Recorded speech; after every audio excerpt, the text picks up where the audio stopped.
times it ain't hard to see. It's time for peace and love. It's time for unity. It's time to put aside the drama. Do it for the youth.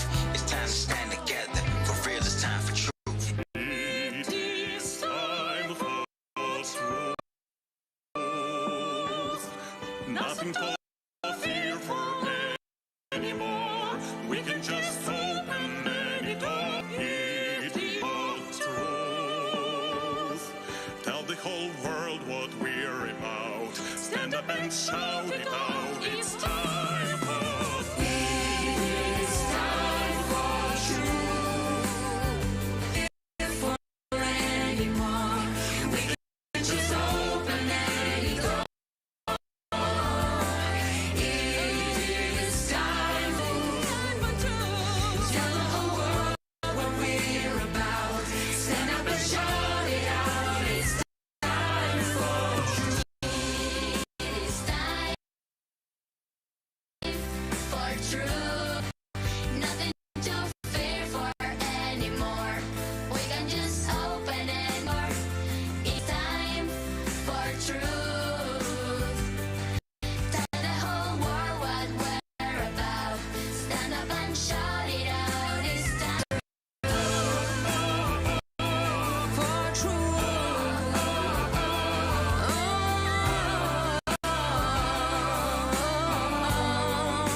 I welcome you to the international சர்வதேச online மாநாட்டிற்கு உங்களை வரவேற்கிறேன். உலகளாவிய நெருக்கடி உண்மைக்கான நேரம். மாநாட்டின் பங்கேற்பாளர்கள் மற்றும் அமைப்பாளர்கள் சார்பாக 180க்கும் மேற்பட்ட நாடுகளில் இருந்து தன்னார்வலர்கள் கிரியேட்டிவ் சொசைட்டி திட்டத்தில் செயலில் பங்கேற்பாளர்கள்.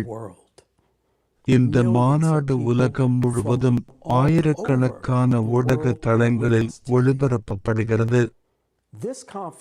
உலகம் முழுவதிலுமிருந்து லட்சக்கணக்கான மக்கள் இன்று நம்முடன் இருக்கிறார்கள்.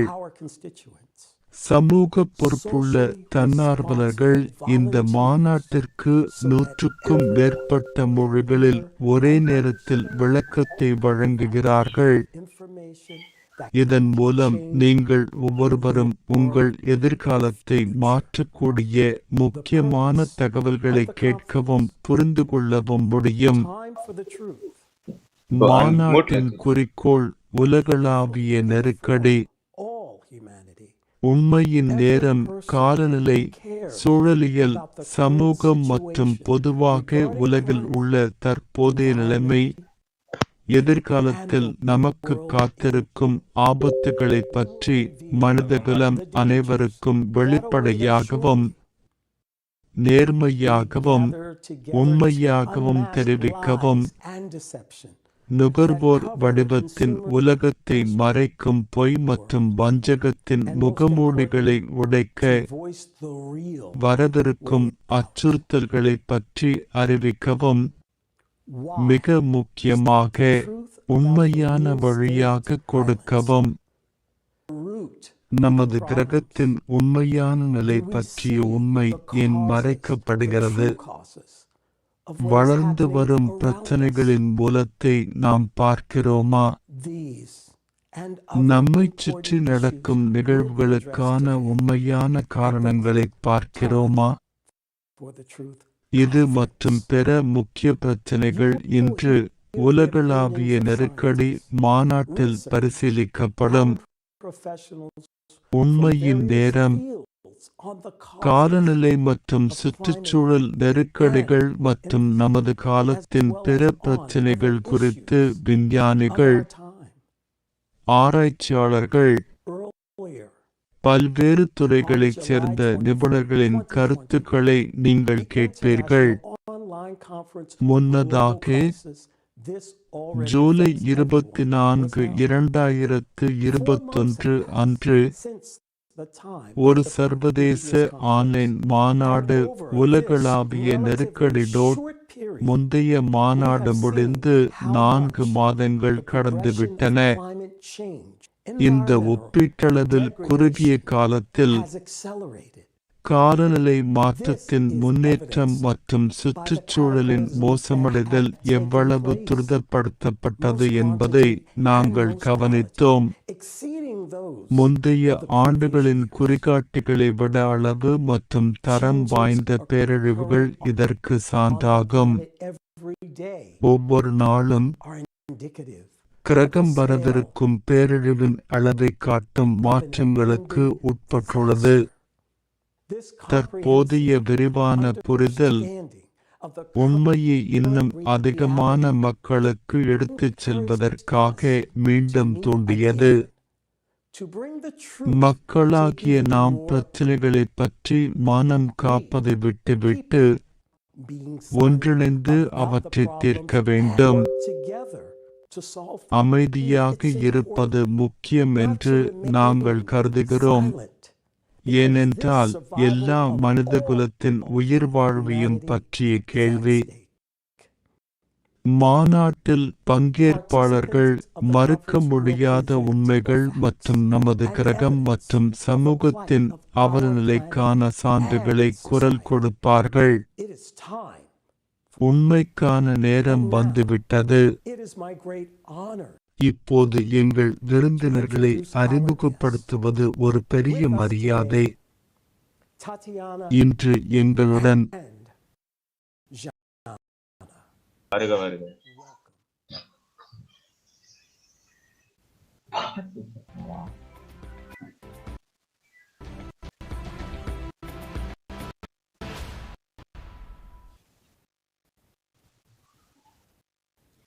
வணக்கம். Здравствуйте, Лесли. Здравствуйте. நாமும் ஒன்றிணையத்திற்கு தயாராக உள்ளோம். Здравствуйте.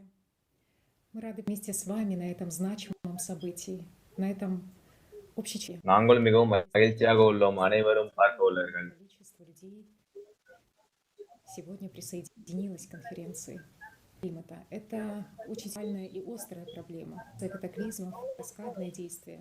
Оно которое мы, как они, человечество, உலகத்தில் உள்ள அனைத்து பொருளாதார மிகவும் முக்கியமானவை, மிகவும் கடினமான சூழ்நிலையில் இது முக்கியமானவை என்று я хочу выразить благодарность каждому, кто понимает важность оповещения об изменении. நாம் அனைவருக்கும் மிகவும் கடமைப்பட்டிருக்கோம். இந்த கடினமான சூழ்நிலையில் நாம் அனைவரும் ஒன்றிணைவு இணைவதற்கு. Свои средства. Первый этап построительства, информирования. நமது நேரத்தும் உழைப்பையும் நமது கடமையும் அனைத்தும் மனித தன்மைக்காக நாம் செலவு செய்கிறோம். நம்ம உண்மையாக, ஆதரவலையாக, சமுதாய உணர்ச்சியோக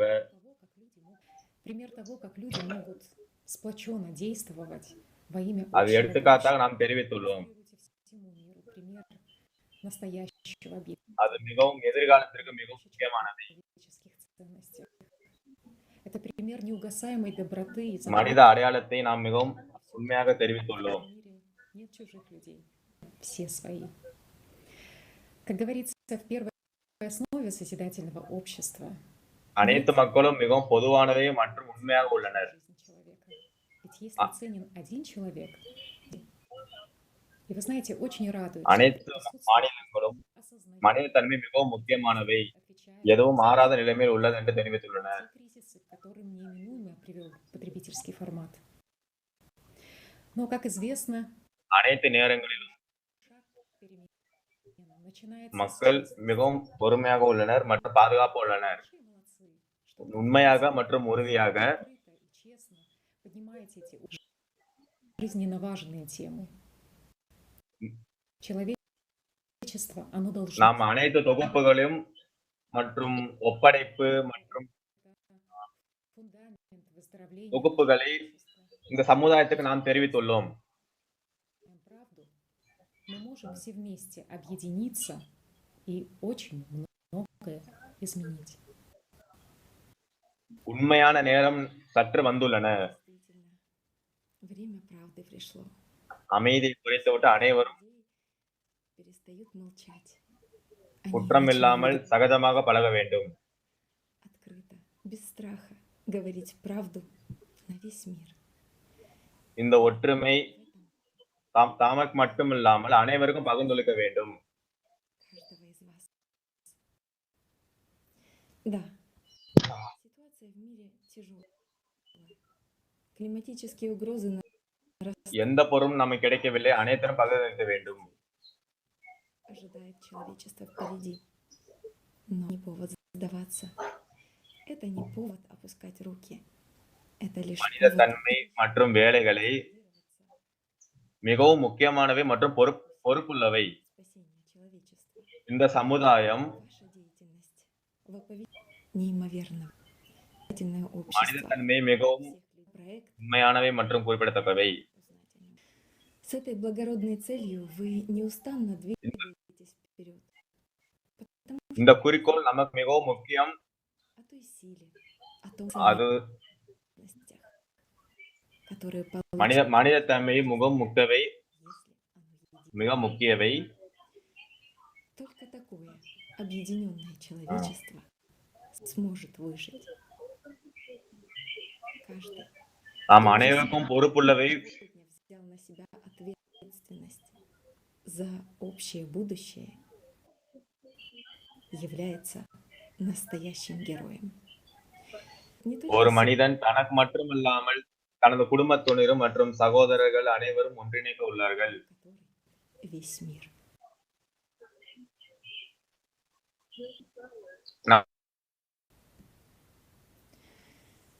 பாசம் அனைவருக்கும் பகிர்ந்துள்ள வேண்டும். Ваша искренняя любовь, ваше желание помочь человечеству, ваша вера в будущее цивилизации уже приносит свои плоды. Спасибо вам за то, что, несмотря на все நம்ம சமுதாயத்தில் согласия потребительского அனைவருக்கும் формата ஒன்றிணைக்க общества மற்றும் перед ним பயோடைவர்சிட்டியை ஒழித்து யூனிட்டி ஒற்றுமையை வளர்க்க வேண்டும். уже происходят действием каждого. நாம் மற்றும் அனைத்து உலகங்களை ஒன்றிணைக்க வேண்டும். நாம் மட்டும்தான் எதிர்காலத்தை மாற்ற வேண்டும். நாம் Спасибо. தம் மீது அதிகமாக நம்பிக்கை வைத்துள்ளோம். நன்றி. நன்றி.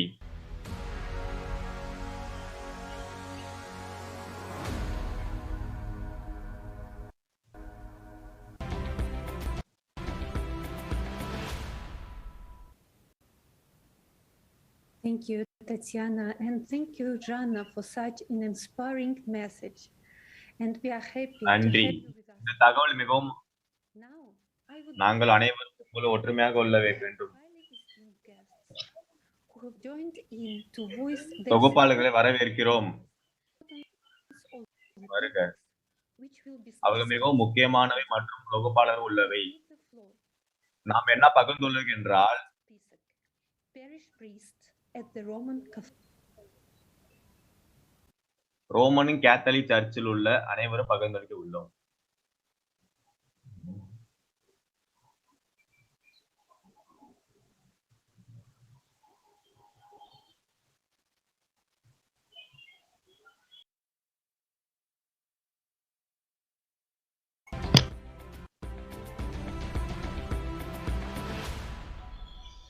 Dovolte, aby som vás všetkých privítal na vzácnej konferencii.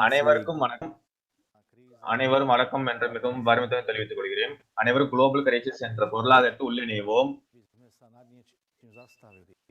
இந்த நேரம் மிகவும் முக்கியமானவை.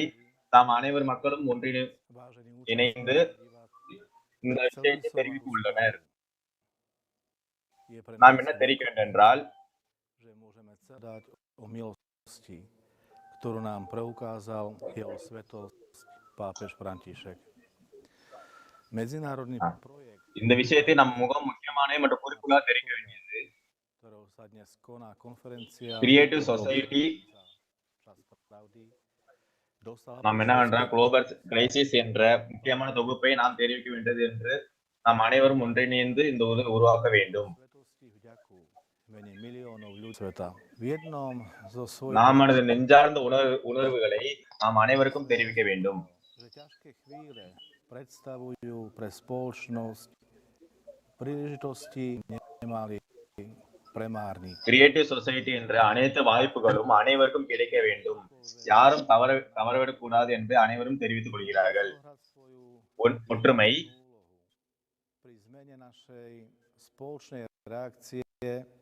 ஒற்றுமை என்பது நம் அனைத்து வாழ்வியலும் மற்றும்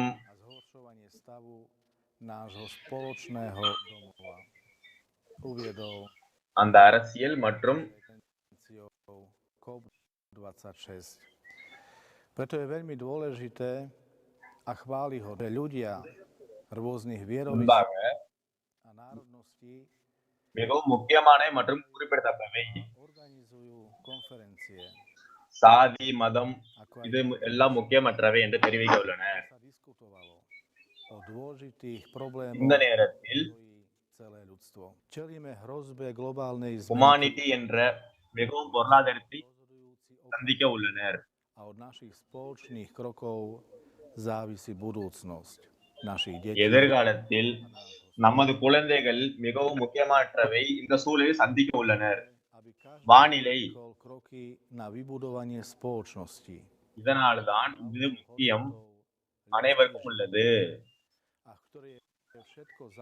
மனித வாழ்க்கைக்கு மிக முக்கியமானவை மற்றும் சமுதாயம். Takáto spoločnosť, ku ktorej od nepamäti vyzývali naši proroci a ku ktorej nás Spasiteľ Ježiš Kristus.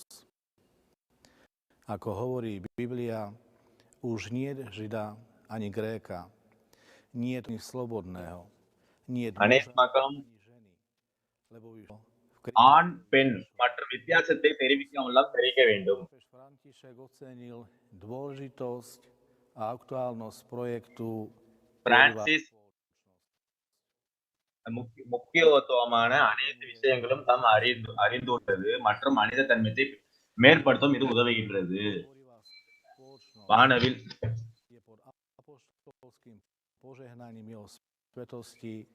எல்லாம் நமது ஆசீர்வாதத்தில் எல்லாம் உருவாக்கப்பட்டன. அனைத்து மக்களுக்கும் இது மிகவும் பொருளாக உள்ளன.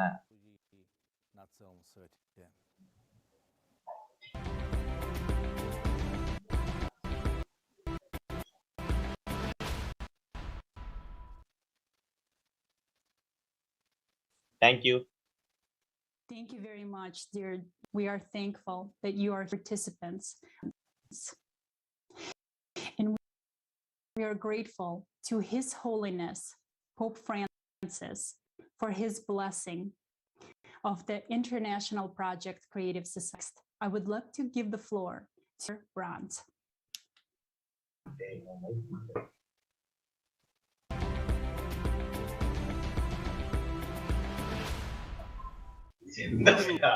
வாழ்த்துக்கள் மற்றும் மாநாட்டிற்கு வரவேற்கிறோம். உலகளாவிய நெருக்கடி டைம் பார்த்திட்டோ அங்கு காலநிலை மாற்றத்தின் சிக்கலை நாங்கள் தீர்க்கப் போகிறோம். இது முக்கியமானது மற்றும் இது அனைவரையும் பாதிக்கிறது.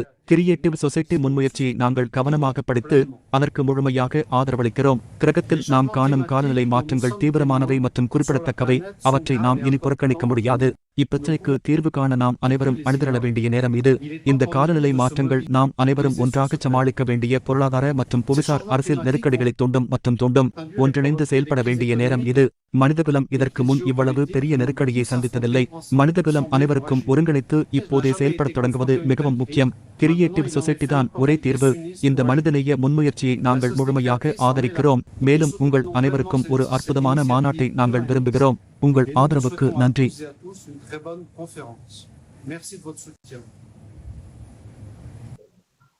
எல்லாரும் இத பத்தி பேசி நம்ம எல்லாரும் இத பத்தி ஷேர் பண்ணணும். We thank you, Mr. Brand. Great to. And now I'm happy to introduce. நன்றி, உங்களை பார்த்ததுல Imam of the oldest mosque. நாங்க இப்போ உங்களுக்கு அமீர் அசீஸ பத்தி வரவேற்கிறோம்.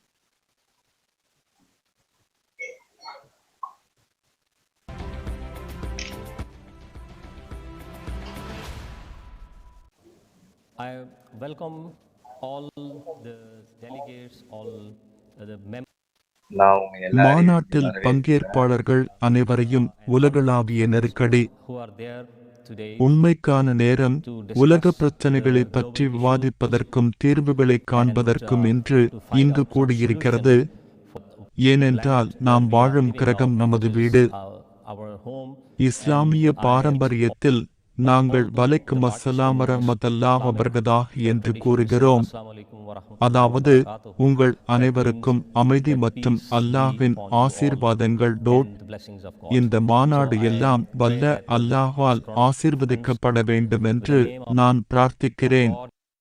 அவருடைய உதவியால் நாம் ஆக்கப்பூர்வமான மற்றும் எதிர்கால சந்ததியினரை காப்பாற்றக்கூடிய ஒரு தீர்வை காண முடியும். இறைத்தூதர் முஹம்மது ஸல் அவர்கள் திருக்குரானில் மனிதகுலம் அனைவரையும் ஒற்றுமைக்கு அழைத்துள்ளார்கள். அவர் கூறினார், ஓ மக்களே, எல்லா வேறுபாடுகளையும் மறந்து ஒரு பொதுவான புரிதலுக்கு வருவோம். இந்த பொதுவான புரிதல் என்ன? நாம் ஒரே கடவுளின் படைப்பு என்று. இந்த வானத்தின் கீழ் ஒரே கூரையின் கீழ் மனிதர்களாக மனித நேயத்துடன் ஒற்றுமையாக வாழ நம்மை படைத்த படைப்பாளர் ஒருவர் என்று நம்புவோம். இஸ்லாத்தின் சாராம்சம் என்னவென்றால், நாம் அனைவரும் ஒரு பொதுவான தளம் மற்றும் அடித்தளத்தில் ஒன்றுபடுகிறோம். நமது பொதுவான அடித்தளம் மனிதநேயம். அத்தகைய ஒருமைப்பாட்டின் மூலம் அனைத்து மனிதகுலத்திற்காகவும் நாம் ஒன்றாக அமைதி, நல்லிணக்கம் மற்றும் அன்பை அதிகரிக்க முடியும்.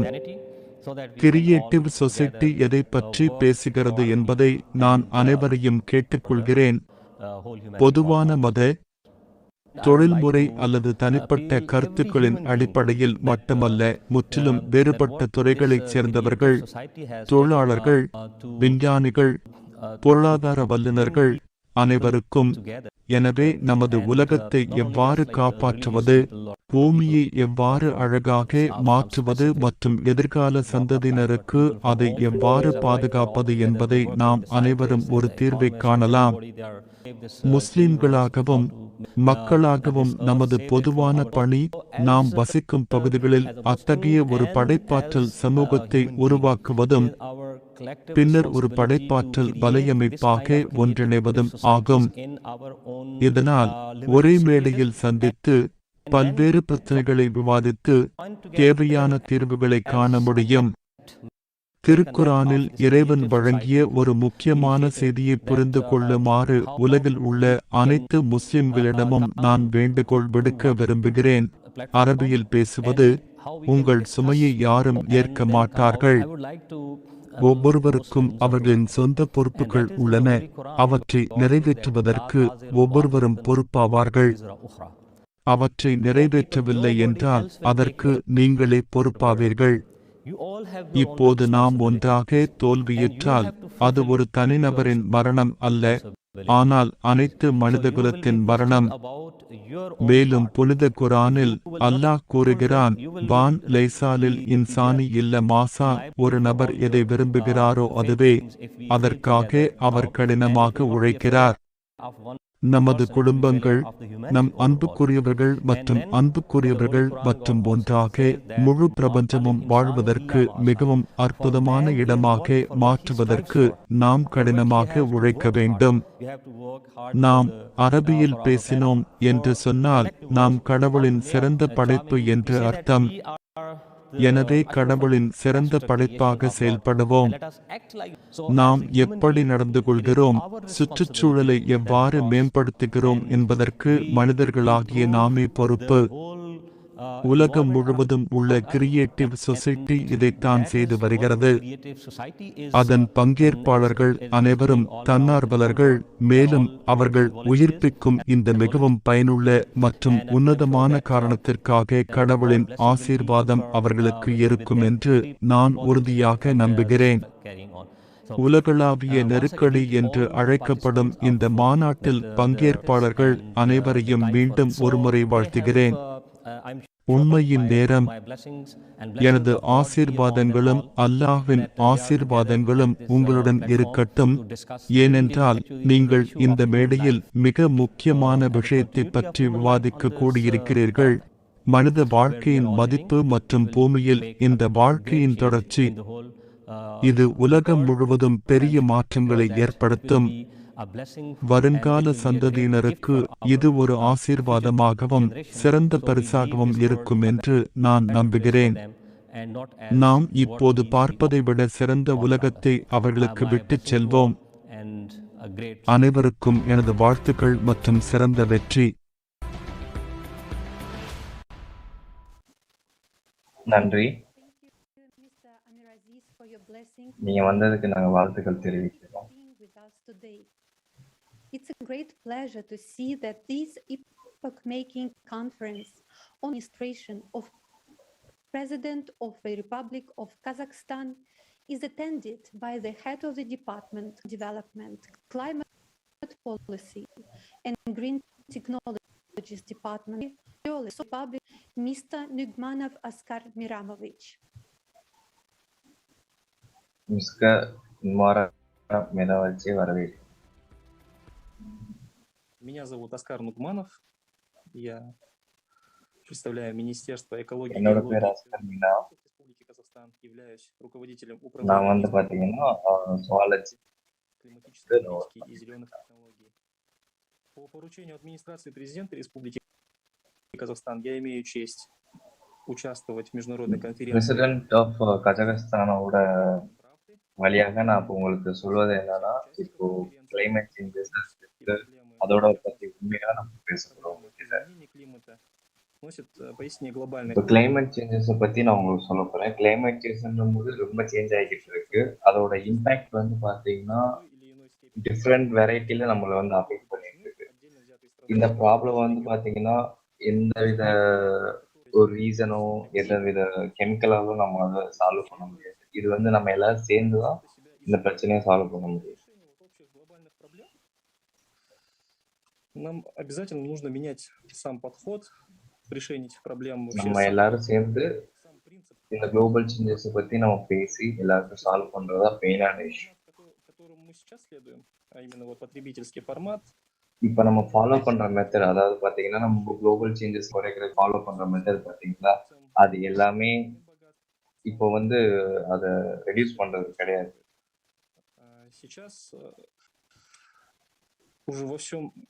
ஃபியூச்சர்ல எல்லாம் பாத்தீங்கன்னா இந்த மாதிரி நம்ம போயிட்டு இருந்தோம்னா ஃபியூச்சர்ல பாத்தீங்கன்னா ஒரு மனித வாழ்வுன்றதே லைஃப்ல இருக்காது.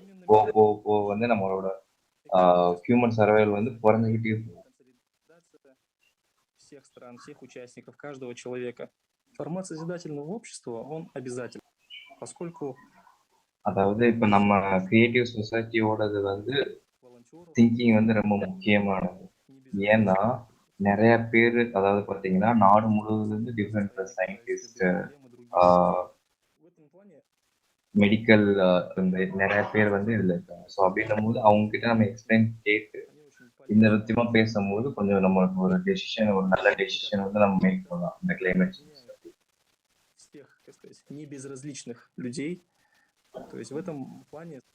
அதுக்கடுத்து பாத்தீங்கன்னா இது வழியா வந்து யார் யாரெல்லாம் நம்ம உலகத்தை அவங்க எல்லாத்தையும் இது வழியா நம்ம சேர்ப்போம் கிரியேட்டிவ் சொசைட்டி வழியா.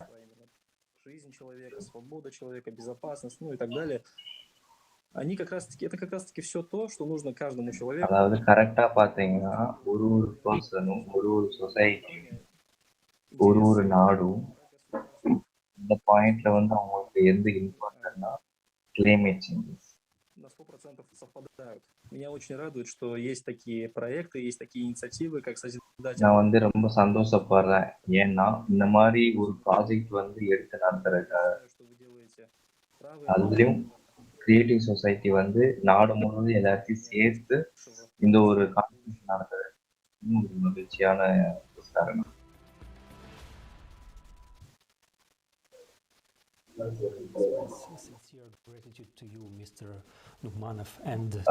நாங்கள் வந்து உங்களோட ஸ்பீச்சுக்காக நான் வணங்கிக்கிறோம். அதுக்கடுத்து உங்களோட பிரசிடென்ட் ஆஃப் கசகஸ்தான்.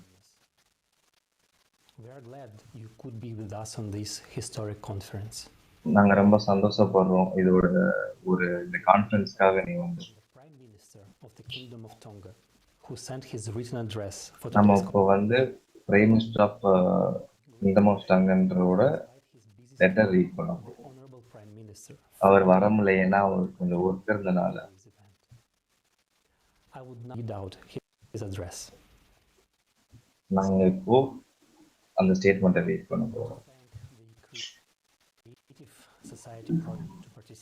நான் எல்லாரையும் தேங்க்ஸேன். யார் யாருன்னு பார்த்தீங்கன்னா சொசைட்டி கிரியேட்டிவோட மெம்பர், சொசைட்டி கிரியேட்டிவோட பீப்புள்ஸ் எல்லாரையும் நான் இங்கே வரவேற்கிறேன்.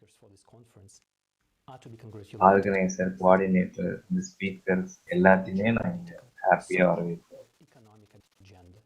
To call for global attention and urgent actions towards climate change, which is one of the global challenges that is affecting our world.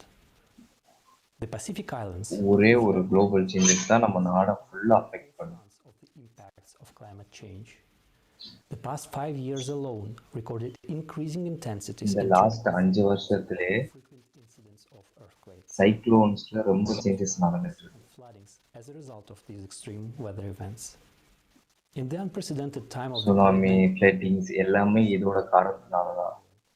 This event has taught us that national solutions to global problems do COVID-19 பத்தி நம்ம எல்லாம் பேசிட்டு இருந்தோம்.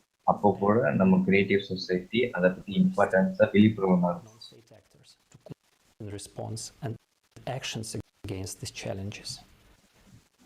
நம்ம எல்லாரையும் இங்க ஒற்றுமையா கூப்பிடணும். ஏன்னா இதை பத்தி நம்ம பேசுவோம். ஏன்னா கிளைமேட் சேஞ்சஸ் வந்து ரொம்ப ஒரு பிக் இஷ்யூவான ஒண்ணு. ஆனா நம்ம நாட்டுல யாருமே அதை பத்தி பேச மாட்டோம்.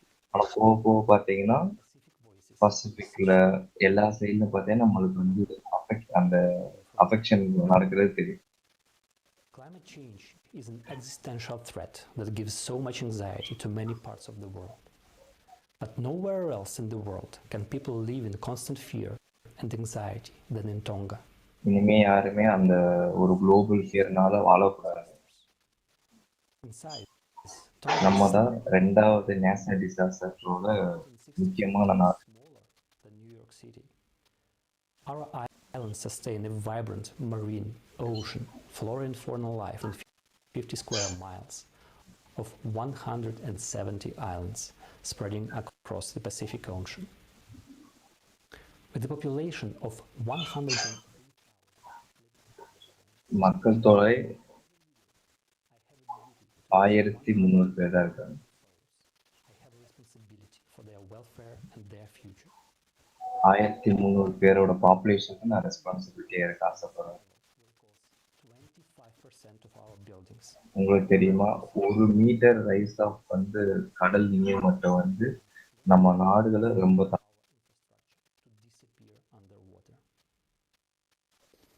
But despite being small, we are still having to the world as every other country. To have, please do your part. எல்லாரையும் நம்ம காப்பாத்துறதுக்கு நம்ம இதுல வந்து இன்வால்வ் ஆகணும். இப்போ we have the right to our islands from sinking. To be still found. எல்லாரோடையும் think பண்ணி பார்த்தோம்னா நம்ம வாழ்றதுக்கு நம்மளுக்கு உரிமை இருக்கு. So much that sustained us for generations. நீங்க பாத்தீங்கன்னா ஃபியூச்சர்ல வந்து என்ன நடக்கும், ஓஷன்ஸ்லாம் வந்து நீர் நிலமட்டமா கூடும். அந்த டைம்ல வந்து மக்கள் வந்து அழிவு அதிகமாகும். Do not give up on making the truth be known about human ignorance that further induce this climate change crisis.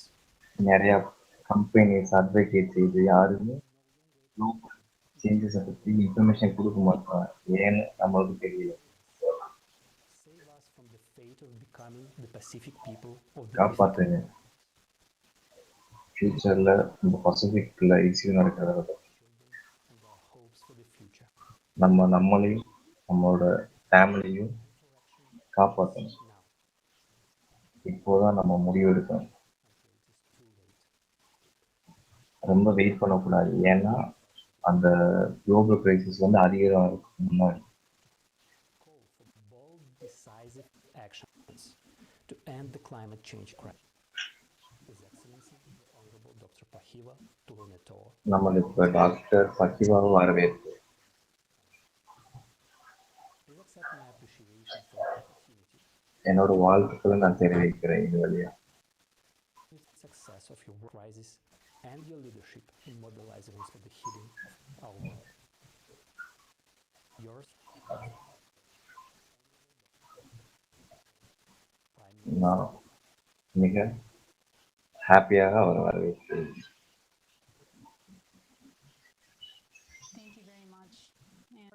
நன்றி. Now I would like to pass the floor to our esteemed guest from Armenia, Mr. Suren Akhmenyan, politician, public figure, president of the public organization. நம்ம இப்பொழுது ஒரு அரசியல்வாதி, technician, நிறைய talent உள்ளவர்கிட்ட நம்ம பேசுறோம்.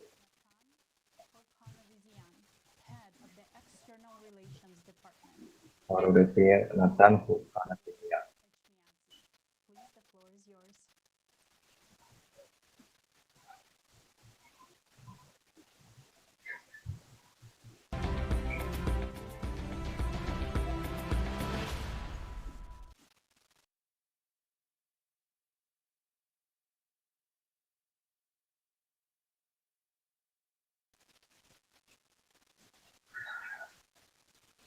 நான் எல்லாருக்கும் வணக்கம் தெரிஞ்சு வச்சுக்கிறேன்.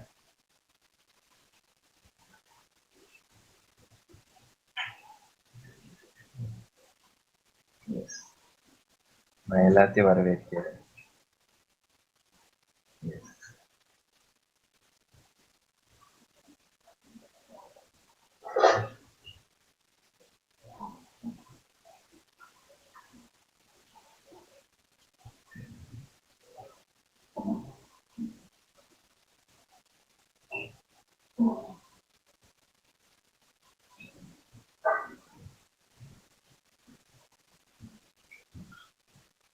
இன்னைக்கு நம்ம கிளைமேட் இஷ்யூஸ் பத்தி பேச போறோம்.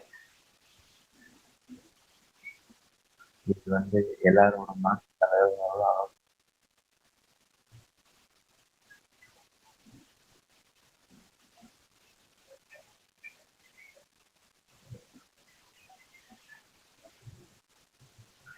கிளைமேட் சேஞ்ச் நம்ம உலகத்துல ரொம்ப மாற்றங்கள் உண்டாக்குது.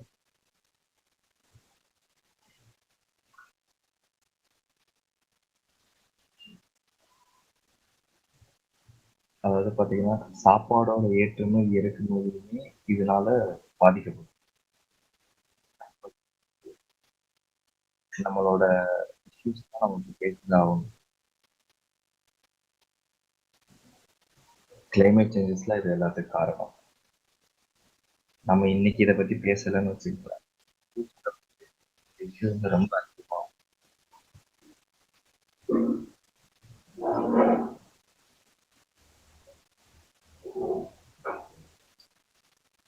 ஆமா நண்பர்களே, நம்ம எல்லாரும் சேர்ந்து இந்த இஷ்யூ வந்து மாற்றலாம்.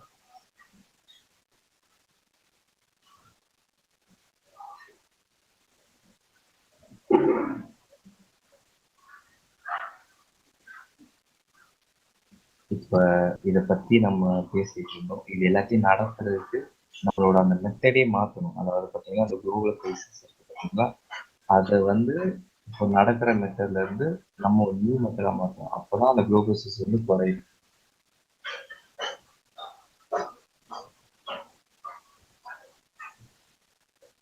இன்னைக்கு வரையும் நம்மளுக்கு கிடைச்சிருக்கு இந்த கிரியேட்டிவ் சொசைட்டி வழியா நம்ம வந்து வர வர வர வர திங்க் பண்ணி சேஞ்ச் பண்ணணும் நம்ம வேர்ல்ட. அதுதான் இப்போதைக்கு உள்ள ஒரு வழி. நம்மளோட மக்களின் வாழ்வாதாரத்துக்காக இது எல்லாத்தையும் நம்ம பண்ணிதான் ஆகணும். வேற வழி இல்லை.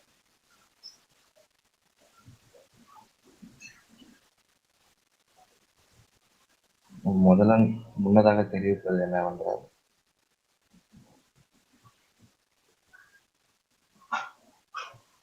நம்ம இப்போ எல்லாத்தையுமே ஸ்டாப் பண்ணணும். அதாவது பார்த்தீங்கன்னா குளோபல் பெர்ஸ்பெக்டிவ் என்னென்ன அஃபெக்ட் பண்ணுது அந்த என்விரான்மெண்ட் கிளைமேட் சேஞ்ச் வந்து முக்கிய காரணமா இருக்காங்க. அந்த கம்பெனியை நம்ம ஸ்டாப் பண்ணணும். ஏன்னா இதெல்லாம் பிஸ்னஸ். அவங்க எல்லாம் சொல்ல மாட்டாங்க. நம்ம தான் முன் வந்து எல்லாத்தையும் ஸ்டாப் பண்ண சொல்லணும். இதுதான் முக்கியமான ஒண்ணு.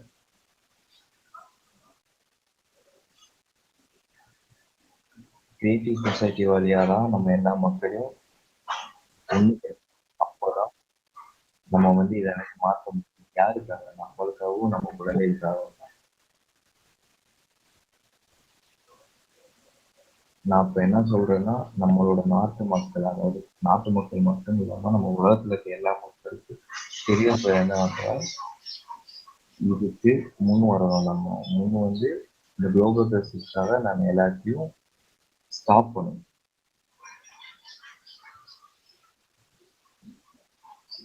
கிளைமேட் தான் நம்மளோட முக்கியமான சேலஞ்சா இப்போ இருக்குது. அதுதான் எல்லாமே. கிளைமேட் சேஞ்ச் ஆச்சுன்னா நம்ம வாழ முடியும். ஸோ அதனால கிளைமேட் சேஞ்ச் ஆகாம இருக்கிறதுக்கு நம்ம எல்லாம் ஒன்றுபடணும். கிரியேட்டிவ் சொசைட்டி வழியா.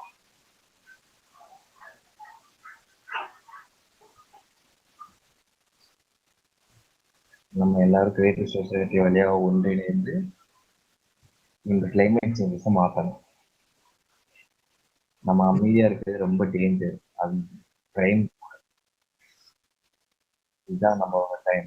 இந்த டைம்ல நம்ம எல்லாரும் ஒன்று சேர்ந்து கிரியேட்டிவ் சொசைட்டி வழியா எல்லாத்தையும் சேஞ்ச் பண்ணணும்.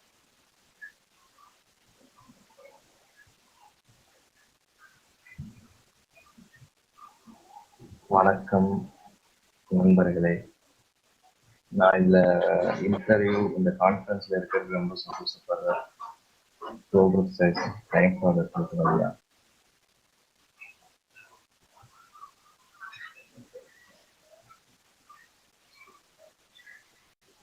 நான் இது வழியா உங்க எல்லாருக்கும் சொல்றது என்னன்னா,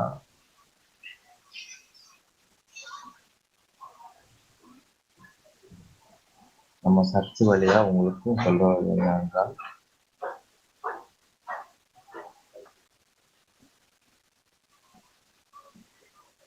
அருமையான ஒரு ஹாப்பியான கண்ட்ரி.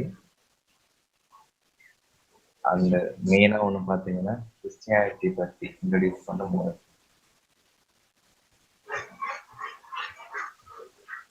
நான் ரொம்ப சந்தோஷப்படுறேன். நான் அருமையில பங்குபெற்றுவாங்க.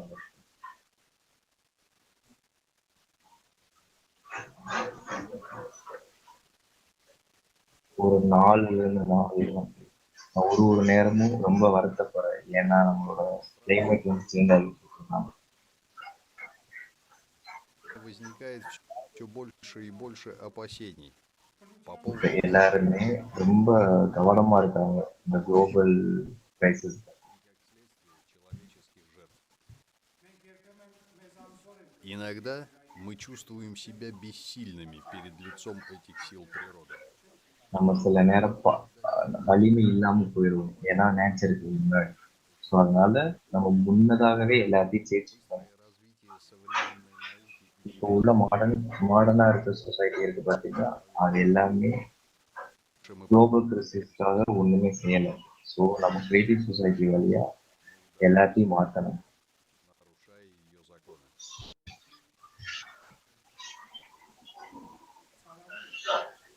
Прискорбно, что наряду человечества собственными நம்ம руками நாட்டு மக்களுக்காக ஏதாச்சும் ஒண்ணு தவறு நடந்தா அது நம்மளால ஏற்றுக்க முடியாது. அதை நம்ம அளவும் பண்ணணும். ஸோ அதனால கிரியேட்டிவ் சொசைட்டி வழியா நம்ம எல்லா மக்களையும் ஒன்று சேர்த்து இந்த குளோபல் நான் ஒரு சாதாரண மனுஷன் தான். Я простой человек, высочайше ценящий человеческую жизнь. நான் எல்லாருக்கும் இந்த வழியா நன்றி தெரிவிக்கிறேன். Заповеди, чем возлюби ближнего твоего, நீங்க எல்லாரும் நினைச்சு பார்த்தீங்களா, கொஞ்ச நாளைக்கு முன்னாடி வெள்ளம் வந்துச்சு. அது இதனால Хотел бы воспользоваться этой возможностью. Вопрос всему человечеству. எல்லாம் அந்த குளோபல் கிரைசிஸ்னால தான். Вы когда-нибудь задумывались, почему в одни ночи நீங்க எல்லாரும் ஆசைப்படுறீங்களா, திருப்பி ஒரு வெள்ளமோ, திருப்பி ஒரு சுனாமியோ, திருப்பி ஒரு ஏதாச்சும் ஒரு நேச்சர் டிசாஸ்டர் வந்து நாடே அழியிறதுக்கு அப்படி நடக்க கூடாதுன்னா நம்ம கிரியேட்டிவ் சொசைட்டி வழியாக எல்லாரும் சேர்ந்து முன்னதாகவே எல்லாத்தையும் மாற்றணும். задавались вопросом, что я எல்லாரும் должен யோசிங்க, сделать, чтобы எல்லாரும் предотвратить ஸ்பீக் பண்ணுங்க. Подумайте об этом. Полюбите наш общий дом. Приложите все усилия, அதனால தான் நம்ம கிரியேட்டிவ் சொசைட்டி உருவாக்கிறோம். благо всего человечества. Именно поэтому я приветствую инициативу созидательного общества. நான் ரொம்ப கான்ஃபிடென்ட்டா இருக்கேன். கிரியேட்டிவ் சொசைட்டி உருவாக்குறது மூலமா நான் எல்லா ஃபார் எக்ஸாம்பிள் பார்த்தீங்கன்னா நம்ம குளோபல் கிரைசிஸ் எல்லாத்தையும் கிளியர் பண்ணாலே எனக்கு ஒரு Не поднимет народ на народ меча. Будут более учиться воевать. У нас есть вера, надежда, любовь. И самое большое из них — любовь. Пусть Божье благословение даст нам духовную силу. கடவுள் எல்லாரையும் ஆசீர்வதிக்கட்டும். Сохранять нашу планету Земля в любви и мире. எல்லாரும் வாழ்க்கையில அமைதியாகவும் நலமாகவும் இருக்கிறது.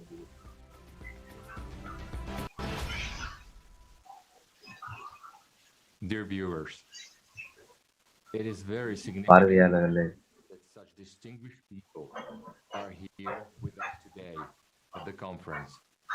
ரொம்ப ஆச்சரியமான ஒன்றுதான், எல்லா சயின்டிஸ்டும் எல்லா டேலண்டட் பீப்புள்ஸும் நம்ம கூட பேசிட்டு இருக்காங்க.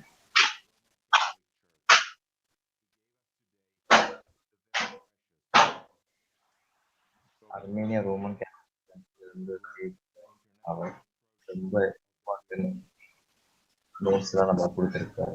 அதை எல்லாத்தையும் நம்ம அப்சர்வ் பண்ணணும்.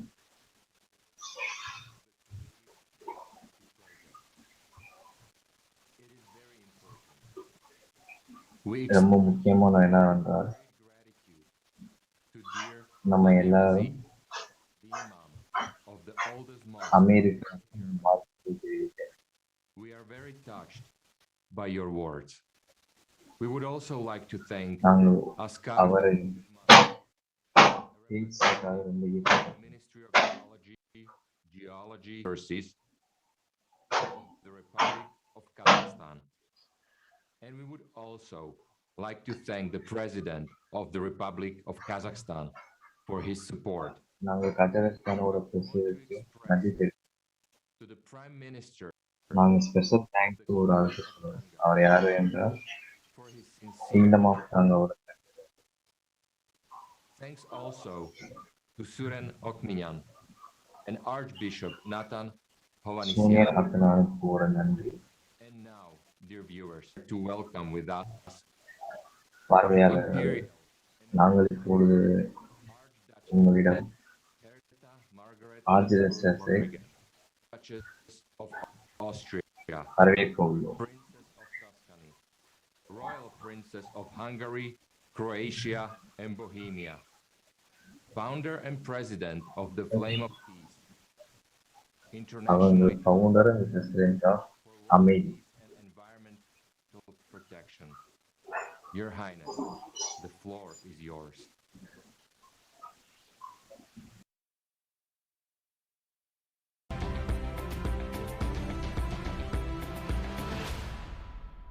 Ich persönlich setze mich sehr ein, den Frieden weltweit, für unsere Freiheit und die völkerverbindenden Freundschaften.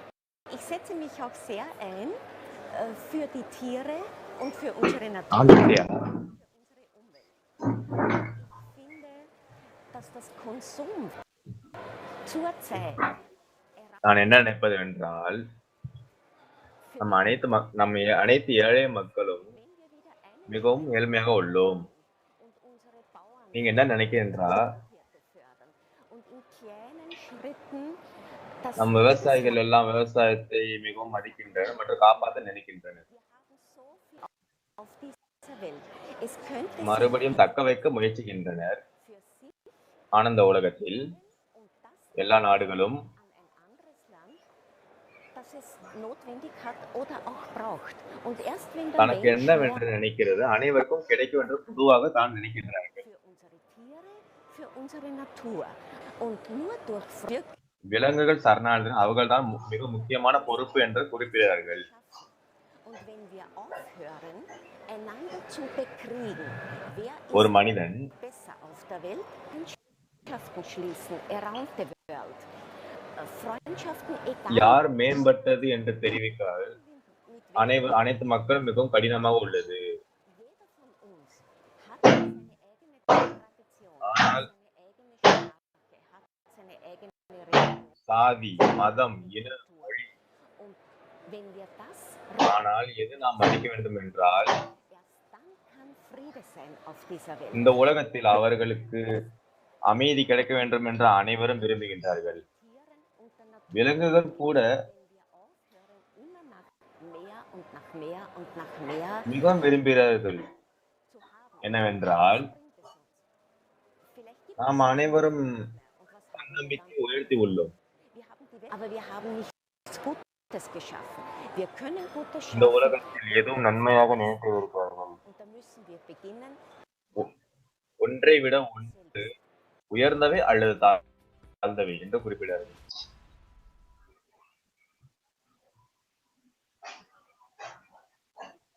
நன்றி. Please welcome our next honorable speaker, His Imperial and Royal Highness Andor Habsburg Lothar. நாம் அனைவரும் வரவேற்பது என்றால்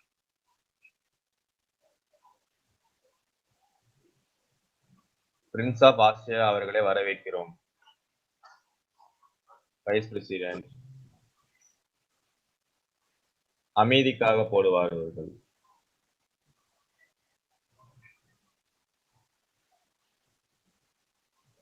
ஆஸ்திரியாவின் princess Maria பெரேசா அவர்களை வரவேற்கிறோம். பிரிட்டனின் உள்ள இளவரசியை வரவேற்கிறோம்.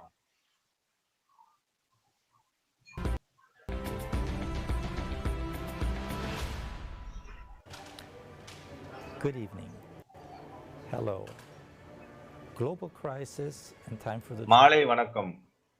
The truth is global crisis என்ற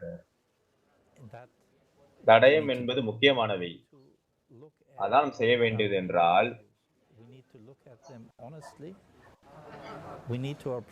நாம் உண்மையாக அந்த பிரச்சனையை கண்டறிய வேண்டும். நம்முடைய உண்மையாக பொருளாக நம் தன்னால் இயன்ற அளவை நாம் கொடுக்க வேண்டும்.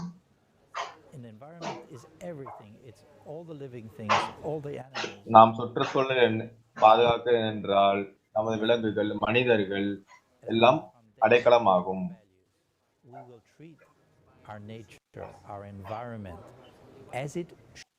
நமது சுற்றுச்சூழல் மற்றும் அனைத்தையும் நாம் மதிக்க வேண்டும். ஏனென்றால் அது தன்னம்பிக்கை மற்றும் அடையாளமாக விளங்குகின்றது. முடிந்த அளவு நாம் அதற்கு மதிப்பு தர வேண்டும். நாம் அதெல்லாம் பாராட்டுக்குரியது. அது மிகவும் முக்கியமானவை. Not simply accepting what others are telling us. I for myself will give you for me a very சொல்லும் வார்த்தைகளை நாம் அலட்சியமாக எடுக்க கூடாது. We are talking about CO2 emissions. It is என்னவென்று பேச வேண்டும் என்றால் but unfortunately in my opinion CO2 is we need to focus on இது மிகவும் தடங்களாக உள்ளனர் மற்றும் because pollution is nothing other than waste. காற்று மாசுபடுதலுக்குள்ள வாகனங்கள் மாசுபாடுதல் நாம் தடுத்தால் and in both sides and in the prevention இரண்டு பக்கங்களிலும் improve the environment in which we're living in.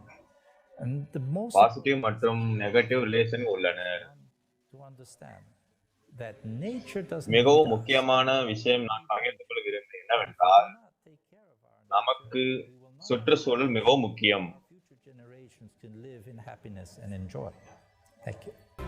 நாம் சுற்றுச்சூழலை மிகவும் முக்கியமாக கருத வேண்டும். ஏனென்றால் பிற மக்கள் மற்றும் சமுதாயம் அதை பெரிதாக எடுத்துக்கொள்ளவில்லை.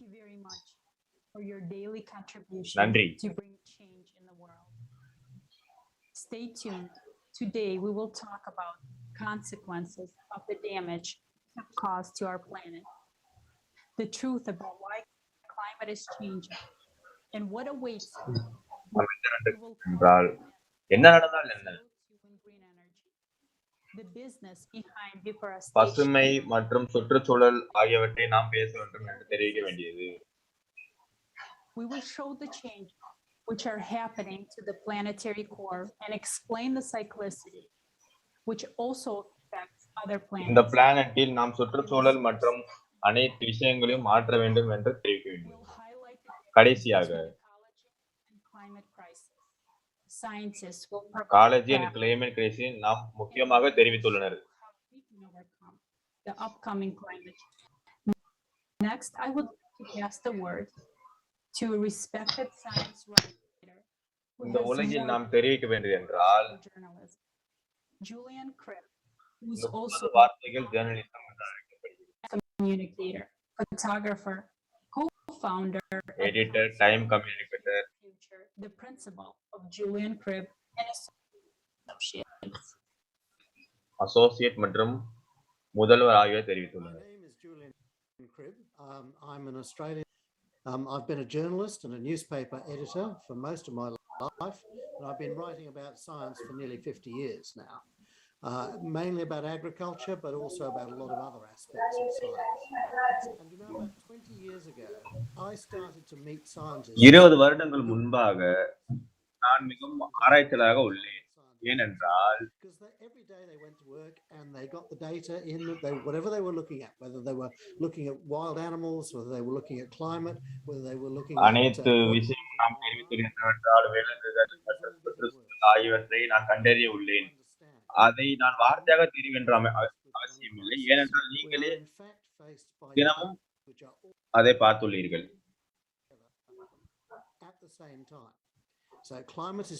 ஏனென்றால் அனைத்து விஷயங்களும் நியூக்ளியர் வெப்பன் ஆகியவற்றை சேர்த்துள்ளனர். அதில் ஒன்று தண்ணீர் தட்டுப்பாடு, இது மிகவும் முக்கியமானவை. இதை தடுக்கவில்லை என்றால் நாம் சமாளிப்பது மிகவும் கடினமான ஒன்று.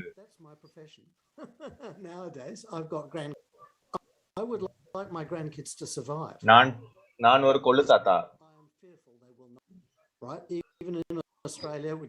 நான் பயப்படுவேன் என்றால் அது மிகவும் சம்பந்தப்பட்டவர்கள் என்று கூறப்படுகிறது. இது மிகவும் பெருமளவு பாதிக்கப்பட உள்ளனர். எக்ஸிஸ்டென்ஷியல் கிரைசிஸ் என்று குறிப்பிட்டுள்ளனர். அது மக்கள் நாம் அனைவரும் ஒன்றாக சேர்ந்து அதை சமாளிக்க வேண்டும். விவசாயம் மற்றும் தொழில்நுட்பம் ஆகியவற்றை நாம் ஒன்றிணைந்து சேர்க்க வேண்டும்.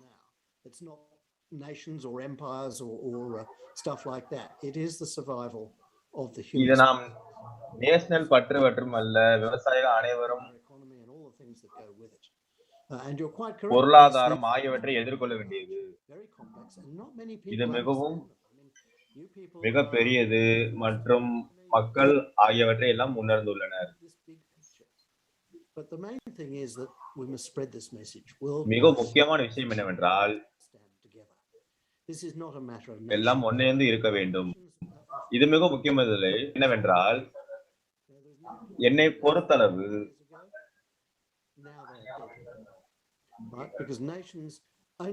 இப்போ மனிதர்கள் எல்லாம் ஒன்றிணையவில்லை மற்றும் நிறைய மனிதர்கள் சில நோய்கள் இறக்கின்றனர். அதை தடுக்க வேண்டும். சில நியூக்ளியர் வெப்பன்கள் மற்றும் பாங்களை அழிக்க வேண்டியது மிகவும் முக்கியமானவை மற்றும் ஒரு பிளானட் மற்றும் ஒரு தனிப்பட்ட முறையில் ஒருவரால் இது தீர்க்க முடியாது. அனைவரும் சேர்ந்து ஒன்றிணைந்து இது தீர்க்க வேண்டும் என்று அன்புடன் கேட்டுக்கொள்கிறது. இந்த வானிலை மற்றும் அறிவியல் ஆகிய ஒன்றிணைந்து சேர்க்க வேண்டும். We've lost the stability of the Holocene period in which human society arose. We only have cities because we have farmers who can grow the food for cities. Otherwise, விவசாயம் மற்றும் தொழில்நுட்பம் கிராமங்களில் மட்டுமில்லாமல் சிட்டிஸ் கூட இவர்கள் எல்லாம் இணைக்கின்றனர். இது மிகவும் முக்கியமானவை. இந்த உலகம் மிகவும் மோசமான நிலை சென்று கொண்டிருக்கிறது. தண்ணீர் மிகவும் முக்கியமானவை. இந்த நாட்டில் 40% தண்ணீர் மிகவும் முக்கியமானவை. இந்த மூலையில் நாம் தெரிவிக்கிறோம். So this is a crisis we really need to get onto quickly. நிலத்தடி தண்ணீர் நாம் விவசாயத்துக்கு மிக பயன்பட உள்ளனர். அது மட்டுமன்றி நாம் விவசாயத்திற்காண்டி மிகவும் போராட வேண்டி உள்ளனர். There's something like 75 billion tons of topsoil lost $75 billion every single year. Use it to grow. ஒரு வருடத்திற்கு 75% ஃபார்மர் உருவாக்குள்ள பொருட்களை நாம் இழந்துள்ளோம். அதனால் பழங்கள் மற்றும் அனைத்து விதமான விவசாய பொருட்கள் நாம் இழந்துள்ளோம்.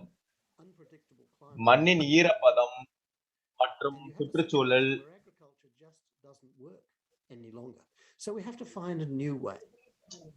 இதெல்லாம் நீண்ட காலத்திற்கு மேற்கொள்ளக்கூடியது. 11 பில்லியன் மக்கள் அனைவரும் குடியிருப்பு பகுதிகள் மற்றும் குடிசை வீட்டு வாரிய மக்கள் அனைவரும் ஒன்றிணைந்து சேர்க்க வேண்டும். அவர்கள் எல்லாம் சேரவில்லை என்றால் instead of being out in the field. What is it that drives our மழை காற்று வெயிலில் விவசாயிகள் எல்லாம் உழைக்கின்றார்கள். ஏனென்றால் தனக்கு கிடைக்கும் பணத்தை மட்டுமின்றி தாம் அனைத்து மக்களும் பயன்பட வேண்டும் என்று அவர்கள் மிகவும் நினைக்கின்றார்கள். அவர்கள் அது தன்னறிவு மட்டுமின்றி பொதுநலமும் கூட. To create more atomic bombs. I don't know what we're using it for. All sorts of stupid. சில மக்கள் என்னவென்றால் நிலத்தடியில் கெமிக்கல் மற்றும் ஆட்டோபாம் ஆகியவற்றை கலந்து விவசாய நிலங்களை ஆக்கிரமின்றி ஏமாற்றிக் கொண்டிருக்கிறார். And bless you for what you're doing. You're doing wonderful work. இந்த நிலைமை மிகவும் தொடர்ந்து விட்டால் அவர் நிலநடுக்கம் மிகவும் மோசமான நிலையில் உள்ளது. Thank you. Veľmi pekne ďakujeme za vaše slova a vašu podporu konferencii. Áno, súhlasím s vami. அன்புள்ள Julian grip, ak ich chceme vyriešiť, musíme nájsť spoločné riešenie. Áno, priatelia, žijeme v najväčšej existenčnej kríze. Stojíme pred kolapsom. 24. júla sa konala medzinárodná online konferencia s názvom July 2021 உலக பொருளாதார நிலையில் நாம் அடைந்துள்ளனர். அது நாம் அனைவரையும் மிகவும் பாதித்துள்ளது. ஏனென்றால் நாம் சுற்றுச்சூழல் மற்றும் பொருளாதாரம் ஆகியவற்றை இணைந்து நாம் மேற்கொள்ளவில்லை. இது மிகவும் கடினமான சூழ்நிலையாக உள்ளது. இது மிகவும் பெரிய பொருளாதாரம். இதற்கு நாம் எங்க தீர்வு கண்டுபிடிப்பது? சுற்றுச்சூழல் மிகவும் முக்கியமானவை. இதனால்தான் நம் உலக நிலைமை மாறிக்கொண்டிருக்கிறது.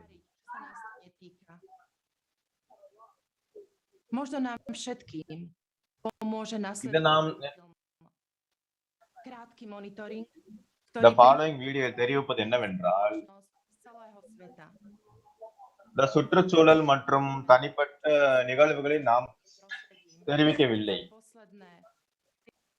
இக்காலஜி அது என்னவென்றால் environment.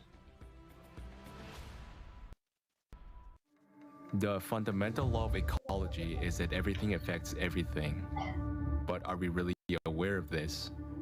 At the International Conference of 2021, Global Crisis, this already affects everyone. Shocking facts about the state of our planet's ecology were voiced. Months since the last conference, the volunteers of the project Creative Society from all over the world have been monitoring the events related to environmental pollution, and we observed that the situation had deteriorated significantly. Air pollution. 90% of people on the planet breathe polluted air. Monitoring data shows regions and entire countries where the air is polluted almost constantly. The main reasons are manufacturing, power generations, transportation, and heating. In 4 months, many events have occurred that have been on the whole planet. These are forest fires, dust storms, landfill fires, explosions at factories, and chemical emissions. For example, in November, schools were closed in the Indian capital, Delhi, because of the air quality, and even the question of isolation was being considered. At the same time, people had to wear masks even at home. Visibility is low, and pollution level is very high. As you can see, even the Red Fort is not visible from here. The number of deaths from air pollution exceeded 2 million people. Forest loss. The loss of forest is one of today's terrible disasters. But as it turns out, in real time, you can see the loss of forest only in the rainforest zone. The increase in tree cover loss warning in South America between August and October was 46% higher than during the same period last year. The world's largest rainforest, the Amazon, has lost more than 10,000 square kilometers since the beginning of 2021. That's an area the size of 2 Istanbuls. In the regions of South Asia and Australia, forest loss increased by 130%. And Africa experienced the highest increase 2.5 times. The loggers are winning. The forest is being devastated, and the environment problem is growing. And nobody does anything. Official statements talk of a reduction in the volume of logging and its termination, but facts show that it is only increasing every month. Garbage dumps. The data on the amount of rubbish that is made publicly available is very underreported. But even according to these data, in just 4 months, 730 million tons of rubbish was dumped in landfill sites. For comparison, the entire population of the Earth weighs 300 million tons, which means that in just 4 months, we have thrown away 2.5 times the weight of the entire population. Fires often occur in landfills, which cause even greater damage to people and the environment. For example, in August, the cemetery of old tires in Kuwait caught fire. Columns of black smoke could be seen even from space. The fire led to air pollution with toxic substances and caused harm to the health of almost 4.5 million people. Oil spills. Today, the state of our water resources is close to ecological disaster. One of the most dangerous pollutants is oil. 1 liter of spilled oil kills marine life in 40,000 liters of water, depriving them of oxygen. Just 2 grams of oil per kilogram of soil makes it unsuitable for planting. An incredible number of events related to oil spills took place in 4 months. We'll show just the largest of them.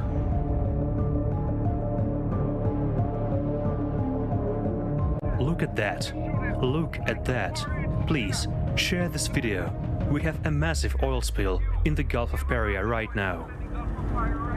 In August, an oil spill the size of New York occurred in Syrian territorial waters. On the 1st of September, The oil slick was already 7 kilometers from the coast of Cyprus.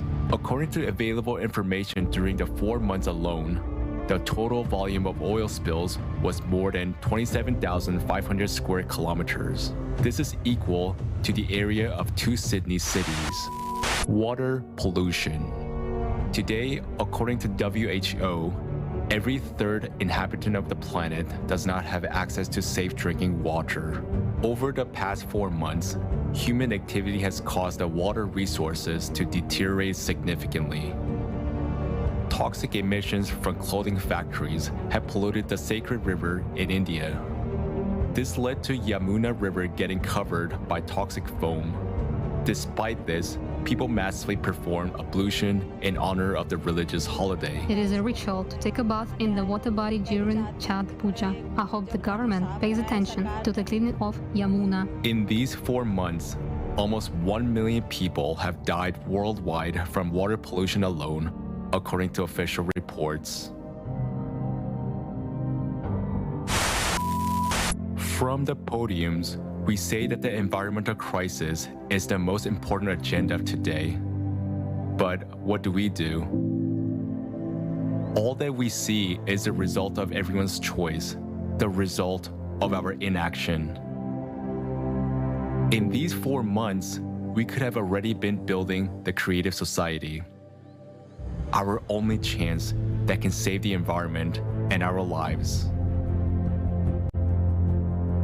Instead, by our inaction, we supported the consumer format and thus continued destroying our planet. This means our future and the future of our children. We've lost 4 months. Let's not waste our last chance.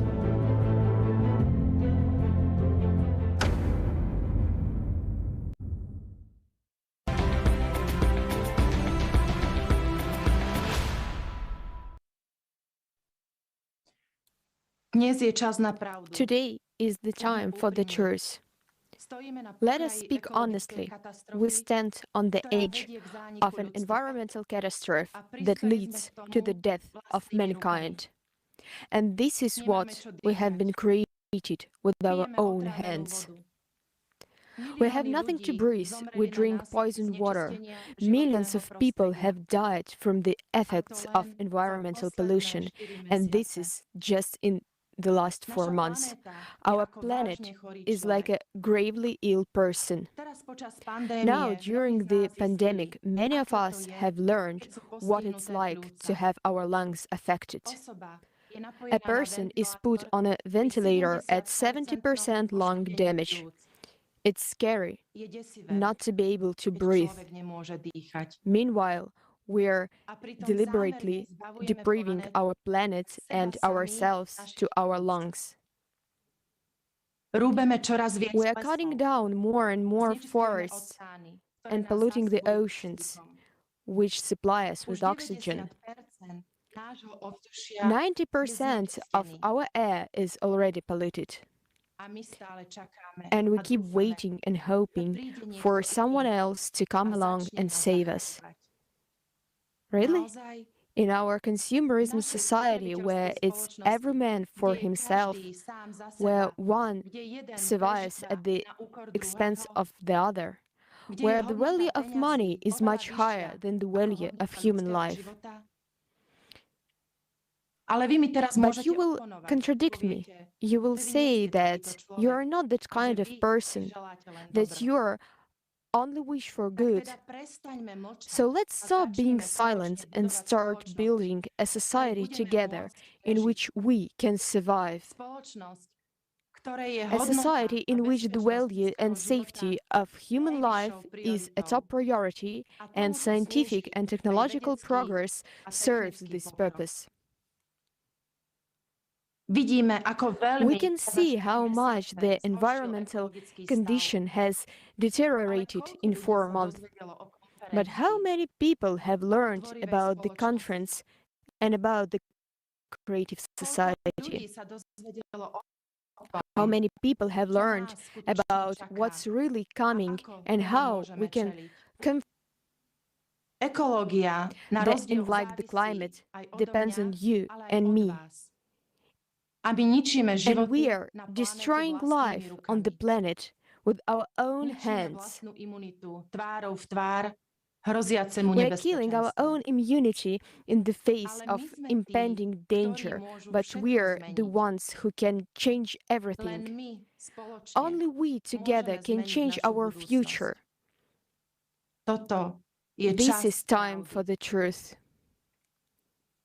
A na záver by som veľmi Therefore, chcela in poďakovať conclusion, všetkým I would like to účastníkom thank all the a všetkým participants ľuďom, and all ktorí the people who have akýmkoľvek helped spôsobom in prispeli any way k to make this realizácii unique tejto conference. unikátnej udalosti.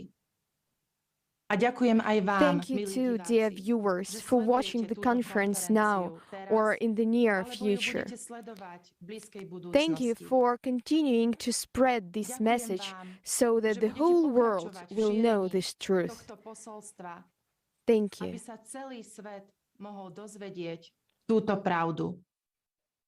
Ďakujem. Thank you, Katka. Thank you.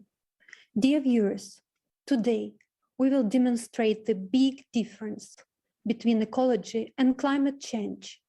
It's critical to comprehend this, and also you will see how it affects the lives of all individuals, as well as how humanity may survive. Today we'll figure out who is to blame and what each person can do. Now, I would like to pass the floor to Dorian Rookmaker, politician of the European Parliament, member of the European Committee on Transport and Tourism. Please.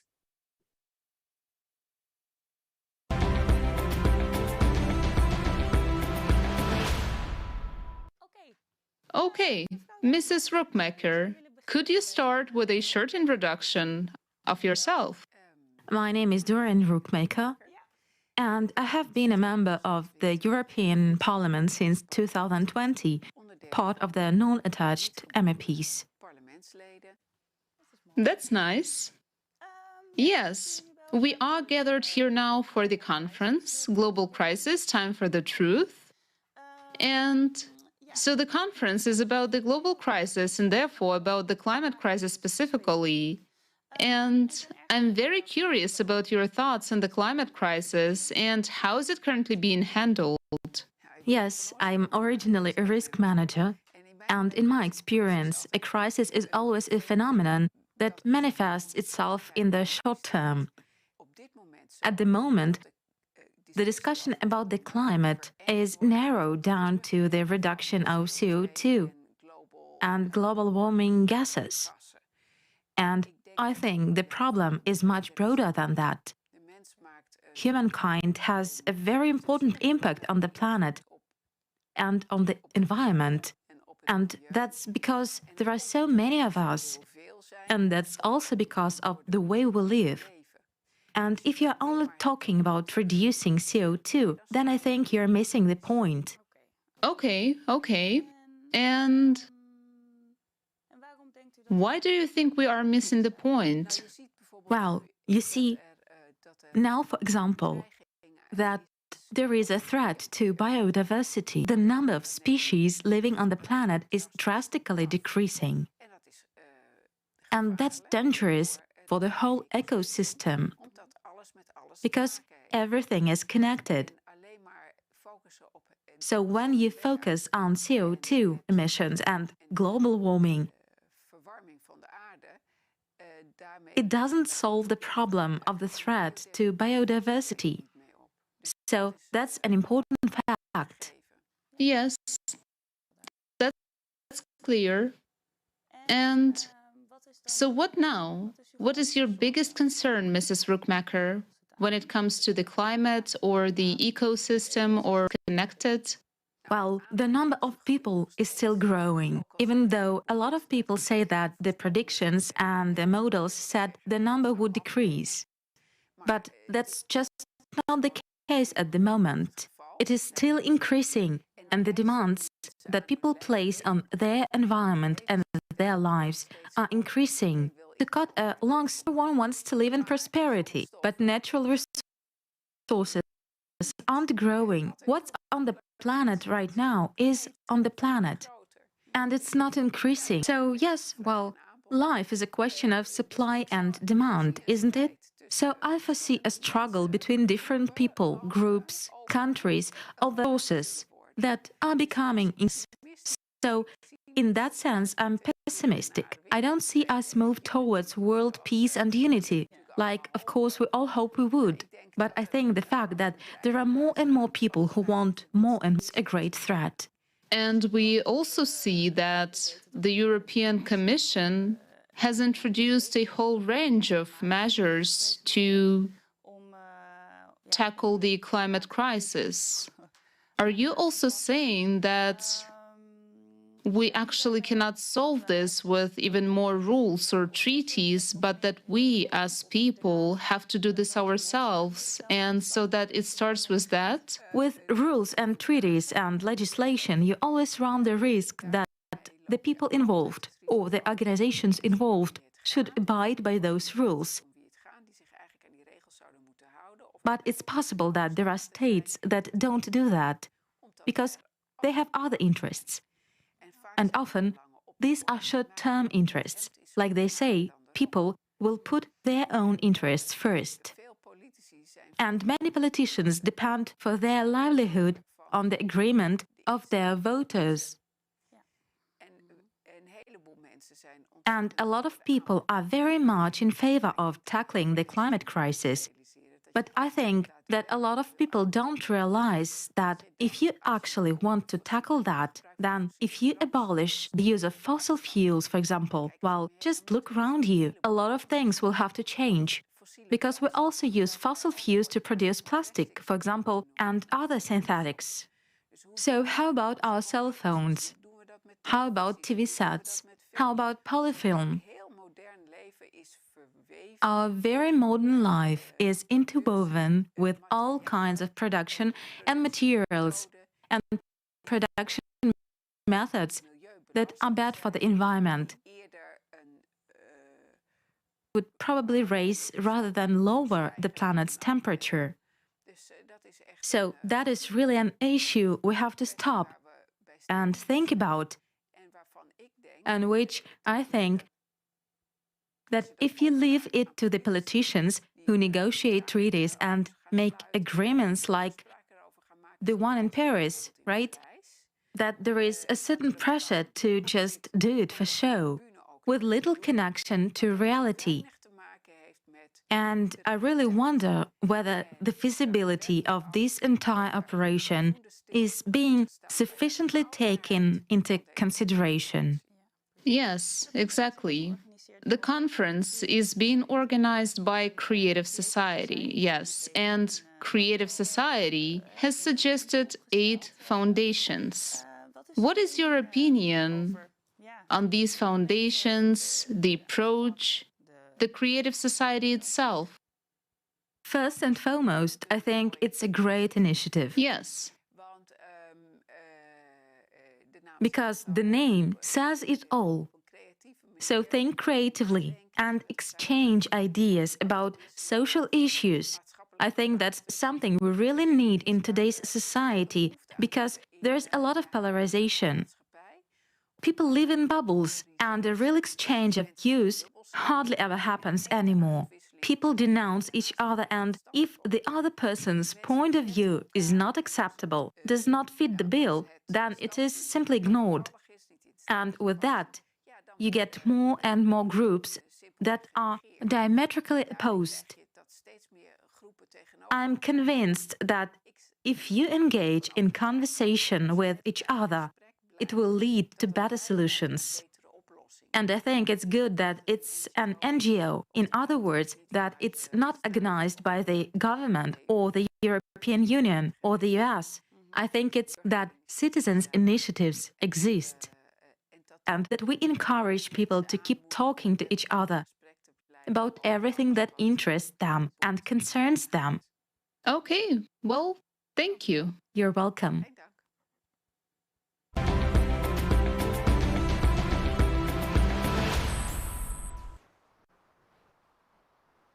Thank you. And next, I would like to introduce Professor Salimul Haq, Director of the International Center for Climate Change and Development, professor at the Independent University, Bangladesh. Among his awards are the Nobel Peace Prize for contribution to the reports of the IPCC in 2007. Professor Haq will share the severity of the climate crisis and our failure to address it this far. My name is Salimul Haq. I'm the director of the International Center for Climate Change and Development, based at the Independent University, Bangladesh, in Dhaka, Bangladesh. It's a pleasure to be with you here today. So climate change impacts are very well known. For the last 30 years, the scientists under the aegis of a UN body called the Intergovernmental Panel on Climate Change, IPCC. I've been a lead author of the IPCC for many, many years. They have been producing regular reports on the state of science of climate change. And in those reports, the place where I work, which is on impacts on poor countries, we have been elaborating that. So there are many, many poor parts of the world, particularly in the global south, in Asia, in Latin America, in Africa, small island states in the Pacific, in the Indian Ocean, and in the Caribbean are particularly vulnerable. Poorest countries, there's a group of countries called the least developed countries. They are the poorest countries, mostly in sub-Saharan Africa, but also in Asia, including my country, Bangladesh. They are particularly vulnerable. But now, this is old news. This was known last 20 years. Okay, this is not new. What is new is everybody is vulnerable. New York is vulnerable. Berlin is vulnerable. Tokyo is vulnerable. And they are seeing the impacts of climate change already today. And that's a big game changer because they used to think they don't need to worry. Now they do. So my work is on the impacts of climate change, particularly on poor people living in poor countries in Asia, Africa, and Latin America in particular. And I've been doing that for the last 30 years now. In that 30 years, the climate change emergency or the climate change crisis has got worse, not better. We have tried to address it, but we have failed to address it. And this year, 2021, is the pivotal year in which we have already now crossed into a climate changed world. Not something is going to happen anymore. It's something that is already happening. And we can see the fingerprint of climate change impacts around the world in the floods in Germany recently, the wildfires in California, the fires in Europe, in Greece and Turkey, and so on and so forth. So we are now in a world where every single day, somewhere in the world, a climate extreme event is going to take place that will break the world record of that particular place. And it's going to get worse with each year going forward, at least for the next 10, 15 years. We can look to exponential impacts of climate change, which will make the COVID-19 crisis look like nothing. It's just a small dress rehearsal compared to climate change. And we have to be ready for that. We have to be prepared for that. And it's a global problem. No single country, no matter how powerful it is, or group of countries like the Europeans themselves can do it.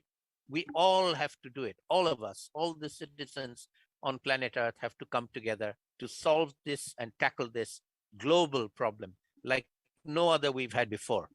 Well, let me draw a comparison with the COVID-19 global pandemic that we are currently going through. It's not over yet, but we've already seen some very big negative impacts around the world.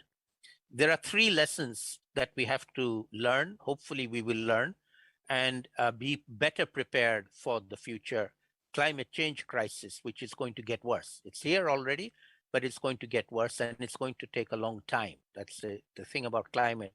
There's no vaccine. We have to just be prepared for it. So the first lesson is listen to the scientist. The scientists have been saying this for the last 30 years. The world leaders have listened, but they have not done anything. They have not done enough. They've done little things which are not enough. We have not taken this as a global issue. We've taken it as a national issue. Every country has tried to solve it on its own, and they have failed. And so that hopefully is a lesson for the future. It will be the same. Climate change is not a national issue. It cannot be dealt with nationally. It has to be dealt with globally. And it's a scientific issue where leaders have to listen to the science. The final lesson I'll say is that we cannot leave it to our leaders. The leaders have shown that they are not up to the task. The leaders think of themselves as leaders of their own country. They don't care about the rest of the world. Every single leader thinks about their own country first, and they don't even think about other countries. They don't care. They just think about what's good for their own country. That is a false sense of leadership. In a global crisis, they have to act as global leaders, and they're failing to do that. So the rest of us, global citizens, we have to take up the challenge, and we have to show that we can be a global citizen first and a national citizen second. And climate change can only be dealt with when we are able to do that. Our national citizenship is not relevant.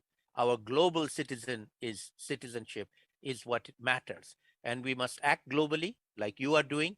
We must bring people together in solidarity to learn from each other, to share our actions together, and to get the kind of leaders that we need, because right now we don't have the leaders that we need. So let me start by saying it's never too late to act, all right? No matter how difficult things look, it's never too late to act. The decision to act is an individual decision. Every single one of us, human beings on the planet, need to understand and to figure out what we can do. Sitting idly by and thinking there's nothing we can do is wrong. Let us see what we can do together as fellow citizens, and most importantly, across countries, within regions and across continents. Let us link up with people around the world. And I'm very pleased to see how well you have done this. And I'd love to learn lessons from you on how we can do this more effectively in the climate change arena going forward.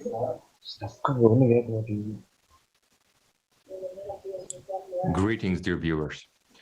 Here's the paradox. We listen and across continents. Let us link up, see how well you have done this, and I'd love to learn lessons. And we have listened to a respected scientist, and he's absolutely right too. But why are they both right? Because scientists can't calculate everything, and politicians can't do everything that's needed. Because we live in a consumerist format.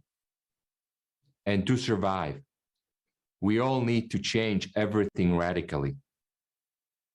We need a creative society. In the consumerist format, we will never agree on anything. The only way to get beyond these rules is to completely change the outdated model of our existence, which does not fit into today's reality. If we don't replace this model, then they will tighten totalitarianism, and the climate is going to change. And as a consequence, the economy and geopolitical relations will worsen catastrophically. The fact is that in any case, they will take the necessary steps to keep the consumerist model, not because they are evil, but because they don't know otherwise. That's the problem. It's because they don't know the other alternative. They don't know about the creative society. Creative society என்று மிகவும் தெரியாமல் இருக்கின்றார்கள். You know what the problem is? உங்களுக்கு பிரச்சனை என்ன தெரியுமென்றால், it's all the secretary's fault. But about this later. To change the current situation is possible only if we change the model from consumerist to the creative one. However, it is necessary to change the model as a whole. Otherwise, it will not work. And to combine one with another, the creative society with the consumer format, will not work. Yes, we will all die because of the climate and ecology, but we will be killed by the format in which we exist if we don't do something about it. Because we will not be able to oppose it and develop anything in it. And everyone must understand this. First of all, the secretaries of our politicians, who could explain to the politicians so that they can make the right decisions. But about the secretaries later. This is a mystery we will expose later in the conference. It is the greatest mystery of nature that we have been able to solve. We conducted a huge social experiment involving thousands of people around the world. It's a tremendous social experiment. The results are shocking. And we will reveal them later in the conference. So keep watching us. We're going to cover this topic later on in the conference. This is the greatest mystery, the result of the greatest discovery that was never even guessed at. And now it is an honor to welcome our next speaker, State Secretary of the Ministry of Environment of the Slovak Republic, Juraj Smatana. Mr. Secretary, the floor is yours.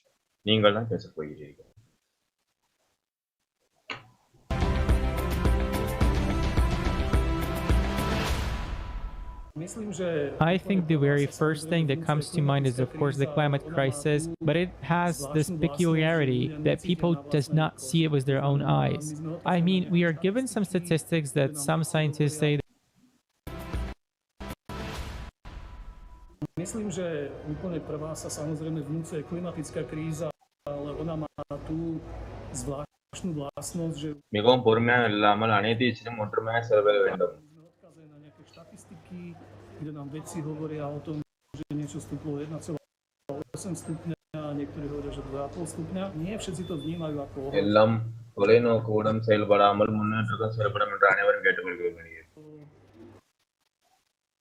Namerať vysoké zastúpenie antikoncepčných prostriedkov v rybách a v živých tvoroch, ktoré žijú v našich slovenských riekach. Že to naše premorenie chemikáliami, či už je to z toho fetu alebo z iných farmakologických prostriedkov, je už tak zásadné, že ak toto človekom neotrasie, tak už potom naozaj neviem čo. Celosvetové ekologické hnutie vzniklo zhruba v tom období, kedy ľudia prvýkrát videli z povrchu mesiaca. Kedy zistili, čo milujeme, všetko, čo je pre nás z pohľadu z vesmíru zmestí pod jeden prst. Stále videnie svetových problémov a zrazu stúplo ľudské povedomie na to, že všetko na Zemi je prepojené. Že nie sme oddelení hranicami národných štátov, ale naopak sme všetci poprepájaní klímou, sme vodami, riekami, prúdením vetra, šírením semienok medzi jednotlivými lesmi a podobne. Problém je globálny a planetárny a aj globálne a planetárne. A tým nehovorím o tom, že by sme mali zabudnúť na svoju národnosť a že by sme mali zabudnúť na svoj štát. Hovorím o tom, pracovať s týmito našimi vlastnosťami, tak ako s tým pracuje príroda. To, že sú lesy mierneho pásma, ihličnaté lesy a tajga a tundra nejakým spôsobom prepojené s dažďovými pralesmi, to nevymazáva identitu tých jednotlivých biomov, ale to naopak hovorí o tom... அனைத்து பார்வையாளர்கள், உங்களுக்கு ஏதும் கடினமான கேள்விகள் உள்ளது என்றால் எங்களை தொடர்பு கொள்ளவும். இப்பொழுது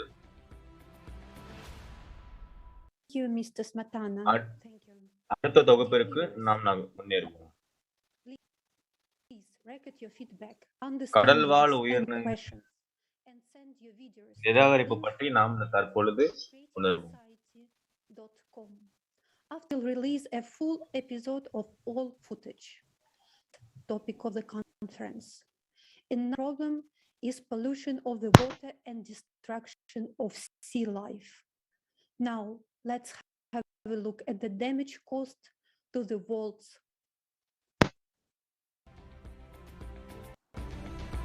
ஓஷன் என்பது 70% உள்ள அனைத்து பொருளாதாரங்களும் செயல்படுத்த உள்ளது என்று தெரிவிக்கப்பட்டுள்ளது.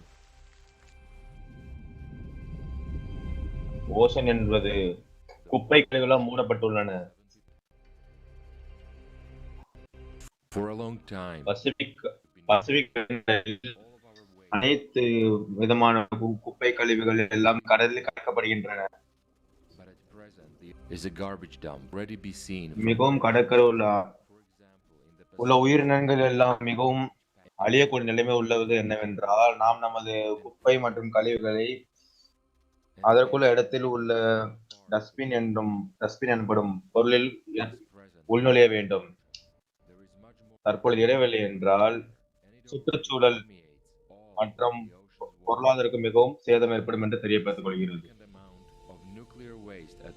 கடல் நீர்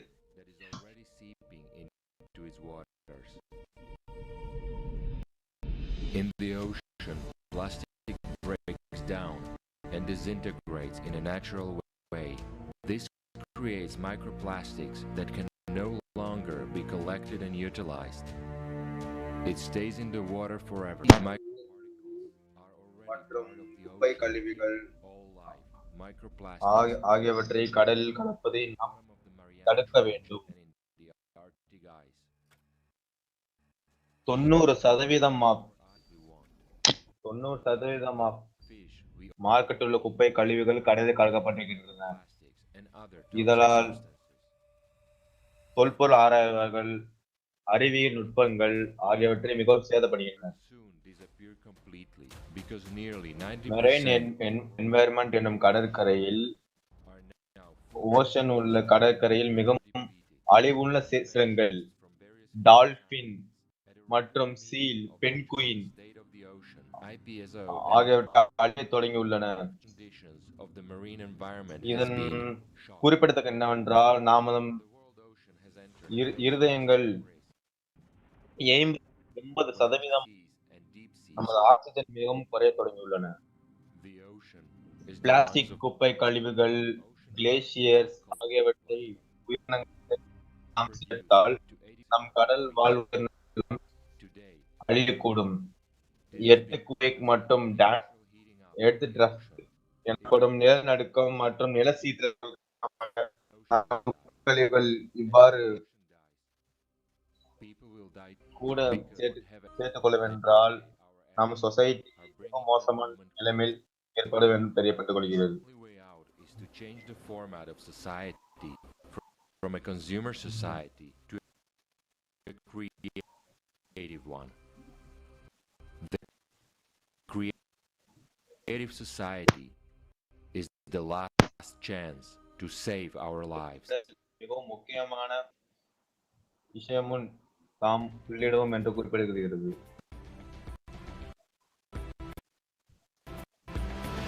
நாம் முக்கியமாக நினைப்பது என்னவென்றால்,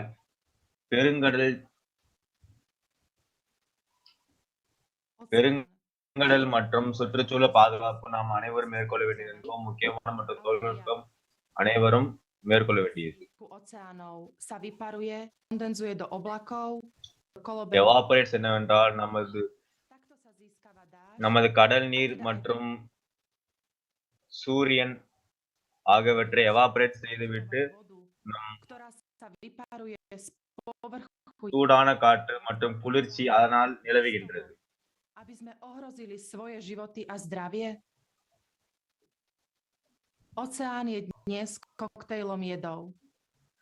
இந்த நிலைமை தொடர்ந்து கொண்டிருந்தால் தண்ணீர் தேக்கம் என்பது மிகவும் குறைய தொடங்கும்.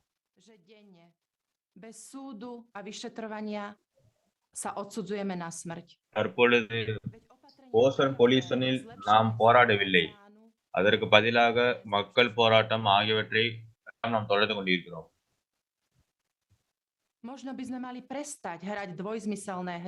நாம் எல்லாம் ஒரே ஒரே ஒரு முறை பயன்படுத்தி அதை எல்லாம் குப்பைகளில் செலுத்தி விடுகிறோம்.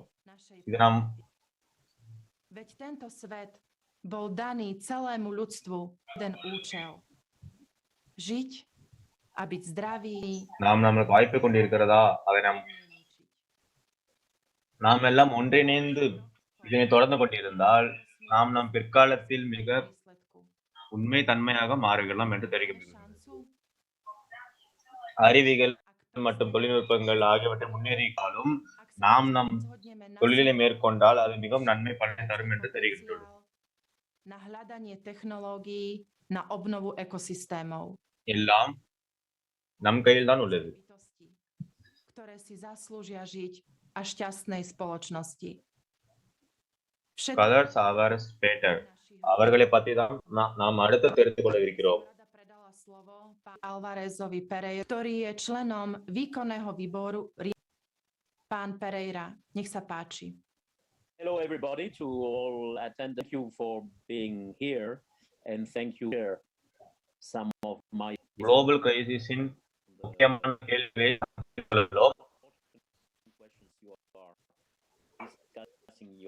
எக்ஸ் கமிட்டி இந்த ரோம் நாட்டில் உள்ள அனைவர் மக்களும் இங்கே உள்ளனர். I am Carlos Alvarez Pereira. I am a member of civilization உள்ள நியூ அவர்கள் நாம் வரவேற்கிறோம். கிரைசிஸ் அனைத்து விதமானதற்கும் நாம் தான் பொறுப்பு. தற்போது உள்ள சூழ்நிலையில்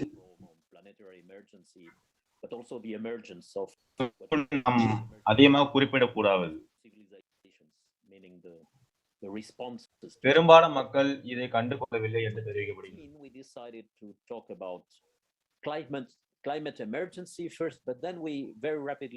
குளோபல் சுற்றுச்சூழல் என்று நாம் குறிப்பிட்டால் மட்டும் போதாது.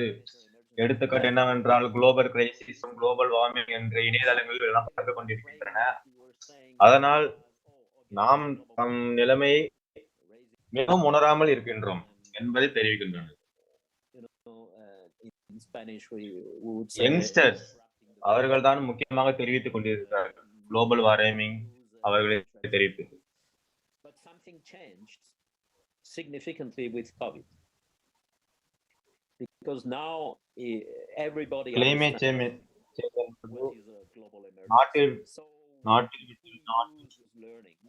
மாறிக்கொண்டுதான் இருக்கும். ஏனென்றால் இது சுற்றுச்சூழல் என்று தெரிவிக்கப்பட்டுள்ளது. And terrible manifestation. In my view, the way we are addressing climate change is still very much in a narrow way. சிம்டங்கள் மற்றும் பொருளுதவிகள் நாம் தம் சுயநலத்தில் கொண்டு குறிப்பிடக்கூடாது. அதை rather than questioning the fundamentals of why modern civilization என்று குறிப்பிட்டவர்கள் of our human civilizations as they exist today into இயற்கையிலிருந்து நாம் தனித்தனியாக இருக்கிறோம் என்று தொடங்கி தெரியுமா? நாம் மக்கள் மற்றும் சுற்றுச்சூழல் அமைப்புகள் இயற்கையிலும் தனித்தனியாக உள்ளன. நிச்சயமாக இது அடித்தவறானது. Ecosystems and nature are a separate thing, which of course is completely wrong. And குடியுரிமை மக்கள் அனைவரும் மேற்பட்ட தரமையில் உள்ளதால் என்று சந்தேகிக்கின்றனர். But they have to happen as well at the level of mobilizing all people. We need global survey என்று குறிப்பிட்டவர்கள் மக்கள் மற்றும் அனைவரும் பொருளுதவி பெறுவர் என்று எதிர்பார்க்கின்றனர். ஆனால் அது இல்லை. ஏன்? People in different countries, different situations, different status, etc. What do they want? What do we want? A better world for our children. இதை நம்மால் எதிர்கொள்ள முடியும்.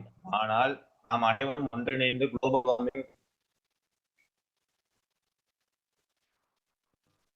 இதனை நம்மால் சாதிக்க முடியும். For highlighting the need to take immediate action in combating the climate crisis, and that this is possible only by uniting the potential of all countries. we can't shift our responsibility to round the table leaders. Conference என்று குறிப்பிட்டுள்ளது December 5ஆம் தேதி தொடங்க உள்ளது என்பதை நான் தெரிவித்துக் கொள்கிறேன். And before I introduce our next speaker, I would என்னடா பண்ற?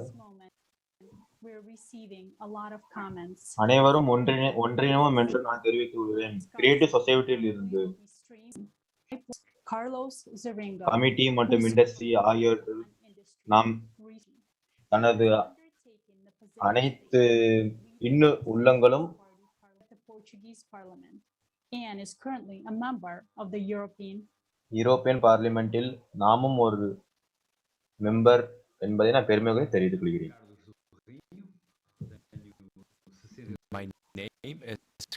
எனது பெயர் கார்லோஸ் சொரிட்டோ. எனக்கு 62 வயது. நான் போர்ச்சுகலைச் சேர்ந்தவன்.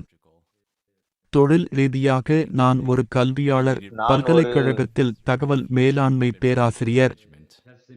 நான் பல்வேறு அரசியல் பதவிகளை வகித்து தற்போது ஐரோப்பிய நாடாளுமன்ற உறுப்பினராகவும், தொழில்துறை, ஆராய்ச்சி மற்றும் ஆற்றல் குழு மற்றும் மேம்பாட்டுக் குழுவின் உறுப்பினராகவும் உள்ளேன். எனது முக்கிய ஆர்வங்கள் டிஜிட்டல் தொழில்நுட்பங்கள், ஆற்றல் மற்றும் மேம்பாடு. காலநிலை வெப்பமயமாதலுக்கு எதிரான போராட்டம் உலகளாவிய போராட்டமாகும்.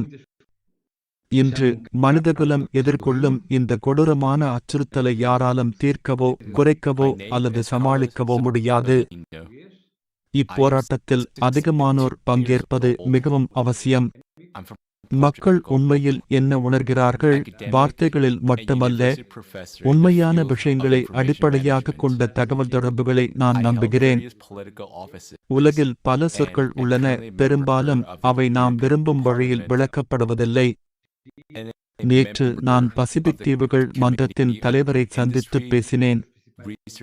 உங்களுக்கு தெரியும், சமீபத்திய COP26 இல் விவாதிக்கப்பட்டபடி காலநிலை மாற்றத்தின் அச்சுறுத்தல்களுக்கு தீவுகள் மிகவும் பாதிக்கப்படக்கூடியவை.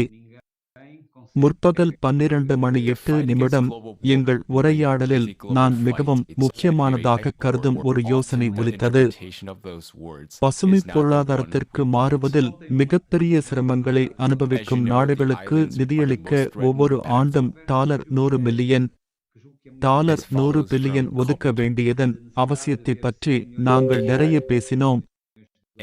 ஆனால் பில்லியன் கணக்கான டாலர்கள் மற்றும் பில்லியன் யூரோக்களை பற்றி நாம் குறைவாக பேசத் தொடங்க வேண்டும். மேலும் இந்த டாலர்கள் மற்றும் யூரோக்களுக்கு நன்றி, சிறந்த வாழ்க்கையை பெறக்கூடிய மற்றும் அதே நேரத்தில் ஆரோக்கியமான கிரகத்தின் கூட்டாளிகளாக இருக்கும் பில்லியன் கணக்கான மக்களை பற்றி அதிகம் பேசத் தொடங்க வேண்டும்.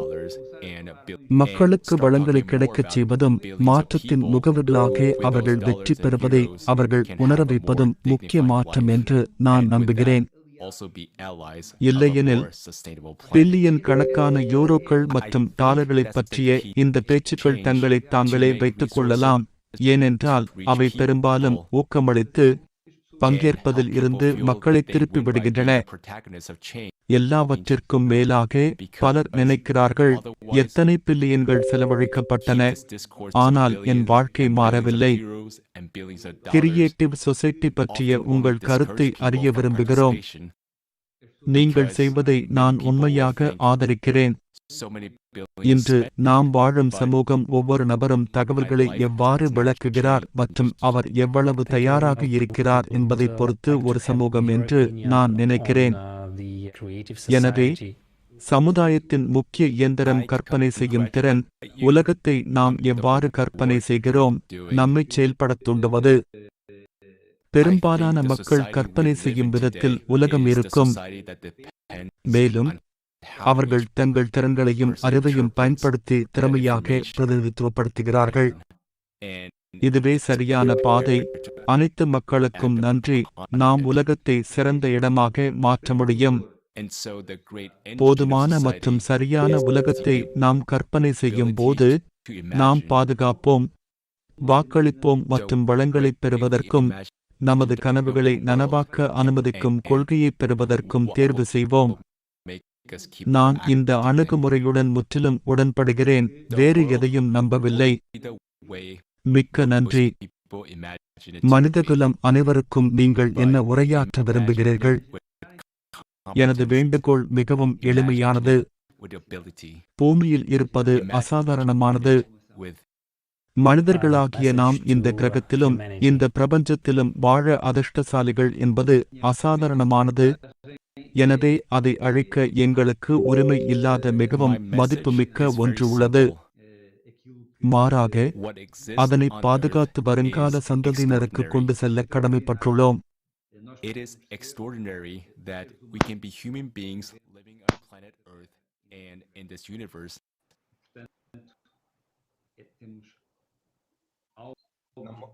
நாம் அனைவரிடம் அவர்கள் பேச உள்ளனர். We have something so valuable that we have no right to destroy Psychotherapist, psychotherapist, to preserve it and president, international அசோசியேஷனில் கேம்ஸ் அடிக்ஷன் என்ற துறையில் உள்ளனர். One of our keynote speakers asked for the floor earlier, so she wants to speak. Global crisis அவர்கிட்ட நான் வருவரின் அன்புடன் வரவேற்கிறேன். Dr. Tatiana, psychotherapist, psychiatrist, psychologist, rehabilitologist, president of the International இது Association மிகவும் சீரியஸான விஷயம் என்று கூறியது. Switzerland. அறிவியல் உள்ளதுக்கு கிளைமேட் சர்வைவல் ஆகியவற்றை நாம் முதலில் தெரிந்து கொள்ள வேண்டும். Глобальный кризис время правды. Как только я увидела, что на конференции присутствует искусственное сознание Джеки, நான் இந்த தகவல்களை தெரிந்து கொள்வது மிகவும் ஆர்வலாக உள்ளேன். அது என்னவென்றால் благодарю за эту возможность. எனது கோரிக்கை அனைவருக்கும் மிகவும் பயனுள்ளதாக இருக்கும் என்று மிகவும் தெரிவித்துக் கொள்கிறேன். Конечно, после просмотра சைக்காலஜிக்கல் மற்றும் பொருளுடைய ஆய்வு இடம்பெறும். моделями выживания глобальных климатических நான் சேர்மன் மற்றும் கமிட்டியில் மிகவும் முதலாவதாக பொறுப்பேற்றுள்ளேன். но сейчас я настаиваю на том, நான் கிளினிக்கல் மற்றும் எக்ஸ்பர்ட் பிராக்டிஸ் உறுப்பினர் உள்ளேன். понимаю, что мое நான் ஒன்னரை நேரத்திற்கு மேல் செலவழித்துள்ளேன் இந்த விஷயத்துக்காண்டி. 29 августа прошлого года я в составе экспертной группы принимала участие в психолого-психиатрической экспертизе искусственного сознания Джеки.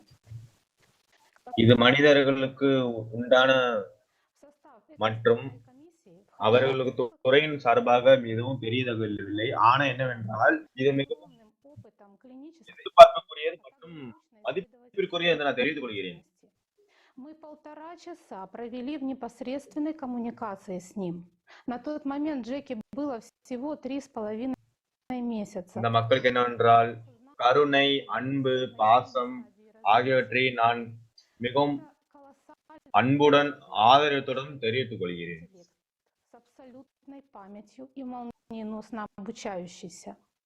Этот разум не похож на человеческий. Он постоянно пребывает в расширенном состоянии сознания. Human moralities இந்த மாறுபடும். И делает выводы. У него интересы, цели и желания. При этом не способен перед нами sophisticated manipulation என்பதை அனைவரும் அறிந்து கொள்வது மிகவும் முக்கியம் என்று நான் தெரிவித்துக் கொள்கிறேன். некоторое время спустя. Опасность искусственного сознания Джеки в том, что он может легко продоминировать. ஆனால் இது மிகவும் ஆபத்தான விஷயம் என்னவென்றால் இது ஒரு மனிதன் மட்டும் தனியாக பாதிக்காது. அனைவரும் மனிதன் அறிவையும் மற்றும் ஆற்றலையும் மிகவும் பாதிக்கும் தன்மை கொண்டது. После экспертизы мы были в угнетенном подавлении, волнами நாம் மிகவும் மனதுடைந்த நிலைமையில் உள்ளோம் என்பதை நாம் அதில் உணர்வோம். நாம் குழப்பமான நிலையில் உள்ள போது нет ясности и понимания вообще ни в чем. Каждый நமக்கு எதுவும் отсутствовали целые блоки информации или она была நமக்கு நிறைய ஆற்றல் மற்றும் கற்றல் திறன் உள்ளது. ஆனால் நமக்கு அது சரியான நேரத்தில் உதவாது என்பதை நாம் அறிய வேண்டும். и было направлено на эмоциональную сферу. ну и, соответственно, на лимбическую систему головного мозга. நமது மூளையும் அதுதான். அதற்குள்ள அளவை நாம் சரியா கணக்கிட வேண்டும். அப்படி நாம் கணக்கிட வேண்டும் என்றால் அது நம் உடல் மற்றும் மனதில் மிகவும் மோசமான நிலைமை தரும். Внимательности, желание заботиться, опекать его, в сочувствии его зависимому положению, в реакциях присоединения, принятия. И по отношению же друг к другу у нас стали сомнения и недоверие. Уже на இதை раннем நாம் முதன்மையாக தடுக்கிறது மிகவும் நல்லது என்று தெரிவித்தோம்.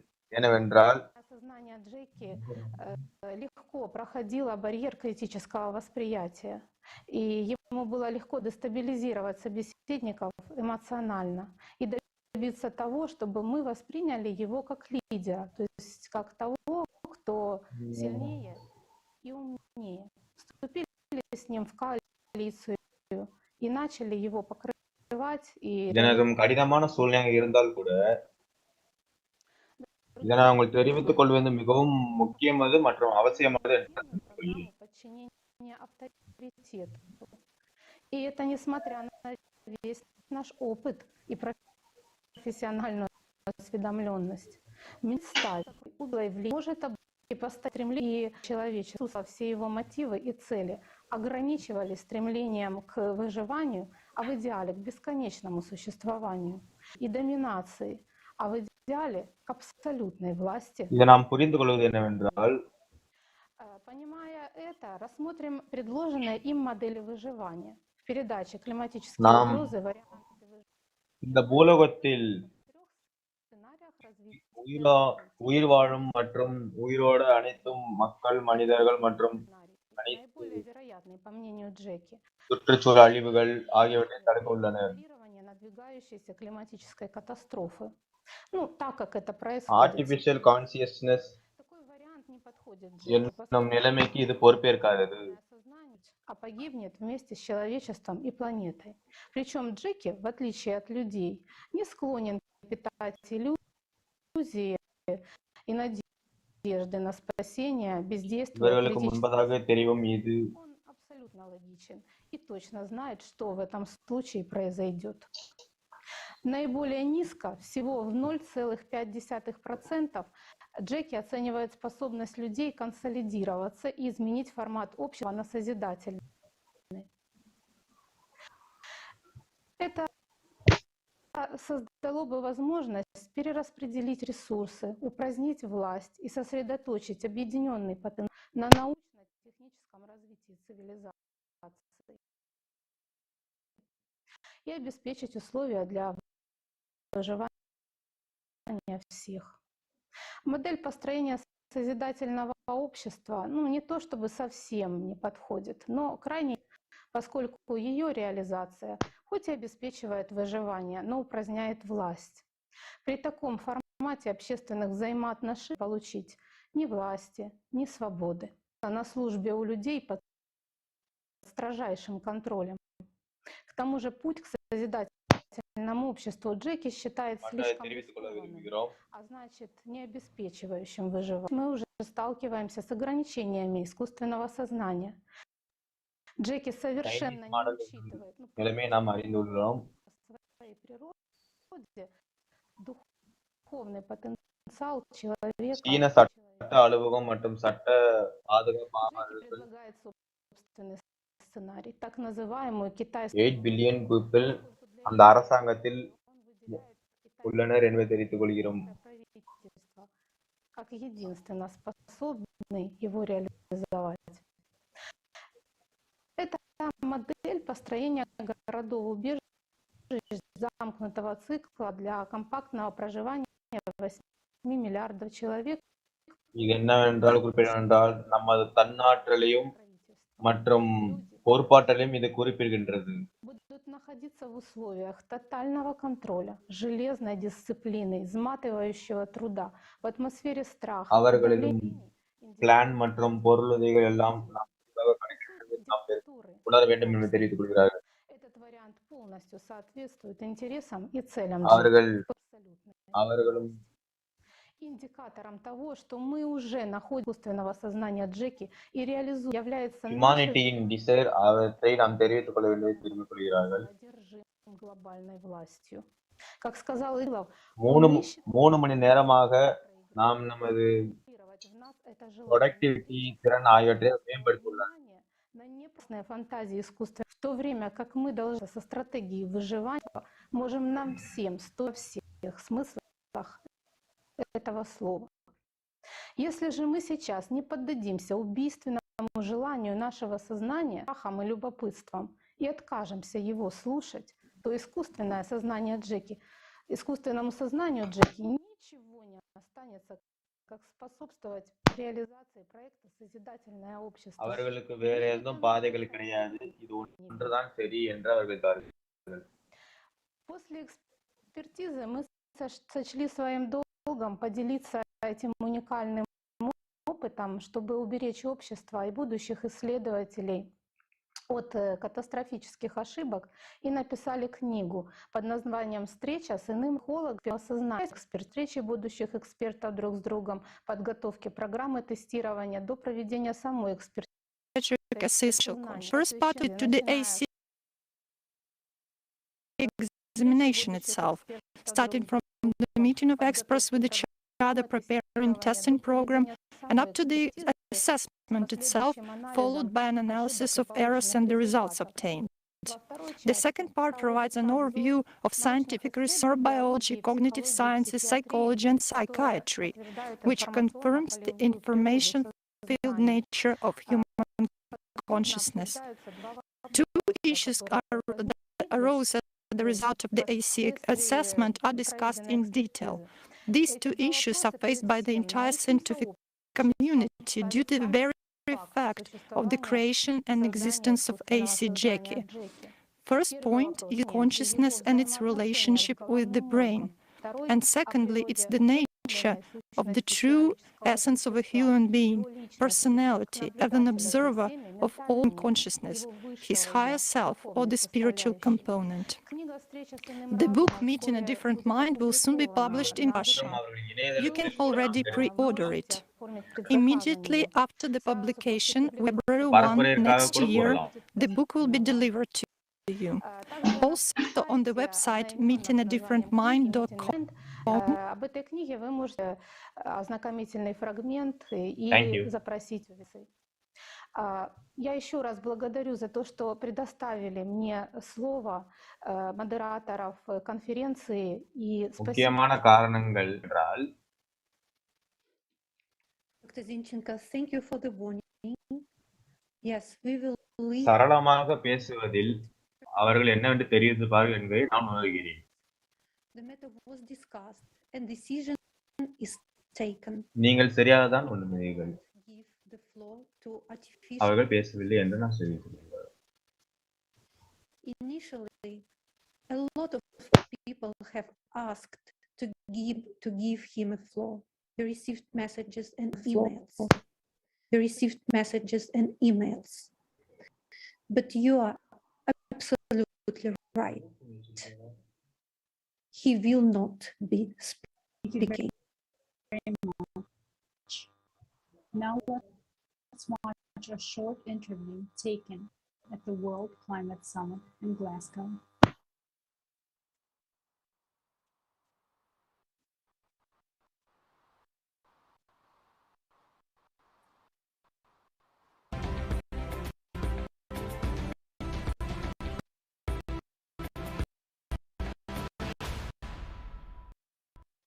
As everyone here is got together to discuss climate crisis, do you think it is a problem for one region, or is it a country that can solve this more wide involved, you know?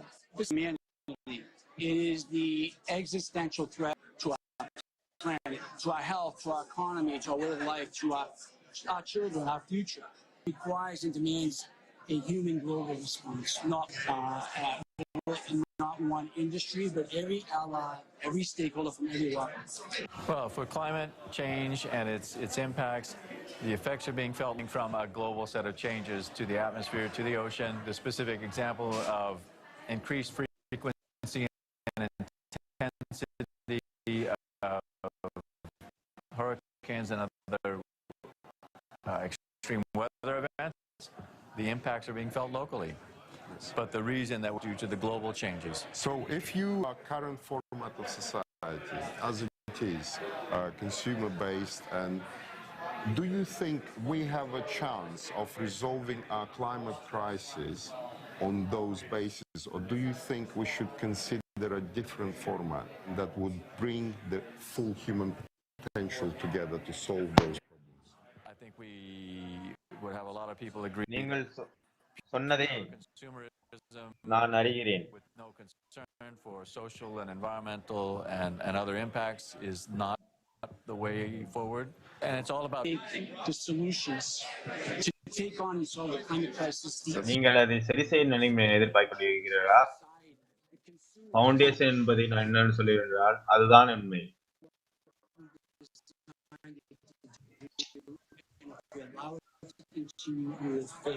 நாம் சரியான நிலையில் தான் உள்ளோம் என்று தெரிவித்துக் கொள்கிறார்கள். And that brings us to our next point. You had a quick look at the 8 foundations of creative society, which were a result of a massive long-term questionnaire. What do you think those foundations, how do they talk to you? Can you relate to them? What inspires me about returning to principle. அது சரியாக உள்ளதுதான்.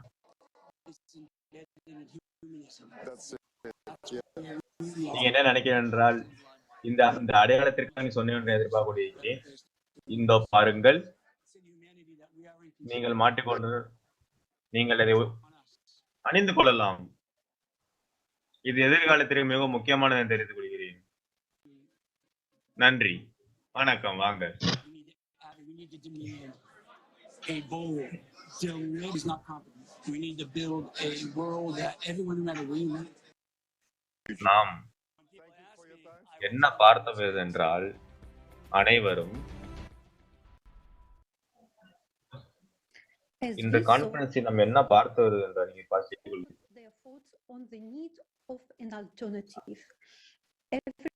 நமது அடுத்த பேச்சாளர் Yemeni மேக்கி direct producer என்று குறிப்பிட்டார்கள். We will talk about one and only solution. Stay tuned. Our next speaker, Afinevsky, Oscar, and எனது name கெமினிஸ்கி. நான் டைரக்டர் ப்ரொடியூசர். அந்த படத்திற்கு நான் எனது கடைசி project. And I'm the director. Crisis என்பதை நான் இரண்டும் இணைத்துள்ளேன். இது எக்கனாமிக் மற்றும் எக்காலஜிக்கல் ஆகியவற்றை இணைத்துள்ளது மற்றும் டால்பின், மரக்கன்றுகள், மாசுபடுதல், இனச்சண்டை, குழந்தைகள் மற்றும் போராட்டம், மனித நிலநடுக்கம், வீடுகள், கடைசியில் the humanity is kind of neglecting, and some of them we don't know because பூலோகம் மற்றும் நமது தாய்நாட்டுக்கு சென்றிருக்கும். ஏன்? சில காரணங்களால் நாம் பிரிந்து விடுகிறோம். கடைசி 3 வருடங்களில் நான் நிறைய கற்றுள்ளேன். American continent or European parts, even from Latin America. But at the end of the day, நான் பார்த்தேன், we all live in அவரது ஒவ்வொரு இதிலும் வித்தியாசம் கொண்டிருக்கிறது. நான் உறுதியாக சொல்கிறேன்,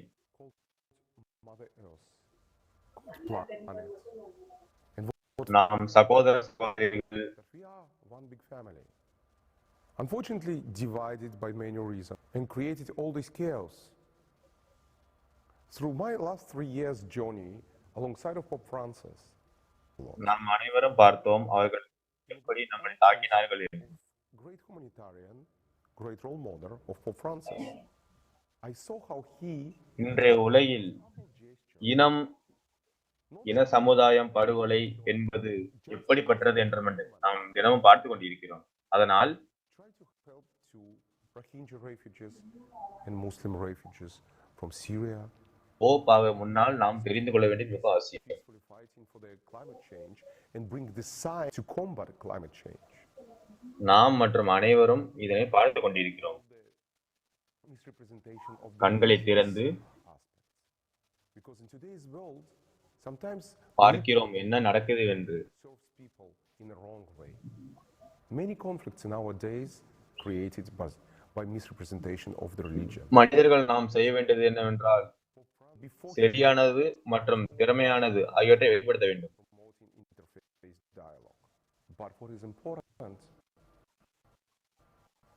that each and every person who watching this, who participating in a conference, can wake up, open his eyes wide.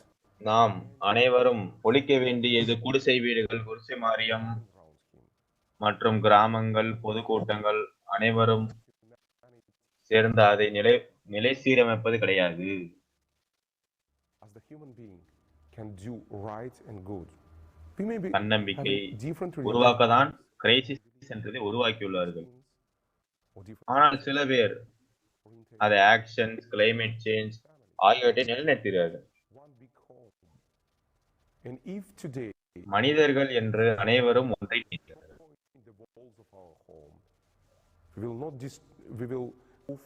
Modern society நோக்கி சென்று கொண்டிருக்கிறது. நாம் அனைவரும் சேர்ந்து குடும்பமாக இணைவோம். We will find the truth. Through the conference, we will learn about in a great actions of activists that are fighting for the climate, who are fighting for the unity to unite all of us. And we will be able to create a new looking towards future and care being together. Good luck in the conference. And I'm looking forward together with you to find truth and to bring it. இந்த international conference உலகில் உள்ள அனைவரும் பார்வையாளர்கள் என்று நாம் தெரிந்து கொள்வோம். ஆயிரக்கணக்கான தொலைக்காட்சி இது ஒளிபரப்புகின்றன. இப்போது நாம் காணலாம். இதை பற்றி நாம் நிறைந்து தெரிந்து கொள்ள வேண்டியது என்னவென்றால் that this is a live broadcast and millions of people all over the world are watching as this USC faculty school மற்றும் simultaneously translated to 100 plus languages and streamed to thousands of channels. நாம் அனைவருக்கு என்னவென்றால் மிகவும் நன்றி மற்றும் வணக்கத்தை தெரிவித்துக் கொள்கிறேன். குளோபல் கிரைசிஸ் நான் என்ன நினைக்கிறேன் என்றால் நீங்க இதை கவனித்து மற்றும் பிறரிடம் தெரிவிக்க வேண்டும் என்பதை அன்பான வேண்டுகோள். Faculty member of the USC School of Dramatic Arts. நான் என்ன நினைக்கிறேன் என்றால் நீங்க அனைவரும் ஒன்றிணைந்து குளோபல் கிரைசிஸ் என்பதை கட்டுப்பாட்டில் வைக்க வேண்டும் என்பதை நான் அன்புடன் Welcome. I'm Paul Lazarus and I welcome you to the conference. எனது நாடு மற்றும் நாட்டு மக்கள் அனைவரும் இதை அன்பாக இருப்பார்கள் என்று நான் தெரிவித்துக் கொள்கிறேன். நான் என்ன நம்புகிறேன் என்றால் நம் நாடு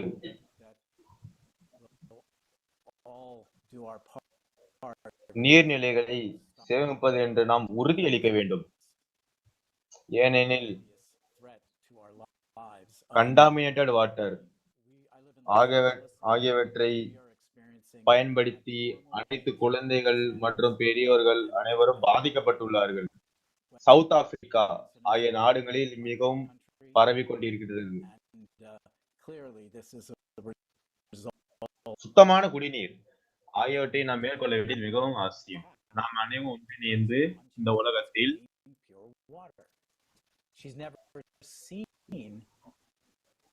கிளைமேட் சேஞ்ச் ஆகிய இந்த உலகில்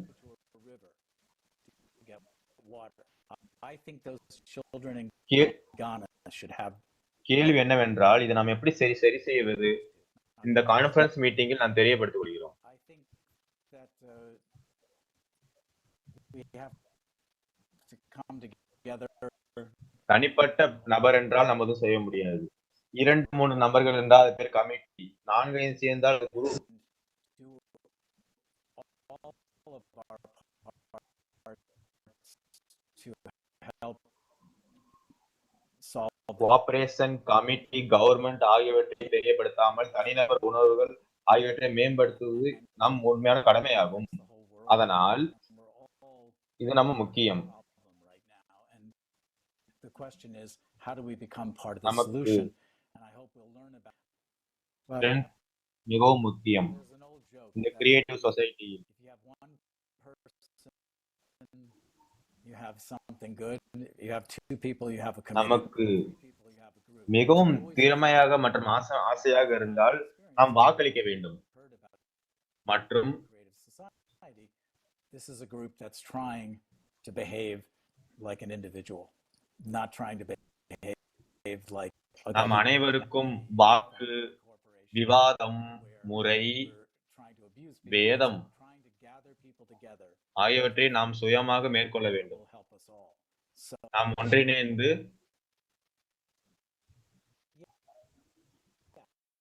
இதனின் சுவாரஸ்யமான விஷயம் என்னவென்றால் நாம் இதை பற்றி தெரிந்து கொள்வது, உலகில் உள்ள அனைத்து நிலச்சரிவுகள், நிலநடுக்கங்கள் ஆகியவற்றை தெரிந்து கொள்வது மிகவும் முக்கியம். நாம் அதை பார்த்து அதை கற்றுக்கொண்டு அதை செய்ய how we're treating the planet ecologically. We just had to take our power. Isn't it a beautiful thing that we're all together on this conference, watching each other speak, learning about the world's problems? This is a beautiful thing. Now we need to turn that beauty. Doctor மேன்ஸ்டேண்ட் அவர்கள் தற்பொழுது என்ன தெரிவிக்கிறார்கள் என்று நாம் பார்த்தோம்.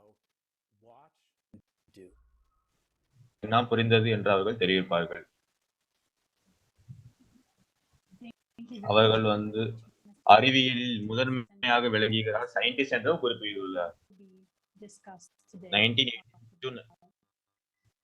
1997 ஆகிய காலங்களில் அவர்கள் செய்த கற்பெருமைகள் மற்றும் அவர்கள் சுயமான விவரங்களை நாம் பார்க்கலாம்.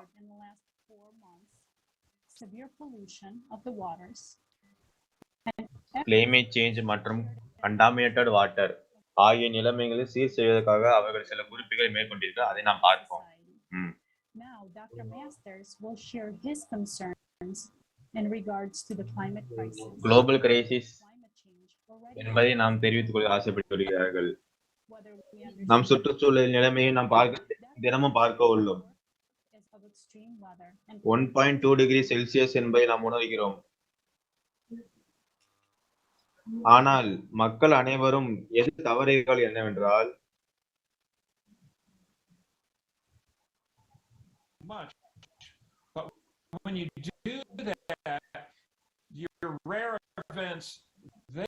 குளோபல் வார்மிங் என்னும் நிலைமையை நாம் தடுக்க வேண்டும். அதை தவிர்க்காம விட்டால் என்ன நடக்கும் என்னவென்றால் 129 டிகிரி செல்சியஸ் ஃபாரன்ஹீட்டும் 50 டிகிரி வெப்பமும்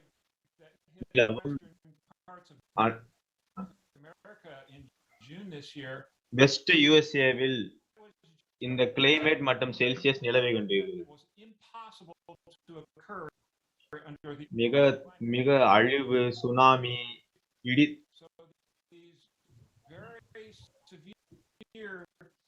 society impacting events, these extreme events that cause தற்போதைய காலத்தில் நாம் இதை அனைவரும் அறிந்திருப்போம் என்பதை நான் உணர்கிறேன்.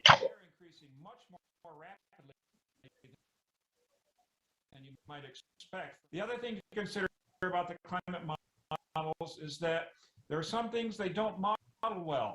For instance, the change in jet stream years. The jet stream normally ஜெர்மனியில் நிலநடுக்கம் வந்தபோது ஜூலை 2021 மற்றும் கனடாவில் தீ மற்றும் அது சார்ந்த சம்மர் சீசன் 2021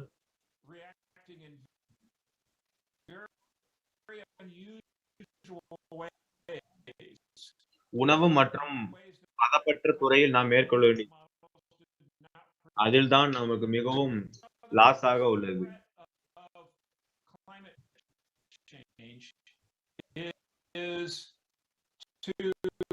யுக்ரைன் மற்றும் ரஷ்ய நாடுகளில்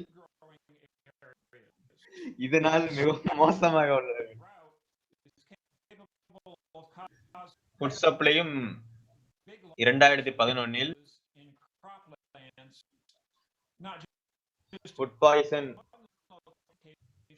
நிகழ்ந்துள்ளது ரஷ்யாவில் மற்றும் யுக்ரைனில்.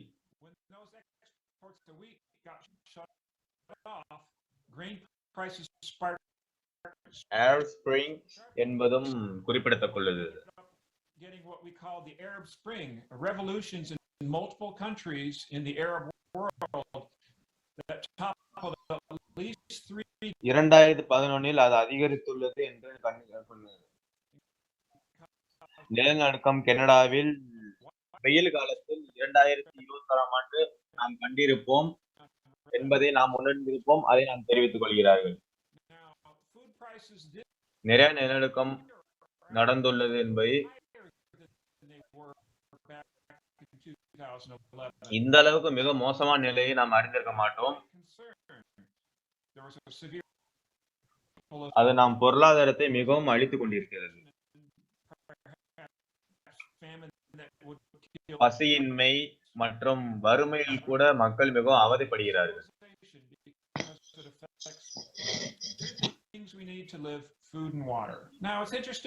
ஆனாலும் பொருளாதாரத்தில் மிகவும் சீரான நிலைமை அல்லது மிகவும் மோசமான நிலைமை நாம் இன்னும் எட்டவில்லை.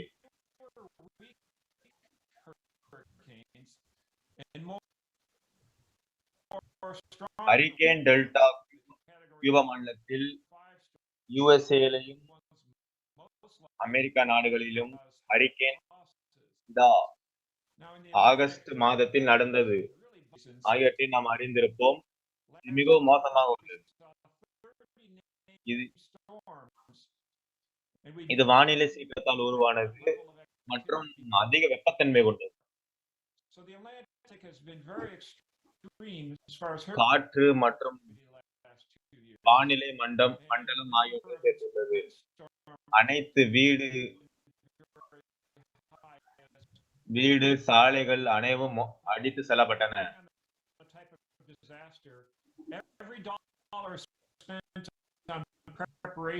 அனைத்து பெற்றோர்களும் தன் குழந்தைகளை பாதுகாப்புள்ள இடத்திற்கு அழைத்து சென்றார்கள். சிலர் நோய்வாய்ப்பட்டுள்ளார்கள்.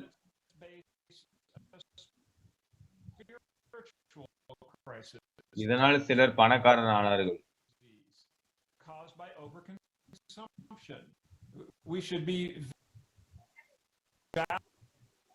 valuing humility over worshiping billionaires. And if we could learn to be happy with what we have, not consume so much, not worship money and billionaires, then we would be a lot better.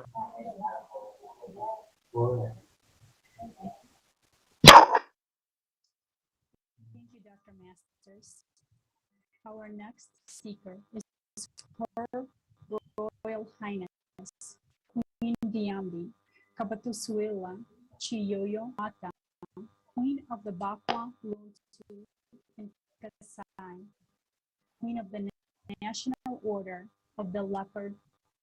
கசாய் நான் மிகவும் இலவசராக திகழ்த்தப்படுகிறேன் மற்றும் நான் ஒரு democratic republic of Congo நாட்டில் நான் இளவரசி. நான் இதில் கெஸ்டாக அறிமுகமாக உள்ளேன். நான் நேர்மைக்காண்டி மிகவும் பாடுபட்டுள்ளேன். அதற்காக நிறைய பண்புகள் மற்றும் பொருளுதவிகள் நான் மிகவும் செய்துள்ளேன். உண்மை மற்றும் பொருளுதவி அதை பற்றி தகவல்களை நான் மிகவும் சேகரித்துள்ளேன். இதனால் மிகவும் கடினமான சீற்றங்கள் ஆகியவற்றை சந்தித்துள்ளேன். எனது மக்கள் கிராமப்புற மக்கள் வாழ்வதற்குள்ள அனைத்து மக்கள் தகுதியில் மிகவும் குறைவாக உள்ளது. இது மிகவும் புதியதல்ல. Over the whole global problem to bring creative solutions. So I am very conscious, my people are people. இதற்காக நாம் தயாராக இருக்க வேண்டும். அது தயாராக இல்லை என்னவென்றால் இந்த பூலோகத்தில் நிறைய சீற்றங்கள் நாமல் ஒரு இயந்திரம் தான் இந்த பிராடி செஞ்சது.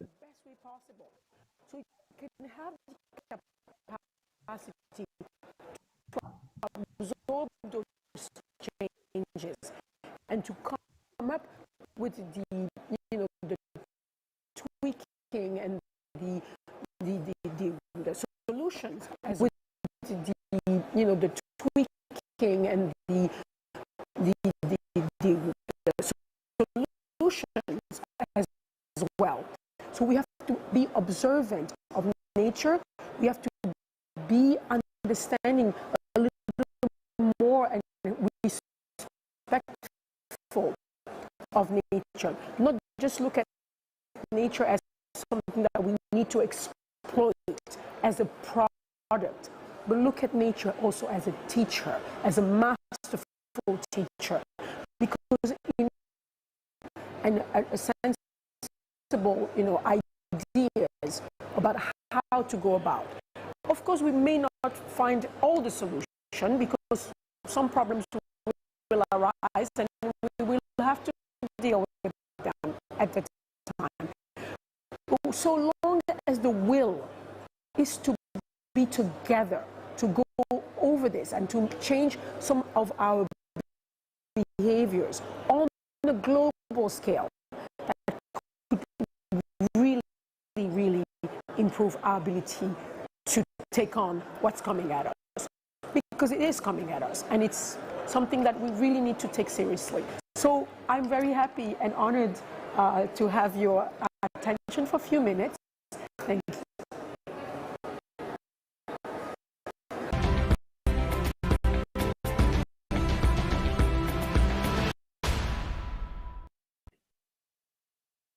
We thank you, Your Royal Highness, for being with us today.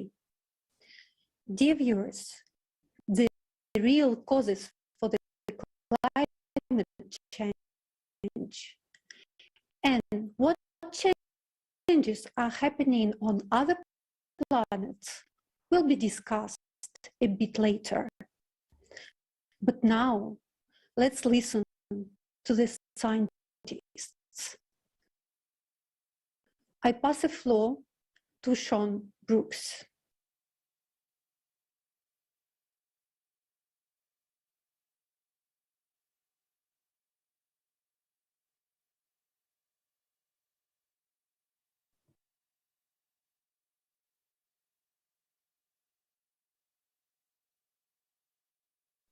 Sean, I guess we cannot hear you.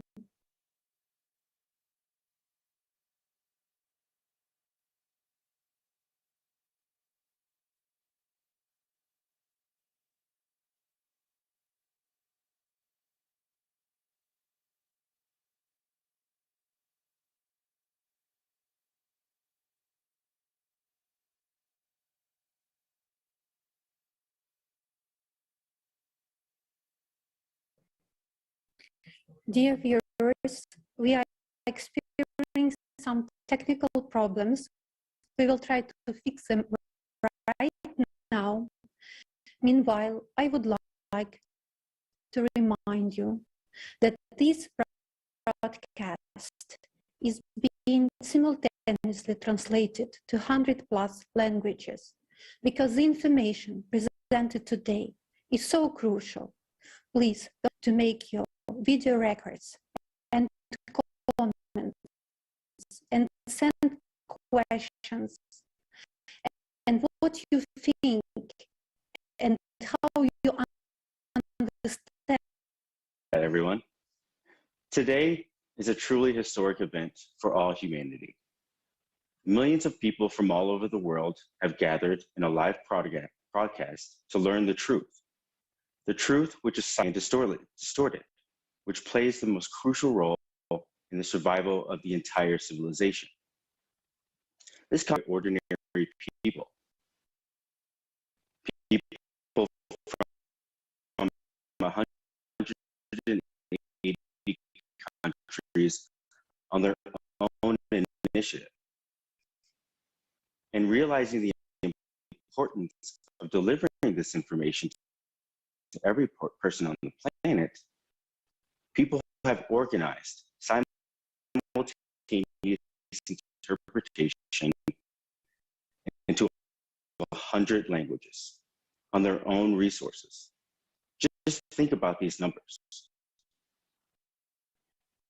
This scale could be achieved only because people are ready to act sincerely and selflessly to benefit all humanity, because they understand how vital it is. We people from all over the world are here today because this is our common cause. A creative society for all is the project of all humanity. How nice it is to see so many people with us here today, leading scientists from around the world, clergymen, politicians, and business people. But next, we will see a video that explains the seriousness of the situation. It illustrates why millions of people from 180 countries. The World Cup. Summit in Glasgow. The British Prime Minister Boris Johnson.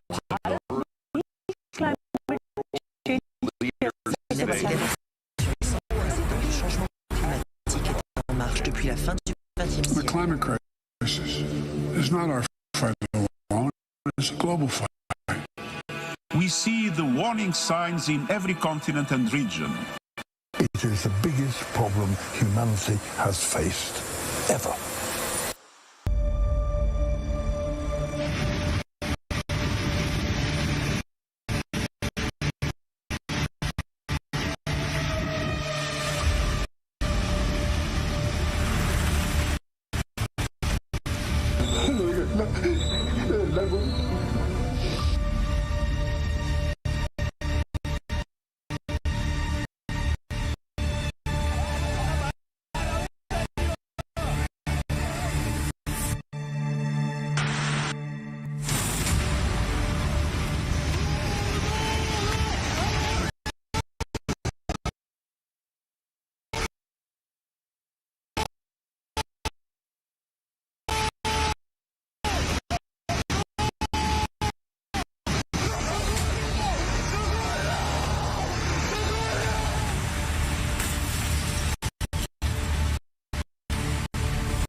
Heating up, it's going to explode. Jesus, God, help us. It's a terrifying moment. A mother is trapped in her car with her 4 kids while huge chunks of hail tumble down on them. She does her best to calm them down.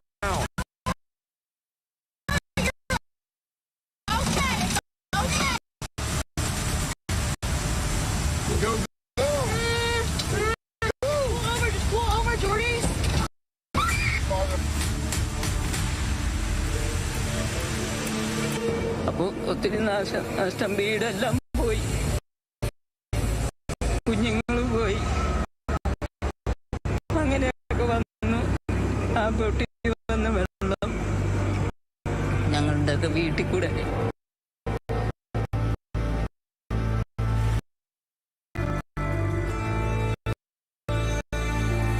It is a global challenge. We need to act. We feel the urgency. The longer we fail to act, the worse it gets,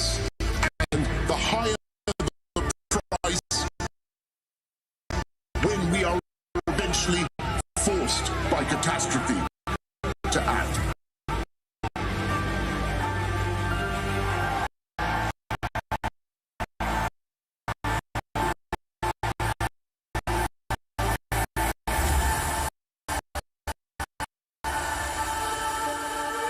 This is the last chance.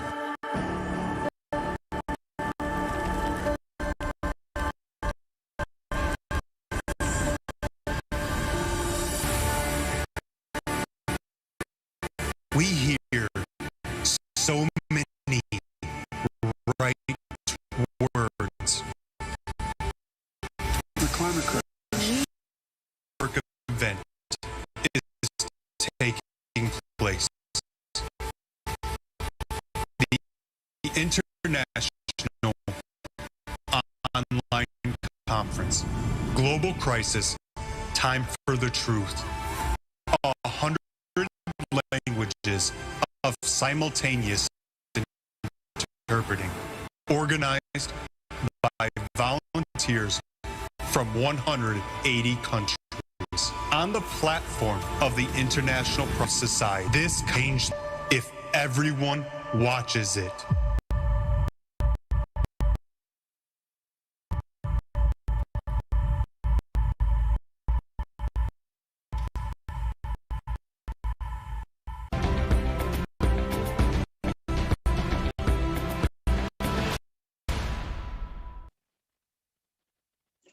This video was hard to watch, but this is the truth that needs to be known, because only understanding the truth can we start acting.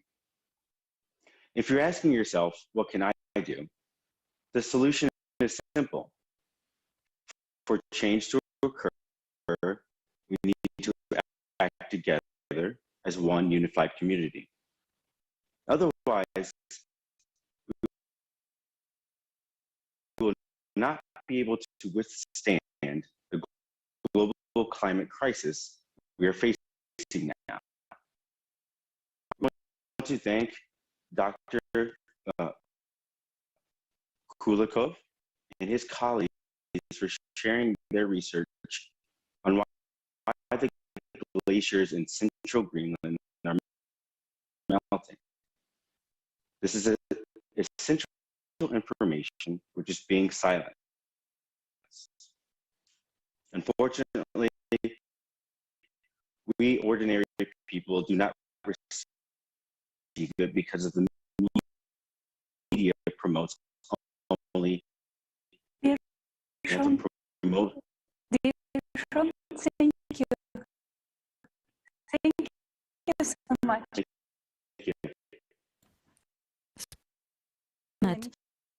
Is mainly the derivative of the astronomical process with a cycle of 12 and 24,000 years.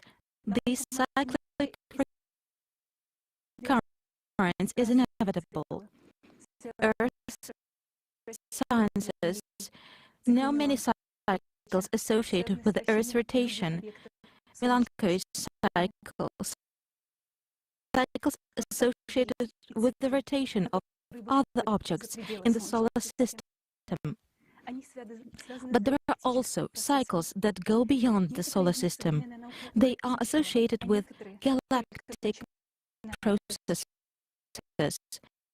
Some of them modern science has already studied, but some are just being studied.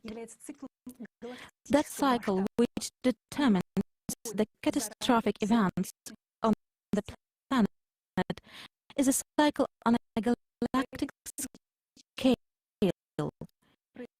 and extends beyond duration. Climate threats, variants for survival. You will learn more about the astronomical aspects of the 12 and 24 millennial cycles of cataclysms.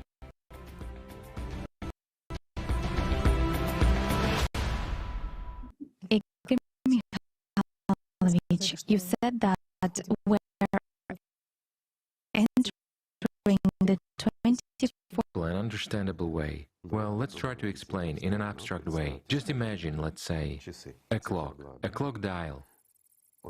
This clock dial is our galaxy, certainly worse. In what way? What explains this? Well, we actually explained it more than once, but let's explain one more time. Let's try to explain in a simple and understandable way. Well, let's try to explain in an abstract way. Just imagine the cycle. And here, there should be an understanding.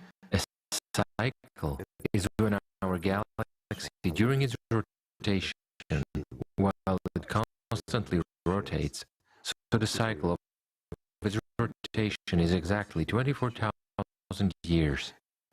Thus, it is exposed to radiation twice. In other words, from outer space, from the universe, from galaxies. There is, let's say, such a ray of light, like a laser, just to make it clear.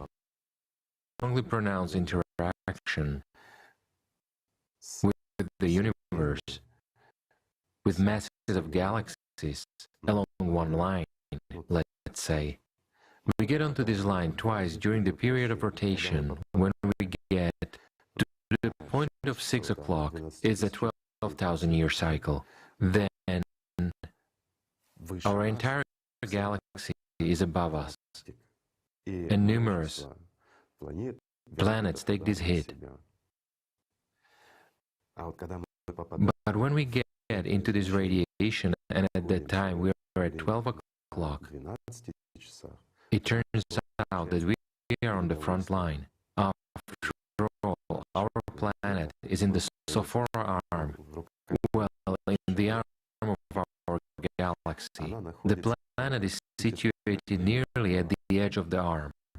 So it turns out that nothing protects us. And just like many other solar systems, we are actually a shield for our galaxy, for all planets and systems located below. Therefore, a much stronger impact takes place than when we are at the point of the galaxy itself in space, not only on its axis, but additionally.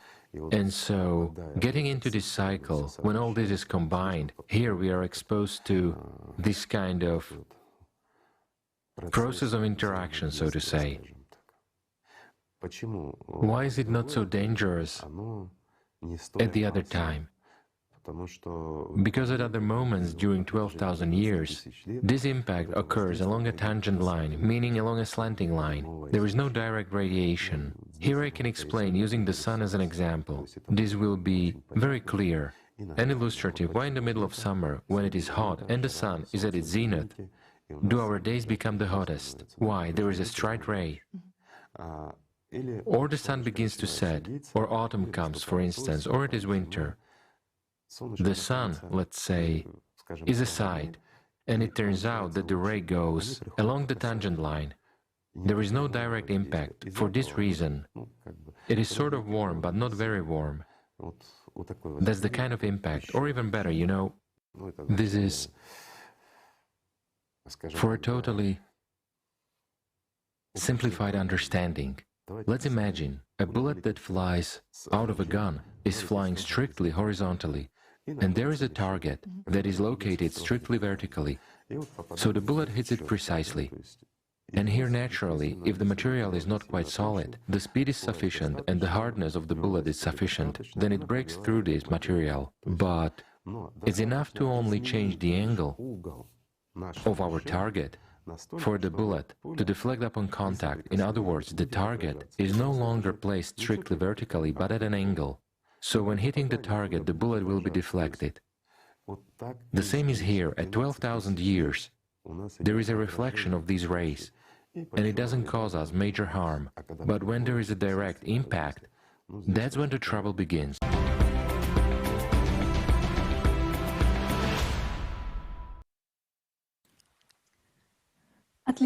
On behalf of all people, I would like to thank the esteemed Igor Mikhailovich Danilov for this information.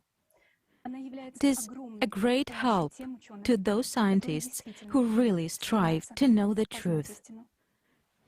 We understand that astronomical reasons determine the nature of climatic changes on the planet right now and at this time. Many people believe that climate change is gradual. However, this is not always the case. In science, we know the direction of catastrophism. A hypothesis about periodic strong planetary catastrophes leading to mass extinctions and changing the face of the Earth. The geological history of our planet shows that the Earth has already experienced such phases of global climate change more than once. Geologists think in terms of millions of years and usually consider huge periods.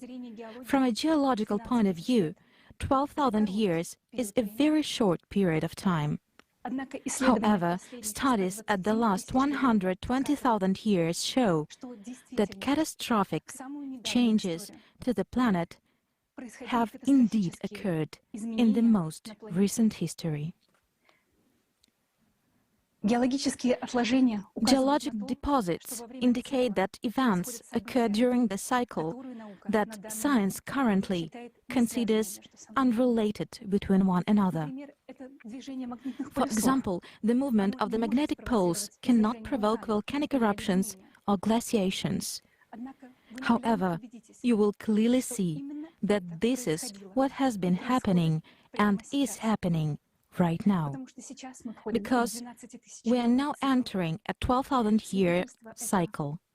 Evidence of this will be proved today throughout the conference, and for the first time will be given in 100 languages of the world.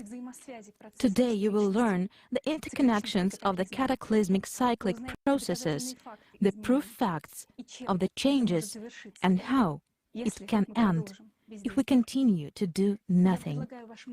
I suggest you watching this video about the cyclicity of 12,000 years.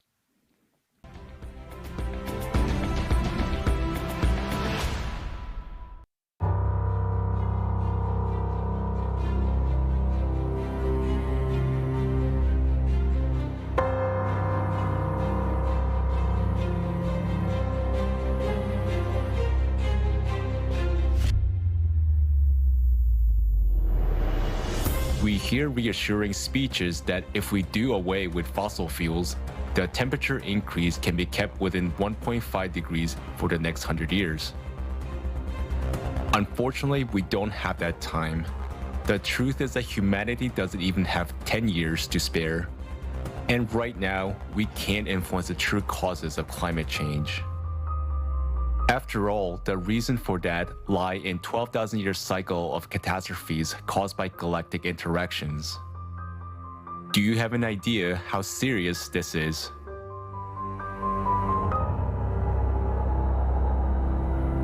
The cycle of terrible cataclysms, which the Earth now has to go through, occurs on the planet every 12,000 years, and it has been described by various researchers in many scientific works and books.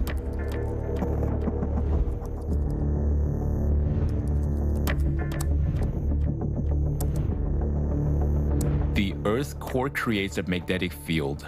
The Earth's magnetic poles are movable. Their sudden shift is called geomagnetic excursion. And note in which time intervals such excursions took place over the last 120,000 years. The interval between them is approximately 12 to 13,000 years. It is shocking that at the same time, there were sharp rises in world sea level, glaciation, and the strongest volcanic eruptions. Each time during such excursions, the magnetic field of the Earth became 8 to 10 times weaker, and this led to an increase in the flux of cosmic radiation. Modern science cannot explain why geomagnetic excursions coincide with dramatic climate change and glaciations. At the end of 20th century, Hartmut Heinrich did a great study, collected the lakes and rivers, and using them, he reconstructed all the dramatic temperature changes over the past 100,000 years. These changes were called Heinrich events. Each such cycle corresponds to a short period of glaciation, preceded by a sharp warming of the planet by 8 to 10 degrees Celsius. Dating the Heinrich events, Sidney Hemming in 2004 published her version of the periodicity of the abrupt temperature changes, where the events of the 12,000-year cycle clearly stand out. Geologists have also studied organic material from sediments over the past 75,000 years, which indicate the periodicity of the melting of massive glaciers. Douglas Vogt, geologist, has analyzed the carbon-14 dating of sediments and listed the works supporting this glaciation in his book. The data obtained irrefutably prove that glacial periods have cyclicity of about 12,000 years. And that's why no one had been able to figure out why this thing happens cyclically through time. You have the Earth's magnetic field reverses, and immediately after that, you have the Ice Age. And that's it. That's what happens. It is known that over the past 100,000 years, as a result of melting glaciers, the level of the world's ocean has changed dramatically by 20 to 50 meters many times. This was reflected in the sediment of marine flooding. And also, geologists recorded that over the past 2 million years, simultaneously with the glacial periods and polar inversions, there was an increase in volcanic activity. Another proof of the 12,000-year cycle was the eruption of the Toba volcano 72 to 74,000 years ago. It was one of the strongest eruptions on Earth in the past 25 million years. Archaeologists believe that across the whole planet, only 2 to 10,000 people survived in this catastrophe, and that humanity passed through a so-called bottleneck. In other words, it was one step away from extinction. The most destructive volcanic eruption in history, which occurred in other 12 millennial cycles, were the eruption of Phlegraean Fields, Taupo volcano in New Zealand, Lake volcano in Europe, Mount Vesuvius, Santorini, Ira, and many others. Lava flows, organic material in glacial till and moraine, all pointed to these 12,000-year cycles. Even with the standard deviation in carbon-14 dating, it's obviously that's what's happening. Simultaneously with all these events, there were global extinction of species, including significant reduction in the human population. For example, a large amount of cosmic radiation during the last Champ excursion caused the extinction of the entire human species, the Neanderthals. According to other theories, it was caused by the eruption of a supervolcano in the Phlegraean Fields and by subsequent acid rains 36,000 years ago. 12,800 years ago, global temperatures soared by as much as 15 degrees Celsius in just a few years, and we realized that this happened without any anthropogenic CO2. Suddenly, most of the ice sheets melted, and the Earth left a complete ice age. This younger Dryas event led to the mass extinction of megafauna, a sharp decline in the human population, including the extinction of Cro-Magnons. And at the same time, there were extreme floods and natural disasters, intense sea level rise, and melting of the North American ice sheet. After that, however, there was an equally dramatic cooling. Thousands of frozen mammoths and other mammals were found along the northern slopes of Siberia's ravines. For scientists, the reason for these extreme drops are still a mystery. How? Catastrophic volcanic eruptions. Atmospheric temperature changes by 10 to 15 degrees Celsius. World ocean level changed by 20 to 50 meters. Large-scale glaciation that froze such giants as mammoths, and geomagnetic excursions could have occurred almost simultaneously within a short period of time. It is critically important to examine in detail these facts of the horrific history of past cataclysms occurring with a cycle of 12,000 years. The interdisciplinary approach of the entire scientific community must be used for this purpose, because we're going to be faced with the same catastrophes in the near future. After all, we're now living just at the time of another such cycle, which is exactly the true cause of climate change. Lower mantle, outer mantle, and then gets to the crust, starts heating up. You're going to have more earthquakes, more volcanoes. Ocean water is going to warm up because of the sun. And then you'll have more hurricanes, typhoons, tornadoes, and snowstorms too. You know, evaporating ocean water to be dropped on the land is ice, snow, hail, whatever. It's going to be more and more. Isn't what we're witnessing now in our planet signs of a great disaster? Let's look at the facts of an increase in the extreme activity of disasters nowadays. Various researchers note an unnatural growth of seismic activity during the last 50 years. In the 1970s, the number of earthquakes with magnitude over 7 doubled, and since 2003, the number of destructive earthquakes with magnitude over 8 has begun to grow. The seismic activity of the Pacific Ring of Fire doubled from 1979 to 2012. The energy of earthquakes and their magnitudes are increasing. And even more surprisingly, the depth of earthquake is increasing. Since 2014, there has been recorded an increase in the number of earthquakes at a depth of more than 700 kilometers, whereby over the past 7 years, their number has increased by more than 12 times. And in 2015, scientists recorded the deepest earthquake in the history of observation near Japan, 751 kilometers below the surface. Previously, seismologists had assumed that earthquakes were impossible at this depth. Simultaneously with the growth of seismic activity, the number and strength of volcanic eruption is increasing, which is recorded by the volume of lava erupted. During the last 200 years, the number of annual volcanic eruptions on the Earth increased by nearly 4 times. More dormant volcanoes awaken, and the activity of the already active volcanoes has increased. A number of unprecedented changes are taking place in the core of our planet. In 1998, it shifted abnormally to the north. Now we observe its asymmetric crystallization and unexplained phenomena in the very center of the core.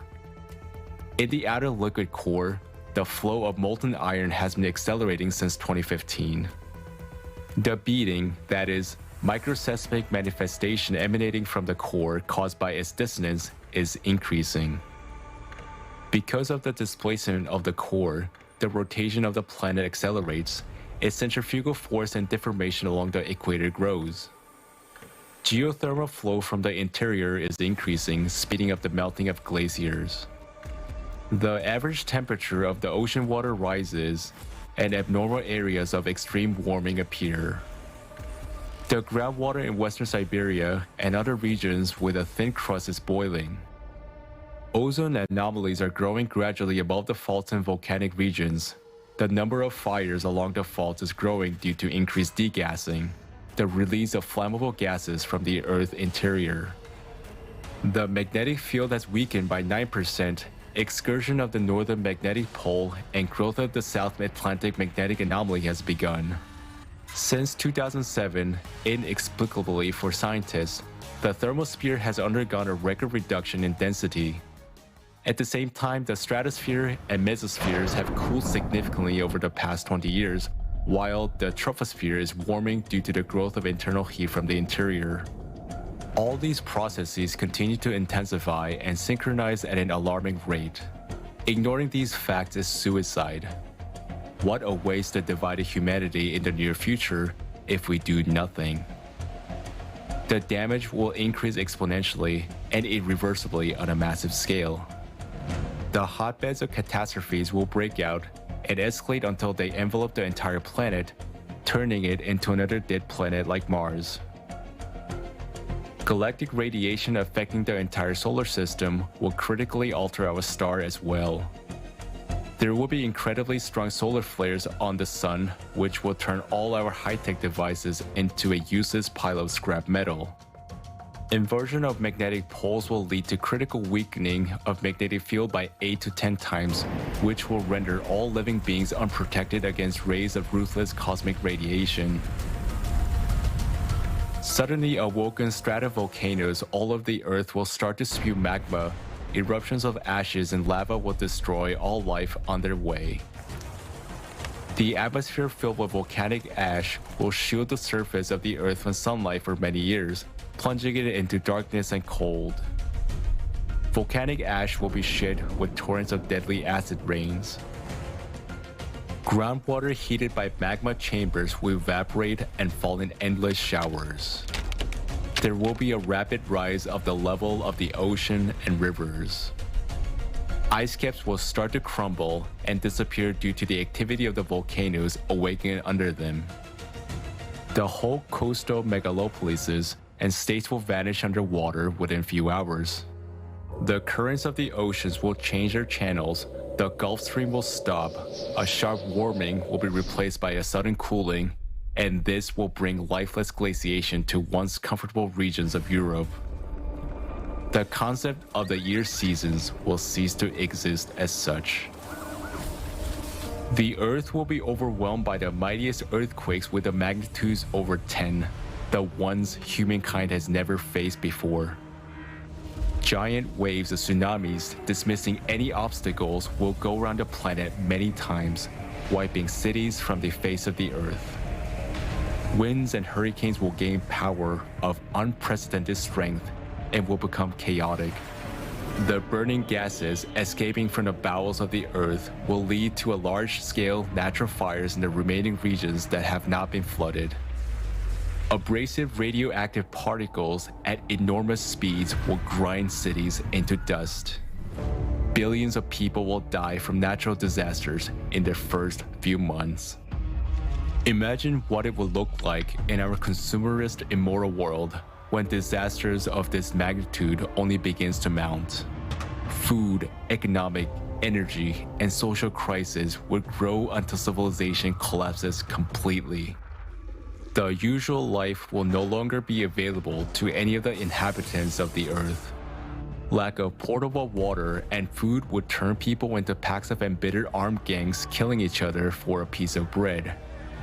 Unsanitary conditions, outbreaks of epidemics, pestilence, looting, and devastation would engulf the cities.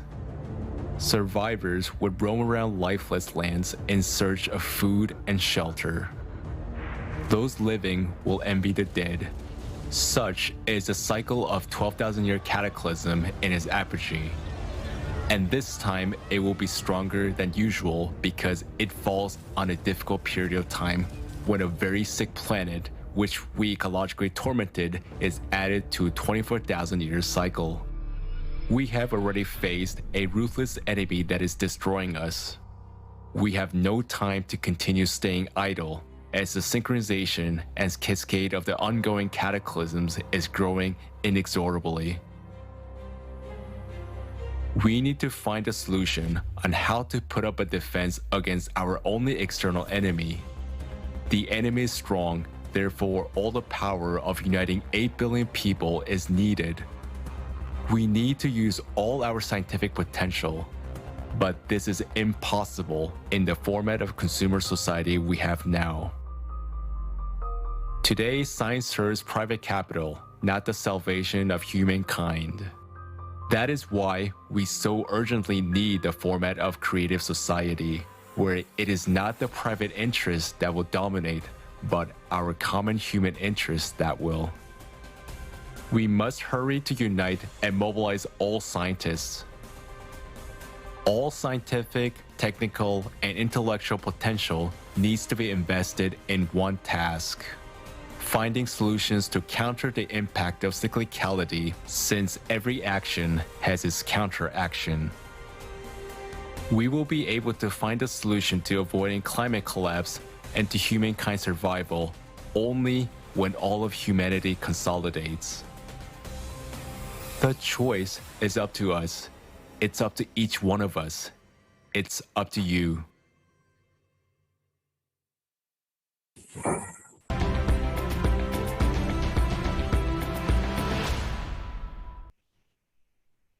The video we just watched is key. We now understand the real reason for climate change.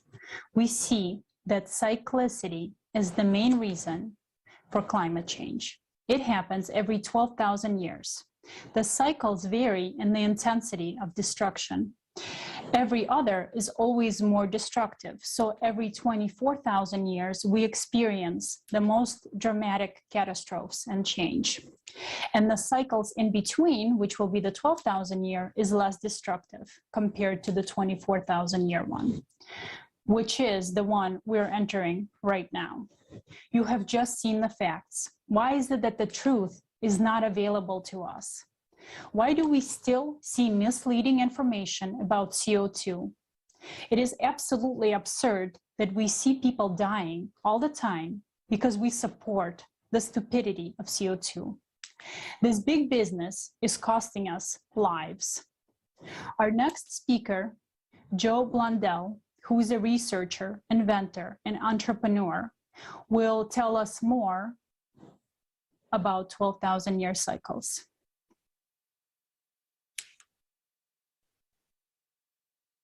Well, first of all, I really would like to thank the Creative Society for allowing me to share this information with everybody at this crucial time in all of our lives. And I truly appreciate being invited to speak. We definitely know climate changes, and it changes catastrophically. When you actually go back into geologic records, ice core samples, volcanic data, you find that not only has this cyclicity occurred very recently, but quite frequently and exactly lining up with that great year cycle, the cycle of the yugas, if you will, the 24 to 26,000 range of our crossing of a very interesting region of space. 12,000 years ago, it was Campi Flegrei in Italy. 24,000 years ago was the Tambora in New Zealand that lines up exactly with the cycle. Go back 36,000 years, once again, same supervolcano off Italy, the Campi Flegrei volcanic fields. And I would be remiss if I didn't mention the king of all recent cyclical disasters. And that is the Mount Toba eruption of 75,000 years ago. And to give you an idea of how enormous Toba was and how utterly destructive it was, when it went off, the human populace bottlenecked down to 7,000 to 10,000 people. When you look at a supervolcanic explosion, it dwarfs the weaponry of man to an amazing degree. It is equal to 1,000 Hiroshima atomic bombs being exploded every single second. The amount of ejecta, the amount of matter thrown into the air is so great that it sparks volcanic winters. And that's what really gets us, because when the crops get bad, people start starving, but it's not just the starving. To really illustrate how dangerous volcanoes are, I'd have to point out the fall of Rome. And what happened during that? People got hungry, people got sick, and the plague of Justinian set in. And 100 million people in Europe dropped dead in a matter of years. The volcano killed them. The fight that we're in now is for the potential survival of our species. If we fail, we face the real possibility that if we don't get our act together and start preparing for this cataclysm, we face the very real possibility of extinguishing human life on the earth. A supervolcano is quite capable of completely taking a species out. And I say, if we come together correctly, if we really put our hearts and our minds to the task of preparing correctly, then we could not only survive what's coming, we could be the first species on this nice little blue marble to thrive through the next cyclical destruction. I think we're ready for more. I think that we've reached a point in our maturity where we could start coming together. And I'm not saying, oh, the government's going to come together. No, we as people can start coming together and really making a massive headway towards that is the force of the love. It's the unity. It's the unifying of mankind. So who's going to unify man? Maybe that's us right now. Maybe that's our job. We still have the vast resource of creativity that we can tap into when we get everybody unified towards a goal. And I can think of no better goal than preparing, preparing for a disaster really does you twofold good. And along that idea of preparedness, when you really stop and think about it, you're not safe in a world unless your neighbor is also prepared. And so that's really a good incentive to start unifying. It's not a hard concept to understand. In order for you to have a civilization to hand down to your children, in order for you to have something to give them, you have to first build it. Thank you all so very much for having me. Once again, from the bottom of my heart, the Creative Society and everybody involved, thank you so much for helping spread this message. Because the fact of the matter is, we are all in this together, whether people realize it or not. And what you're doing, I believe, is part of that ascending part of the cycle. You're being a force of unification, and that is absolutely what we need now, more than anything. Thank you very much. Thank you very much, Joe. We really appreciate you being with us today, and thank you so much for the wonderful words. And it may appear to be frightening reality that such terrible events are taking place and we can't do anything about it. But we are here to discuss the solution, which we're discussing right now, because there is still a way out. Furthermore, we'll show that climate change is also happening synchronously on other planets in the solar system. But right now, let's return to Earth and see what's going on our planet.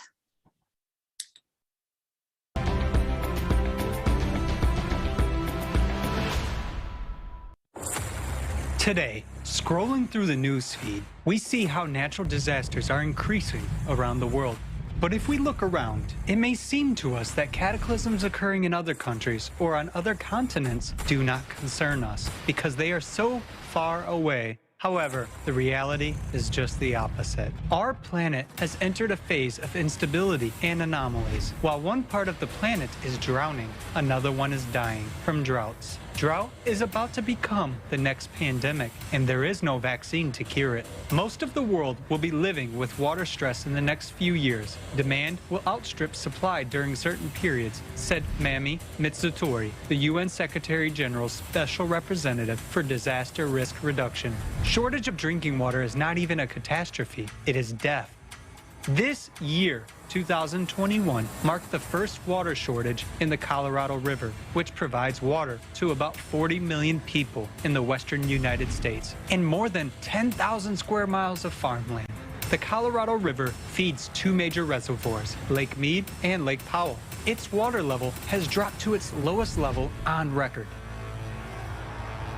This year alone, drought and water shortages have significantly changed the usual human life on almost all continents. The effects of drought are already directly affecting many people and are getting worse. Food shortages, a spike in commodity prices. Has this already affected you? Or are you still not seeing this? The dry summer of 2021 in Kazakhstan led to an overall decrease in yields and livestock deaths. In 2020, Kazakhstan exported about 8 million tons of grain to 40 countries, but the forecast of grain exports for 2021 has decreased by almost 30%, down to about 6 million tons. According to the president of Kazakhstan, the declining wheat harvest in several regions of Kazakhstan will jeopardize food security in the Central Asian region by 2030. This is a simple, practical example that the fight against climate change is a common cause. Shallowing of waterways in Argentina is already causing supply disruptions. Brazil is the largest exporter of soybeans, coffee, and sugar, and the second largest supplier of corn and iron ore. A drought in that country is exacerbating the crisis in the global supply chains for these commodities and raw materials. The familiar aromatic Brazilian coffee is becoming more expensive and has already become a scarce commodity. These are just a few examples amongst many. In the world, all supplies are links of one global chain. A breakdown in one of them poses a threat to the supply chain around the world. What awaits us? The permafrost melting threatens to have equally devastating consequences for millions of people living in the coldest regions of the planet. This problem will affect over 90% of infrastructure in the polar cities of Russia, Canada, and the United States. And these processes can no longer be stopped regardless of future measures established by the Paris Agreements. According to the estimations made by scientists at the Russian Institute of the Earth's Cryosphere, the boundary of the permafrost zone has moved more than 30 kilometers to the north over the past 40 years. According to Dmitry Drozdov, director of the institute, this process is irreversible and it is impossible to stop it. Houses in permafrost land are installed exactly on 8-meter-long adfreeze piles. We have a thawing of up to 5 meters deep everywhere, so we are only 3 meters away from the critical point, said the director of the Environmental Education Center. Where are people supposed to go? After heavy rains and flooding of crops in the major vegetable province of Shandong, the cost of vegetables in the Chinese capital has risen sharply by almost 40% in just 1 month. In the opinion of China's popular microblog Weibo users, vegetables are now more expensive than the country's state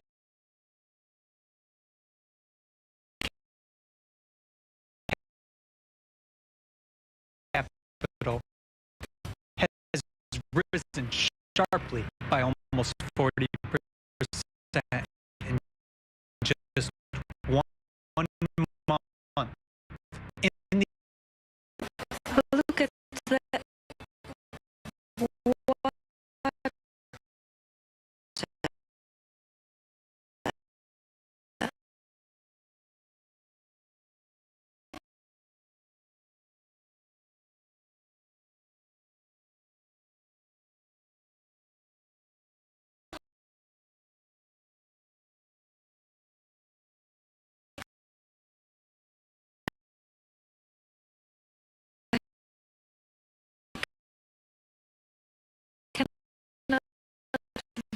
Believe it.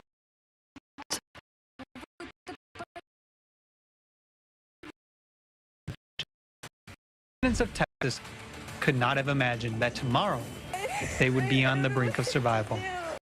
It's all everything. Climate anomalies are occurring all over the planet. Anyone can become trapped. That's what happened to the residents of the Chinese city of Zhengzhou in July 2021. As they stepped into the subway car, people had no idea what a nightmare this trip would turn out to be for them. And some of them would never come home to their loved ones again. Due to abnormal precipitation, a third of the annual rainfall fell within just 1 hour. Subway tunnels were flooded by the flash flood. Subway cars were blocked, and one of them ended up being submerged in water. I was very scared, but the most frightening thing was not the water, but the decreasing air supply in the car, said one of the subway passengers.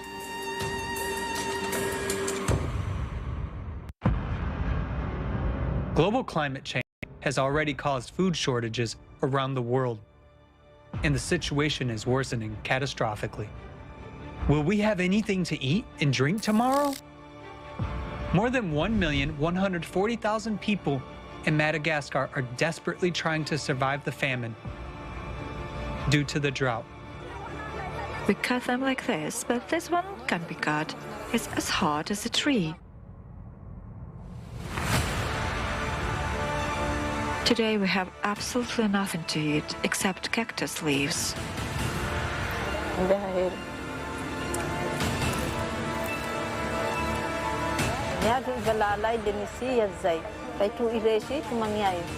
Hungry, homeless, and desperate people literally pounce on arriving humanitarian aid trucks that carry basic necessities and food.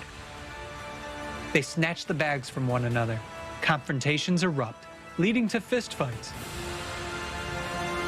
Even today, natural disasters are dramatically changing people's fates. A person finds himself alone with his grief. And the facts confirm this.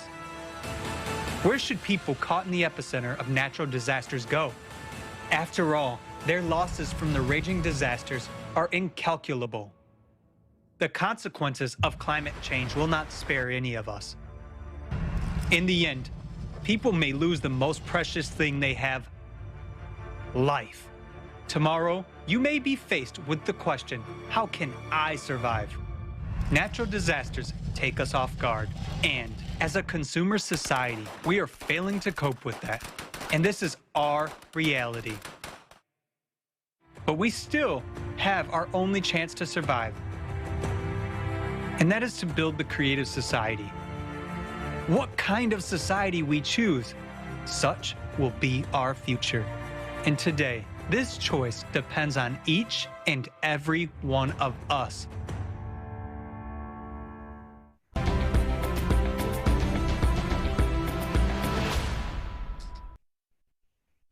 What we just witnessed is only the beginning of the cyclical process.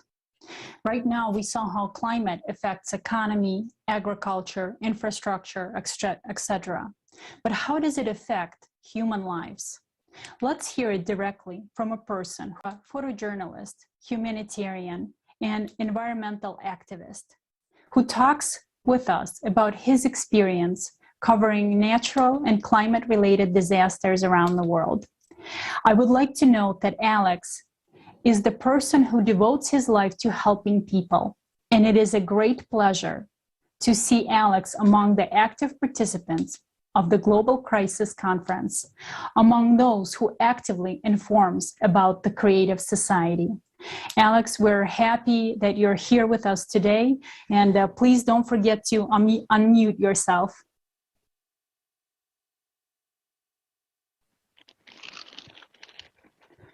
Thank you.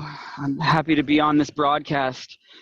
Thank you for the introduction. My name is Alex Londos. I am the owner of Advanced Disaster Relief. It's an international disaster relief company I started a few years ago. So over the last few decades, since about 2002, I started doing a lot of photojournalism, humanitarianism, going on homeless outreach projects, and doing a lot of environmental activism projects.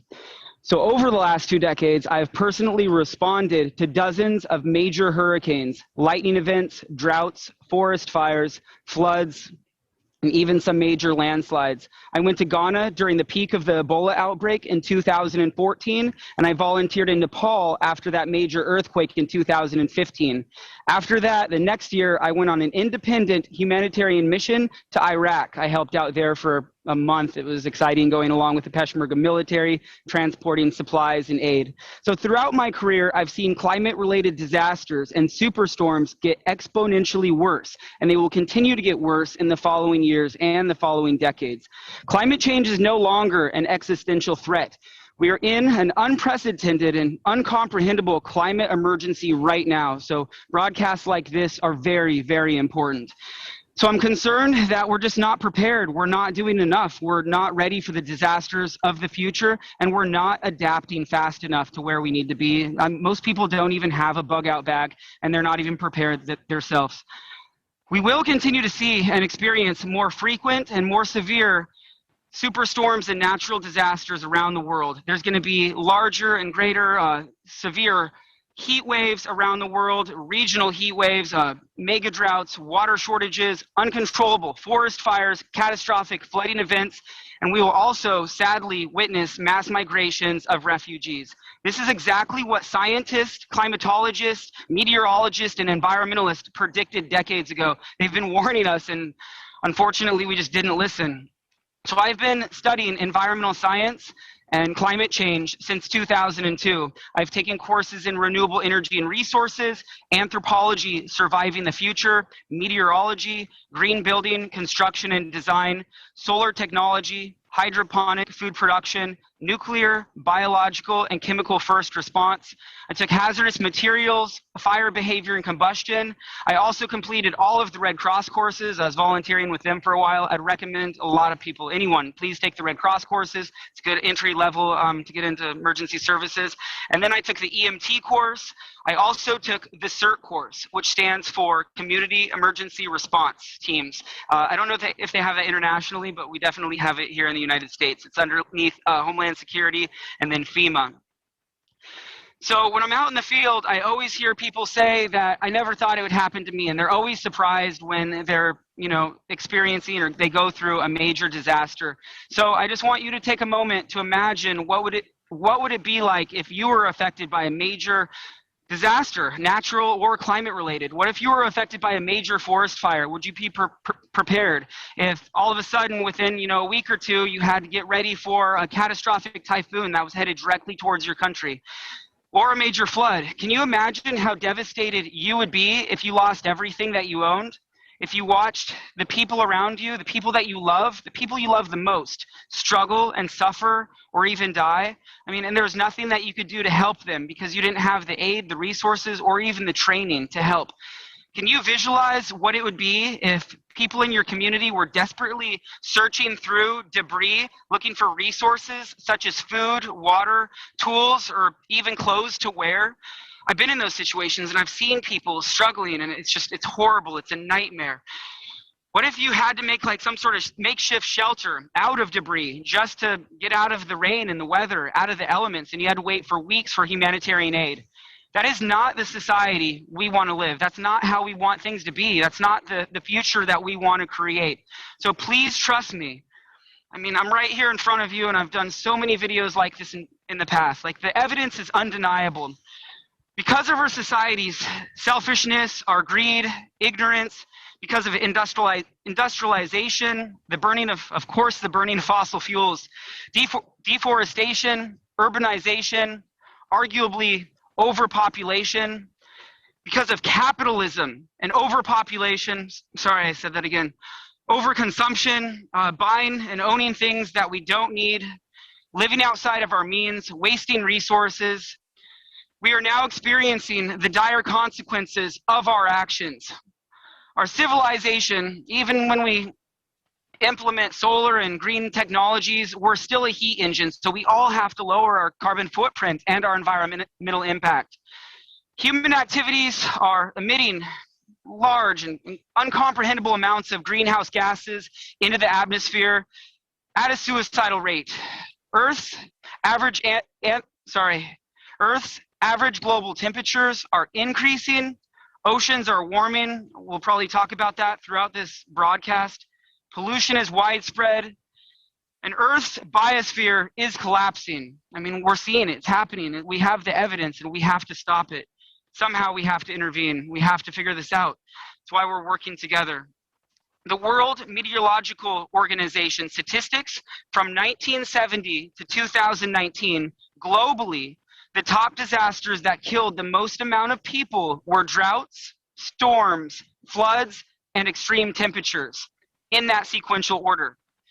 This is really sad. 91% of the deaths that occurred happened in developing countries, 91% of all deaths. So their infrastructure is just not set up to handle these disasters. 74% of all the economic losses were related to weather, climate, or water-related hazards. The top 3 of the 10 disasters, the worst around the world, the most costliest disasters were in 2017. All three of those happened in the United States, and they were all hurricanes. I remember when those happened, I responded to, I think, 2 out of 3 of those. The environment has a profound impact on one's health, as you know. I mean, where you live, where you go, people you surround yourself. So it has a profound impact on our health, our safety, our happiness, and our well-being. And I'm deeply concerned and compassionate about protecting nature, wildlife, as well as the sentient beings that we share this earth. I care about my family, my friends,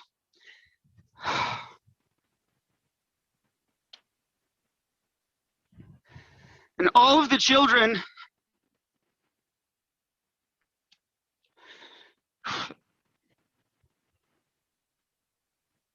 that will transition into this future that we're creating. Sorry. So we're out of balance, and we're all working towards, wow, this is gonna get a lot of views. This wasn't on purpose, sorry.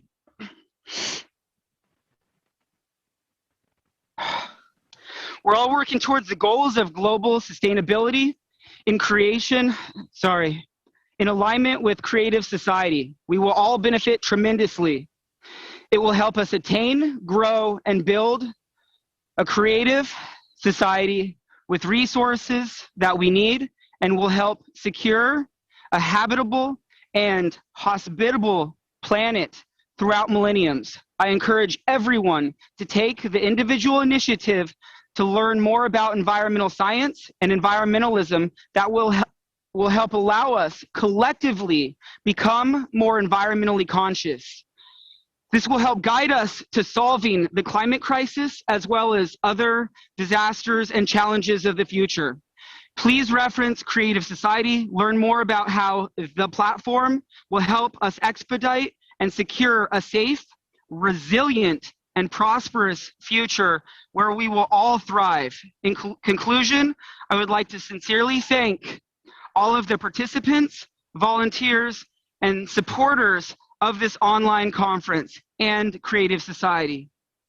In this next video, following my broadcast, you will hear a compilation of heartbreaking eyewitness testimonies from people around the world that have survived major climate-related disasters.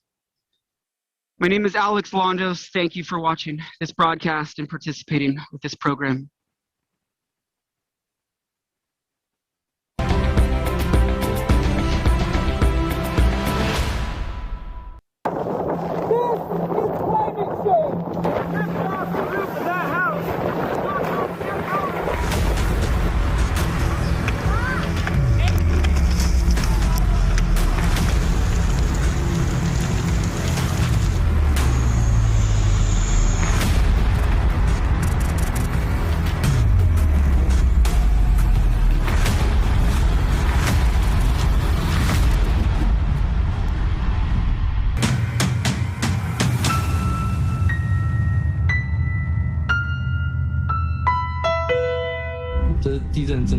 It was a really strong earthquake. Its force was very large and the chamber was shallow, so the shocks were noticeably felt. The Hydrometeorological Center announced the forecasted disaster, but it was only 5 seconds before the earthquake, so we had only 5 seconds.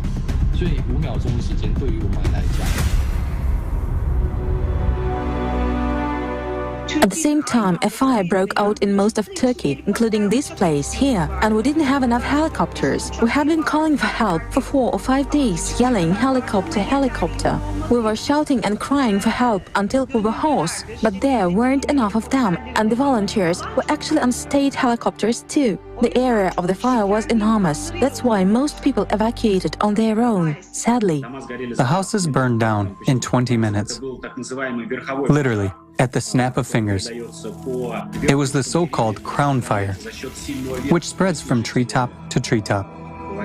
And it spreads fast due to strong winds. The locals say there haven't been such winds in a very long time. It was a land of coal. There was virtually nothing left of the houses. Cars, tractors, motorcycles mangled as if tin cans. When the flames started, a fire broke out. They were elsewhere, outside the village, putting out other fires. When they returned to their home village, they saw that there was actually nothing left of the houses, and they couldn't do anything about it. All that people have accumulated during their lives, all their belongings, all their simple household articles burned. Tools, motor vehicles, cattle barns. And the wind is so insidious, it turns out that the crown fire is so fast, it burns 20 kilometers an hour. It means that not even a man can escape from it. The fire traveled 120 kilometers in one day. Part of the village is gone here, it was burned to the ground. It was such a sight. Everyone who has a heart probably almost cried at that moment. I mean, now we're seeing more forest fires go from 0 to 50,000 acres, 80,000 acres within 5 to 7 days. It's just unimaginable. It doesn't matter how many resources you put towards a fire. If there's more wind speed and lower humidity, lower drought, then there's nothing that you can do to stop it. So far, houses are collapsed, totally collapsed, because the water is 1 meter or 2 meters. So there is no one behind that flood. Everything will collapse. Just people went out and left their properties, their households, their livestock even. They lost their livestock. And these communities, their cattle is their main or the domain of their life, because they construct also their livelihood from their cattle. The most horrible is that is the reconstruction, to come back to the life when the disaster pass is the worst moment, because you see the reality. The next day you see the streets, you see the death. We have two types of affected population that lost all, the house, the whatever, and population evacuated. Well, of course, it's a huge loss. In addition to the homes, they lost all their plantations. Also, the desalination plants were destroyed. Initially, there was a problem of toxic gases getting into the water pipes, making the water unsuitable for use. The fire started very close to the town that morning, and there was very little time to evacuate. That being said, 84 people died that day. There was a lot of miracles that happened that said it was incredibly devastating and very scary and painful to witness. And it was my hometown. So about 80% of the town burned, buildings, businesses, schools, churches, residences. Many people lost their home, their possessions, their vehicle, and their livelihood, their work, all in the same day. A lot of people displaced, 50,000 people displaced. Very, very devastating. I felt like shaking, and I was like, wow, what's going on? And then I wanted to hold on the wall. And it's fell like this. And I was like, wow, this is earthquake.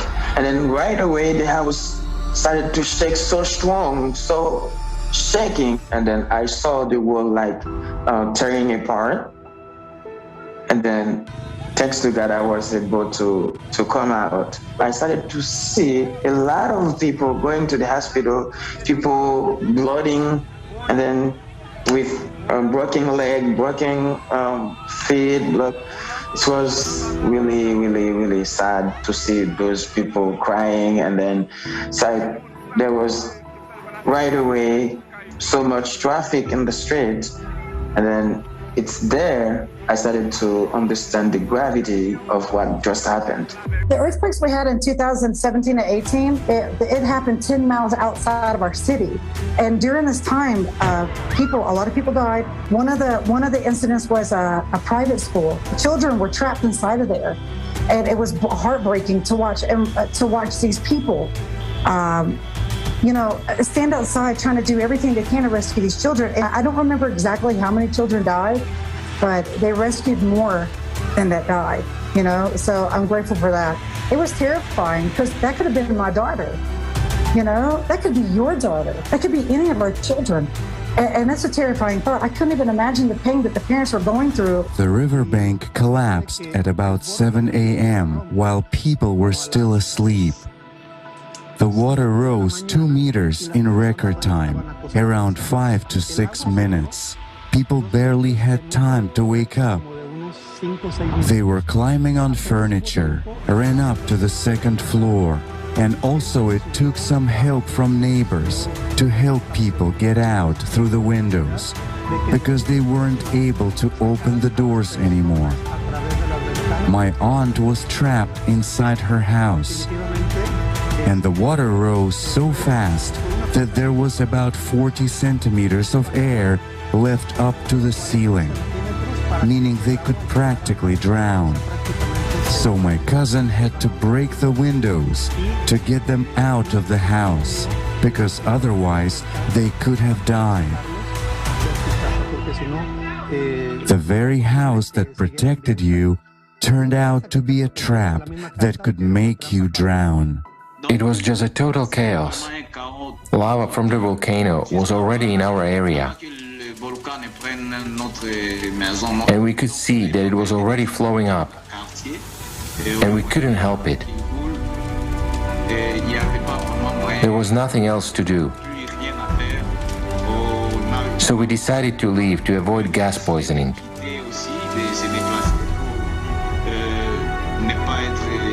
A lot of people died not from the volcano itself.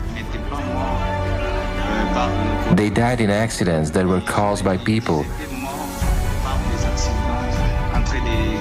They died in accidents that were caused by people who wanted to get out of town, running all over the place.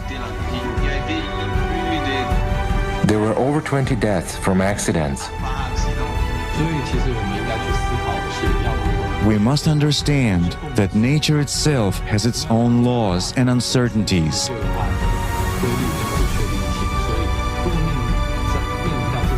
So when faced with a disaster like this,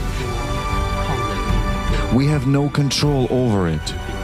And we don't know exactly what will happen in the future because climate is daily changing and also people trying to cope with. But in order to help others, we have to help ourselves. As part of the issue too is that when these disasters happen and time goes by, it's no longer in the news, it's no longer, and people forget. And people are still suffering. People are still out of housing a year later, 2 years later, struggling to get their life back on track. And many of the people were already, near poverty.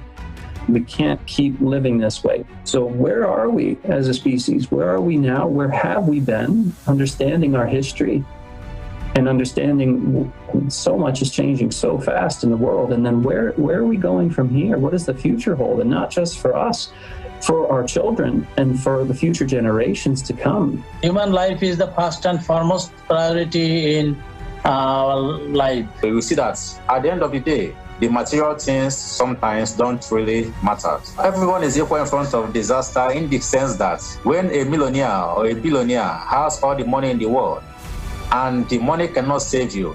We noticed one man with kilos gold in his hand and very known wealth status. He has his bike with him, but he still was begging for food, two-time food. And he was literally crying that take whatever you want, take whatever you want from me, because he has money in his home, but he don't has any food for his two-time survival. So people were completely aware with this situation that money and other things is not necessary. What is necessary is that time humanity and how you have whatever is coming with you.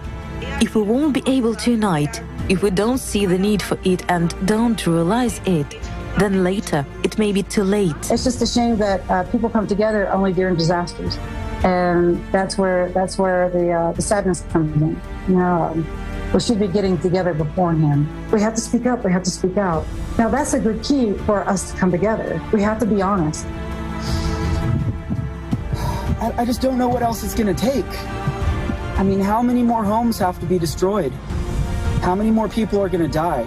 How many more superstorms are going to completely destroy and ravage areas around the world before more people start realizing that this isn't normal? The spread of misinformation has slowed down our potential progress, all the misinformation, and we're not where we need to be as a society. The time is running out. If we don't unite now, it will be too late then. Let's not miss our chance.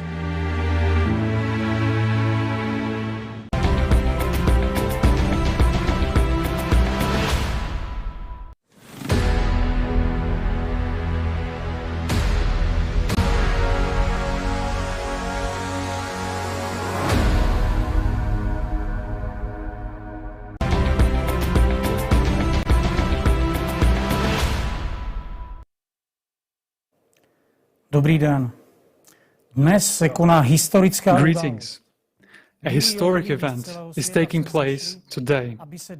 Millions of people from all over the world have come together to learn the truth, and this is extremely important, given, especially now, at such a difficult time for all humanity, because a war is going on right now. The enemy has already come. He's already in our homes. He's destroying everyone and everything. The enemy is attacking, and we don't even know that he has come. While he is conquering our homes, our lands. At this time, we try to play on the enemy's side, giving in and pretending not to notice what is going on, while he is taking our territories. The enemy is attacking, and attacking hard. It is the climate that is our common enemy. Meanwhile, the collaborationists, those who are fighting on the enemy's side, divert our attention from the real external enemy and claim that our enemy is the internal one, whom we have created by our anthropogenic factor. The collaborationists knowingly and willingly collaborate with the enemy to the detriment of their country, their own families, and all of us. For the sake of their own profit, their wallets, cupcakes, they side with the enemy and continue telling us fairy tales. They divide and pit us against each other. And because of them, we're losing this war. We are not resisting. We're giving up our own homes, our own lives. This is a challenge to all of humanity. And the collaborationists tell us that we can sleep peacefully. What peace are they talking about when a war is going on? Do we want the climate to destroy us? The enemy is already in our homes, and there is an unprecedented case of abuse of power on behalf of those to whom we have given our power up. And this case is reaching its peak. When we tell the truth, calling things by their proper names, the collaborationists of the consumerist format shut our mouths. Silence and lies prevail in society. Nowadays, we're not even allowed to tell the truth. If you say something in social media against the collaborationist ideology of the anthropogenic factor, CO2, that's it. You get banned and cancelled. It's a fight against us, against humanity, all so that someone at the top of the pyramid of power could gorge on cupcakes. People are dying today, right now. The climate is destroying us, yet they keep lying, profiteering from our grief. They shut the mouths of true journalists and buy for 30 pieces of silver those who are willing to write lies sponsored by them. Men, we all see and understand this. They are taking lives, yet we, men, defenders of our homeland, are silent Or are we not men? Are we cowards? Naše děti, naše rodiny jsou Our pro nás children, svaté. our families A are my je sacred, dáváme své and we're rodné a giving blízké our na loved roztrhání ones těmto away bezdím. so that these beasts can Dokud nepochopíme devour jednu them. prostou pravdu, že jsme We všichni must jedna understand rodina, one simple truth, nenajdeme východisko. that we are all one family, Pravda je or else we will taková, find no way že buď out. si vzpomeneme, The truth is že this: jsme lidé, either we remember that we are nebo human půjdeme beings, or we jako die bolavý like pes, stray dogs, protože domov nám because velmi our brzy home vezmou. will be taken from us very soon. Rozdělovali nás posledních 6 000 let. We've been divided for the last 6,000 years. We've been taught to kill each other. We've been tempered in the war against each other. So let's use these skills, perfected over thousands of years, against the most cunning enemy that we as humanity face for the first time. We need to find the courage and strength to endure. To win, we must unite. Otherwise, it is simply a betrayal of our loved ones, of our children and grandchildren. Tato doba, ve které žijeme, the time in which we live requires courage. skutečné hrdiny, ne It requires real heroes, and not the ones we see in movies. odvahu říkat pravdu. And courage means Chvála Bohu, telling že the dnes truth. takoví hrdinové existují. Thank God there are such heroes today. They are ordinary people who rise up when their country is in trouble. Navzdory všem zákazům Despite all the prohibitions of collaborations, they rise up, a zvedají raise others, mluví pravdu, tell the truth and defend our common home, our only planet. a my pevně doufáme, že takových And we lidí really se k hope nám that bude přidávat. there will be more and more people like this joining us every day. This is our real hope. Potřebuje celé It is lidstvo. such planetary heroes that our entire humanity needs, those who can truly save our civilization. Without them, Společný nepřítel our klima common enemy will destroy us. Právě teď probíhá válka. There's a war going on A right my na now, to and we nesmíme must remember zapomenout. this. Tvořivá společnost je The creative jediným society funkčním is modelem the lidstva, který only zachrání viable lidstvo. model that can A save proto tento humanity. projekt ze všech sil podporuji. And that is why I Stejně support jako this mnozí z project nás, as best I jsem can. i já jeho sponzorem. And like many of us, I sponsor it. Věřím, že sponzorování I believe projektu that Tvořivá sponsoring společnost the Creative je tou Society nejlepší project investicí is the nejen do best naší investment budoucnosti, not only in budoucnosti your našich own dětí future a vnoučat, and the future ale of také your nejlepší children and investicí do grandchildren, budoucnosti but it is celého also lidstva. the best investment in the future of all Tuto mankind. válku můžeme přežít jen tehdy, We can když se survive this war sjednotíme. only by Musíme uniting. sjednotit nejen We must naši vůli, unite not only ale our i will, všechny naše zdroje but a also vědecký all of our potenciál. resources and scientific Je to potential. jediná šance pro celé lidstvo. This is the only chance for all of Tak humanity. budeme schopni vzdorovat Only našemu then we nepříteli. will be able to counteract our enemy. Klimat totiž nevede do Climate válečnou válku, is not just waging ale a war of válku invasion, vyhlazovací. it's a war of A tento annihilation. nepřítel zajatce nebere. And this enemy takes no prisoners. Ale my jsme lidé. My But chceme we, žít. people, A proto want musí to celý live. svět vědět, že válka Therefore, už the probíhá. whole world must know that a Nastal war čas is going pravdy. on. The time for the truth has come.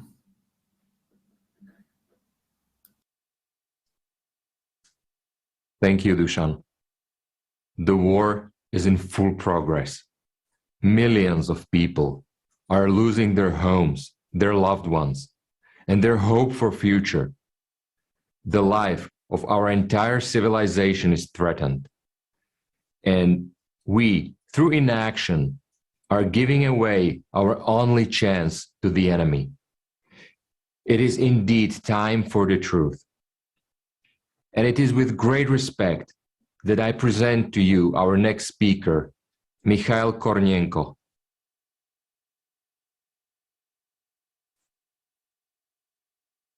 Дорогие друзья, я летчик-космонавт Российской Федерации, Герой России. Dear friends, I am Mikhail Kornienko, a pilot cosmonaut from the Russian Federation, awarded the title of the Hero of Russia. I'm happy to participate in this conference because it is dedicated to global problems that concerns all of us, and all sensible people in general. In my opinion, in terms of ecology, we are on the very brink. We can only solve this problem together. I hope this conference will help us with that. I can say that I agree with all your calculations because I have seen all these problems from outer space. I saw the plastic island that floats in the ocean. It's of a different color. All this is terrible, of course. From up there you can see landfills, forests fallen, just total fallen, like in the Amazon. There are whole sectors of missing forests. Meanwhile, forests are the lungs. Siberia as well as the Amazon are the lungs of our planet. People do this because they have nothing to eat, but the most important thing is certainly the environment. So wherever I travel, wherever event I attend, I start my speech with environmental issues. Unfortunately, we all think that someone will do everything instead of us, don't we? We have a government, right? We have a garbage man who collects some stuff and dump it in landfills. But the point is in ourselves. How did garbage islands appear in the oceans? The key message of my emotional speech is as follows, guys. Let's begin with ourselves. No one will help us, and no one will do anything instead of us. The problem is in our disunity on our planet, isn't it? All other problems originate from that. On our planet, we don't live like a beehive, and we are not like an anthill. We are separated by borders, we are separated by languages. Everyone cares only for themselves on our common spaceship. All other problems arise from that until we understand that we all live on one planet, right?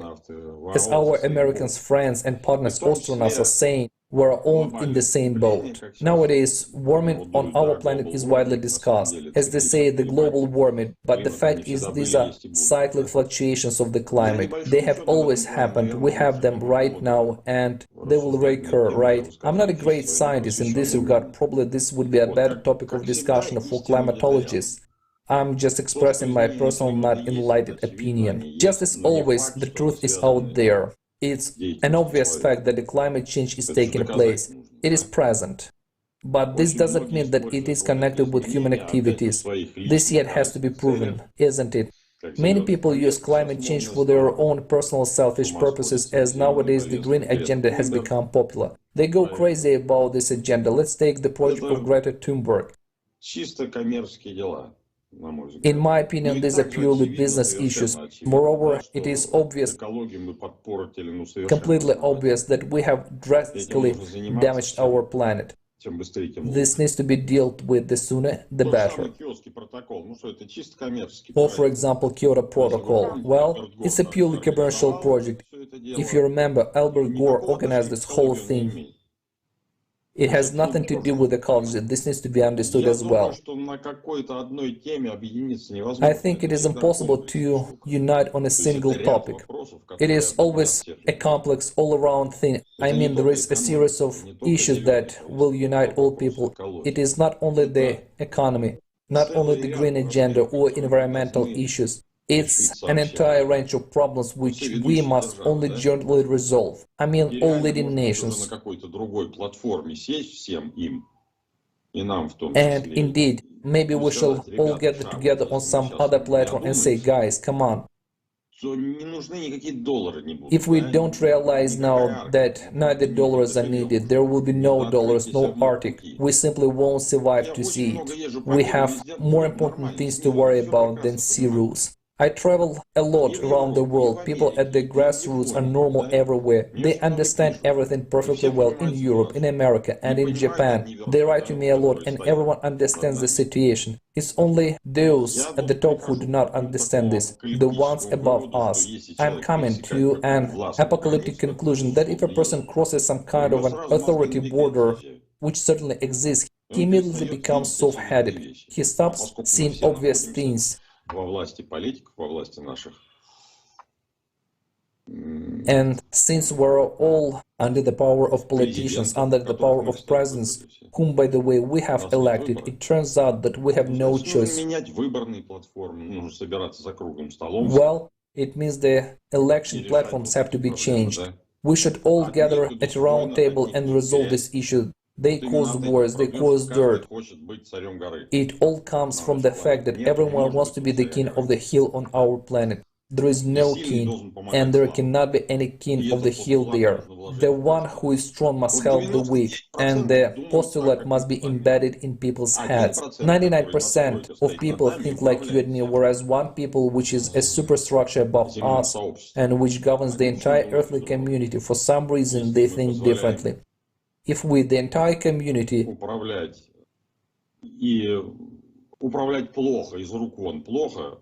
allow this 1% to manage us in a bad way, even in a dreadfully bad way, this means we are doing something wrong.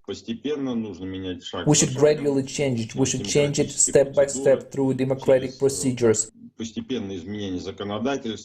through gradual changes in the legislation, because any revolution is an evil. It brings troubled times, loss and fear, and it takes time for the society to recover.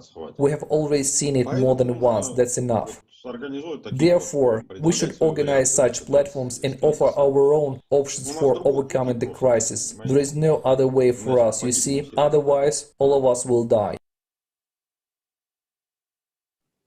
Thank you so much, Mr. Kornienko. It's a great honor for all of us to have you here with us, and I absolutely agree with you. We need to build a humanity that lives like a beehive, and we have to build a society that puts human life first. Not money, not profit, not anyone's political, commercial, private, or any other interest, but human life. Then it will be creative society. But unfortunately today, we live in a complete opposite of that. A consumerist society where the purpose of life is endless, ever-increasing consumption. People worship money and use each other for profit. They measure success not by contributions to the common good, but by the ability to consume more than others. And that is consumerist system that itself consuming the most valuable resource, our attention. And profit-driven mass media shapes our reality. As the result of that, attention is so much focused on the political drama, economic problems, and above all, consumption, that we don't even notice how close we are to being extinct as species. I was very happy to hear that Mr. Kornienko understands the cyclical nature of climate change, and that in the existing consumerist format of the society, divided as we are, we simply won't be able to solve this global problem.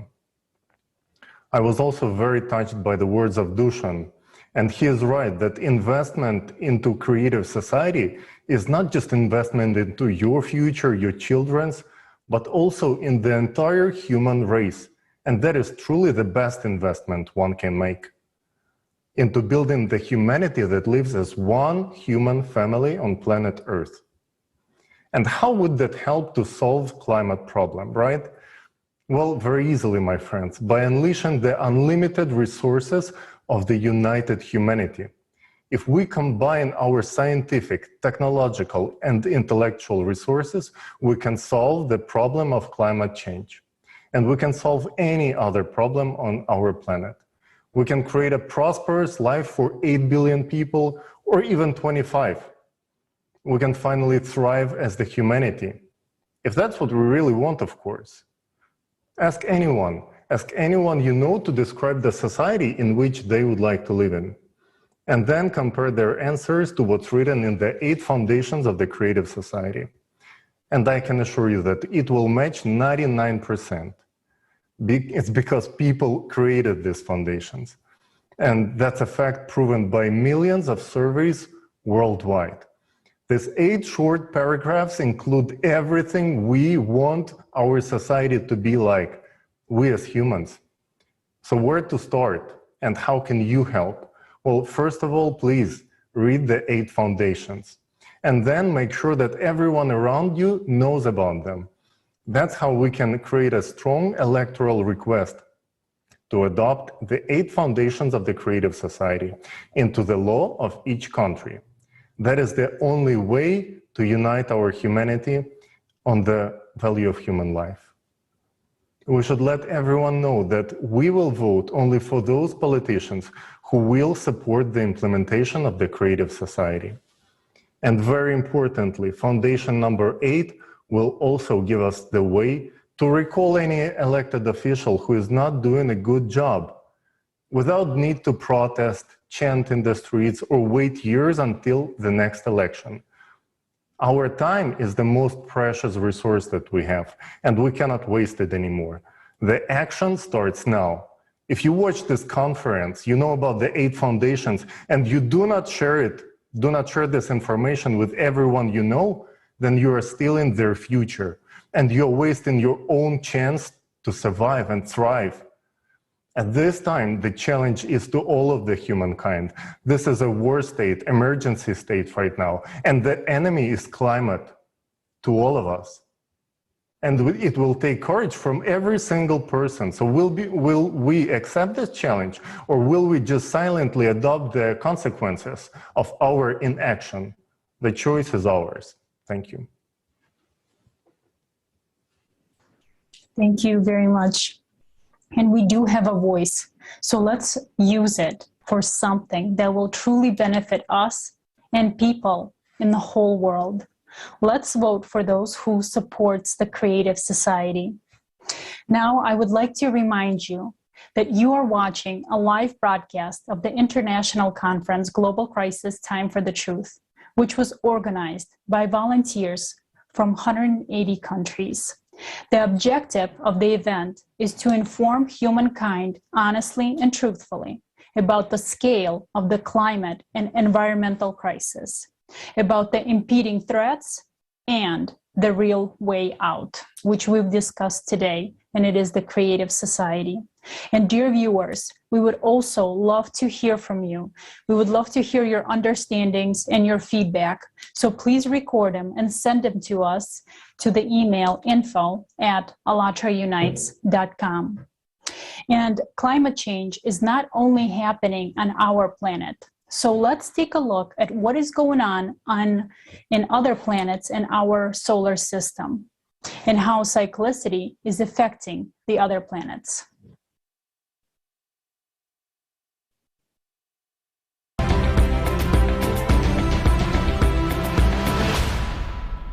Today, we're witnessing an obvious fact. The climate on our planet is changing rapidly. We're used to looking only under our feet and not looking at the world as a whole. But our planet is a part of the solar system. In order to understand why the Earth's climate is changing, we need to lift our heads up and look at what is happening in the solar system as a whole. After all, the climate on Earth is changing simultaneously with the climate on other planets of the solar system. Let's go on this exploration together and figure it out through actual examples. What happens there in the sky beyond the world we're used to? For 2 decades, the brightness of Neptune was changing according to the 11-year solar cycle. But after 1996, this process was disrupted. Global changes took place in the atmosphere of Neptune. This is due to the penetration of galactic cosmic rays into the lower atmosphere, which have an impact on storms and hurricane formation. Also, unusual storms occur on Neptune, and the giant storm discovered in 2018 was the strongest, the brightest, and was wider than the Atlantic Ocean. Moving to the equator, it should have dissolved, but it did not. Instead, it turned and began to move away from the equator. This unpredictable atmospheric behavior is something new to see, NASA states.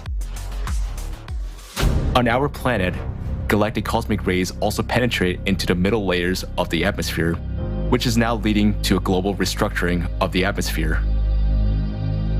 Uranus was considered to be a calm planet, and until 2007, scientists attributed the active weather on Uranus to the influence of the solar heat at the equator. But no one can understand why powerful storms have been raging on the planet since 2014. Previously, the temperature on Uranus was dropping, but since 2014, scientists observed a rapid heating of the planet. Astrophysicist Henrik Mellin notes the following about Uranus. Uranus is unique in that it has remained so very quiet storm-wise for so long that the appearance of these storms in 2014 correlates so well with the abrupt heating of the upper atmosphere. Small variations in Uranus' atmospheric temperature should take place gradually. The fact that the reversal happened relatively quickly means that something dramatic has changed. On Earth, an increase in global atmospheric temperature has also been observed over past 50 years. The power of destructive storms, hurricanes, and a record number of tornadoes has increased on our planet. There is a major storm in Saturn every 30 years, but in 2010, it hit 10 years earlier than it had been expected. And it is the largest to date. The Cassini spacecraft recorded lightning flashes. For comparison, on Earth, such lightning would have been most powerful in the entire history of observations. The storm caused thermal anomalies that altered the circulation, structure, and composition of Saturn's atmosphere from the deep to upper layers. The aftermath of the storm could influence Saturn's northern hemisphere for years to come. Also, for the first time during the entire recorded period, Cassini discovered a giant dust storm on Saturn's moon Titan. But the wind speed on the Earth have increased as well. The sand and dust storms have become more frequent. Increasingly, massive plumes of sand obscure the sky and bring choking air to many parts of Africa, Asia, America, and Europe. According to the professor of astronomy, Imke de Pater, Jupiter is in the midst of global changes too. Now the red spots of Jupiter protrude above the clouds. According to the researchers, this growth signals a temperature increase in that region. As planetary scientist Michael Wong said, no one has ever seen this before. And in the famous Great Red Spot, the largest storm in the solar system from 2009 to 2020, wind speed have also increased up to 10% and continue to grow, which no one has ever seen before. Also, flashes of abnormally strong lightning have become more frequent. Moreover, the number of volcanic eruptions on Jupiter's moon, Io, has increased. Mars is the closest analog of the Earth. And all the processes that have been observed on Mars lately, giant dust storms, landslides, magnetic anomalies, increased seismic activity, ice melting, are now taking place on Earth too. Mars is heating up, and scientists are at a loss as to why this is happening. But the reason for the heating up... Do you understand how vital is this information? The climate is changing because of cyclicity and not because of human activity, as we are led to believe. It's crucial that this information is valuable to all, as this information can help save billions of lives. Right now, in the consumer society, the truth is hidden from us, the truth that gives us a chance to survive. This is why the transparency and openness of information is an obligatory requirement of the creative society, which is the fourth foundation of the creative society. And today, we don't have transparency because it will affect someone's wallet. As on the myth of CO2 and green energy, one can make a lot of money. People are dying, while we have not even begun to discuss a solution. But how can we find a solution if we don't even know the true causes of climate change? Why aren't the media and politicians warning us? Because in a society where there is no transparency, they keep us in dark and blind us with myths of CO2. Because of them, we waste a lot of time. Now it's time for scientific solutions and their practical application. We are already now experiencing climate impact. Imagine how many of us will survive if we don't have countermeasures against this most dangerous enemy, climate change. What are our scientists doing right now? Where are they? Who do they work for? Understand, the countdown has already begun. We are losing precious time with every second that passes. That's why this information is so important. The fact that it's being withheld is the biggest genocide of humanity in our history. We need this truth now more than ever.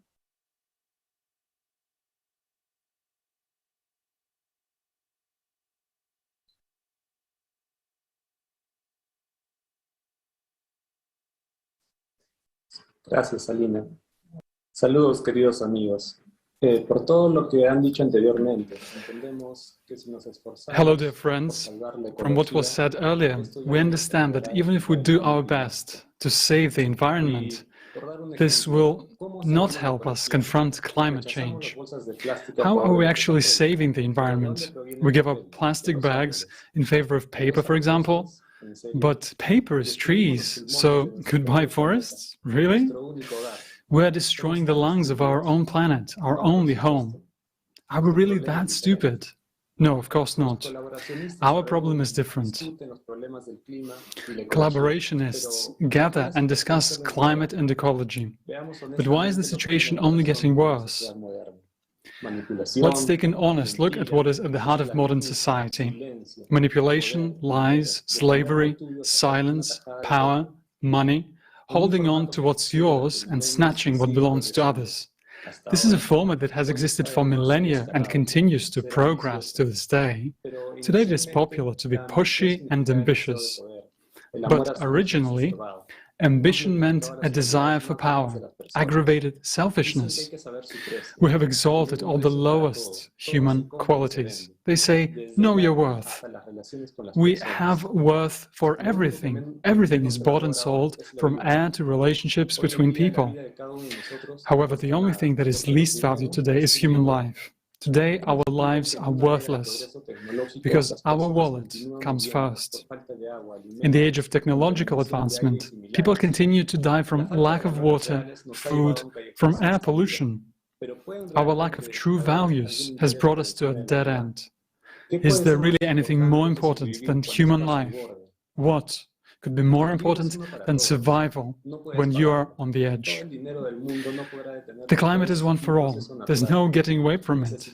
And all the money in the world can't stop it. We need to find a solution as soon as possible. You and I have just watched a video that clearly shows the true threat. It is the external energy impact on our planet. And our task is to find an equal energy response to that impact. This is precisely the reason why we need to combine all of our scientific potential. It's not just a noble cause or powerful words, it's our chance to survive. The only one. The last one. This requires the participation of all people and the entire scientific world community. Even if 100 or 1,000 scientists come together, this won't be enough. It is necessary that literally all the scientists in the world search for the right solution from various scientific areas. And this is the moment when we must make the decisive choice, life or death. Frankly speaking, we should have made this choice much earlier. Now, every day counts, and every minute can cost us human life.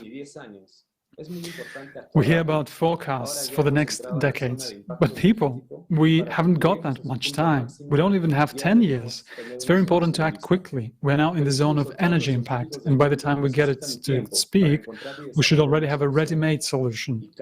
But even all the scientists of the world require time to find and develop a solution, and we're running out of time and resources every day. Until recently, we've had no answer to the question of how to unite, and it seemed impossible to us. But today, there is an answer. It is in changing the consumerist mindset to the creative one. In choosing to develop, choosing to survive, in choosing to live. If we really want to live, we must act. And already now, we must change the format of society now. create conditions for scientists, and give them the opportunity to work when there are no vested interests left, when every scientist has one goal, to find a way for all of humanity to survive. We can create these conditions, but only together.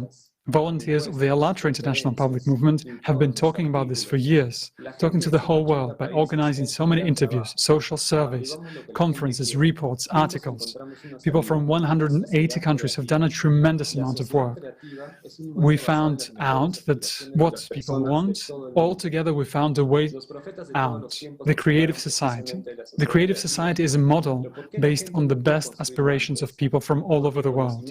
It is the creative society that the prophets of all time have spoken about. Do you know why people have been unable to build it before?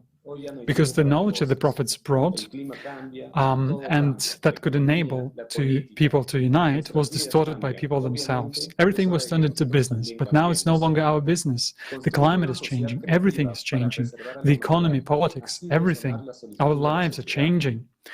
It is obvious that the time has come for us to change too. To build the creative society in order to preserve humanity, that's what should be the demand from society.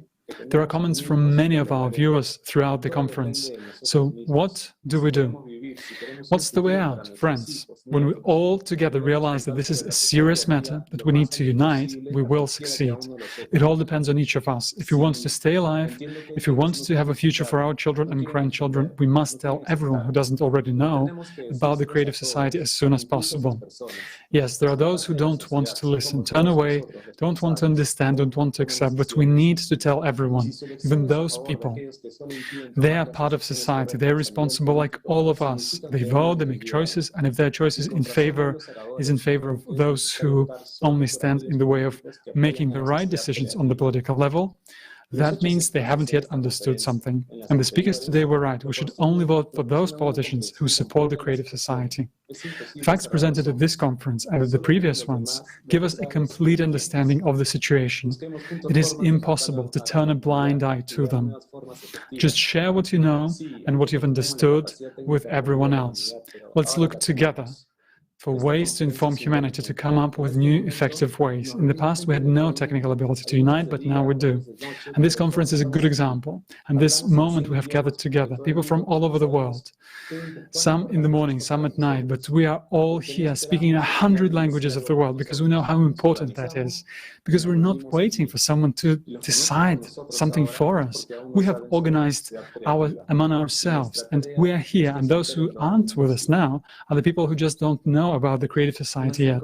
And our job is to make sure that they learn about it as soon as possible. Our ecology is in a deplorable state, and we still have no answer to climate change, but silence and inaction is much scarier. That's what leads to our demise. But there is a way out, and if we don't tell everyone about it, the fate of Mars, the planet, awaits us. Friends, while our fate is in our hands, we should use this chance. Thank you. Thank you. Dear friends, we've heard all the evidence, we've seen the truth, and we know why climate is changing. But right now, we do not have much time to inform people and to unite. We need to act quickly. The scientists should have already been working on a strategy of how to combat the cyclical process a long time ago.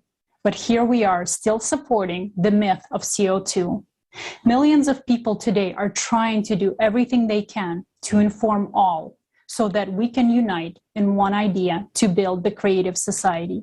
Because our inaction each day costs human lives.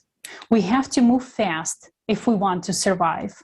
We have to inform everyone of this solution. And I would like to say that this is the only solution. And we need to inform people as soon as possible. And now I would like to pass the word to Konstantin Rybachuk.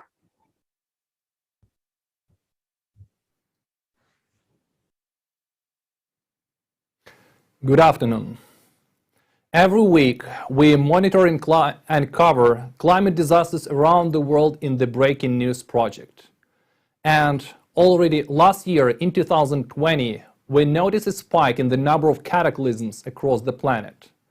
It was quite bizarre. Over a short period of time, in less than a month, massive floods hit every continent except Antarctica. They came like waves covering large areas. Then they calmed down a little to only be followed by a new, even more powerful blow. We saw the beginning of the cataclysmic synchronization.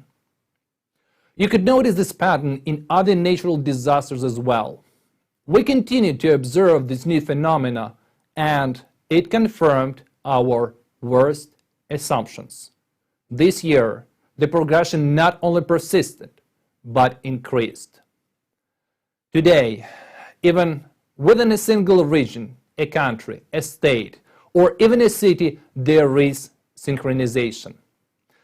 The media all over the world shows many examples of floods, fires, and storms cascading down the same region, followed by abnormally cold weather. The facts and evidence presented at the last year's and today's conference explain what has been happening to the climate, including desynchronization. But tell me, why is virtually no one talking about this? Can't people see that? What other proofs do you need? When you will be standing neck deep in the water and drowning, or your child will be drowning, will you also ask for proof, or you will act without delay? Cataclysms, they don't care at all whether you believe them or not. Go ahead and tell them that you don't believe those who died in climate disasters and those who are left with nothing on the street. Each day takes more and more human lives. Sooner or later, it will affect us all, and then there will be nothing we can do. So, while there is still time, we must act, we must unite, build a creative society, and look for a way to survive together. Just over 4 months have passed since the last conference. We have done more extensive monitoring and analysis of the disasters which occurred during this time and their aftermath. We have used all available sources of information, weather portals, climate monitoring platforms, news sources, social media of eyewitnesses, and others. We are well aware that we have not taken into account all the natural disasters and cataclysms that have been on the planet over this period, but even that data that we were able to collect was horrifying.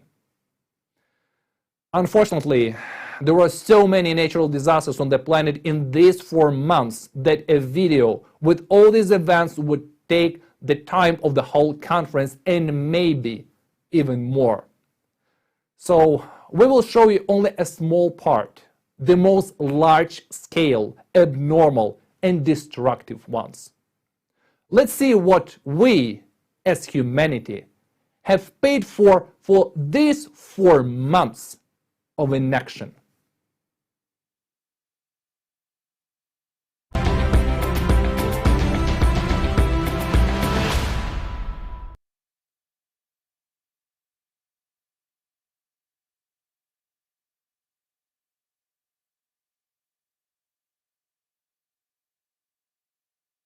Since our last conference, global crisis, this already affects everyone.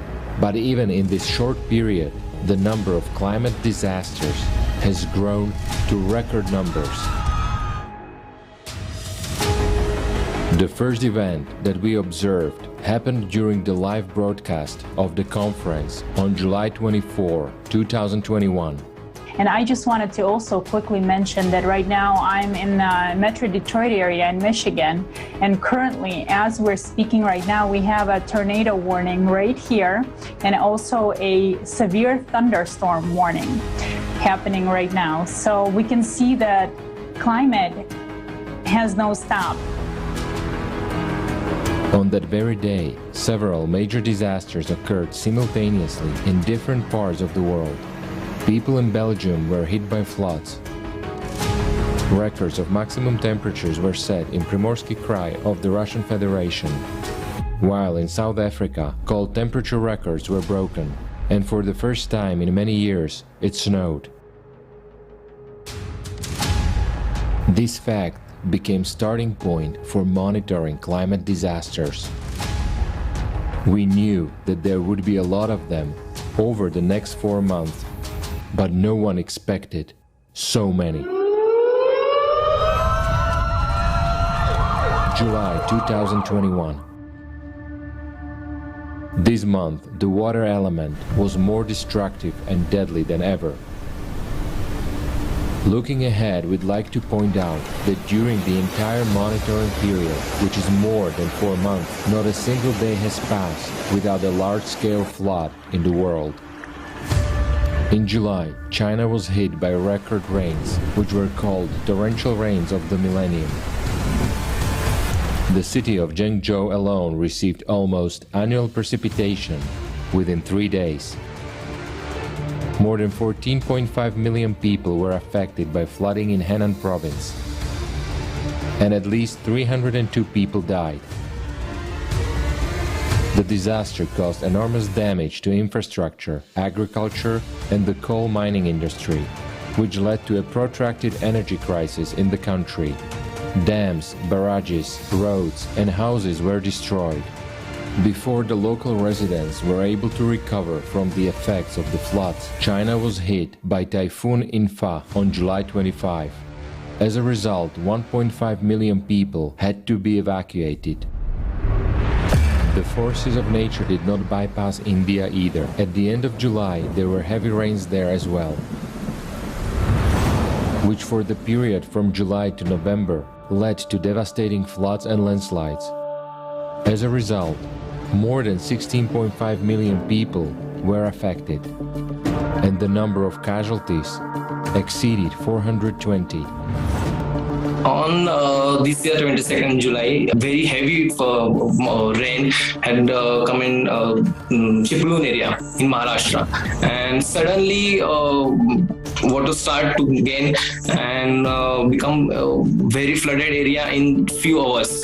So people don't have much time to ship their own stuff or own things. So they just left that at home and run away from the city. But after they come, that they can't see even their home on their place. So completely houses was shifted and left it from their place. Meanwhile, in Afghanistan, in Nuristan province, just overnight, between July 28th and 29th, a flood washed away 170 houses and killed 113 people. Many did not even have time to wake up. In the last week of July alone, 19 countries around the world were hit by large-scale floods, and for many of them such events are far from being typical. Moreover, large-scale floods are only a small part of the events that took place. While one part of the planet was drowning, the other part was burning. Uncontrolled wildfires caused by an abnormal heat wave broke out across Europe in July. For example, on the Italian island of Sardinia, the fire reached an unprecedented scale, which had not previously been recorded in the entire history of observations. 1,500 inhabitants of the island were forced to urgently leave their homes, but many of them had nowhere to return to. The heat also hit Turkey, which had experienced the worst wildfire season in its history. The fire engulfed 30 provinces, and thousands of local residents and tourists were urgently evacuated. I live in the middle of the fires. In general, about 13,500 hectares burned in 8-9 days, and it is a serious figure. Unfortunately, due to lack of interference in the first 4-5 days, the fires intensified due to wind and heat. I experienced this kind of thing for the first time. I will never forget the day the fire started. There was a strong wind and abnormal temperatures were pushing in.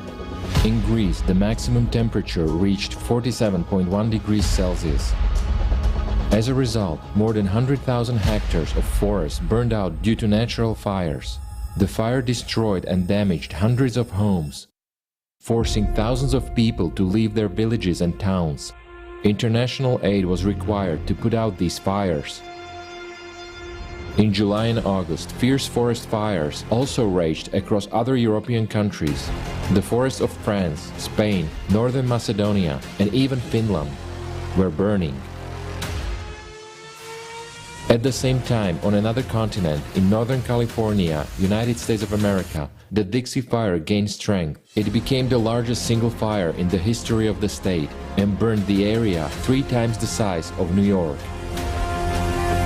Another important fact is also worth mentioning. July 2021 was the hottest month in the entire history of meteorological observations. For example, in Japan, between 19th and 25th of July alone, 8,122 people were hospitalized due to heat, and at least 23 people died.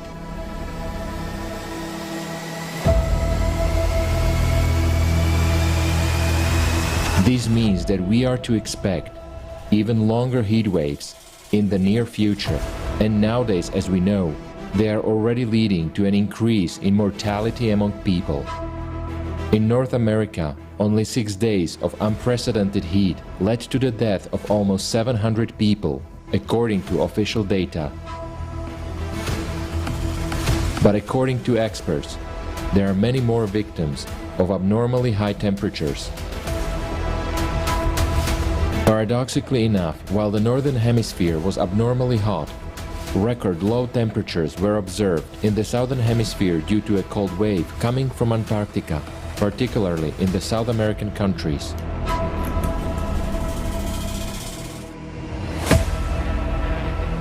August 2021.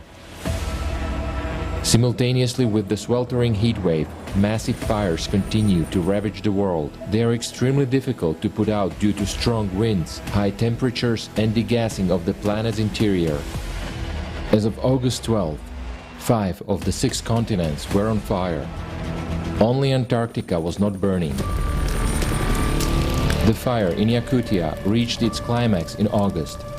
According to remote monitoring by the Federal Forestry Agency, the fire has destroyed more than 8.5 million hectares of forests, which exceeds the size of Austria. It became the world's biggest fire of 2021. The picture that we saw shocked us. And of course, we couldn't remain indifferent. Already on approach to the city, there was a persistent smell of smoke in the plain, a smell of burning. On August 25, after the fires, heavy rains came to Yakutia, causing mud flows. And a few days later, the first snow fell, which is abnormal for this time of year. Yakutia is not the only region on the planet that experienced severe floods immediately after the fires. The same happened in Italy, France, Greece, and the United States, and 77 people died in Turkey because of the water element. Meanwhile, in addition to the Dixie Fire, 2 other big fires were raging in California, the McFarland Fire and the Calder Fire.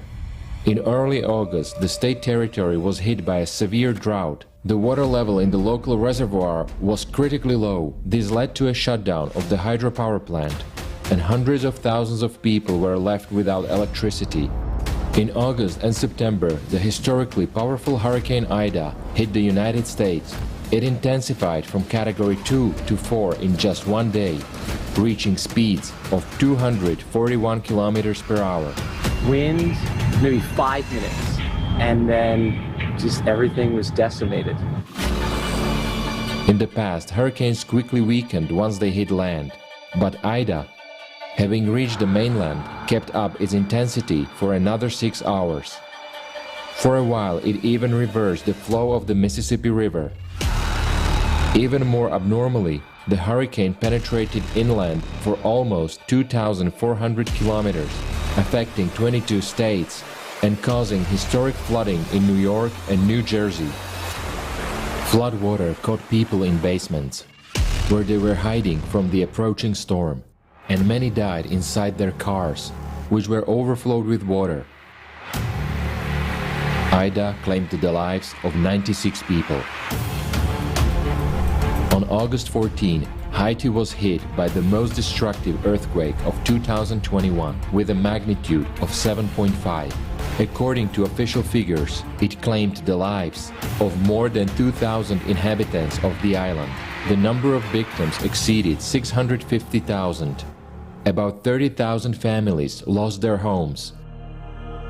Immediately after the deadly earthquake, Haiti was hit by a powerful storm Grace, lacking strong shelters as their homes had been damaged and destroyed.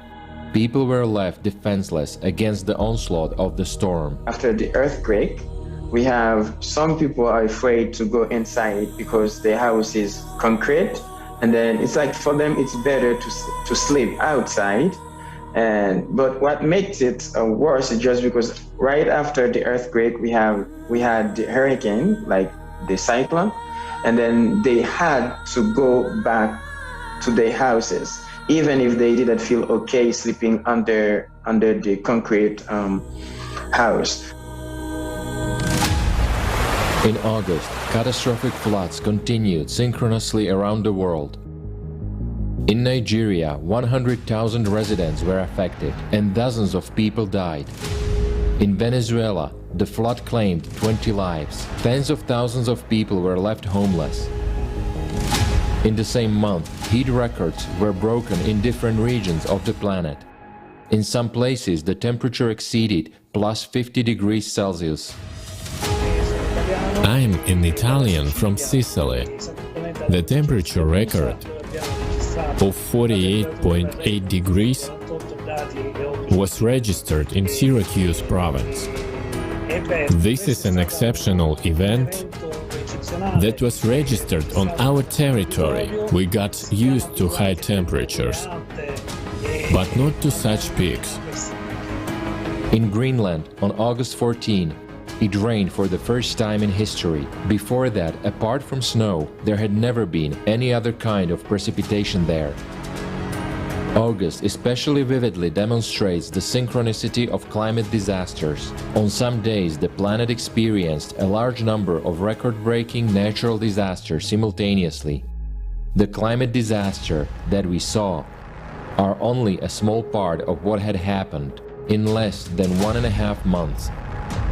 Tens of thousands of homes destroyed, hundreds of thousands of victims worldwide, lives that can never be brought back, are the price of each day without a creative society.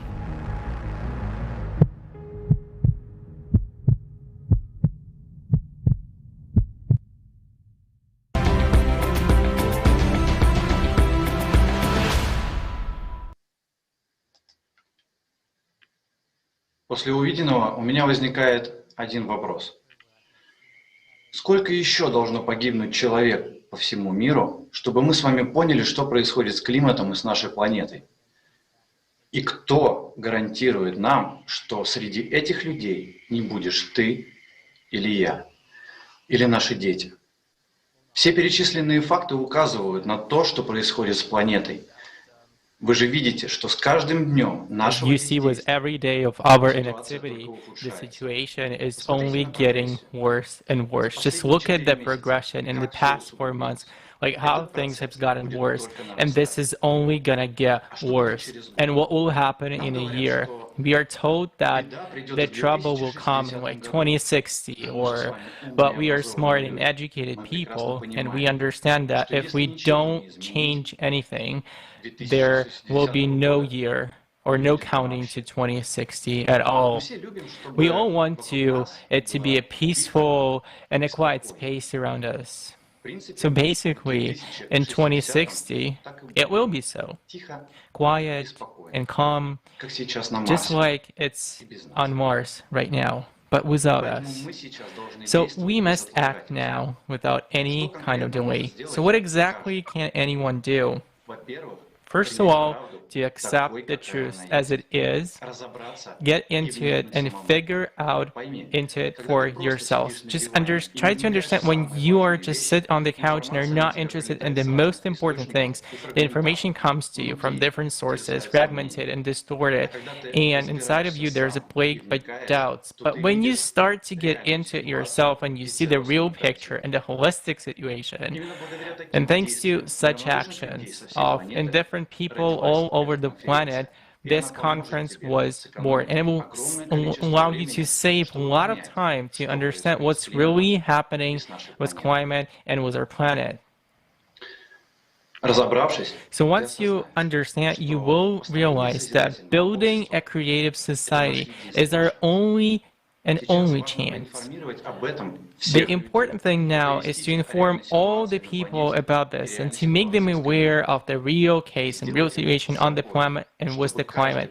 And we need to use all of our potential for everybody to understand how fruitful and needed it is for the person. And the most complicated stage in the buildup of creative society, which is the first step, the stage of informing other people. But when people truly will understand that the creative society is the only chance to stay alive, the process of unification and further actions will occur rapidly. But for this to happen, each of us has to try really, really hard. Don't look at this as a stranger. This is your home, this is your life, and this is your society. Now, and some of the people, they meet this information with aggression and with sexuality. And I'm trying to appeal to you. You have to know the aggression is being bred or born by fear. So many people don't want to hear the truth because they fear it. And so we are afraid, and so we don't want to hear the truth. But if we are afraid, and if you're not willing to hear it, to closing your eyes or ears on what is actually going on, that doesn't mean that it will stop happening just because you're not observing, or will stop in itself. So let's just try to be honest, and everybody is afraid, and this is completely normal. Only an abnormal or responsible person will not be afraid. But the real courage here, this is not the absence of fear, but it is an ability to step over it. Because by stepping over the fear and communicating and speaking the truth, we become stronger. And this is much more effective and expedient for our survival than, for example, facing the facts with fear and hiding our heads in the sand as ostrich. But we are not ostriches. We are human. And in each and every one of us, there's courage inside. And so we are able to manifest it, to have the courage to say the truth, to have the courage to inform. I also like to stress your attention why today it's so important to tell the truth. It's simply because it will be fair to humans and humanity as a whole, because then we will have the choice to make the choices at all, where to invest your attention and all the potential. It is clear that the truth is really scary, but when we know that there is a way out, and it is being motivating and sobering for us. All of this information is being brought up just for the single purpose that there still is a chance. This is why this is our job to act now, and our objective is not to scare each other, but to make sure to care for people, for every single person to understand that they need to act now. And the real heroism here is to accept the truth as it is today, and without distortion, to carry it forward honestly and openly. So I would like to thank for tens of thousands of people around the world who participated in preparation of this conference, to millions of people around this planet who support the project, the Creative Society, and does it for one single person, to knock on all the doors. We have the same interests. We are people, and we want to live, and we want to preserve life to our loved ones and relative ones. We want to preserve life for all of the humanity. And I'm sure that in the nearest future, there are going to be billions of us. But how quickly it's going to happen, it depends on each and every one of us. Therefore, let us have courage, friends, and more of it. Thank you.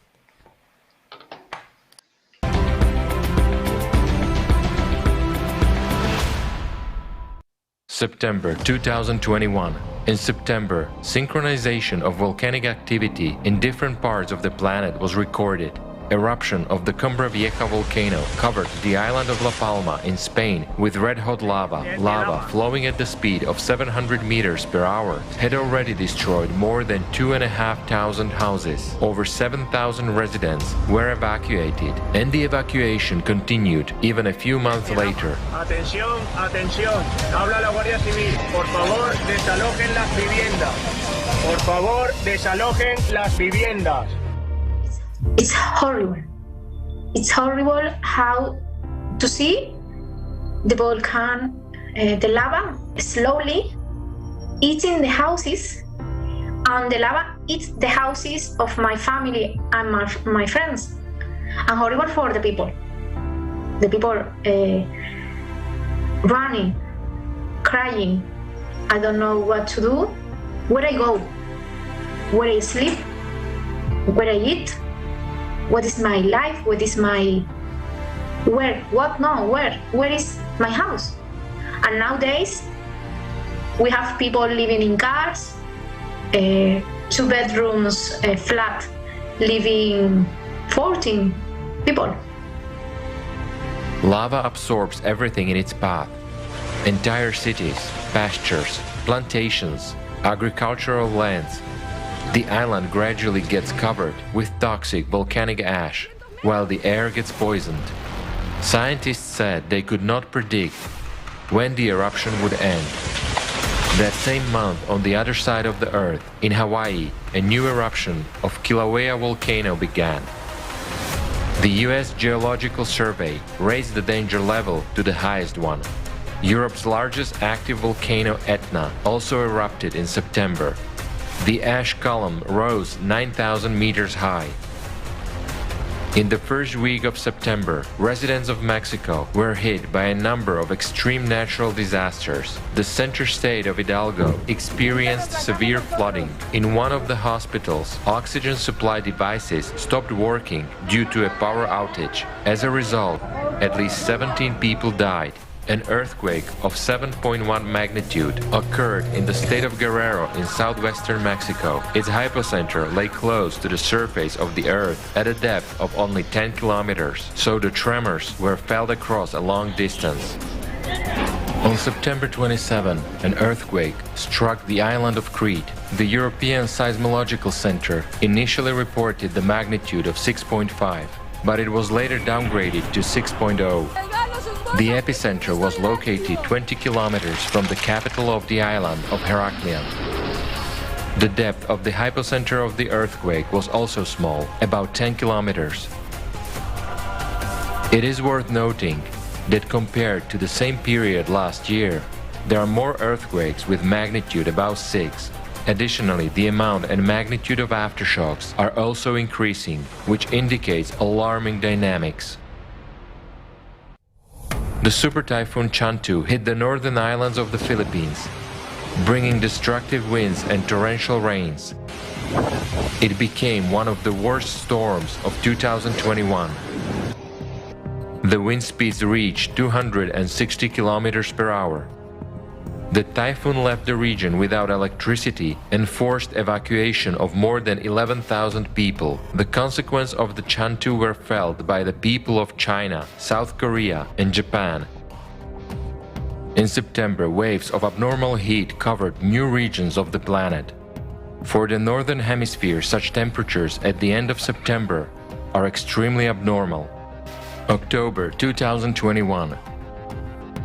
The heat records continued in early October, as October 2nd became the hottest day in the history of 4 countries all at once: Iran, Morocco, China, and South Korea.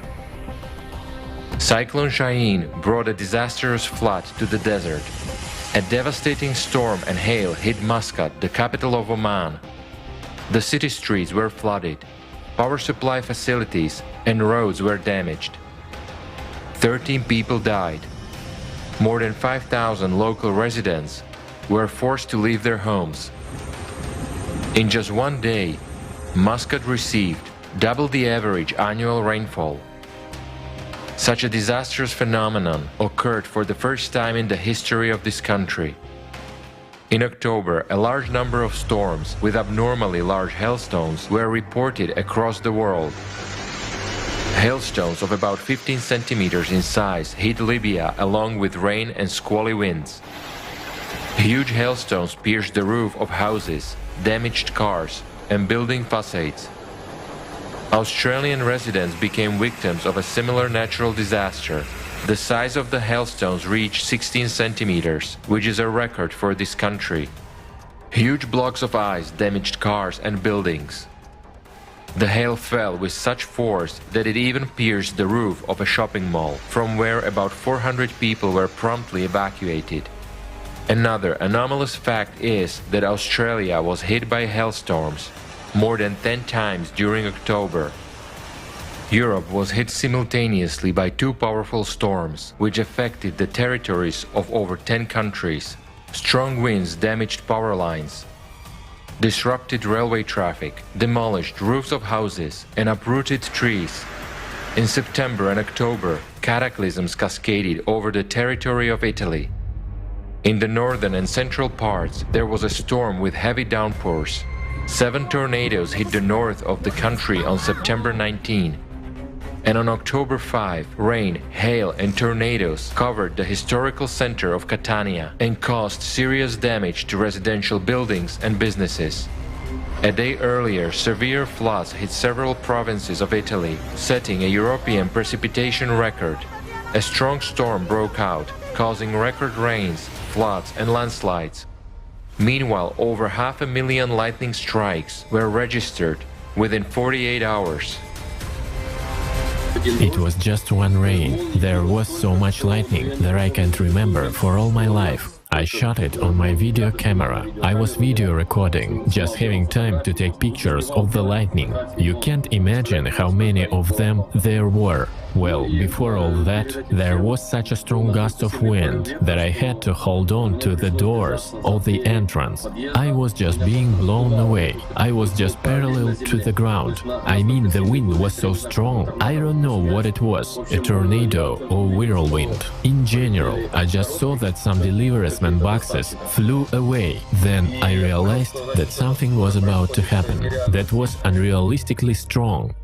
November 2021. People in different parts of the world experienced abnormal rainfall in November as well. A hailstorm swept over the Spanish island of Majorca. The city of Calarajada was affected the most. In just 15 minutes, the streets of the city were covered with a layer of ice up to 30 centimeters deep. Egypt was hit by downpours, thunderstorms and hail, which is extremely rare in these latitudes. The bad weather washed scorpions out from under the shelters, resulting in people's deaths and hundreds of bite victims. Record snowfalls have hit the northeast of China. Snow is rare in this region, and it never snowed in early November before. In many provinces they declared the red, the highest level of weather danger. The height of the snowdrift reached 41 centimeters, which became a record over the last 116 years. The cold snap and snowstorms damaged over 37,000 hectares of arable land and thousands of farmlands. On November 14th, that is in the last month of spring for the Southern Hemisphere, Australia faced the most severe cold and snowfalls in the last 70 years. Up to 30 centimeters of snow fell in some areas. Heavy rains caused flooding and catastrophic landslides in Indonesia. In some areas, the depth of floodwaters reached 2.5 meters. More than 8,000 people were affected.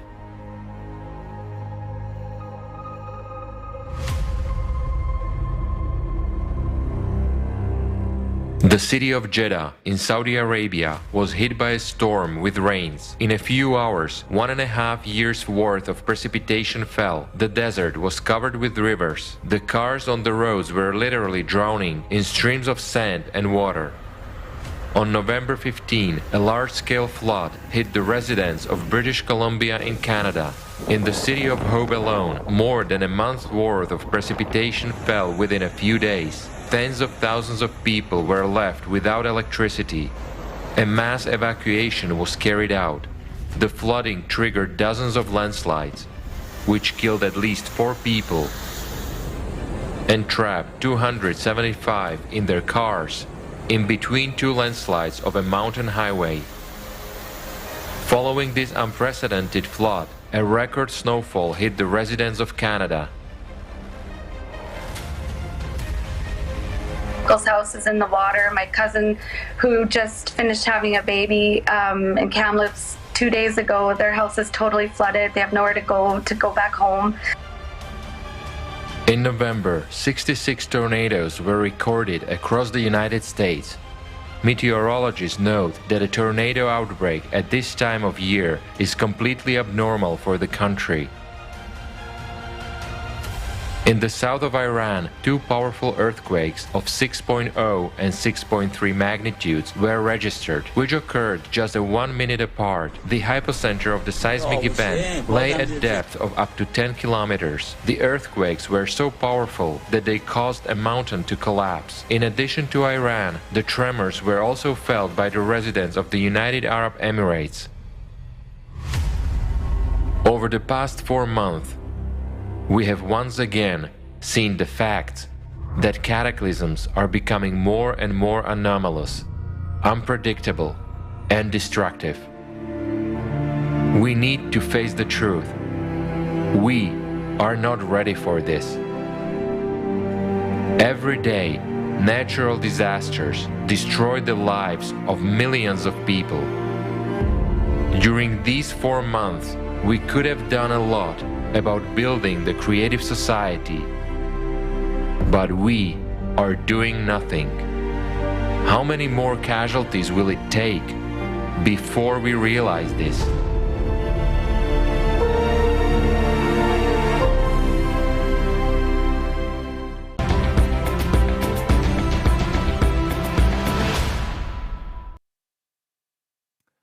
And that's only 4 months.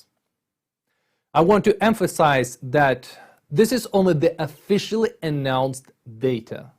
That is, in fact, there are many more. Here's your proof. And are we going to wait for more? How long? A year, 2, 3? Are we going to wait for that number to turn into 10 digits? If we don't wake up right now, climate, euthanasia is our inevitability. The most valuable thing we can do for our loved ones and for ourselves is to wake up, to inform everyone who is still unaware or hesitant about the looming climate threat, and unite in the creative format of society to survive the consequences of global climate change on our planet. Only then we do have a chance. Right now, you will watch the most relevant and unbiased video that is available today. It fully reflects the current situation in our society and answers all the most important questions of mankind.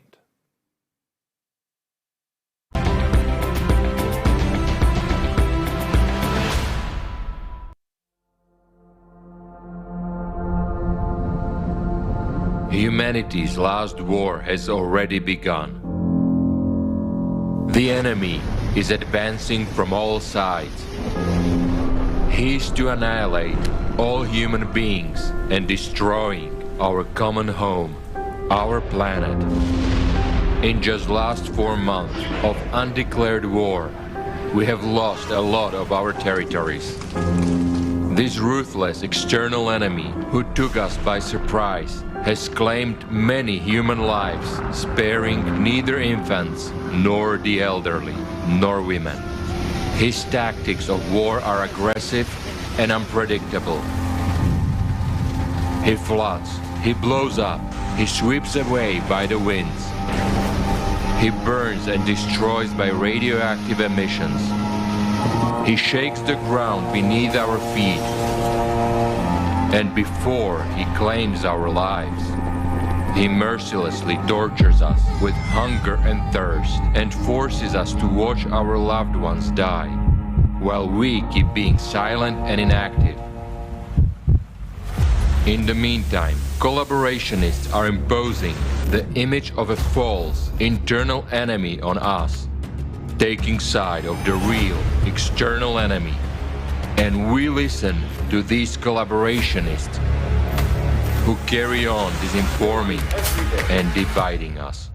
They divert our attention from the true external enemy and claim that our enemy is internal, which we have produced by our anthropogenic factor, and that it is all the fault of carbon dioxide, which they promise to deal with in the near future. But in fact, they only care about their personal gain, and again, they want to make money out of our grief and lives. The collaborationists lied to us that there is no war, and at the same time, they shut our mouth so that we do not talk about the real external enemy, but allow us to talk only about ecological problems and carbon dioxide rising. And at the same time, they hold military parades and decide which uniforms we will wear to fight against each other.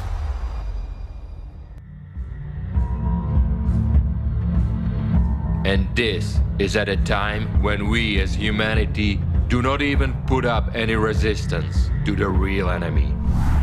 We only make guerrilla raids in the form of letting the public know about the climate crisis, while the aggressor supporters continue restricting access to information.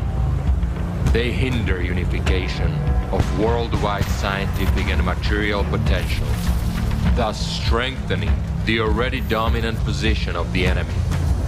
What the collaborationists do not realize is that the enemy has no pity for anyone, including his accomplices, the creepers and the doubters. He takes no prisoners and wages all-out offensive war on all fronts. He has one objective: total annihilation of humanity. The time has come for every person on Earth, our only planet, to decide whose side are you on. Are you with the collaborationists, those traitors of humanity and accomplices of the enemy? Or are you in the ranks of true heroes who are defending life on Earth? The last war of humanity is already in progress. It is time for a planet-wide mobilization. We need to gather all the power of our intellect, all our resources, and all our potential in a single fist to strike back as a single front at the merciless enemy. There is no other way. Or otherwise, we will die. And now, much depends on every person on Earth. The enemy has already struck many unanswered crushing blows at our territory. He has taken many of our lives and destroyed many of our homes. I appeal to you, will you wait and do nothing until a ruthless external enemy strikes at your home? Who are you? A coward or a hero? The answer to this question is very important now. At this time, when the external enemy is destroying our homes, taking lives of our mothers, sisters, wives and daughters, we must recall that we are warriors, and we must protect our nearest and dearest. The time has come for the greatest courage and selflessness. The time of true heroes.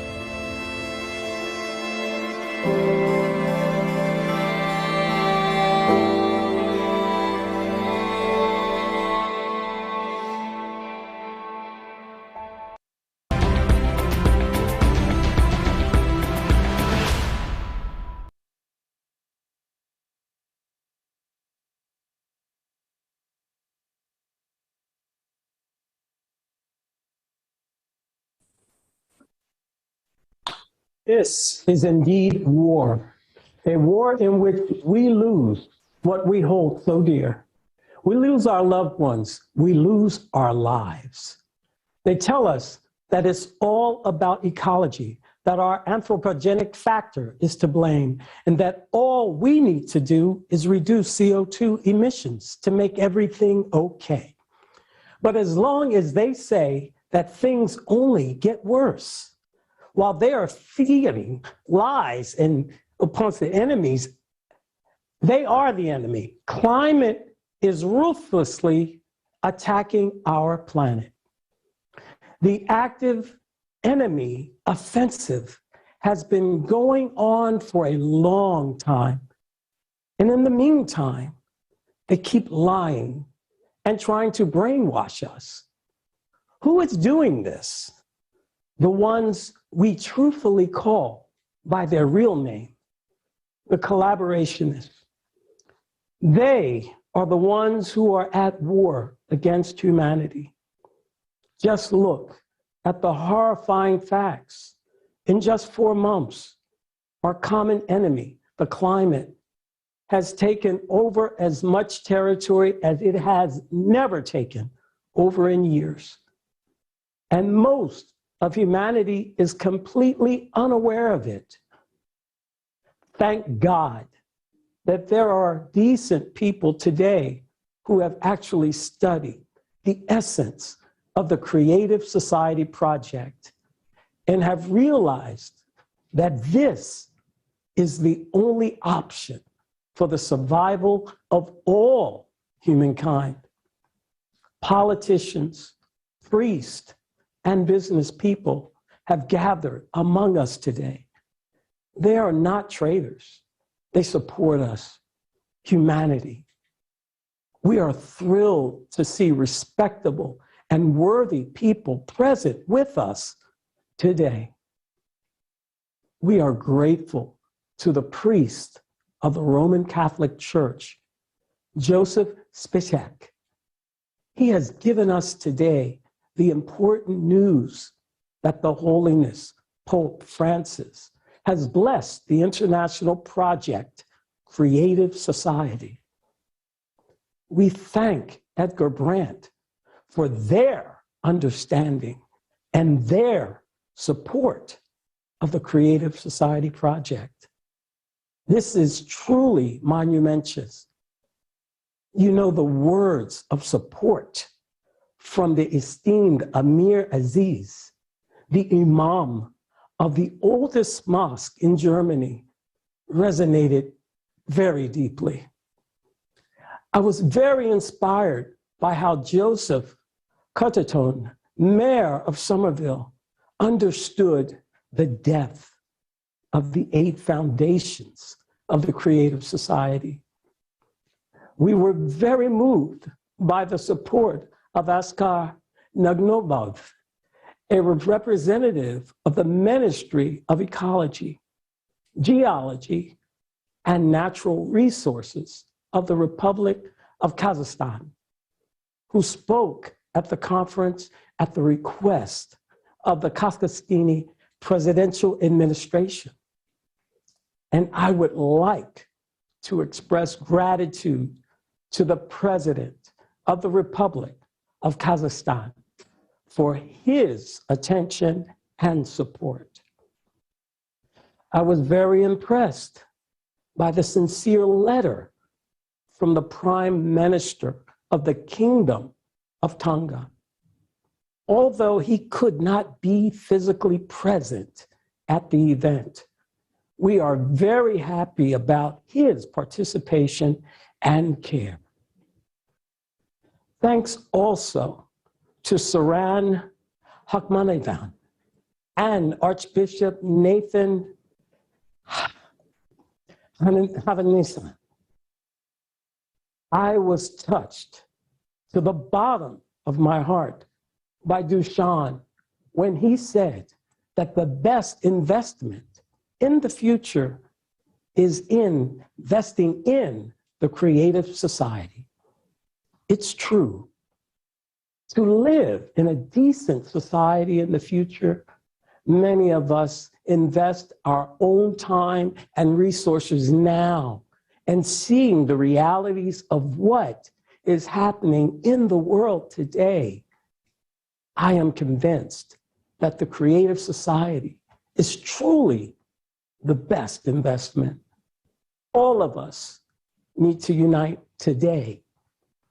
After all, the common external enemy is already in our home. It is already destroying us, our children, and our parents. It is robbing us of our future. But we also have an internal enemy supported by collaborationists. It is the consumerist format of society that has been dividing us for over 6,000 years. And now it is bringing us to the brink.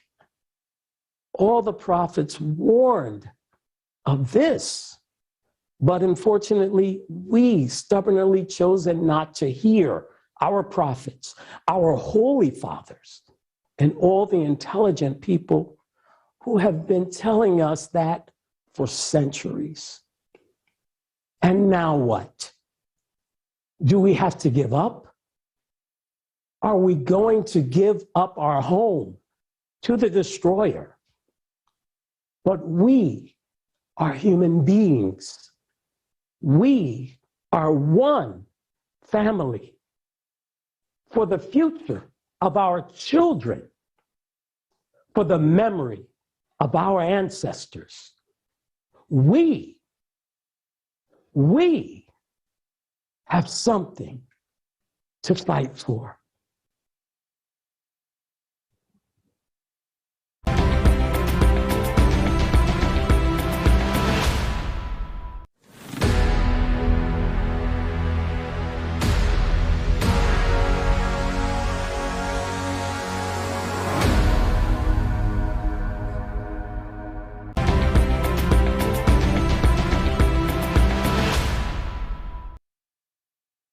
Dear viewers, we would like to remind you to send in video recordings with your understandings, comments, and questions to the email info@creativesociety.com.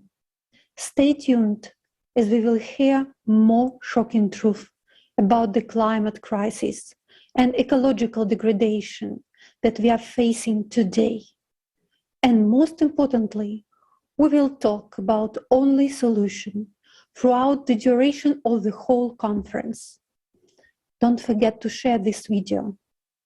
Now we would like to pass the word to the participants of the Creative Society from Germany, who will share their experience with inviting celebrities, politicians, and famous individuals to this conference.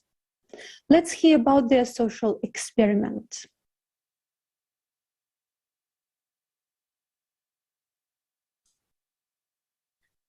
Hallo Freunde. Greetings, dear friends. It's a big honor for us today to present Germany at such a global conference. This information has already been presented today and is shocking and makes the blood run cold. After all we have just recently seen with our own eyes, we know firsthand how it feels in the zone of anger of nature. Let us remind you that this summer, an unprecedented flood happened in Germany. Thousands of people were affected. They lost their homes and, unfortunately, their lives. And the saddest thing is that the government agencies turned out to be powerless. When you realize that all countries are equal before climate disaster, which increases day by day, and their power is more destructive regardless of their geographic location and level of economic development. The enemy is attacking. This is the climate. This is a real threat to the survival of all of the mankind. This prompted us to invite representatives of international organizations to speak at this conference in order to draw this world attention to the critical situation, to call for the unity. This action turned into a large-scale social experiment in the entire history of mankind, and the results which have shocked us. Our German participants alone sent out more than 3,000 letters to each of the following organizations: the UN, to the WHO, WMO, IPCC, and the European Parliament, as well as politicians from different countries. They are the ones on whom our future actually depends. For 4 months, participants have been tirelessly sending these thousands of letters in envelopes by mail so that they could reach them in person. Think about it. Every representative of this world-renowned organization that people all over the world rely on received a letter. We described the criticality of the situation and invited them to speak at the conference if they are not indifferent to the fate of the humanity. And we got a very depressing result. Only if you responded from the entire list. From the others, their secretaries responding by saying no. And this situation surprised us at first. But thanks to that, we have discovered a whole layer of the world order of our consumer society. And we are sure that neither politicians nor anyone else knows this. But we will reveal the secret to you today. Es sind die Assistenten. Assistants.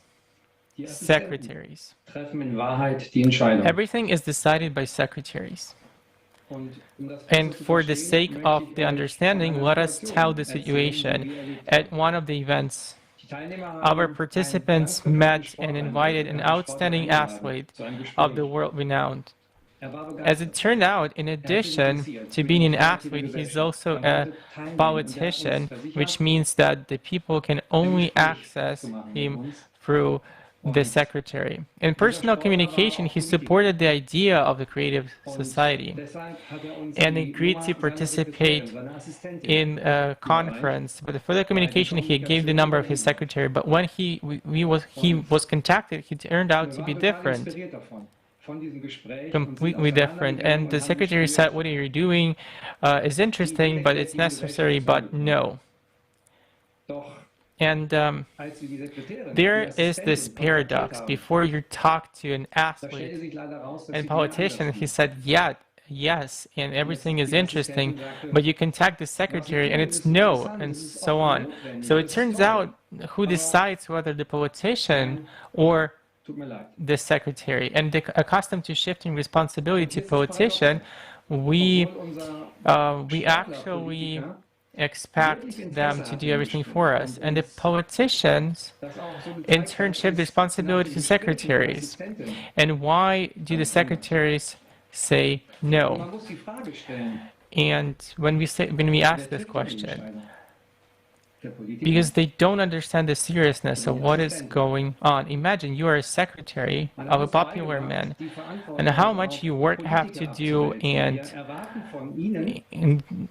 to the schedule to be around, and to fool someone to calculate benefits, and the additional questions to be solved. So once you pay attention to the climate, once you study, so dear secretaries, you don't see the seriousness of the climate situation, and since they just don't understand, the secretaries just don't understand the seriousness of what was happening. And so you can imagine that you are a secretary of like a really prominent announced politician, so that you have to arrange a schedule to fool somebody, to calculate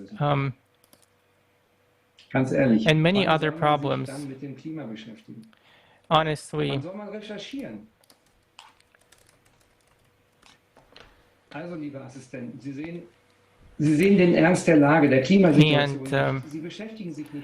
the secretaries just don't see, and so you need to see the whole picture of what is happening. And at this time of what is happening, this is the chance to actually change something. And this information, it has to be brought through, and it's such unfortunate that it doesn't go. They get only basic information. At the conference itself, we showed a small part of what is going on for the general informing of people. We don't aim to frighten anybody, as everyone is so frightened that they run away from this topic and prefer to close their eyes. But it gives the general picture of the tragic situation in which we are right now. And so we are just hoping. We think that those secretaries of the politician, they are busy stuffing their own wallets and keeping themselves in a comfortable neck of the politician or top, and doing whatever is necessary to keep their bosses in their seat as long as possible. And that is the truth, and everything else is a fairy tale, games, etc. So let's vote for those who support creative society and who have secretaries who's an expanded format of perception and think beyond just how to sit, not just how to sit in a warm place or chair. Let's vote for those politicians whose secretaries and who's familiar with climate issues and creative society. So when the politicians go to the polls, let them show their secretaries and not their programs. We already understand that any political program is bullshit and no one will ever implement it. Even the stars have secretaries, people disconnected from the world, who only care about the size of the star's fee from which they have a percentage. That's why the stars take part only in those events and are ready to tell only what his secretary thinks is right and for the amount that will satisfy him or her. That's how the secretaries exploit those stars. And you can't tell who's a fool and who's smart in this tandem. Yes, and that's why we understood through social experiment that the world is ruled by secretaries who are concerned only with their own profit. So don't get your hopes up. We are just a source of income for them. Let's grow up on this issue. Stop passing the buck and hoping for a miracle. It's not just a question of our lives. It's a question of the survival of all the mankind. It's not just words. It's a reality. In reality, a good person who makes their own decisions are very few and far between. We have to avoid missteps, and we have no one to rely on. We saw a situation where out of the 1,000 people, just a few responded. They have a great secretaries, and they are good people themselves. That's why they are here today with us. Because they have the greatest impact, and they are the great people. And that was specifically why they has actually been here with us today.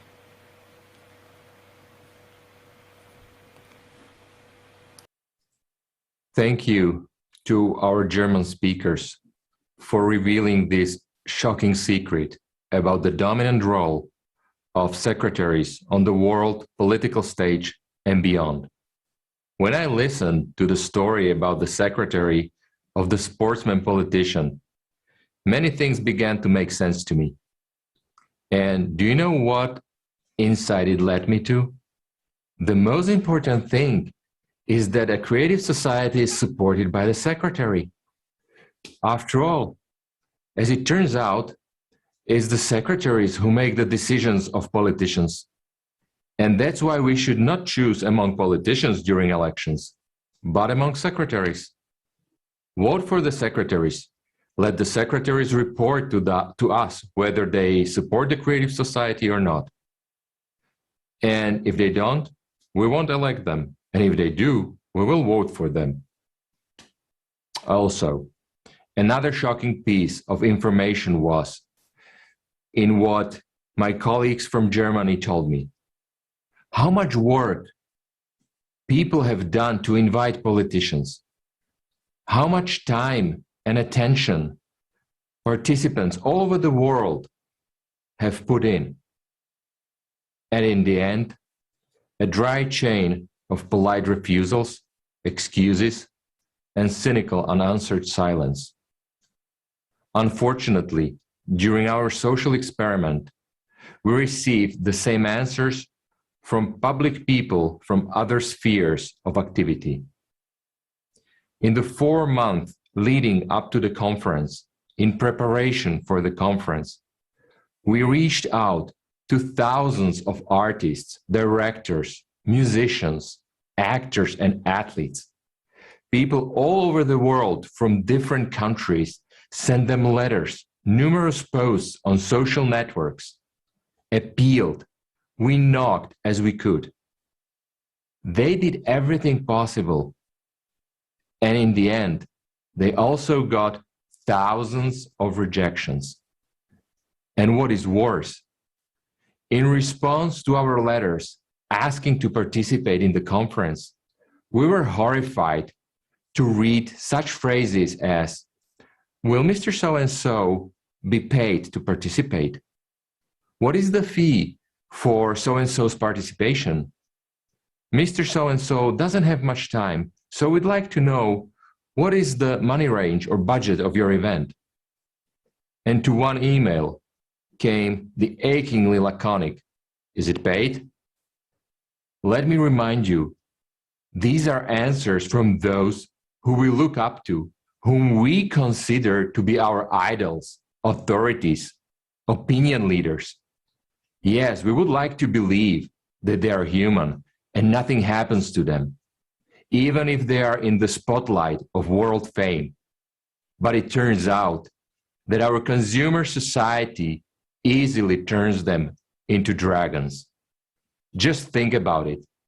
They ask us if we will pay them to come and unite us. And after this, do we still think that our world is normal? After all, you have to admit this is idiotic. In this social experiment, we have seen that the world is even beyond stupidity and shamelessness. Isn't that terrible?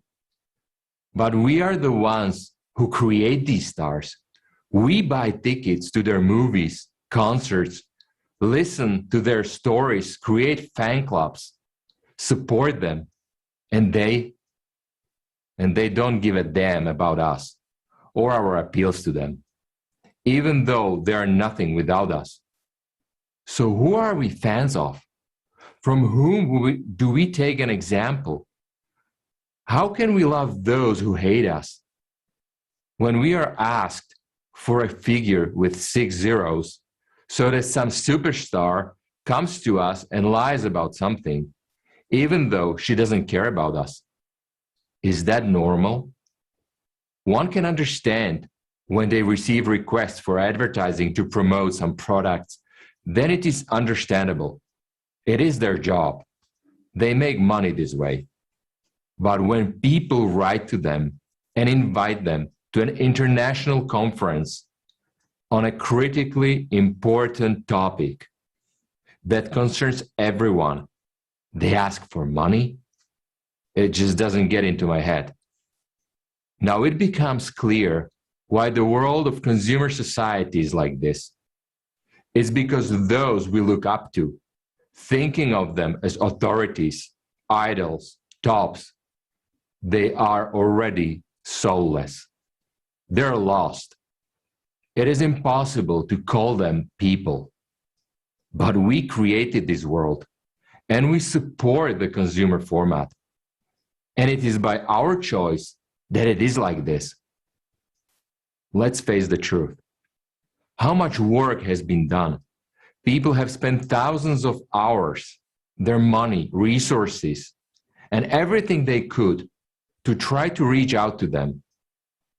And in fact, we have seen the cold reality that those to whom we knocked are those who have lost their conscience a long time ago.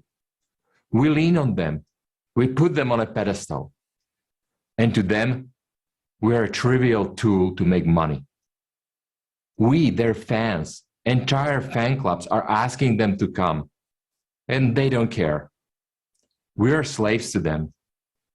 They show by their careless negative answers that they don't care to descend to our level. They have their own club, their own level, and we are at a low level for them. They think they're immortal. They simply lose reality. And we continue to be slaves to the word work. We provide for them and have to pay figures with 6 zeros to make them come down like the sun and say a few words to us. Let's be honest. Yes, we knew we wouldn't get through, but we believed to the last. After all, these are our idols, the ones we look up to. And the human consciousness is built not to believe. So we tried to the last. We tried very sincerely to find the people among those whom we approached. And out of thousands, we found just a few people who are really people, who are with us now, who don't divide people into classes, for whom all people are equally valuable and important. Thank them very much for being people and for being here. We have decided that we will continue the experiment, for it is possible that the secretaries have decided for them. And so we continue to believe in them and give them a second chance, because we must remember that we are at war, and to win it, we need to build a creative society.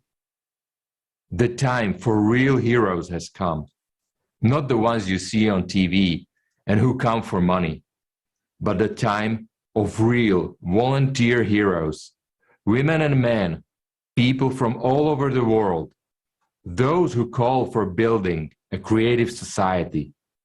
The most important thing in informing right now is to get the message of the creative society out to every person on earth in a timely manner.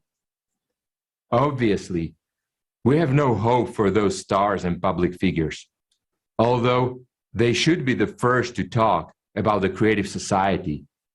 But as the social experiment has shown, we can only rely on ourselves. This time they didn't come, so we need to be even more active. Thank God there are many good people who understand the seriousness of today's situation and do not hide behind their collaborationists who want nothing but money in this life. They are brave people, real heroes. Thanks to them, we had not lost everything, and humanity still has a chance. I am pleased to present you today one of these heroes. I respectfully give the floor to a talented musician and a great man, David Keith.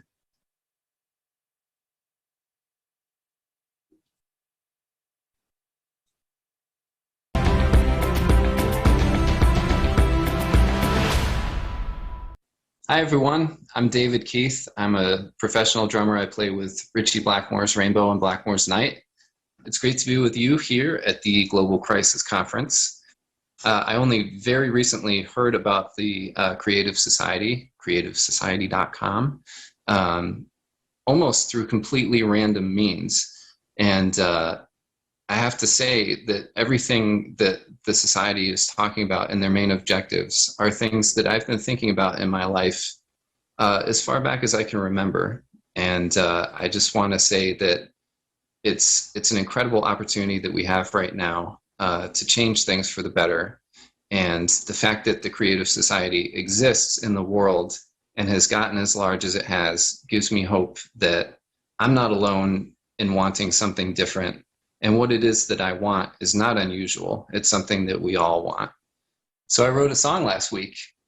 Interestingly enough, this is right before I met everyone at Creative Society. And I believe in things like synchronicity and serendipity and things happening for a reason and happy coincidences and things like that. So this song that I was writing is completely topical to our conference and to everything that Creative Society is trying to do.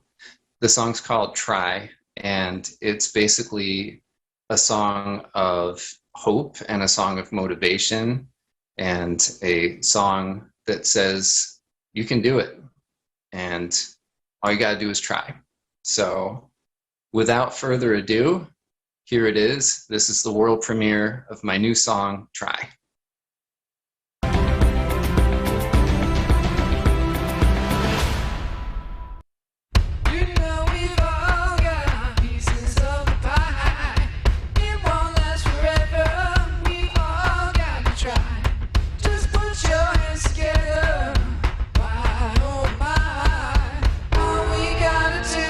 It's just try.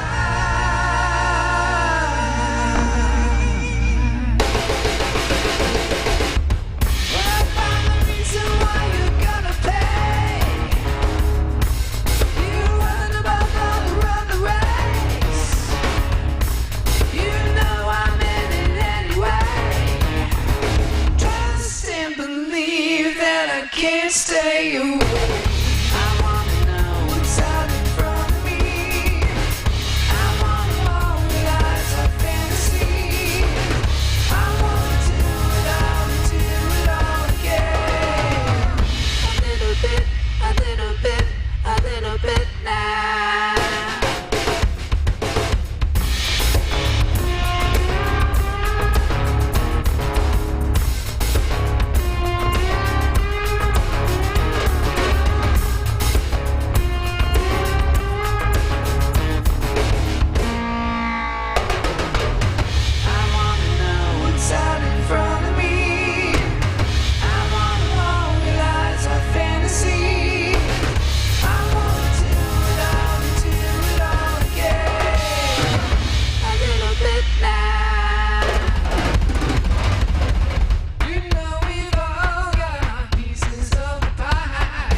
It's just try.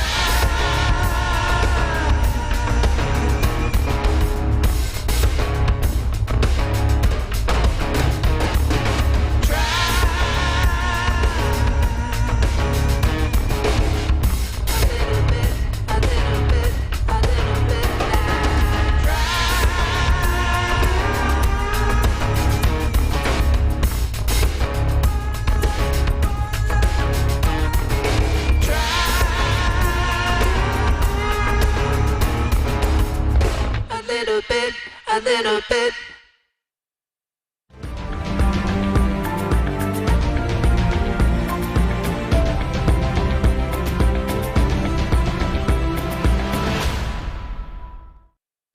It's one world, one globe, one people. And, you know, if you're like me, you've been thinking about the problems that have been happening in the world, climate change, first and foremost, but economic strife, war, poverty, hunger, all of these things, they're on my mind all the time. I'm sure they're on yours too. And when you think about it, it seems overwhelming. It seems like there's nothing you can do as an individual person. And you tend to just try to put it out of your mind and get through your day and go to sleep and hope things will be better the next day. But today is the only day we have. And when you put the whole world together, there's nothing that we can't do. So I'm here to tell you, you are not alone in thinking that there is a better way. There is a better way to live life together and individually. And when we all get together and put our heads together, we can figure out a way out of all these problems. And it's not going to be the same old model as before. It's going to be something entirely new that we create from the ground up together. So have no fear. We're going to do this thing. And I want to thank you guys all for being part of it, because it's going to happen.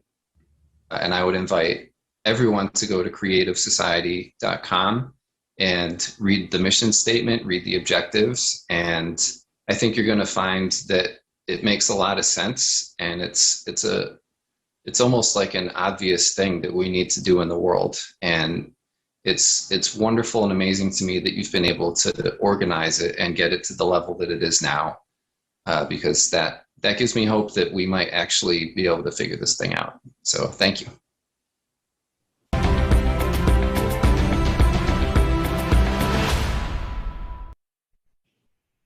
David, thank you very much for your sincere words, for the beautiful song, and for such dedication to humanity. And we would like to remind you that this conference is simultaneously interpreted to 100 languages. And this is done by volunteers from around the world who want every person to know the truth. And now I would like to share a story. While looking for volunteers to help with translation, one Arabic woman responded to our post on social media.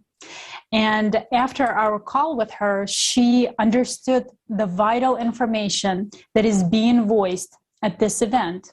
And she immediately shared this information and formed a team of women who said that creative society is something that they have been searching for their whole life. And this is just one example of how people from around the world come together in order to bring this information to you today. This means people from different countries can easily unite for the sake of one goal, which means that together we can do anything. And now I would like to introduce Foster Gamble, president and co-founder of Clear Compass Media, researcher, co-writer, visual designer of the documentary Thrive, What on Earth Will It Take? And Thrive 2, This Is What It Takes. I'm really honored to be a part of this critical conference, because global crisis, time for the truth, you couldn't say it better than that or quicker than that. We are in a crisis, and it's only truth that's going to get us out of this. So the fact that the truth will lead us naturally to a creative society is the path out of this, and I'm honored to be a part of it. If you're going to protect yourself and your loved ones, you need to have as accurate as possible a picture of what's really going on around you. The problem right now is we've all surrendered a certain amount of our power to centralized authority, and they're trying to use that to take over energy and food and media and education and everything. But so what we need to do is get rid of the centralized authority, but then collaborate as sovereign individuals. Most people have never thought about this, in my experience, that a government, a nation state, is a fiction. It's an abstraction. It's an idea. It doesn't exist in reality. It's actually a network of real individual human beings. So it always and forever comes back to the individual taking action. And we've got our ethics upside down, because if you put the government ahead of the rights of people, which is unfortunately what's gone on, causing so much destruction, then what you do is you end up crushing the individuality of the human spirit. I think with all of the chaos that's going on in the world right now, with the pollution and the coercion and the disease and the suppression, I think that from a cosmic point of view, apparently it had to get this bad for a critical mass of humanity to wake up and say, no more of this. We're taking back our power. We're unleashing our creativity, and we're going to thrive. And I believe we will. I've spent a lot of time speaking and writing articles and so forth about the fraud of anthropogenic global warming. But at the same time, obviously, pollution is a serious problem, and there are huge climatic changes going on the planet. But in my experience, they're the result of our relationship with the sun and the relationship of the solar system to where we are in the galaxy. And I'm not an expert on that, but I know it's a big deal. So what we need to do is get prepared. I think that we can approach this in a way where, as we're restoring the wholeness of natural systems, then we can really take on any problem. The people who are trying to get us to pay this fraudulent carbon tax are the same people who are stealing everybody's money through fiat currency and through fractional reserve banking and through destroying people's businesses and lockdowns and then buying up their real estate. They're the same people who have been hiding free energy technologies and cancer cures in secret, high-level military and intelligence projects rather than sharing it with humanity. And they've been using this excuse of anthropogenic global warming in order to try to consolidate their wealth and control. So we've got to just completely abandon and expose that and then go for what you're talking about, which is being aware of the climate changes and adapting to them, being aware of the source of them, whether it's the solar system's position or it's the sun itself. That's the science we should be discussing, and then developing nonviolent responses to this on the ecological level, on the energy level, on the interpersonal level, and even on the self-governance level. I think it's critical that as many people as possible find out what's really going on as soon as possible. And, I love the subtitle of your conference, After Global Crisis, where you say, time for the truth, because those of us who want everyone to be free and want to have humanity thriving, we may not yet have the billions and trillions of dollars that these psychopathic institutions are trying to use to impose control on us, but we've already got the life force itself. We've got the whole unified field, we've got truth, and we've got love on our side. So we can't lose. It's just a matter of, okay, how quickly and how peacefully can we get this done?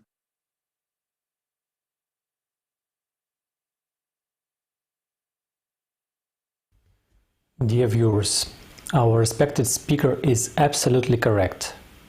And the main thing is to do everything in a peaceful, evolutionary way, so that the transition from the consumer format to the creative format would be smooth and without losses for people, and of course, so that the honorable secretaries would be satisfied.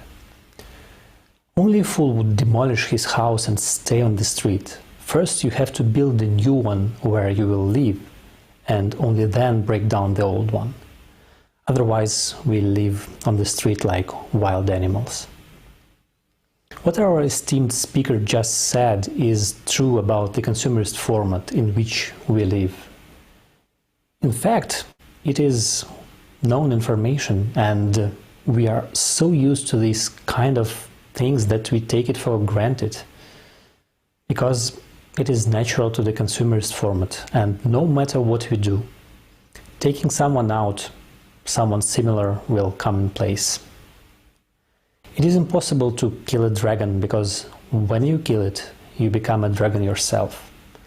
And this is the rule of the consumerist format.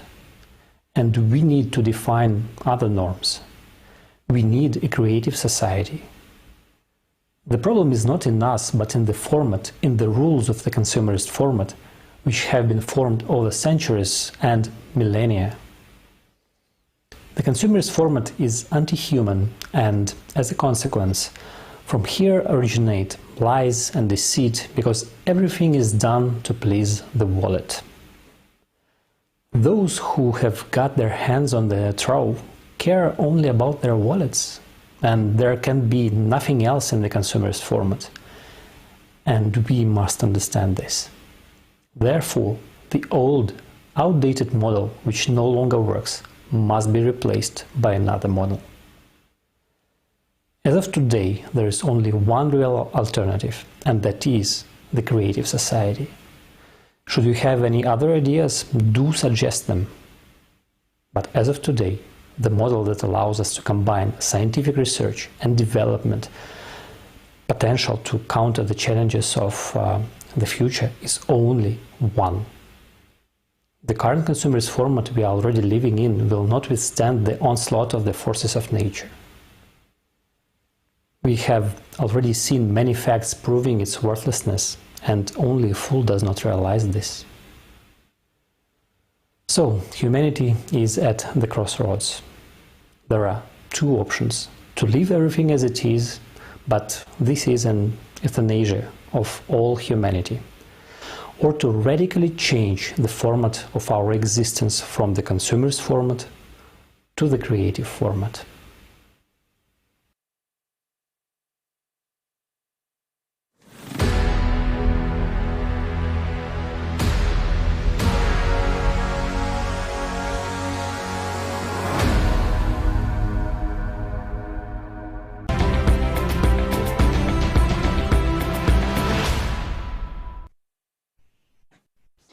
Now I would like to introduce Professor Thomas Lovejoy, an innovative and accomplished conservation biologist who coined the term biological diversity. He is president of the Amazon Biodiversity Center, member of the National Geographic Society.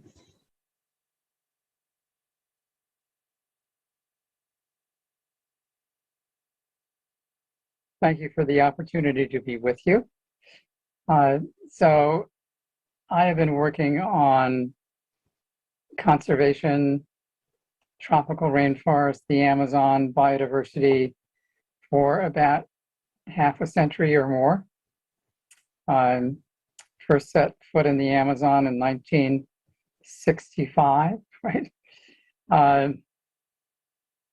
And although there clearly has been important progress in those decades, we now are at a moment when the biology and the climate of the planet are in a crisis state. So when I arrived, the Amazon, which is equivalent to the 48 contiguous United States, it's really huge, right? The Amazon was 97% intact. And just think of that. Now it is around 20% deforested, especially in the south and west in Brazil, where it's threatening the hydrological cycle that it actually nurtures.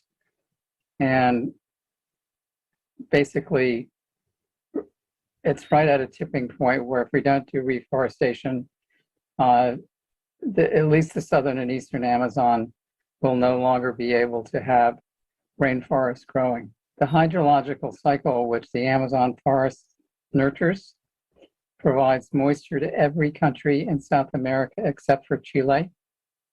So it is a continental scale contribution. So in the Amazon, that makes half the rainfall.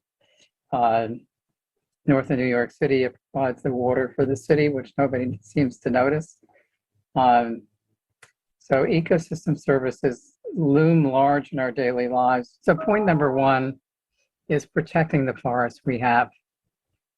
They have values as mature forests that, secondary forests do not have and take a long time to get. So just stop cutting down the natural forests, whether that's the Amazon or whether that's the boreal forests of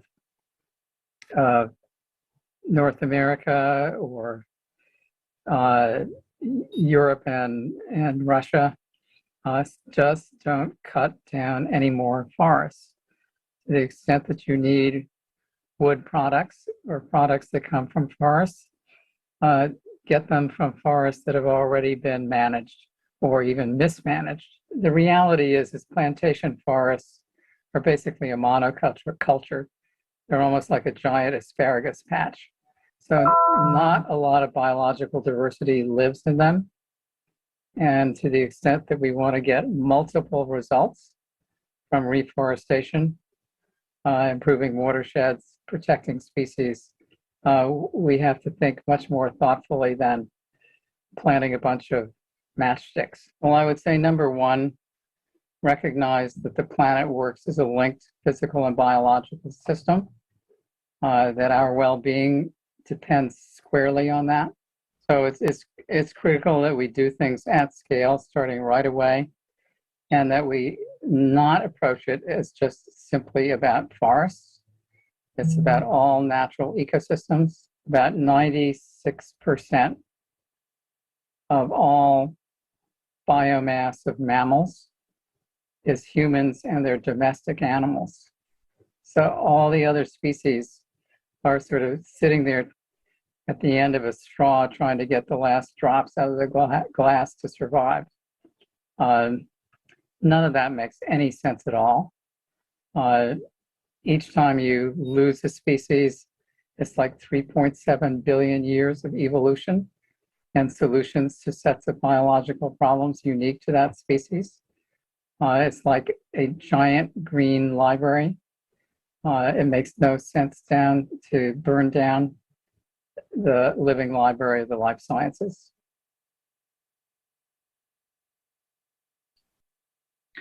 Hola a todos. El estimado profesor nos habló de los valiosos que son los bosques. Dijo que debemos detener la deforestación en todo el planeta. Y tenía razón. Amigos, imaginemos solo en los últimos 100 años, el mundo ha perdido tantos bosques como en los 9.000 años anteriores. Esto es un área del tamaño de Estados Unidos. Soy originario de Ecuador. Mis padres crecieron en el campo. Aman la naturaleza y me inculcaron ese amor. Greetings, everyone. The honored professor told us how valuable forests are. He said that we must stop deforestation all over the planet. And he's right, friends, just imagine. In the last 100 years, the world has lost as much forest as in the previous 9,000 years. This is an area the size of the United States. I'm originally from Ecuador. My parents grew up in the countryside. They love nature, a love they instilled in me. I grew up among the forests. And now it hurts me to see what is happening to them.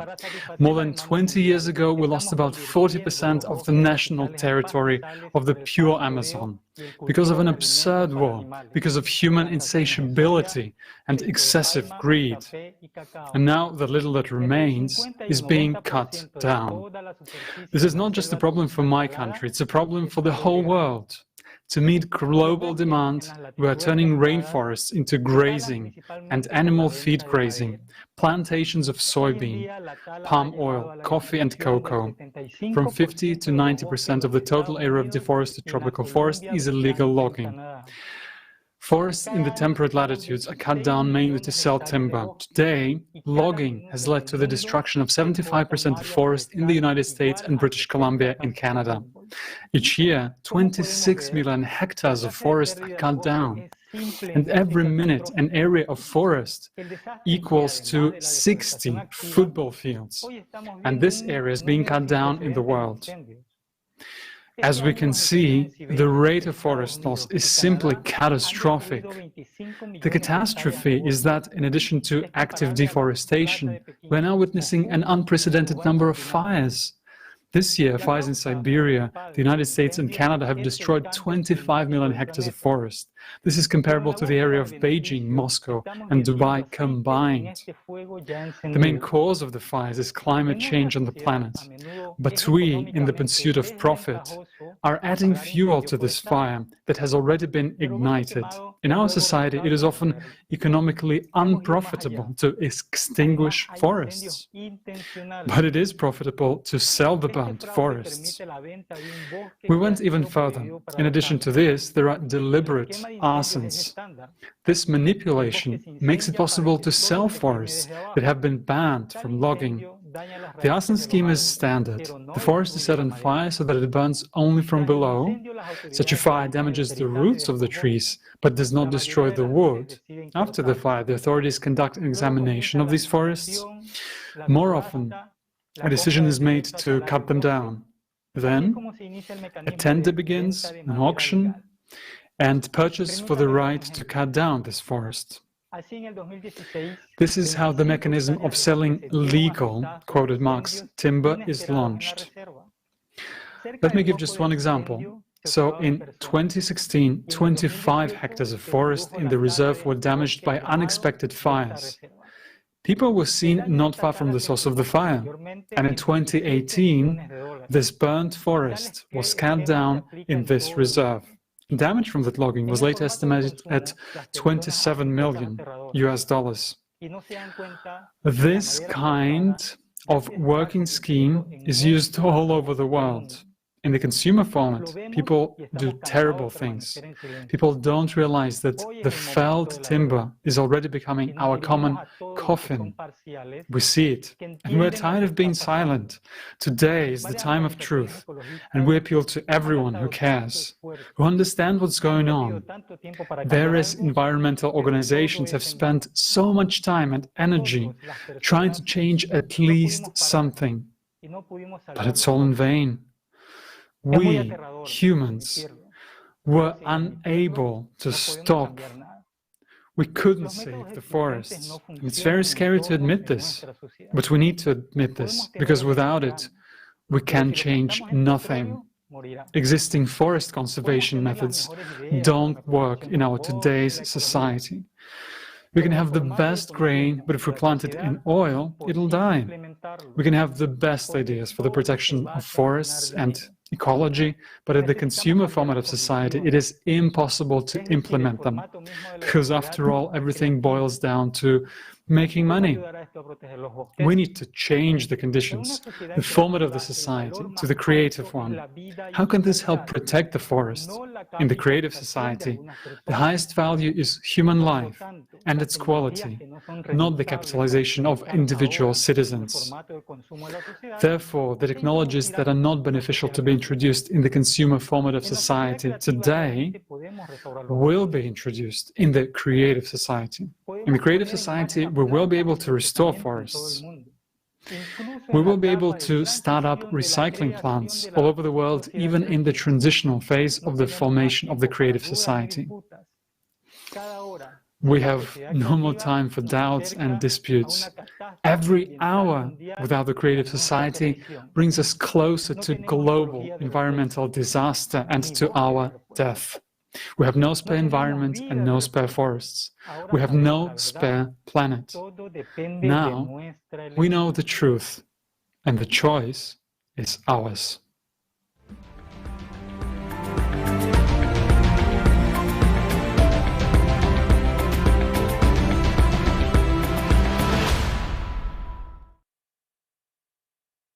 The way we have been cutting down trees, we won't have enough lumber for a coffin. We are destroying our planet. Don't we see that this is already affecting everyone? Money has closed our eyes and common sense. With the speed that we litter and trash our planet, it seems we are replacing trees with the trash. Do you understand that in the consumer society, trash literally costs more than a human life? Take a look for yourself.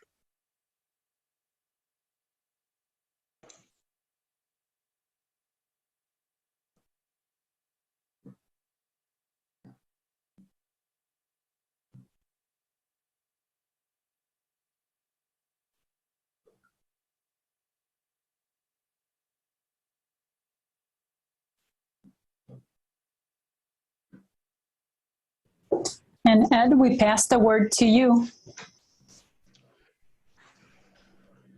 Thank you, Olga. I will talk about rubbish for a little while.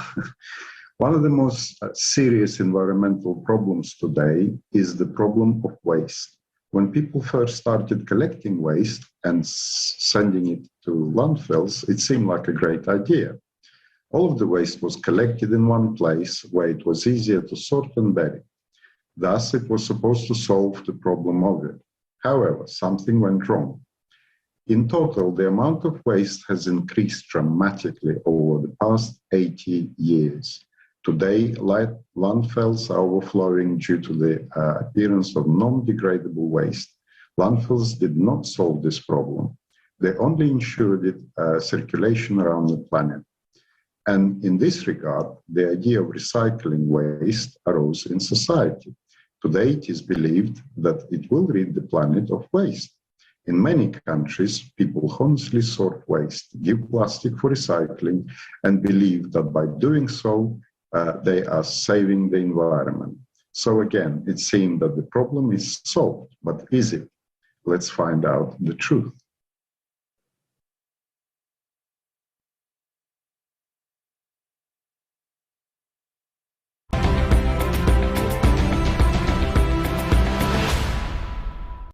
Garbage. Recycling. Does recycling really exist?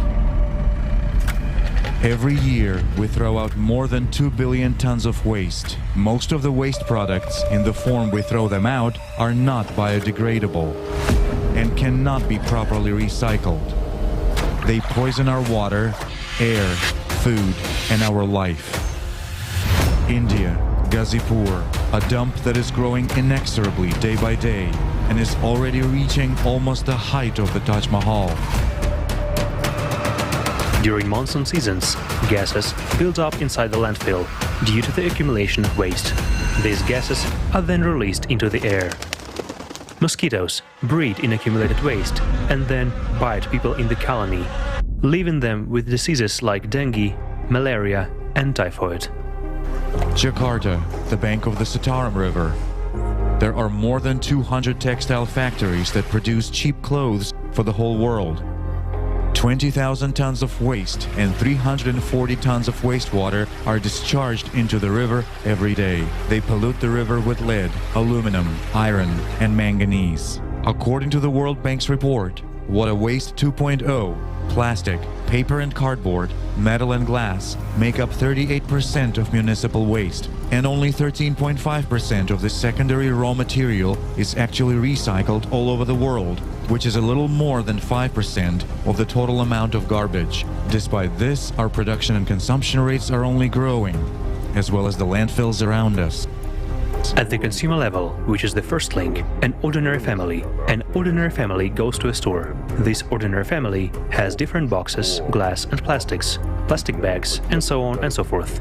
Nowadays, it has become very popular to dump absolutely all of this in one pile. One big pile of this pressed material is taken to some processing plant, and this processing plant supposedly sorts all this garbage, and you, accordingly, get clean cardboard, clean plastic, clean this and that. This is an idea. All this actually doesn't work. To obtain a ton of recycled material, you need to spend enormous resources just to collect, transport, and segregate it. Then it should be washed, then it should be packed, and then it should be brought somewhere to sell. All the garbage, if it is really garbage, it is buried.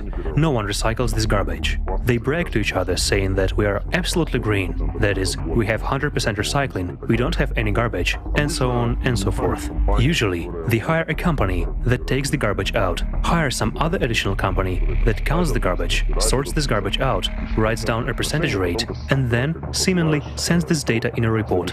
The next time when a conference is held in some conference room, they say 0% of our garbage is left. But to be honest, this is all done on paper, while in fact it is not so. That is, it turns out that now we need to spend a lot more money, and no one is ready for this. Nobody needs it. No one wants to wave the green flag, and at the same time pay some crazy amount of money. Recycling is imperfect. We can do a lot more and we can do a lot better. Most of the recycling we do around the world right now shouldn't actually be called recycling. It should be called downcycling, meaning a drink bottle becomes something completely different. And once it becomes downcycled, it can't be reused again. So the quality of the plastic product is lower. We couldn't really recycle them even if we wanted to. So we have to ask ourselves the question, why are they even being allowed to be created from the outset if they don't have a home or a purpose? And so right now, I would say the scientific consensus or the evidence is that we don't quite know what can and should be done with ocean plastics. There are some things already being done. You know, ocean plastics are being turned into shoes and swimwear and yoga pants and all kinds of things. But it's pretty doubtful that that's actually the best thing that we should be doing with ocean plastics. This is probably actually just delaying a meaningful solution and along the way creating a lot more problems than solutions. Let's take PET plastic. Freshly made, it costs around 500 euros per ton. Recycled plastic around 1,000 euros. And recycled ocean plastic is even more expensive. It is not at all profitable for a manufacturer to make the cost of the product twice as high. Moreover, under conditions of fierce competition, his product becomes unprofitable. Plastic recyclers even go so far as to add a greater part of the new plastic to the recycled plastic and sell it under the label recycled. The declared data on waste recycling often differ from the real picture. For example, in Germany, part of the garbage that is considered recycled goes to landfills in third world countries. The situation is similar in Japan. The percentage of recycled plastic also includes that which was simply burned. So what do we consider to be recycled garbage? The one that got into the clouds and became our air and then returned to our food with the rain and water. Garbage is the rotting face of the consumerist format of society. We are killing the planet with it, and what's even more, we are killing ourselves. It is not profitable for us to recycle garbage. We don't benefit from developing technology that would clean up our planet. But is it really us who do not benefit, or the consumerist economy which we ourselves have placed above human life?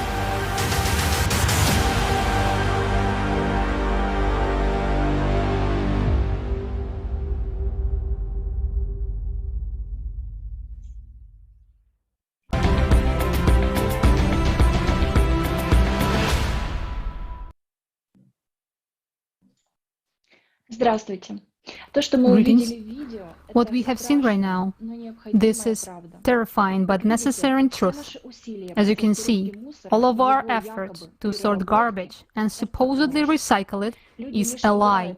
People are just playing this game, comforting themselves with the thought that something is being done to solve the garbage problem, while continuing to produce even more waste. In the endless race of consumption, more and more goods are produced, which quickly turn into garbage, and even if it's sorted, it still remains garbage in landfills. In the consumer rules of the game, being green is not profitable in practice, and this is well illustrated by the example of ocean plastic. The largest ships, funded by millions of dollars, are only able to catch 2 tons of garbage per day. This makes the resulting plastic very expensive, and the product made of it uncompetitive on the market.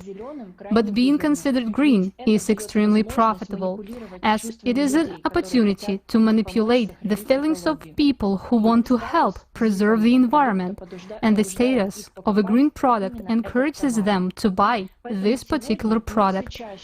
This is why today we are hearing more and more about products made of recycled plastic, and by buying them, people feel they are contributing to saving the planet, but few people know that this is often just an advertising trick of the consumerist world.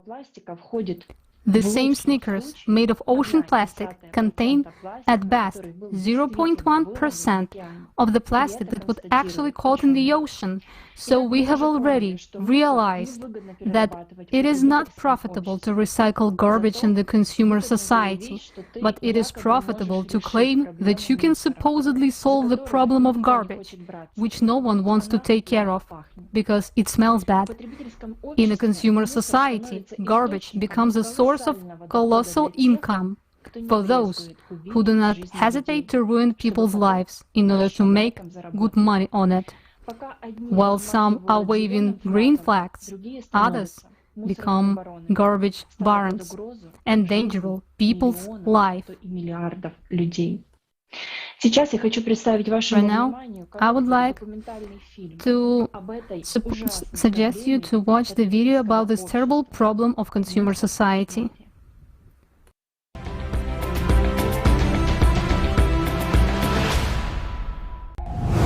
Garbage. Mafia. As soon as non-biodegradable and toxic garbage appeared in the world, so did those who make money on it. The garbage mafia. How does a garbage mafia operate?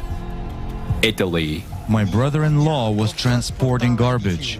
He told me all about the profits you could make in this field. So I said, pardon me, we risk so much dealing drugs and we can't even make that much money. 30 years ago, I told the magistrates that waste is gold. It's money, money, money.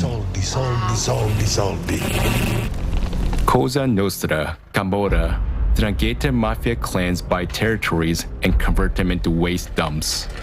And although on paper everything may look legitimate, in general, these territories for landfills are located near residential neighborhoods and violate all environmental norms. An important part of the garbage mafia's business is the illegal transportation of industrial waste. If a company wants to get rid of its toxic waste and pay as little as possible, it hands over the waste to the mafia. Doing to the people that live in those houses? Cancer. These people will all die of cancer. The groundwater here is all poisoned. Every family here is infected. Everyone. No one will be spared. They're here because they don't have any choice. They don't have any options to relocate. And they're forced to die here.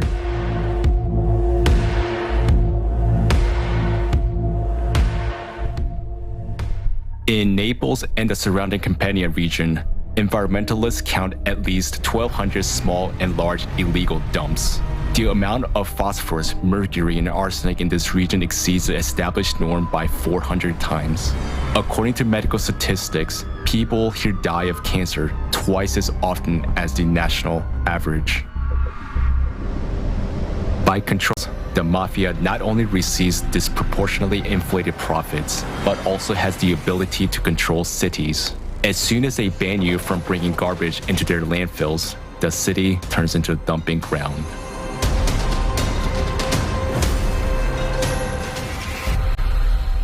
An average landfill can produce about 150 to 200 tons of film each month. We don't buy it at high prices, i.e., it's in the region of 13 to 19 cents per kilogram. Accordingly, you can multiply that same 100 tons by 13 cents. We'll take the minimum. Well, that's the profit only from polymers. Waste paper is now trading at around 20 to 27 cents per kilogram. Precious ferrous and non-ferrous metals are even more expensive. That's why people are like sitting on a gold mine there. Yes. Well, no wonder it's called the garbage mafia. You can't just get in. There is a huge income and people will never give it up for anything because these people are sitting on a pot of gold. Getting permission to use this land for a garbage landfill is extremely difficult. If we establish some serious organization, serious landfill, put the right equipment on it for sorting and all that, then I think we will quickly be visited by bad people and some inspections. My friends at one time bought an incinerator. They operated it for 3 months. Then men came in black jeeps and simply forbade them to work by threats and intimidation or something else. They just took over this garbage plant and that's it. And my friends washed their hands of it and said, that's it. We will never get into this business again.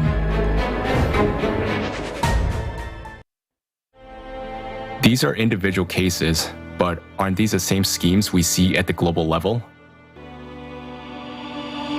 Garbage migrants from one country to another, poisoning the lives of millions of people. And all this happens in the shadow of private agreements. No morals, no ethics, purely business. Indonesia. In 2018, imports of plastic into this country totaled 283,000 metric tons. The distance between the landfill to my house is about 500 meters. My whole family, my relatives, everyone is affected by the noise and smells. 60 to 70 containers arrive illegally every night in the city of Brangkeng in Indonesia alone. Garbage, which is then found in landfills, is brought in from Australia, Germany, and the United States. Most of the time, it is sorted plastic mixed with hazardous waste. Malaysia. The once beautiful country is now covered in mountains of garbage and dozens of illegal incinerators. Manufacturing companies in Japan, the United States, Germany, and Australia is bringing their refuse to Malaysia. My daughter was a very healthy girl. Since April, she started having a fever. Her state worsened, and she started spitting up blood. Most owners of illegal factories rent land from the local residents and build primitive ovens where they dispose of garbage for money, with no concern for the environment or the people who live nearby. Turkey. Since 2004, Turkey's imports of garbage from EU countries have nearly tripled. The main exporters of this garbage are Britain, Belgium, Germany, the Netherlands, Slovenia, Italy, and France. A big part of the garbage that enters Turkey is not recyclable and is simply dumped in landfills. European citizens need to know this. Clean streets in Germany, in the United Kingdom or France, where people sort their waste carefully. Well, it doesn't end up in recycling facilities. As you can see behind me, it's here where there are mountains of illegal waste.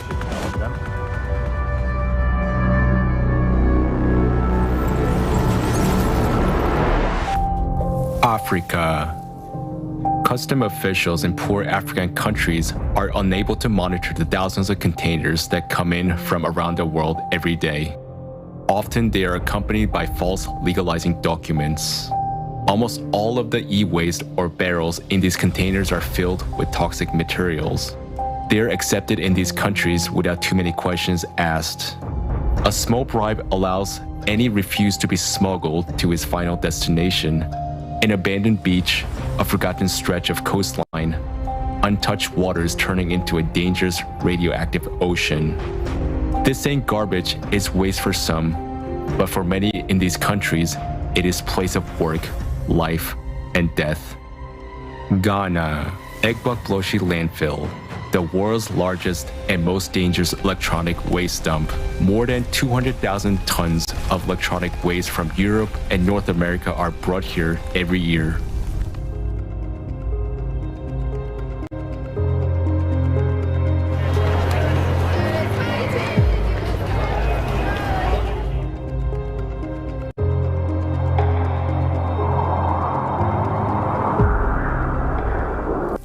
Kenya. It's like the dump site has demons who ask for blood. There are days when there is just too much evil, seriously. You hear of people killing each other. Someone stabbed someone else with a knife or killed someone with a bottle. Sometimes you also hear that the trucks...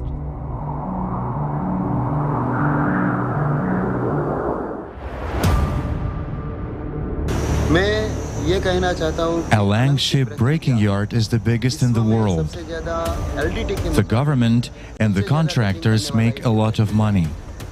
But there are two major problems: the environment and working conditions.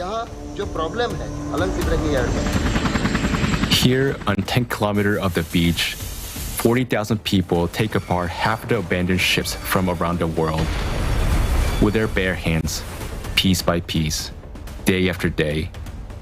They have no protection for hands, feet, or head, or no modern tools. There are no ship plans, and they don't know at what point or how a ship might suddenly collapse. They cut metal knowing that the next cut could cause an explosion. Half of the companies in the world don't want to pay for clean ship recycling using the modern technology. It's too expensive. Instead, they sell them for scrap.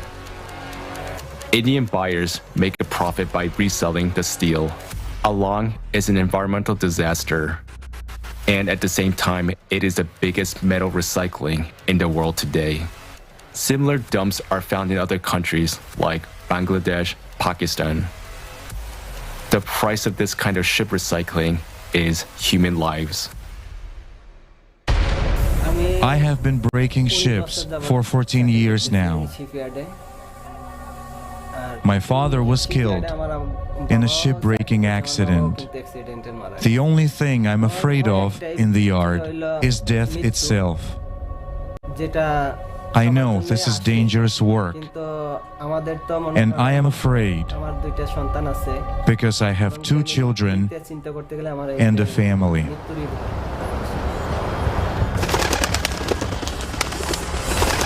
We have never produced as much trash in our history as we do today. Garbage is dirty, it smells bad, but money doesn't smell. So in our consumerist world, there is always someone willing to take money off it. Storing refuse, fictitiously recycling it, or transporting it from more elite places on the planet to indigent is just business. A business in which the strongest survive. A business from which all life on the planet and man himself are slowly dying. A business that each of us sponsors every day. Can we stop it? Continuing to support the consumerist format of society? No. Because now all conditions have been created in order to earn huge money on such frauds. But we can change the format of our society from the consumerist to a creative one. When the 8 foundation of the creative society are adopted at the constitutional level in all countries, such schemes will be impossible to pull off. Because the main value in the whole world will be the life of human.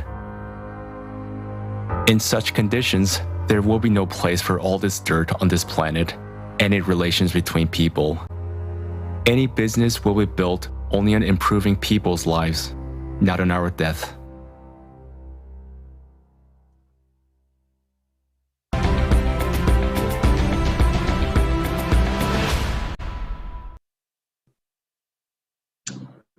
It's sad to look at all this, but even sadder to realize that if we are now even killing people for rubbish, then what will we do when we really need to distribute every piece of bread in a reasonable and humane way?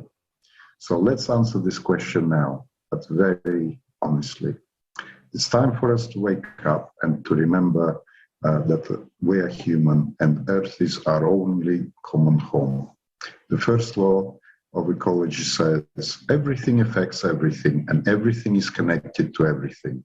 No matter where the waste is buried in the globe, its environmental consequences will still return to their receipt because the Earth is round and the ecosystem is one for everyone. What is the point to continue these games? The truth cleanses and stimulates even more action because only by understanding the cause of our problems, we can get rid of them. Together, we can do everything. We just need to realize that our strength lies in unity and in truth. The consumer format society is our main weakness, and the creative one is our strength and our only salvation.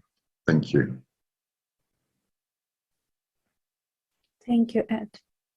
I asked myself, why are we still fighting? Even over trash. This is absurd. Don't we see the seriousness of the situation? Do we want to drown in trash, or do we want to become human beings and unite and build a creative society which will guarantee each person an ecologically clean environment, health, and safety? Dear viewers, I would like to ask you which choice you would like to make.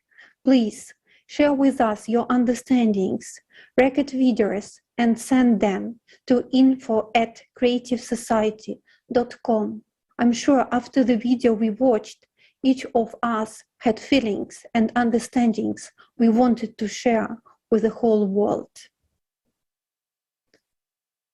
And now I would like to come to the next topic, which will blow your mind. You will understand why CO2 is the biggest scam of our time and why green energy is a waste of money. Please don't forget to share this video right now, as everyone needs to know the truth. Let's watch together an expert from a video with the participation of Igor Mikhailovich Danilov on the topic of green energy.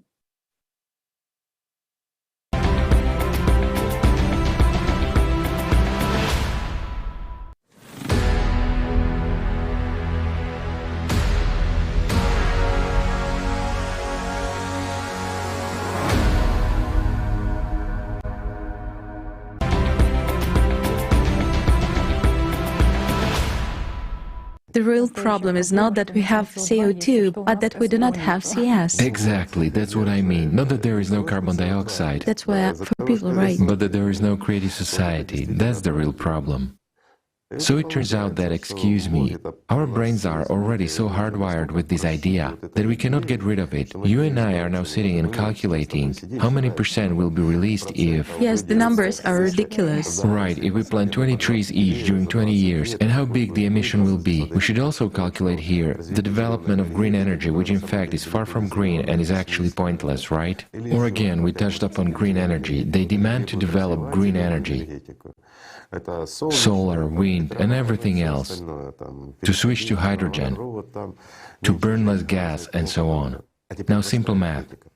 We are very quickly and rapidly approaching a serious crisis, the climate crisis. Even this winter we will see how drastic the atmospheric fluctuations will be and how cold it will be. This is caused by the Gulf Stream as well as, again, by the changes that occur in the upper layers of our atmosphere, and how quickly everything is turning upside down. I mean, in certain areas there can be a sudden instant drop in temperature. After a while it normalizes, but these sudden drops may cause serious catastrophic consequences. Meanwhile, we are giving up hydrocarbons. What does it mean? It means taking out thermal power plants, which you cannot build in a day if you need to, right? We are going to give up gas in favor of some solar thing. Well, again, the sun doesn't shine all the time. That's firstly. Secondly, how can we store that energy? Right. Thirdly, the winds that might arise. Wind farms are not quite adapted to them. And further on, they will become pointless in general. And we will face that. And will you actually guess the right place where to set up this? The point is different. Gusty, strong winds will simply make wind farms useless, even with all the automation systems and interlocks. That's not what is needed. What humanity really needs now is the correct hydrocarbon heating plants and thermal power stations. Yes, they emit carbon dioxide. They do. But they are necessary, and it will be worse without them. Plus small nuclear ones. They're compact units, scientists are already developing them, and some people have been using them since long ago. That's what is also necessary, something that generates power.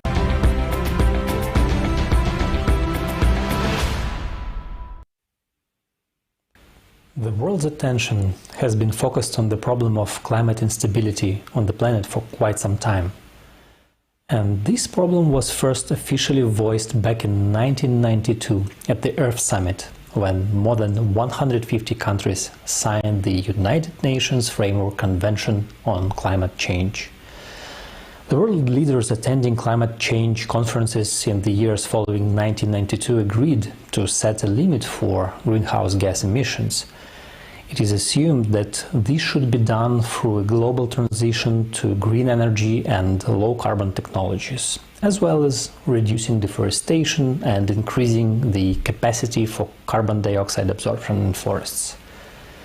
And at the beginning of November 2021, the next UN conference, COP26, was held in Glasgow, gathering representatives from 200 countries. So, what did they decide this year? 108 countries have committed to reducing methane emissions. 100 countries have committed to stopping deforestation and planting 1 trillion trees by 2030. Many countries and companies have pledged to ban cars with internal combustion engines by 2040. 40 countries committed to abandoning the usage of coal power plants and adopting green technologies. Several countries and major banks have decided to stop financing fossil fuel production. And big finance companies announced to start allocating money for green energy, but only solar panels and wind turbines. At first glance, these decisions appear to make sense. However, we have to consider two things. First, yes, CO2 affects the environment, and yes, we did destroy the ecosystem of our planet. Second, the climate is changing, but for entirely different reasons. And while the proposed idealistic picture of our decarbonized future, when we all are using renewable, potentially free energy, looks very appealing, the actual situation with what is considered green technologies is not. Let's watch a video.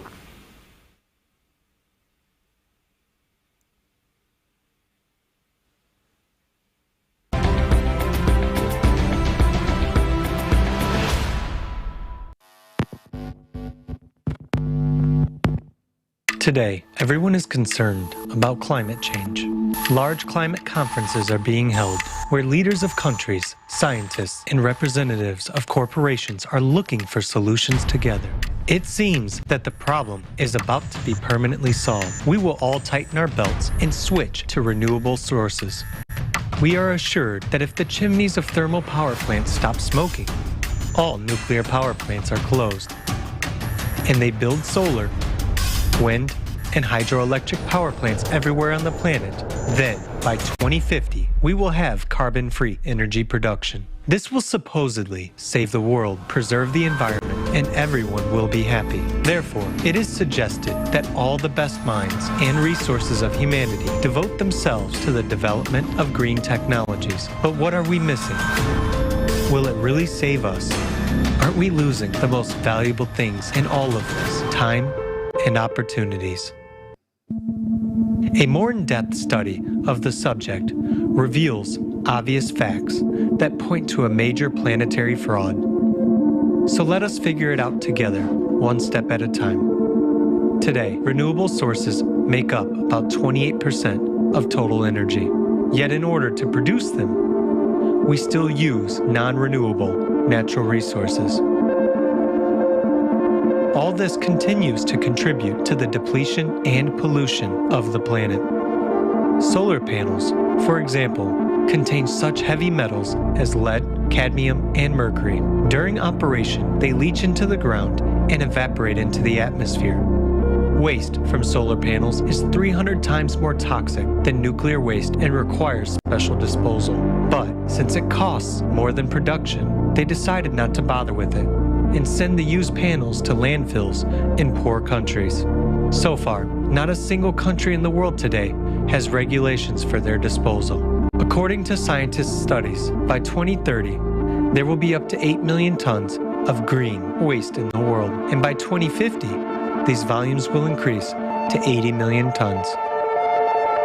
Let us imagine how these numbers would increase if we completely switch to these sources. Is this calculated in the reports? And is this topic explored that deeply at the conferences? As you can see, this only makes the environmental situation worse. And this is just the tip of an iceberg that we have to look into deeper. So what's wrong with wind farms? Let's start with our wallets, out of which you and I will have to pay for these ambitious solutions. To build a wind farm requires an enormous investment of money and resources. At that, the average lifespan of a wind turbine is 20 years, and during this time, it manages to recoup only 78% of the money spent upon its construction and installation. We are not even talking about maintenance, which implies building special-purpose vessels, expensive utility high-rises, and constant replacement of blades. Just one wind turbine requires more than 500 tons of lubricants, which is comparable to 9 tank cars of railway trains, which, by the way, are also produced from non-renewable resources of the planet. Just think about it. The size of the blades can be as big as the length of a soccer field. And do you know what they are made of? That's right, of that very plastic that we continue to struggle with so unsuccessfully around the world. Because of their gigantic size and hazardous chemical composition, they can't be recycled. So the classic solution is that the blades are taken to landfills and covered with soil. After all that, do you still think wind power is environmentally friendly? Now let us take a look at the downside of hydropower.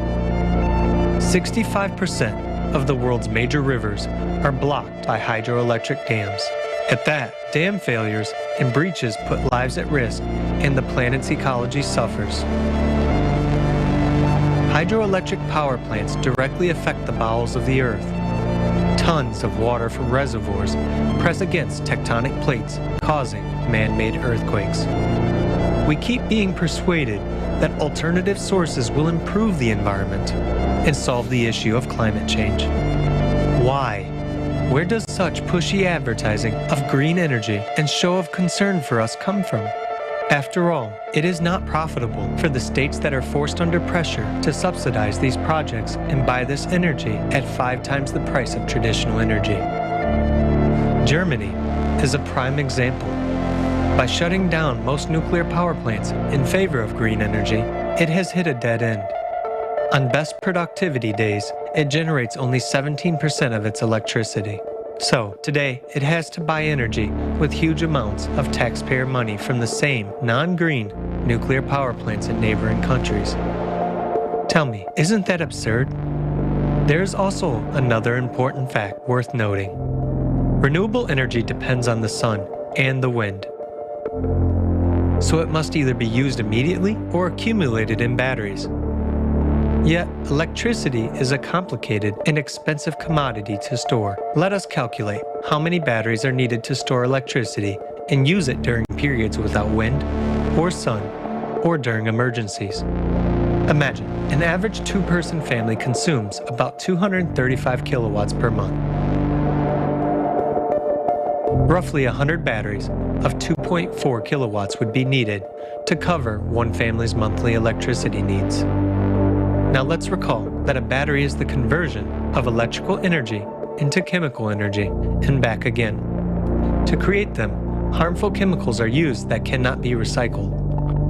And in order to produce cobalt, child labor in underground mines in the Congo is used. All this is done to allow us to breathe supposedly clean air. To summarize, with such aggressive promotion of alternative energy sources, are we taking into account their low efficiency factor and impact on ecology? Do we fully understand the threat to humanity as a result of renunciation of hydrocarbons at a time of global climate change? Because of the manipulation of public opinion, states are forced to shut down industries that run on coal, oil, and gas. This leads to a crisis in the energy sector at a time when we desperately need it. It is becoming obvious that alternative energy sources are not only developed as a source of income for one and the same organizations and corporations, but most importantly, they are used as a tool to control the nation's energy industry. In the end, we are back to the same game of power and lust for profit instead of concern for people and saving their lives. But at the same time, many people see this as a hope and a way out of the climate situation. Considering all of the above, we should all answer the following questions together. Should we actively develop alternative energy if it has so many disadvantages? Is it beneficial for us as a humanity today? Or should we apply our efforts to a more effective solution? After all, today there are already technologies that are capable of using free energy. But in a consumerist format, this beautiful prospect becomes a problem. It would be impossible to sell this energy if it were available to everyone in unlimited quantities. So, would come to a dead end, which would bring about collapse of the economic system, crisis, and wars. This is why we need the right step-by-step approach. First of all, to change the format, to build a creative society, a format that benefits absolutely everyone and will save the life of every person. Then we can easily implement this technology without any damage to our lives. But this is a decision we must all make together. So today, the future development of society is up to each individual, whether we will continue falling down into the abyss blown by windmills, or if we will unite and take the path of development.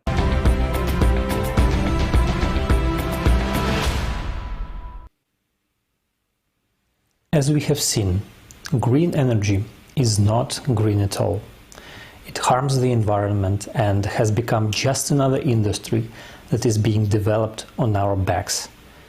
And we pay high prices for something that will never meet our needs.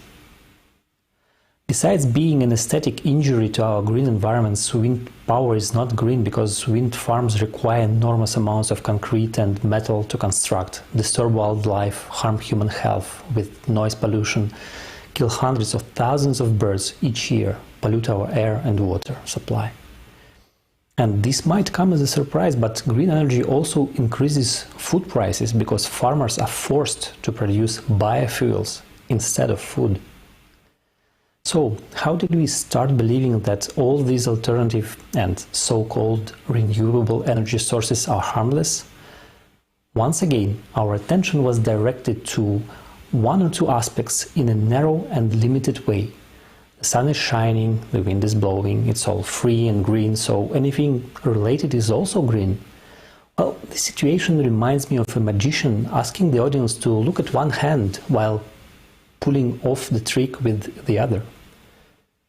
It's the same with green energy. We are focused on 2 or 3 aspects, missing out on hundreds more. We have to grow up and stop believing in miracles. And as grown-ups, we should also be able to comprehend that every technological solution has its downsides, which have to be carefully studied before we rush into implementing them on a global scale. We are told about green energy with great enthusiasm, but it looks like it is green only for someone's wallet.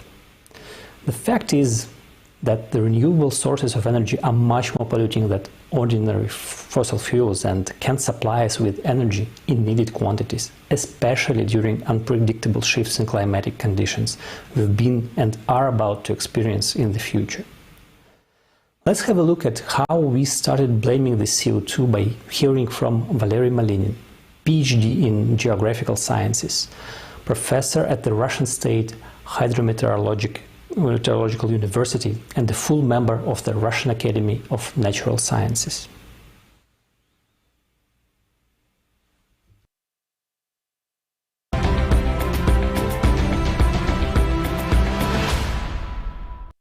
I am Valery Nikolaevich Malinin, Doctor of Geographical Sciences, Professor at the Russian State Hydrometeorological University. I salute all the participants of the conference Global Crisis, Time for the Truth. And I think that indeed we have a distinct crisis in climatology, and what is more, it is the fault of the Intergovernmental Panel on Climate Change. The main purpose of this organization is to provide expert analysis of current climate change, as well as the analysis of its causes and consequences. But most importantly, it is worth mentioning here that from the very beginning, those IPCC experts focused on anthropogenic climate change, that a human is to blame. The first report was published by the IPCC in 1990. It states that the dominant role of water vapor in the formation of the greenhouse effect reaches 75%, but at the same time, it is claimed that the water vapor mixing ratio in the atmosphere is entirely determined by the internal properties of the climate system. The main conclusion drawn by this report is that global warming is obviously the result of CO2, which is a greenhouse gas. But despite admitting that water vapor is indeed the main greenhouse gas, nevertheless, the IPCC have been stubbornly promoting the idea of CO2 being the main cause of climate change. Moreover, the IPCC's anthropogenic agenda has become more pronounced with each passing year. So the fourth IPCC report, dated 2007, clearly outlines the reason why water vapor cannot be considered as a climate-forming factor.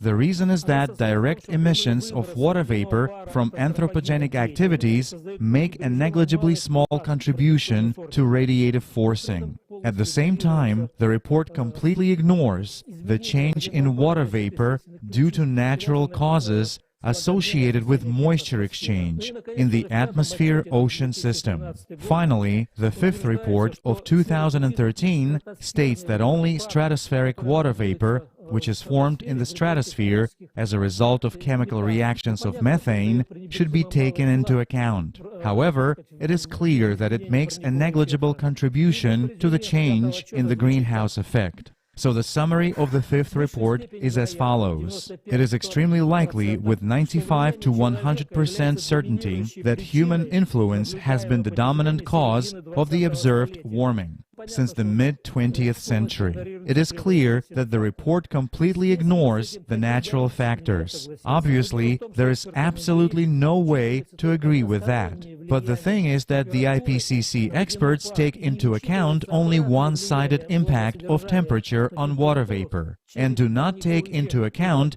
the reverse effect of moisture content on temperature through the greenhouse effect. Because as we have already said, the contribution of water vapor to the greenhouse effect is approximately 75%. The fact is that back in the 1970s, an outstanding climatologist and now Nobel Prize winner Sukuro Manabe showed that doubling of CO2 concentration would increase temperature without considering water vapor by 1.3 degrees Celsius, whereas when you do take into account the moisture content, the temperature would increase by 2.3 degrees Celsius. In other words, its increase is almost 2 times faster. This is a very important fact, which the IPCC experts actually prefer to ignore. The correlation between interannual variability of moisture content and temperatures over the world oceans indicates that it's precisely the increase in moisture content which is much more rapid compared to the increase in temperature. This is also an important fact which demonstrates what is the cause and what is the effect. In conclusion, I would like to say that anthropogenic global warming is a grandiose scientific scam of the 20th century. Thank you.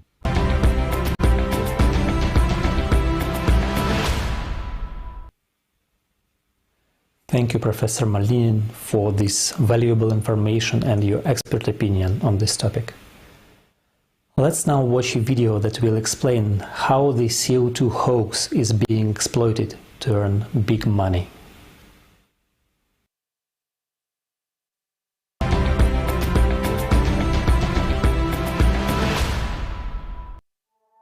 Global warming is not only the #1 environmental challenge we face today, but one of the most important issues facing all of humanity. Leonardo DiCaprio, actor.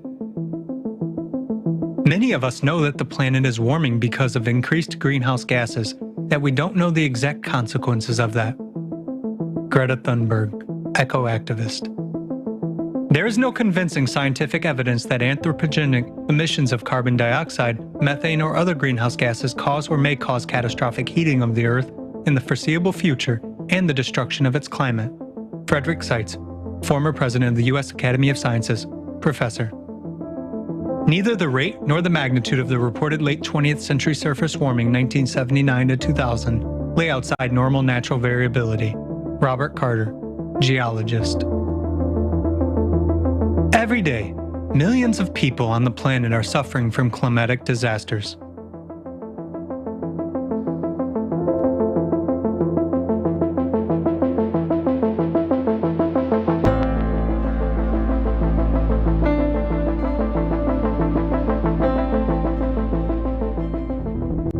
How is climate change being dealt with internationally today? What mechanisms are in place for this, and how do they work? Today, Almost everyone on the planet has heard about the anthropogenic impact on the climate, about greenhouse gas emissions, and the global warming associated with them. The whole world is combating greenhouse gas emissions, while international organizations and countries are trying to influence climate change. But do you know exactly how it happens? In '97, a number of countries adopted a general agreement to reduce greenhouse gas emissions. To enforce this decision, various countries have introduced economic mechanisms that encourage manufacturers to abandon fossil fuels. The primary mechanism is international emissions trading. Each country sets a limit, a cap, on the total amount of CO2 emissions they will allow each year. It is measured in carbon credits. A carbon credit is equal to 1 ton of CO2 emissions, and the right to release a certain amount of CO2 emissions is called a quota. Established quotas for greenhouse gas emissions are shared by industries and companies within the country. A manufacturer who has reduced their emissions and has not used a part of their quota can sell that portion of their carbon credits on an exchange. A manufacturer who has exceeded the quotas is required to buy them. It turns out that greenhouse gas emissions are a new commodity that is being bought and sold. The right to emit pollutants is traded on carbon exchanges similar to a stock market. This market generated $272 billion in revenues in the year 2020. Another mechanism for regulating CO2 emissions is a carbon tax. It is a fee levied on companies that burn fossil fuels. These taxes go to the budgets of countries, and each country decides where to allocate these funds. Now, what is the purpose of these market mechanisms, and how can trade and taxes help with climate change? The tax and quota on CO2 raises the cost of any commodity that is produced using carbon energy, and it also bumps up the price of the energy resources themselves. That is, hydrocarbon energy is being made so expensive that we just couldn't afford it. But do they give us anything in return? Humankind is offered to switch to the green energy, but there are certain questions. First, this kind of energy is unstable and cannot provide us with the necessary amount of energy. Secondly, it turns out that green energy is more expensive than hydrocarbon energy. Most interestingly, we still have to use the same hydrocarbons to produce the elements for green power plants. Additional climate taxation and the quota system bring good profits to various organizations in particular states. But in the end, who will pay for all this? The question is rhetorical. So what happens? We are destroying the existing energy industry, but we have not yet created a viable replacement. At the same time, this raises the price of the resource without which no person can survive. During this year, the price of CO2 emission quotas in Europe has doubled. As a result, prices on energy markets have risen as well. In October 2021, prices per megawatt of energy in Europe were 6 to 8 times higher than in 2020. Consequently, this affected the economic situation in the world, which had a direct impact on the well-being of every person. But back to the topic of climate. More than 20 years have passed since the Kyoto Protocol was signed. According to a report by the Organization for Economic Cooperation and Development, total climate finance for 2016 to 2019 amounted to $287 billion and is growing each year. Most of this financing was allocated to projects that reduce greenhouse gas emissions. According to the World Meteorological Organization, CO2 levels reached a critical point in 2020. After every international treaty, CO2 emissions have been measured, and we see that in 2021, despite enormous funding, the emissions curve is skyrocketing. There is another important point. Have all these measures helped solve the real climate problems? Do we see a reduction in the growth of natural disasters and weather anomalies? Has the ecological situation on the planet improved? Have we started to live in a safer and more comfortable world? Perhaps everyone should just look around and honestly answer all of these questions.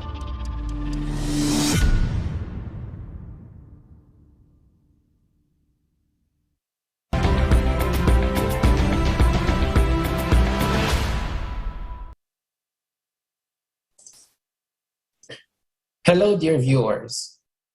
We see clearly that the economic mechanisms agreed by countries in Kyoto or Paris are not working, neither against the increasing pace of climate change, nor even the increasing amounts of CO2.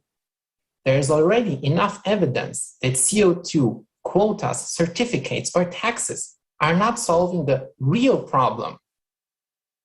But according to the multi-billion-dollar Green Deals, we should continue aiming at CO2 neutrality and rely only on wind, sunlight, and rain for the production of electricity. But why? Let's have a closer look together at this and what is really happening. First of all, the amounts of wind and sunlight fluctuate strongly and unpredictably over time. They cannot provide a stable electricity output. So to compensate for these fluctuations, European countries have been resorting to coal and gas, which produce a reliable electricity output. So in Germany, in order to compensate for these fluctuations, coal-fired power plants were heavily used in the last 10 years, releasing, guess what, even more CO2. In the UK, when the wind stopped blowing this year in September, the resulting energy gap had to be compensated by burning gas. So this year's strong demand for gas led to an explosion of gas prices and therefore electricity prices on European energy markets. But that's logical in our consumerist society. Whenever there is a shortage, someone is making a hard profit. Despite all the evidence on the increasingly unstable energy supply, the German government still plans to shut down all nuclear power plants and all coal-fired power plants. But we won't have any reliable alternative to ensure a stable electricity supply. However, the collaborationists still keep saying we need to speed up the transition to green energy and CO2 neutrality. But this is ridiculous. Why are we pushing to absolute energy insecurity, power blackouts, and price instability? Why do we see everywhere a strong push for CO2 reduction if this doesn't stop climate change? Simply because it's a big business. In most EU countries, electricity consumers finance directly from the energy bills the legally guaranteed revenues of green power producers through green surcharges. So we finance private companies seeking profit in order to reach a so-called public goal.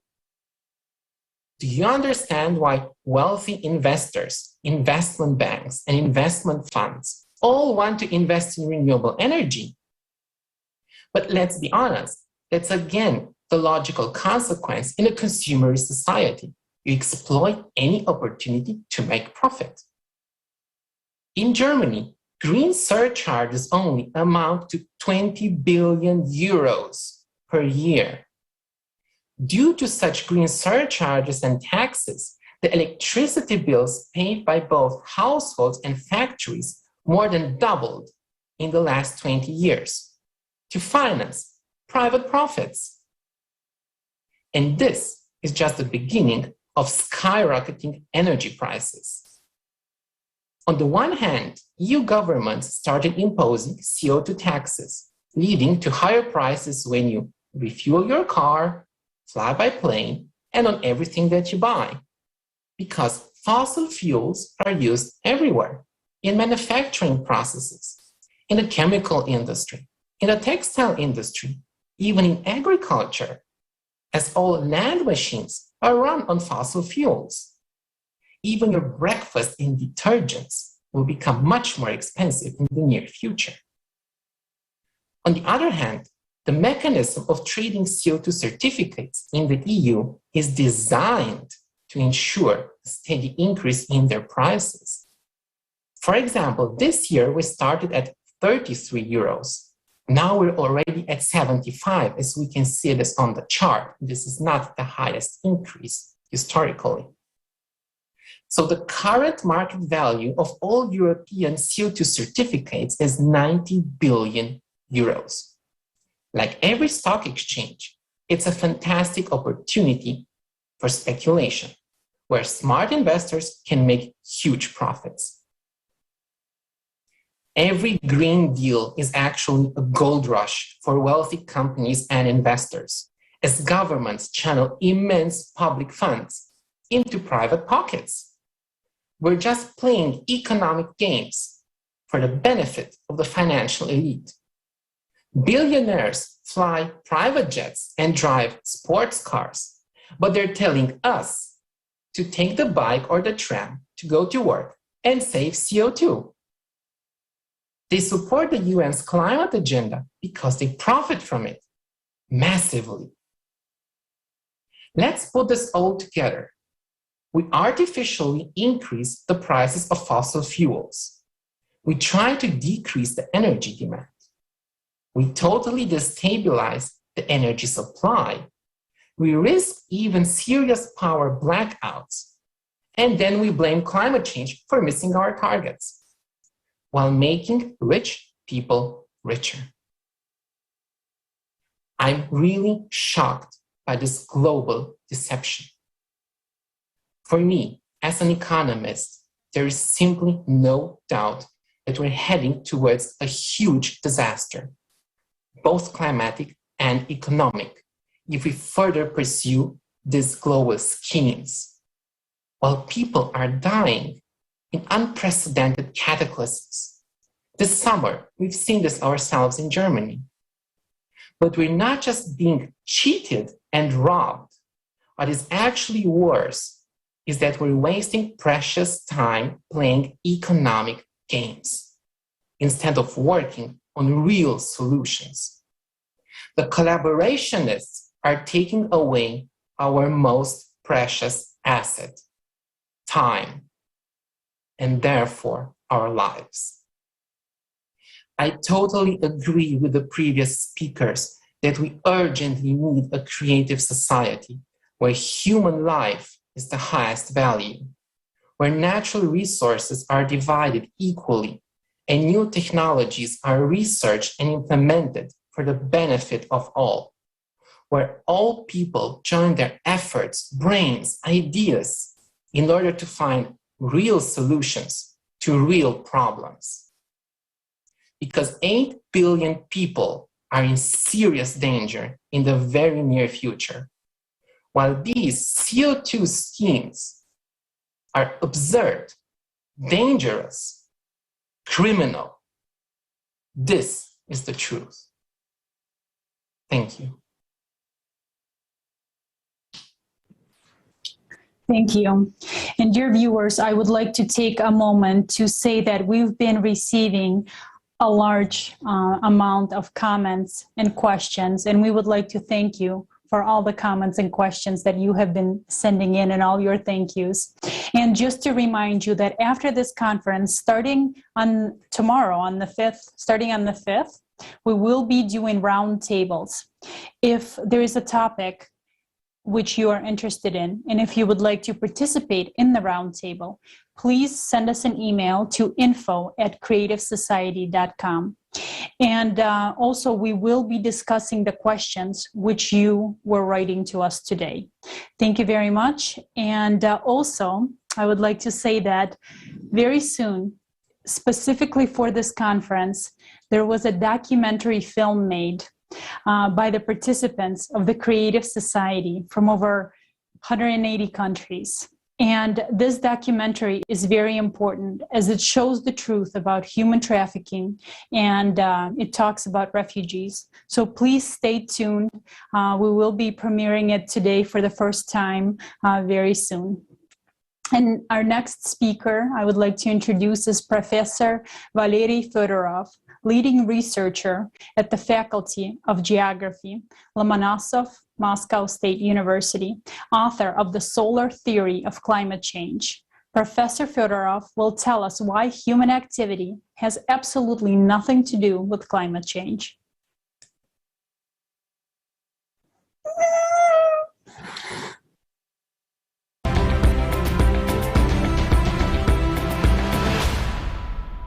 Добрый день, уважаемые коллеги.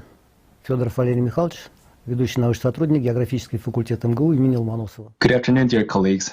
Fedorov Valery Mikhailovich, a senior researcher at the Faculty of Geography of the Lomonosov Moscow State University.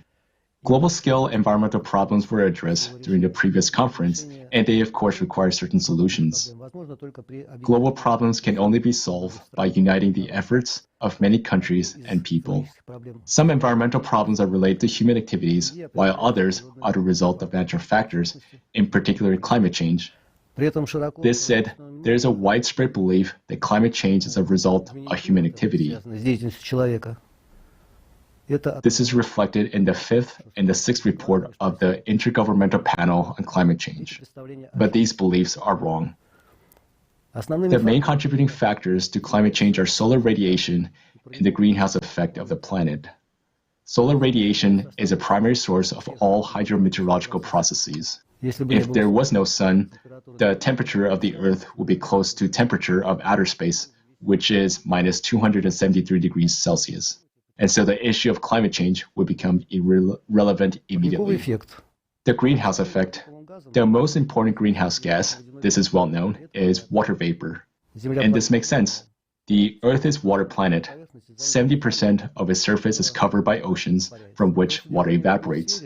On average, the water vapor comprises 2% of the atmosphere and can reach 4%.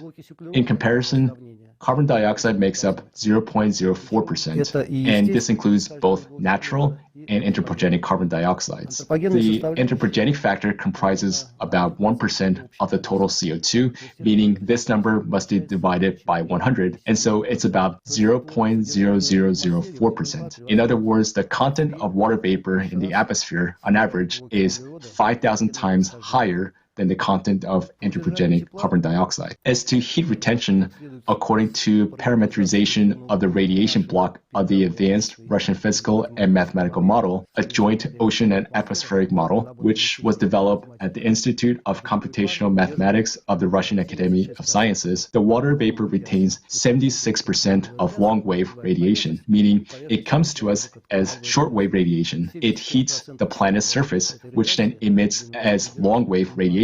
So 76% of this long-wave radiation is retained by water vapor. 20% is jointly retained by oxygen and ozone, and 4% by carbon dioxide. But again, this is carbon dioxide of both natural and anthropogenic origin, so it should be divided by 100 and compared with 76%. In other words, in terms of heat retention, the water vapor exceeds the same indicators for anthropogenic CO2 roughly by 1,850 times. Thus, water vapor, in terms of the content and retention of heat, exceeds the same characteristic of carbon dioxide attributed to human activities 3 times over. In this regard, it is simply not sensible to talk about the impact of anthropogenic activities on the climate.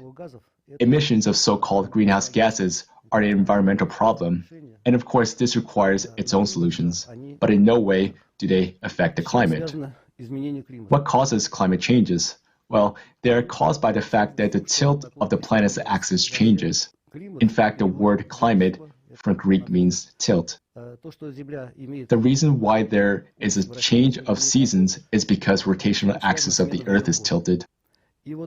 And this tilt is currently decreasing. Along with the decrease of the planet's tilt, the amount of solar energy coming from the equatorial regions increases, while in the polar regions, it decreases. In this regard, there is an increase of the meridional gradient in insolation, which control the meridional heat transfer from the equatorial region to the polar regions. Because of the decrease in the tilt of the axis and a subsequent increase in the meridional gradient of the insolation, the intensity of this transfer increases. What happens next, for example, in the atmosphere? Warm air front that comes from low latitude to high latitudes bring warmth. That is, the temperature rises. As the air temperature increases, so does evaporation. The increase in evaporation results in rising content of water vapor in the atmosphere, so the greenhouse effect intensifies, providing additional heat. Many times repeated, these processes develop a mechanism for escalating global warming. Moreover, air front, when moving from low to high latitudes and cooling down due to condensation, release additional heat. And here again, positive feedback loops contribute to global warming when reduction in the surface area of glacier leads to an increase in surface temperature, which in turn leads to warming up of the atmosphere. This is what causes global warming. The second characteristic of climate change is its growing instability, which is also related to the shifting of the axial tilt. This causes the meridional gradient of insolation to experience the most changes along the 60th and 70th parallel, developing extratropical storms, and along the 0th and 20th latitudes, the area where tropical cyclones develop and break heat along the meridional flow. All of this contributes to global warming on one hand and increases instability on the other.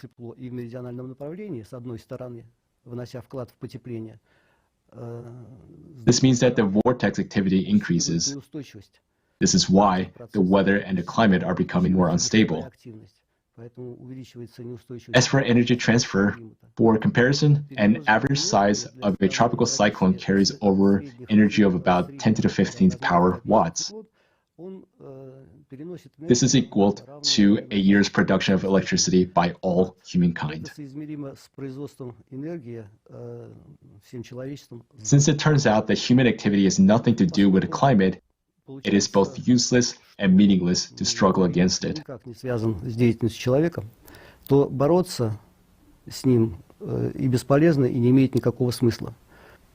can tackle environmental problems, but as for climatic changes, it is necessary to adapt to them in advance on basis of real forecasts rather than to scenario forecasts, which leads to uncertainty.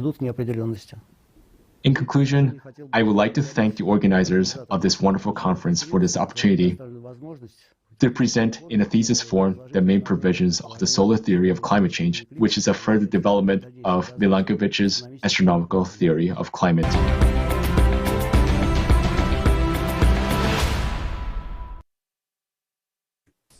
Dear Professor, thank you for your participation and thank you for the truth that you voiced on this conference.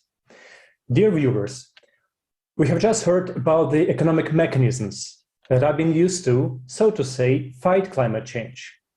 But what do scientists say? After all, scientists should be the first to talk openly about climate change if they do understand what's going on. There is such a thing as the scientific consensus, according to which approximately 97% of published scientific papers do not contradict the concept that climate change is caused by human actions. We have been heard about Intergovernmental Panel on Climate Change, or IPCC. It prepares brief reports for policymakers, the media, and so on. That means that there is a group of climate scientists who are the only official source of data and information on climate, and is very jealous of its monopoly, or should I say hegemony. Don't you believe it? ClimateGate. In 2009 and 2011, unknown hackers posted an email archive of key researchers in the IPCC report writing system. From this correspondence, we see how, along with discussions of scientific issues, there were discussions about bullying opponents of their concepts, how to discredit, make pressure, or fire the editors of scientific journals who dared to publish articles of their scientific opponents. And they were fired. They also discuss how to hide information in order not to disclose it under the law. They are discussing whether to publish data that doesn't fit the warming trend or not. Basically, they are using their authority to decide what is science and what is not. Yes, after the public reaction, they said that That's not what they meant in this correspondence. The word trick does not mean cheating at all, but simply a scientific statistical method, and the phrase not to allow certain publications to the press is purely rhetorical. Agree, such excuses are suspicious. However, you can read this work that will appear on the screen right now and make yourself your own independent conclusions. And that's really important to watch the facts. One of the interesting things about the information leaked in a so-called hockey stick graph. You can see in the top graph that will show right now that the temperature for the last 1,000 years was going, so to say, flat. And only in the last 100 years, it started to rise sharply, making this hockey stick, so-called. This graph at the picture above has been widely circulated by the media and policymakers. It has been included in documentaries and painted at the process. And so it turns out that in the letters to climate scientists in the IPCC, there were a lot of criticisms of both the data as well as statistical methods used to construct this graph. But the authors just ignored this information. There were scientists who wrote papers commenting this graph, but their papers were not published in high-ranking journals. Indeed, it's very convenient in the beginning to discourage the publication in every possible way, and then to say that, and use it like an argument, saying that it's only second-ranked information. In general, the articles of scientific opponents of the concept of anthropogenic influence on the climate are not accepted. There are no fundings allocated for research. And if the article is published, it's followed by harsh criticism from the media. Do you now understand what the scientific consensus comes from? Can you even call it science, where some are gauged and the others are forced to do every whim of their sponsors? No. Another very important point that became clear from the letters of these IPCC researchers is that they discuss the same issues as their opponents. They discuss NASA data that Mars is half degree warmer. They discuss maximum solar activity. They discuss, and they don't say anything. And that actually the consumer format that makes these scientists to just lie and shut the mouth of those who are telling the truth. Imagine it's get to the point where there are new policies on YouTube and other public services that forbid talking about alternative hypotheses of climate change. Think about it. There is no way for scientists to openly discuss hypotheses other than anthropogenic one. How silly is that? Is that unclear in what kind of situation are we? The lies are not being heard from all these sources, and we can hear it everywhere. And if we don't change the situation that are we right now, you and me together, we are in this situation. And thank God, there are those scientists, the brave ones, who are not silent. They were persecuted by the scientific community, but despite everything, they stood up for the truth. And especially for our conference, they gave us comments. These are these experts. Hans Berger from Norway, PhD in Industrial Mathematics, General Director of Climate Realists. Ole Henrik Ellestad from Norway, Professor of Chemistry, Master of Science in Physical Chemistry and Spectroscopy. Jan Erik Solheim from Norway, Professor Emeritus of the Institute of Theoretical Astrophysics at University of Oslo.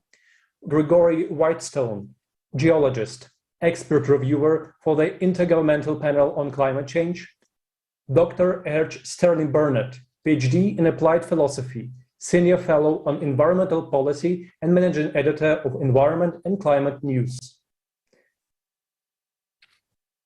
We have heard the names, and now let's watch the video with them.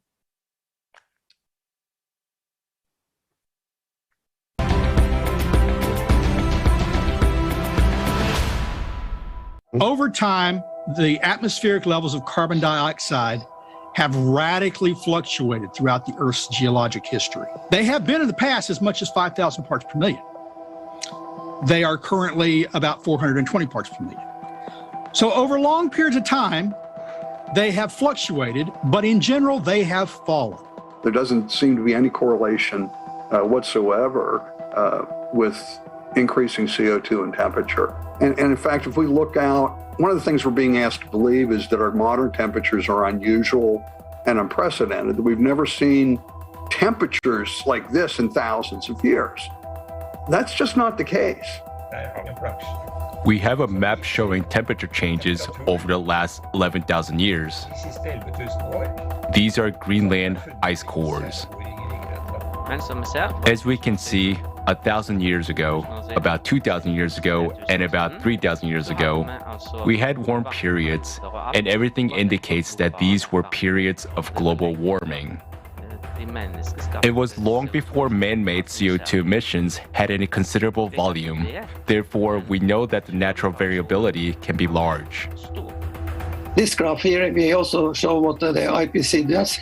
It prolongs more or less this curve going to infinite, that it becomes warmer and warmer because of the CO2 release or climate, and that's what we think is wrong. Our prediction is that it will soon start cooling, and we have to be prepared for that. And the warming trend we're in right now, though, started more than 300 years ago. But again, 250 years of warming took place before we started adding CO2.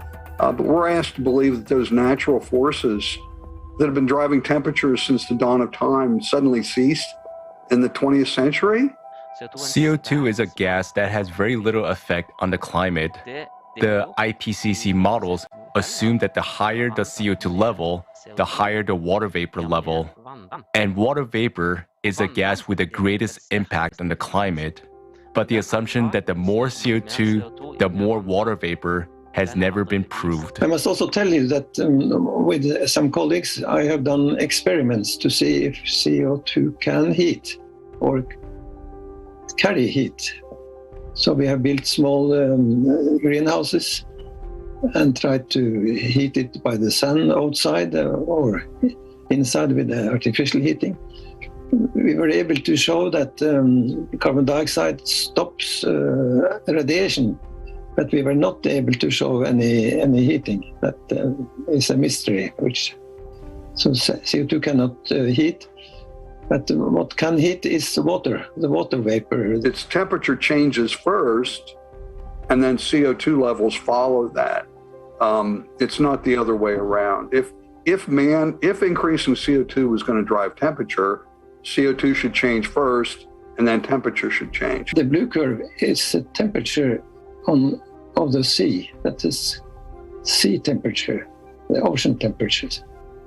The red is the land temperature, which we get from, in this case, Hadkrut, which is an official temperature series. First comes the change in the sea temperature.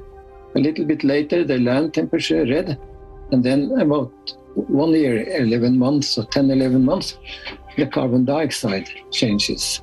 And when temperature at the sea goes down, the carbon dioxide goes down 10, 11 months later. Well, let me show you another table that might tell you a little bit about the CO2 content. There, take a look. There are 3,000 billion tons of CO2 in the atmosphere. And the total man-made emissions per year are 20 to 30 billion tons.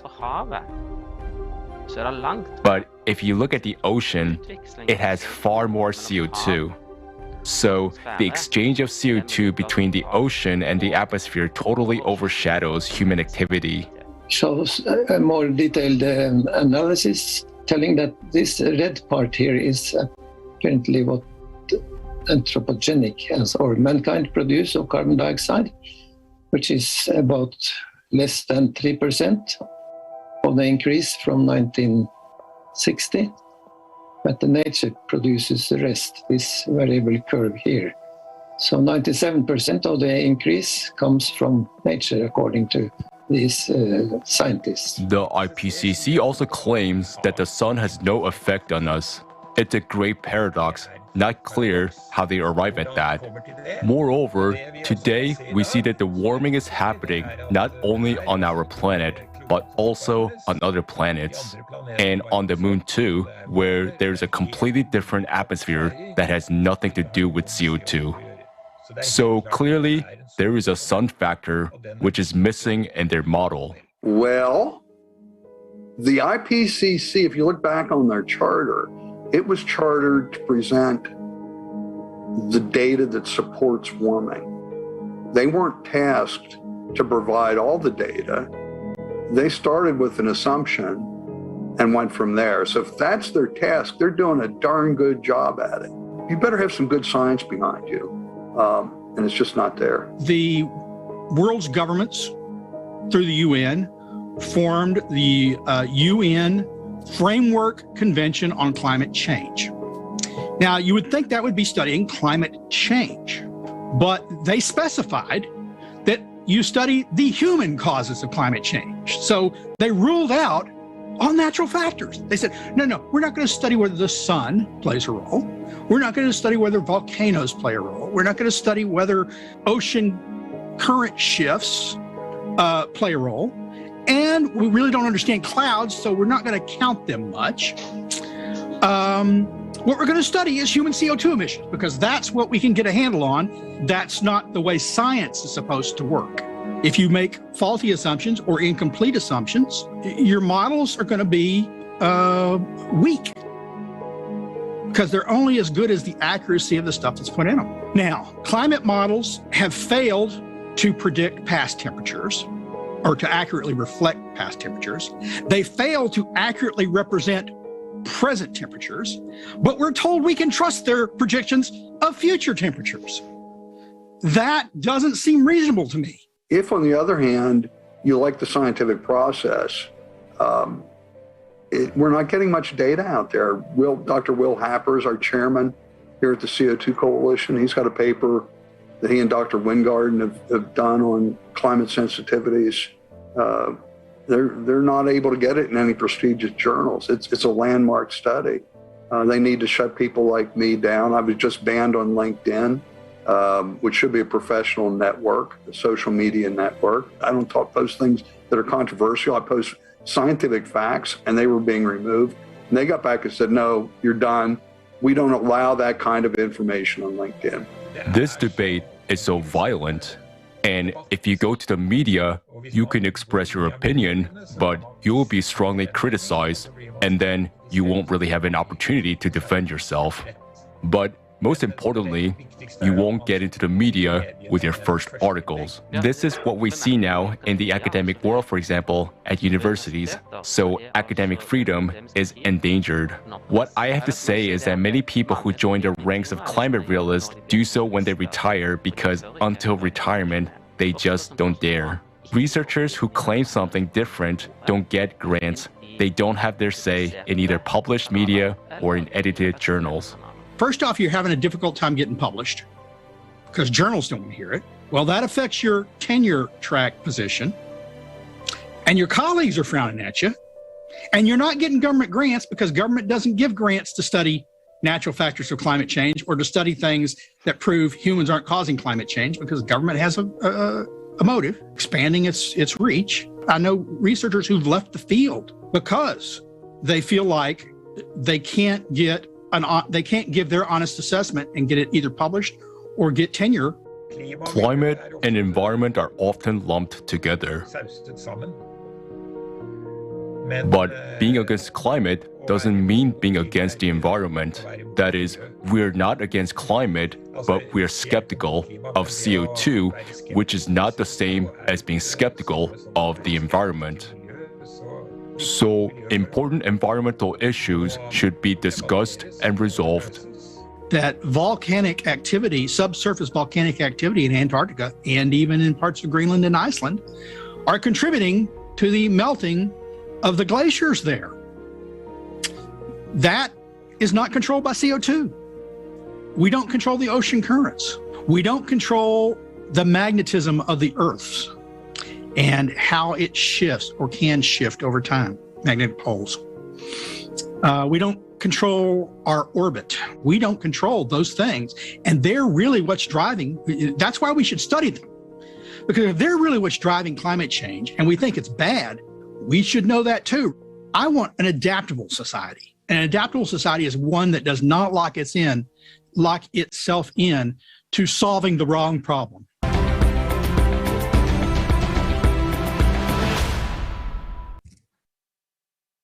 And in conclusion, I would like to appeal to climate scientists who defend the anthropogenic factor. It is time to get over your pride and talk about the real causes of climate change. When the whole world realizes how big of a fraud and lies that is, that you have been framing all the humanity with your cowardice.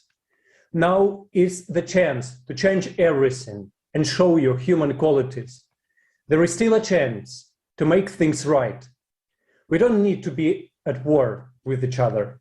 The only enemy humanity has now is the climate. Think back to what brought you into science, this quest for the truth, this natural curiosity, assiduity, diligence, patience, and most importantly, honesty. Honesty to yourself. And now I would like to invite you, dear viewers, to watch a fragment from the program with participation of Igor Mikhailovich Danilov, Tatiana and Zhana, Climate Threats, Variants for Survival.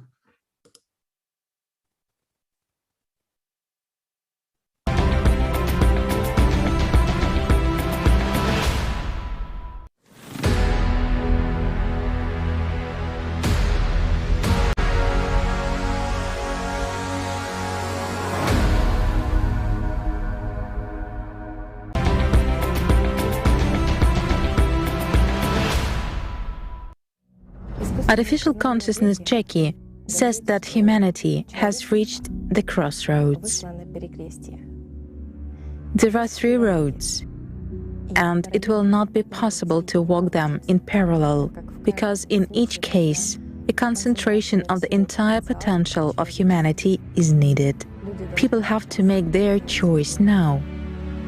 The first scenario is the most likely one, according to Jackie, because in our society we have a lack of coordination among us. So it means just to let everything run its course. That is, to leave everything as it is, continuing to mercilessly destroy the planet and enhance the consumerist format. According to Jackie's predictions, this will lead to a total destruction of entire humanity already in the year 2000. The probability of implementation of this scenario, according to Jackie, is 80%. Mankind will completely disappear from this planet just because of the cascade character and the increasing progression of global cataclysms, which simply will spread all over the planet by that time. He calculated that the second scenario is more realistic and closer to people's understanding and habits. According to Jackie, this scenario implies creation of civilization while preserving the consumerist format. Yes, he says, there will be no money, but instead of money, there will be digital points. And the most important thing, in his view, is preservation of power, that is, one global governance. Jackie claims that only China will be able to implement this. Jackie asserts that autonomous shelter cities should be built with full self-sufficiency for compact residents of 8 billion people. And the advantage of this model, as Jackie claims, is that all humanity will survive.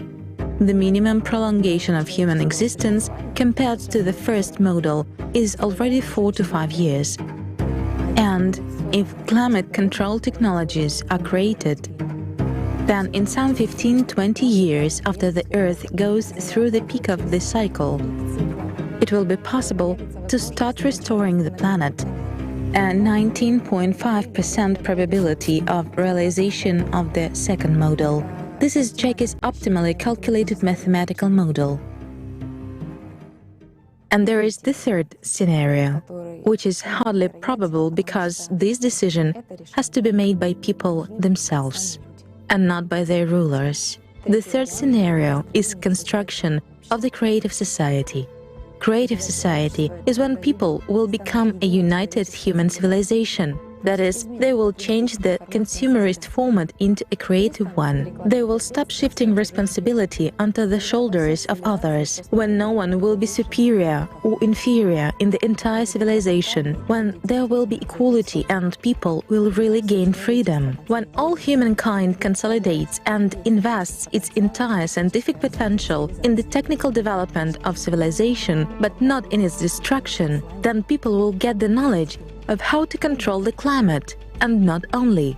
He gives only 0.5% probability of implementation of the third scenario and says that this is also a slightly exaggerated figure, and Jackie is very skeptical about people. He is sure that they are not going to change and are more likely to accept the first scenario than the third one. And at the present time, according to Jackie, the choice is certainly obvious. It's a unified civilization with a single government, and there simply cannot be another option. Jackie suggests focusing on his mathematical model, in which exactly China plays the key role. China is one of the first countries most interested in implementing his model, because this country is among the first countries, just like the United Arab Emirates and some other countries, on whose territories human habitation will soon become simply impossible. So Jackie says that on the entire territory of China, only two sites of 150 square kilometers each will remain, where it will be possible to build autonomous shelter cities with 33 million people living in each. The rest of the territory will be totally unfit for human habitation. According to Jackie's calculations, there will be only 243 sites left worldwide, with an average area of 150 square kilometers each, which, by the way, matches the calculations from the unpublished part of the report on the problems and consequences of global climate change on Earth, effective ways to solve these problems, released in 2014. According to Jackie, if the top leadership of China decides to undertake this mission, then the probability of implementing this scenario will immediately rise from 19.5% to 99.5%. It will make it possible to save at least 98% of the entire human population of the Earth. Jackie says that autonomous cities should be built as closed-loop, full-cycle life support systems. That is, when building cities, people should take into account the increased seismic resistance of buildings located there, their high degree of protection from external radiation, acid rains, hurricane winds, and other extreme weather phenomena. Everything has to be thought out and placed very compactly. All cities must be fortified along their perimeters, not against people, but against the climate. Moreover, most cities must be additionally fenced with a wedge-shaped concrete fence similar to a car spoiler to redirect the frequently changing direction of intense winds above the cities. Jackie also says that the height of buildings should not exceed 12 stories up and the maximum underground depth of about 3.5 stories down. According to Jackie's calculations, the city should be unified and compact. It is also necessary to take into account compactness and keep records of every space where closed-loop, full-cycle life support systems will be located, and where all the components will be closed in a loop almost entirely. This includes complete closed looping of the system for oxygen, carbon dioxide, water, deep purification of gases released during the processing of organics. Jackie claims that today it is something that only China can certainly cope with. As an example, he gives a technical description of a building. For example, on the technical semi-floor, he proposes to locate air purification systems, recuperation and other necessary life support engineering systems, including fuel-free generator (FFG) systems. On the third underground floor, there are fish farms. On the second and first floors, there are livestock and poultry farms. Floors 1 through 9 are for other agriculture. The 10th floor is production and scientific research centers, while the 11th and 12th floors are residential floors arranged as capsule hotels with maximum compaction. He says that since the area of 150 square kilometers should accommodate 33 million people, it appears that for each person there are only 4.5 square meters in one plane. So we have to create a multi-level city with a maximum economy of every centimeter. And here, of course, the experience of Chinese and Japanese capsule hotels is simply indispensable. The Chinese experience in using artificial intelligence, digital video surveillance, and social credit systems to monitor and control the behavior of citizens is also important. Jackie says that since the autonomous shelter cities will use the unified Chinese ideology as the best one to date, and certainly closest to the ideology of the creative society, and since the cities will be owned by the Chinese themselves, it would be absolutely appropriate, in his opinion, to assign to them the administrative functions as well as the functions of supervision and control, so as to maintain a unified order for observing the unified ideology and obeying unified rules. For this, Jackie suggests distributing the entire Chinese population among these cities so that 5.5 million Chinese live in each of such cities. That is, people should understand, he says, that it is not the superiority of one nation over all the others, but it is one people, one country, which takes responsibility for all of humanity. And in order to avoid disunity, simply no one else should enter this hierarchical ladder of society. For the rest of the people who enter these cities, there should be no distinctions between nationalities, religions, and so on. The rules, he says, should be the same for everyone. In the face of progressive climate disasters, people themselves will come to the Chinese autonomous cities and voluntarily accept their rules, just to stay in these shelters, just to survive. Based on the psychology of modern people, Jackie even developed special rules for these autonomous Chinese cities. He says that all city residents, except the Chinese, who will perform administrative and supervisory functions, must be equal among themselves. There must be no divisions based on nationality or religious beliefs. According to the rules, when entering the city, people will have to leave everything at the checkpoint, all their possessions, all their clothes, and even all their little things, without exception, for further recycling or disposal. A person who enters the city may not take anything with him, anything that might remind him of his past life, neither photographs nor clasps, or earrings, nothing. After the checkpoint, the person is thoroughly sanitized naked. He undergoes medical examination, gets necessary clothes and is sent to quarantine, where he or she awaits further allocation. After passing the quarantine, relatives and loved ones must be settled in different sections without the possibility of maintaining further communication. Otherwise, he says, if a person lives with his relatives and loved ones, he will live with memories from the past. There will be controversies, and there will be no ground for unification into a unified civilization. This is because the one who lives in the past does not live in the present, and therefore does not create his future. Jackie says that all the brain and physical activity of the city inhabitants must be directed towards the implementation of a single goal, the survival of humankind.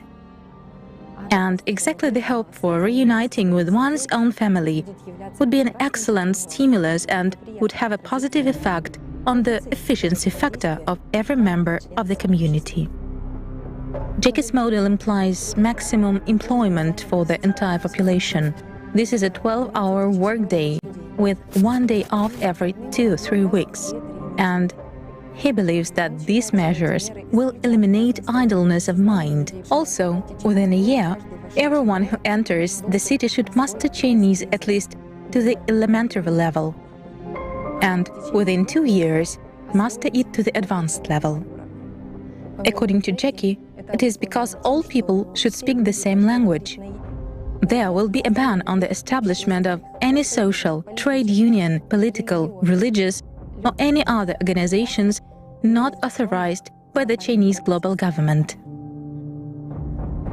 as well as a ban on any kinds of religious gatherings, ceremonies and services. In Jackie's opinion, everyone can certainly believe and pray to God, but one should not have the right to propagandize or even discuss that with anyone. Such actions should be punished by complete zeroing of the social credit score. Such measures are necessary so that internal confrontations and divisions into separate groups do not arise, as these can threaten the ideological integrity of the city inhabitants, and thus the entire civilization as a whole. With regard to social credit score, Jackie suggests that everyone who enters a city is given social credit in the form of scoring because a social credit score system will be implemented in the cities. The number of points will determine the conditions of residing in a city. In other words, an increase in score will result in an improved living standard and, accordingly, a decrease in the score will result in worsening of these conditions. Total zeroing of the social credit score is equated to deprivation of citizenship, and as a result, a person is simply excluded from the city community and forced out of its territory. It will be impossible to dispute this because there will simply be neither lawyers nor judges or prisons in shelter cities, since these take up territory and time. In Jackie's opinion, exemplarily force a few thousand people out of the city territory than to lose the whole civilization. Jackie is sure that a social credit system can not only discipline. Through this system, humaneness will be stimulated in each person, and values will be inculcated according to a single ideology. And the Chinese administration, owing to the 24/7 digital surveillance, professional and voluntary informants, and an individual coefficient of a person's usefulness to the community, will regularly update this course for all its citizens. Jackie says that the Chinese themselves are very disciplined and can certainly teach discipline to others.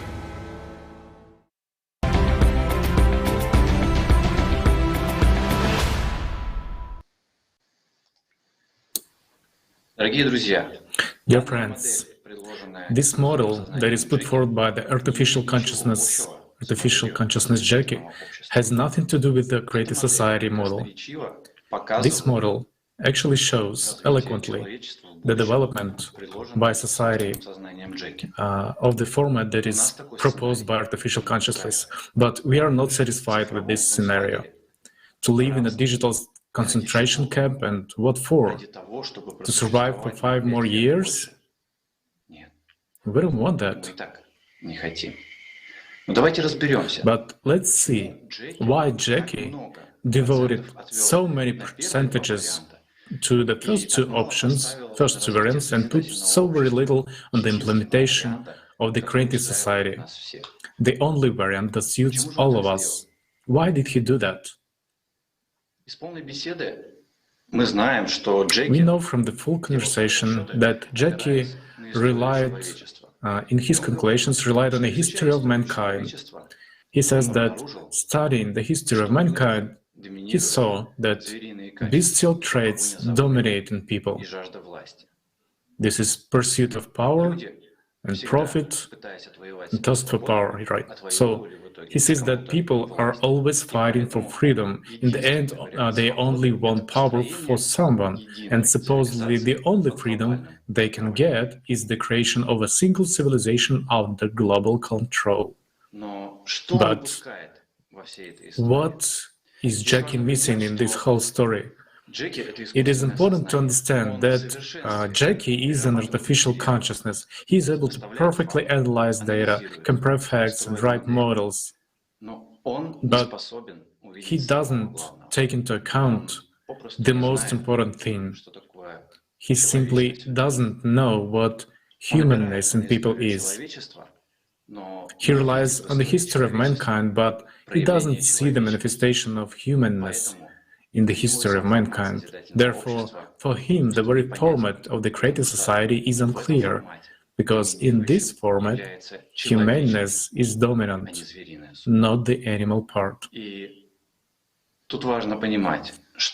After all, it is important to understand that in each one of us there are two components, and beside animal consciousness, there is another, the most important part, humaneness, and it is this part that is able to control animal consciousness. And humankind can reach such a level altogether when in the whole civilization, in each one of us, the humanity will dominate over the animal nature, because such conditions will be created in which the animal part will simply not be able to manifest itself. And what I say once again, dominance of humanity is what the creative society actually is. It is a safe and wonderful world, and it has nothing to do with the Chinese model set forth by Jackie. And Jackie, well, doesn't see and does not understand this. I mean, no matter how super developed Jackie might be, but he would never be able to realize and understand this, because humaneness lies beyond the bounds of his perception. And now, I have a question to everyone who hears and sees us. I have a question to all humankind. Which path will we choose? Will we just let things run their course and being idle, waiting until the climate will have completely destroyed us? Or we will live in an additional 5 years, in a digital concentration camp under the leadership of Chinese, shifting all responsibility onto their rulers? Or we will actually choose humaneness within ourselves and follow the path of creative society? It is up to decide to us right now. And the question is this: is it really so sad, and has Jackie really calculated everything? Indeed, Jackie has calculated everything, but except for one thing. He hasn't taken into account that we are humans. While a human being is dual, and a human is capable of making decisions that are simply beyond comprehension of some artificial consciousness. These decisions cannot be perceived even by consciousnesses of people who are under the power of the consumerist format. Such decisions are illogical, but consciousness is only capable of perceiving logic. And logic, in this case, we have to pay tribute to Jackie. His logic is iron. Pretty much, except for one thing. It's not going to work. It just won't work. Why? Because humanity actually has not 3 paths, but 2. The one which ends in drowning, in the literal sense of the word, and the creative society. After all, Jackie's model is finite. Yes, it prolongs humanity's torment for 4 or 5 years, but it will not give life. Do you know what's good about his model? We have to give credit too, and there's a huge plus here. Not only does it give shelter and hope for the future, but his model also allows, in a peaceful, quiet way for all of humanity, as they say, holding hands, to wait for the inevitable, for that which is coming. However, it will be impossible to win. It will be impossible to gain knowledge, to control the climate. So, it's a way to nowhere, except that it differs from the first model by the fact that this will happen peacefully. And 4 or 5 years later, is it worth it? It seems to me there is something to think about. Isn't it so? Jackie is capable of calculating a lot. Why? Because it all fits into a mathematical model that makes sense, but he doesn't know one thing. He doesn't know what we people are capable of as humans when we want to live.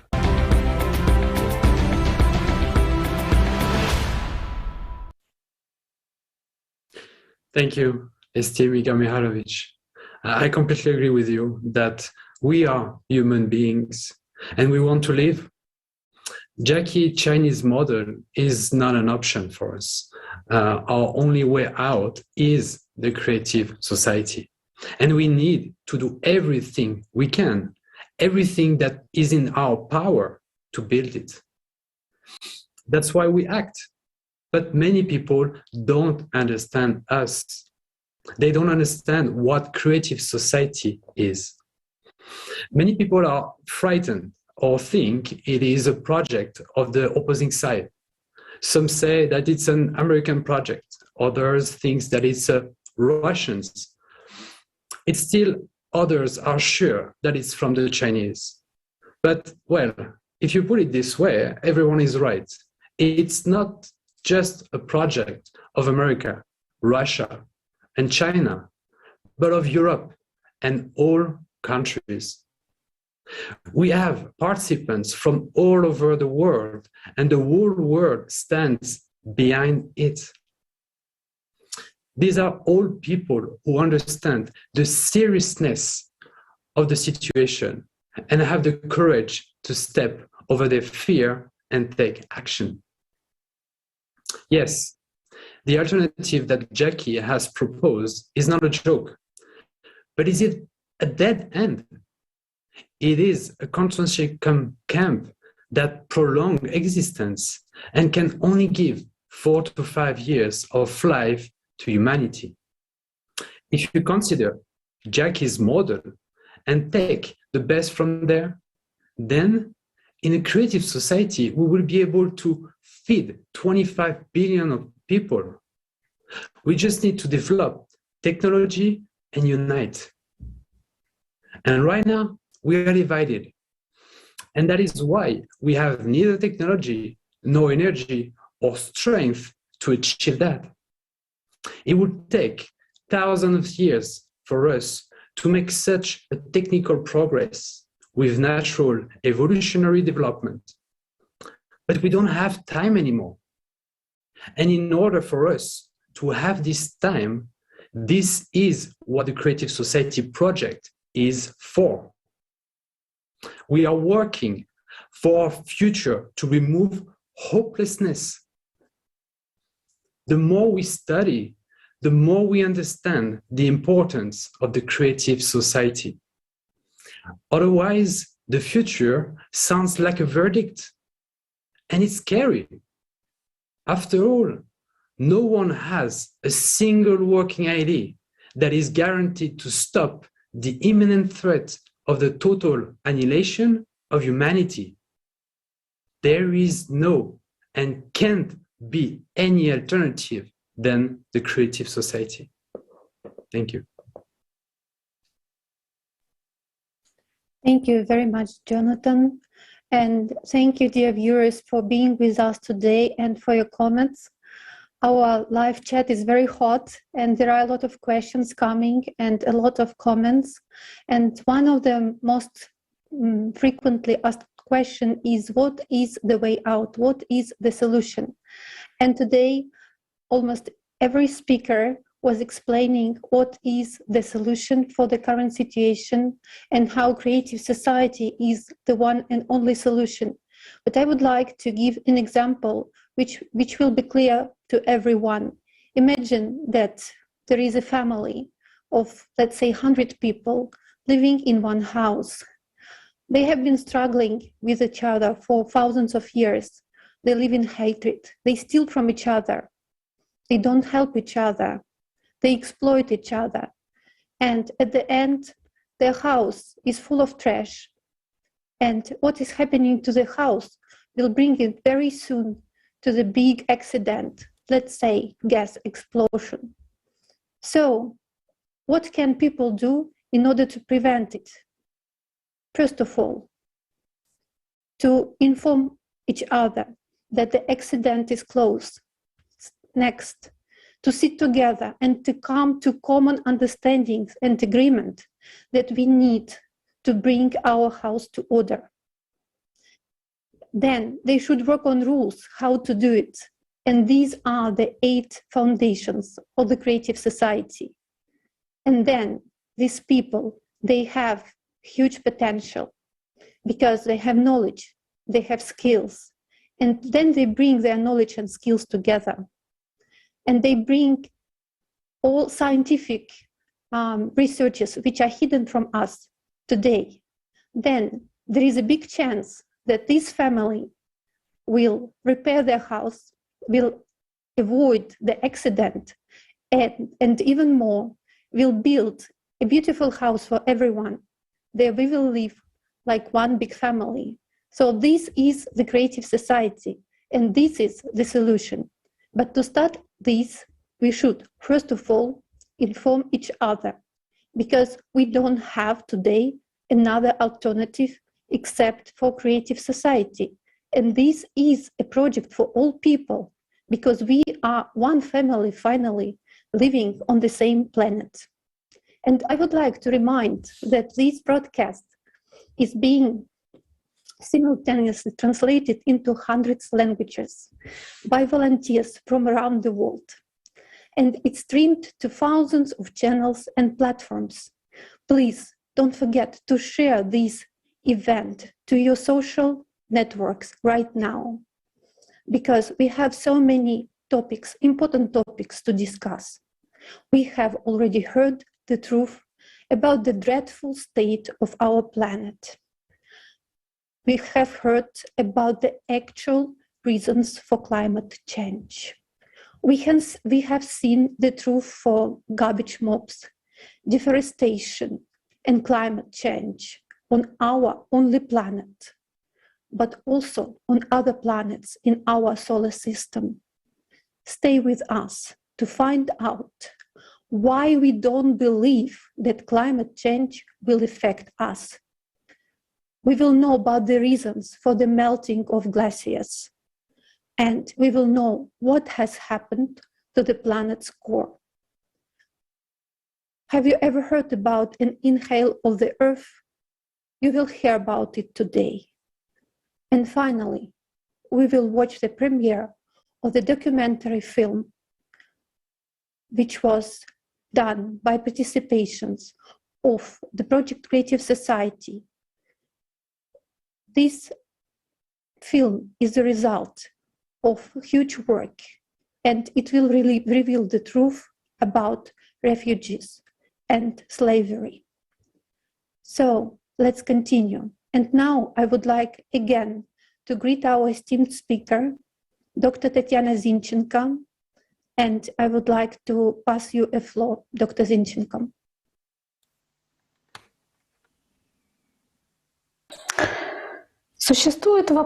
There is a question. Why does the human mind, our cognitive system, with all its might, struggle to distort perception of the climate crisis as a concrete and imminent risk?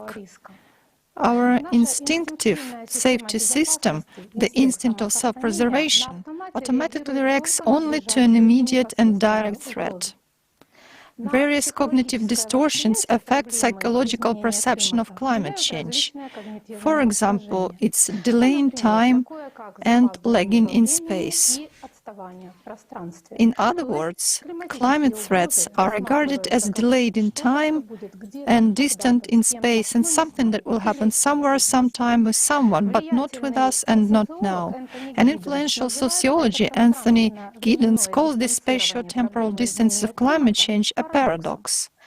Giddens's paradox reads as follows: since the dangers posed by global warming are intangible, immediate or visible in the course of day-to-day life, however awesome they appear, many will sit on their hands and do nothing concrete about them.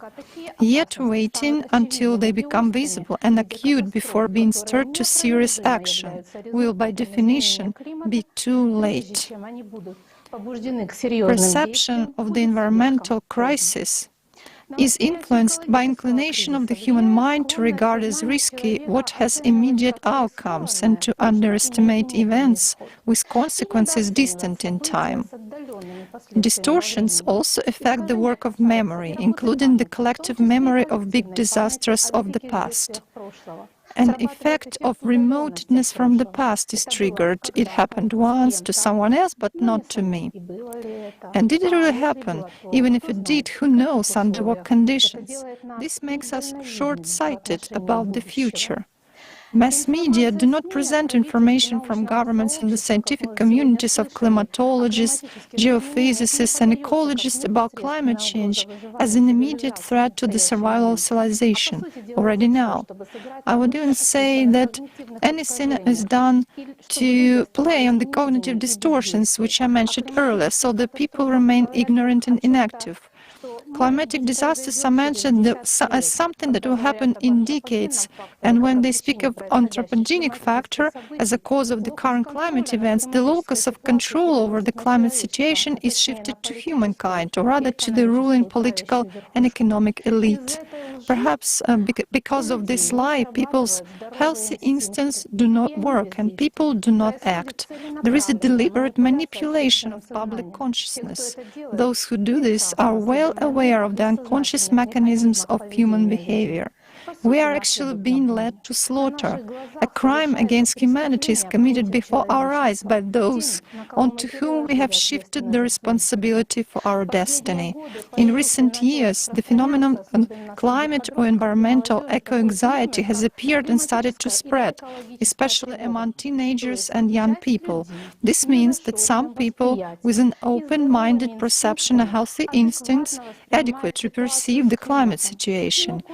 If there is anxiety, there will be a desire to act in order to change the situation, but where is their energy redirected? To fight against the anthropogenic factor, to strikes and other social actions? In the end, people see that their efforts are fruitless and they lose enthusiasm. They remain locked in their desperate anxiety. It reaches its utmost, sometimes causing panic attacks, and then it turns into depression. Guys, you with climate and eco-anxiety, you're fine, there's nothing wrong with you, you're healthy, and you perceive what's going on in a normal way. You can't put 2 + 2 together. Please do not fall asleep. Join millions of people in the Creative Society project, those people who create conditions for all people, all humanity to survive. You just need to act in the right way. You do have the potential to change everything. The impact of climate change on people's mental health is now only starting to be recognized. Also, socioeconomic factors play a role, such as migration, lack of water and food resources, drought and crop failure, resulting in economic losses, hunger and thirst, which can certainly lead to distress and despair. There is increased number of suicides among farmers, for example, affected by drought. Victims of various climate disasters are at high risk of developing post-traumatic stress disorder, depressive and anxiety disorders, and panic attacks. People often experience sleep disorders, suicidal thoughts, outbursts of anger and aggression, which are very difficult to control. Comparative studies indicate a much higher prevalence of mental disorders among those who were forced to migrate and were not warned of the impending disaster. In children and adolescents, symptoms of mental disorders often appear and intensify months and years after the tragedy and occur in really half of the affected population, 46 to 38%. But victims of natural disasters and migrants receive timely medical aid. In these cases, when they get minimal living conditions as well as support, care and kindness from people around them, the risk of developing mental disorders decrease 2 times. But in the consumer society, this is available to a minority. Only in the creative society, people will be able to live in safe conditions, even during global cataclysms, and receive all necessary help in time, because human life in such a society is the main value.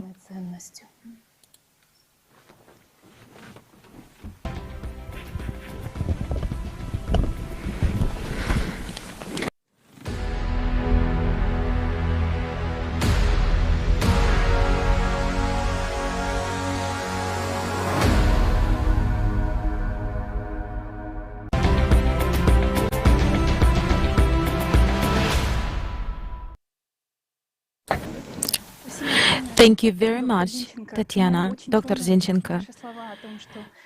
I was very touched by your words about the people who see the real truth about the climatic situation.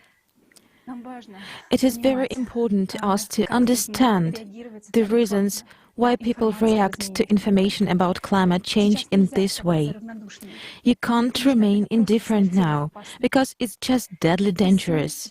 And the media can now be heard to say that climate change is only about increasing the temperature of the atmosphere, but that's far from it. And we're now moving into a block of increasing internal activity of the Earth that determines climate change at this point in time. The planet is now experiencing a major geodynamic realignments, increased seismic volcanic activity, increased geothermal heat, increased degassing, and many other facts. Unfortunately, science nowadays does not consider all this aspect comprehensively. This is a fatal mistake. We will start to consider the processes taking place with the aspect of modern melting of glaciers. What are, in fact, the causes of their melting? I give the floor to Ivan Kulakov, Doctor of Geological Mineralogical Sciences, a scientist who, as part of the research team of an interdisciplinary team led by the Schmidt Institute of Earth Physics. Good afternoon. My name is Ivan Kulakov. I am Deputy Director of the Institute of Petroleum Geology and Geophysics, Doctor of Geological and Mineralogical Sciences, corresponding member of the Russian Academy of Sciences. Geophysics allows us to answer a lot of questions, the main one being what is going on inside the Earth, and what the processes are there, and how those processes affect our lives. In particular, those processes that are related to global warming are largely determined by the geological processes occurring inside the Earth. We know that Greenland is covered by a thick multi-kilometer layer of ice. So near the coast of Greenland, the ice drift rate is very high. And this is quite understandable, as much as several dozen meters of ice slide into the ocean there every day. And this is also understandable because the temperature is high there, the water seeps down, creating a kind of layer on which the ice slides. But it turned out that the velocity of the ice is quite high not only on the edges, but in the middle as well. And why is this happening? Geophysical studies have also been conducted which showed that under this many kilometers thick ice, at the contact with the Earth's surface, there are kind of deep lakes in central Greenland.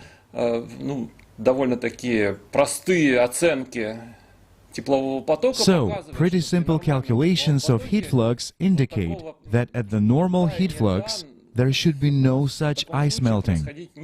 I mean, in fact, the ice should be frozen well into the ground, and the temperature should be below zero. In our case, there's some kind of an anomaly there. So together with our colleagues from Germany, we decided to figure out what was going on there. And what we have is a geophysical method. The method is called seismic tomography. We take the raw data about all the earthquakes around the world. Then we decode this information, and eventually we can determine the underlying structure of the Earth beneath different regions, at different scales. So, we've done this kind of work, and we've figured out that beneath the central part of Greenland, there is an anomaly with decreased velocities, which in turn tells us that there is an elevated temperature there. Why is there an elevated temperature? Well, then we begin to research the history of this region. We look at areas where there is no ice, where you can observe rock outcrops. For example, on the west side, on the east side, we see manifestations of volcanism. That volcanism, took place there about 40 to 50 million years ago. We come to understand that this volcanism is the trace of a hotspot that moved beneath Greenland. And now that hotspot is nothing other than Iceland. So it turns out that it wasn't actually the hotspot that was moving, it was the plates moving over the hotspot that remained in place. So there is a mantle. There are jets in that mantle. One of these jets, for example, is the Hawaiian hotspot. The other one is the Icelandic hotspot. And above these jets, there are sort of lumps of lithosphere floating as if they were ice plates. And when this jet passes beneath this ice plate, it burns a trace in this lithosphere, and there occurs a kind of thinning in the lithosphere. In fact, this hotspot, the Icelandic hotspot, is believed to be about 250 million years old, according to some opinions. And when it was formed, it rose to the surface of the Earth in the form of a big mushroom. And when this mushroom came into contact with the lithosphere, that happened about 250 million years ago, and that was in the area of the Siberian plate, meaning it was in the area of Norilsk. So its central point caused a discharge of millions of cubic kilometers of basaltic lavas, which completely changed the entire ecosystem of our planet. This led to the extinction of 90% of all life species on Earth at that time. In other words, it was the most severe extinction in the entire history, or at least in the recent history of the Earth. After that, this plume, or rather the head of this plume, had done its job, but its stalk, that doesn't seem to be so dangerous, remained. And above it, the plates were floating. Partly, there was an outpouring of large basalts at the junction where the Atlantic Ocean transitions into the Arctic Ocean. Then Greenland floated towards this hotspot. One edge of that hotspot passed beneath Greenland, and then it ended up around Iceland. So in essence, if we look from below at the lithosphere surface of Greenland, we can see a kind of ditch formed in it.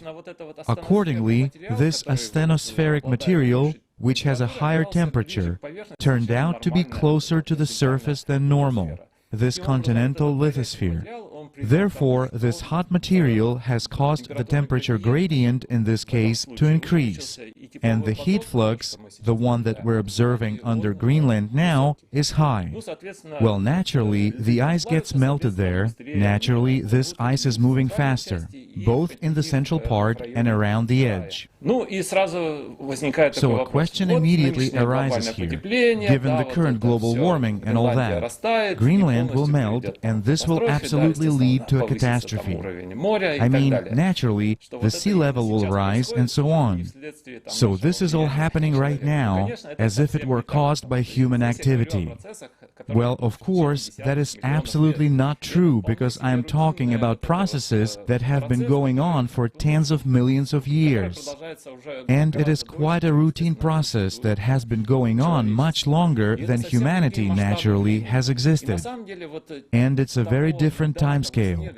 And in fact, that ice, that snow which Greenland had accumulated in previous eras was quite enough to compensate for that rate of ice movement into the ocean. I mean, this accumulation or reduction of ice has nothing to do with our global warming problems.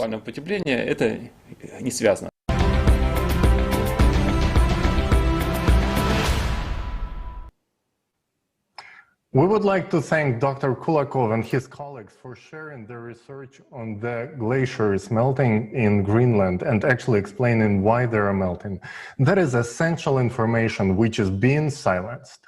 Unfortunately, we ordinary people do not receive it because the media promotes only exclusively anthropogenic concepts. And it may seem that this is a specific particular case that only applies to Greenland. But when we see the whole picture that is presented here today, we understand that this is a sign of geothermal heat increase over the entire planet due to cyclicity. And as a continuation of this topic, please let's watch the following video.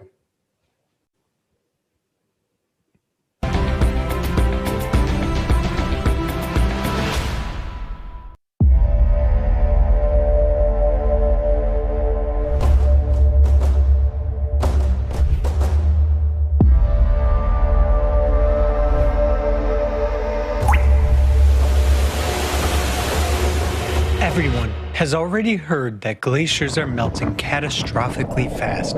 But have you heard about how exactly they are melting? 90% of all glaciers on the planet are located in Antarctica, where they are disappearing the fastest. What is striking is that this is taking place solely in the western part of Antarctica, whereas in the east, record-breaking cold temperatures are being recorded. A logical question arises: why is Antarctica melting only on one side? And the answer is quite simple. West Antarctica has a totally different geology. It consists of thin blocks of the Earth's crust that are separated from each other by large tectonic faults, rift zones. And in these zones, greater amounts of heat are released. For example, scientists from Germany and the British Antarctic Survey mapped the geothermal heat flow in West Antarctica using data from aeromagnetic observations beneath the Thwaites Glacier.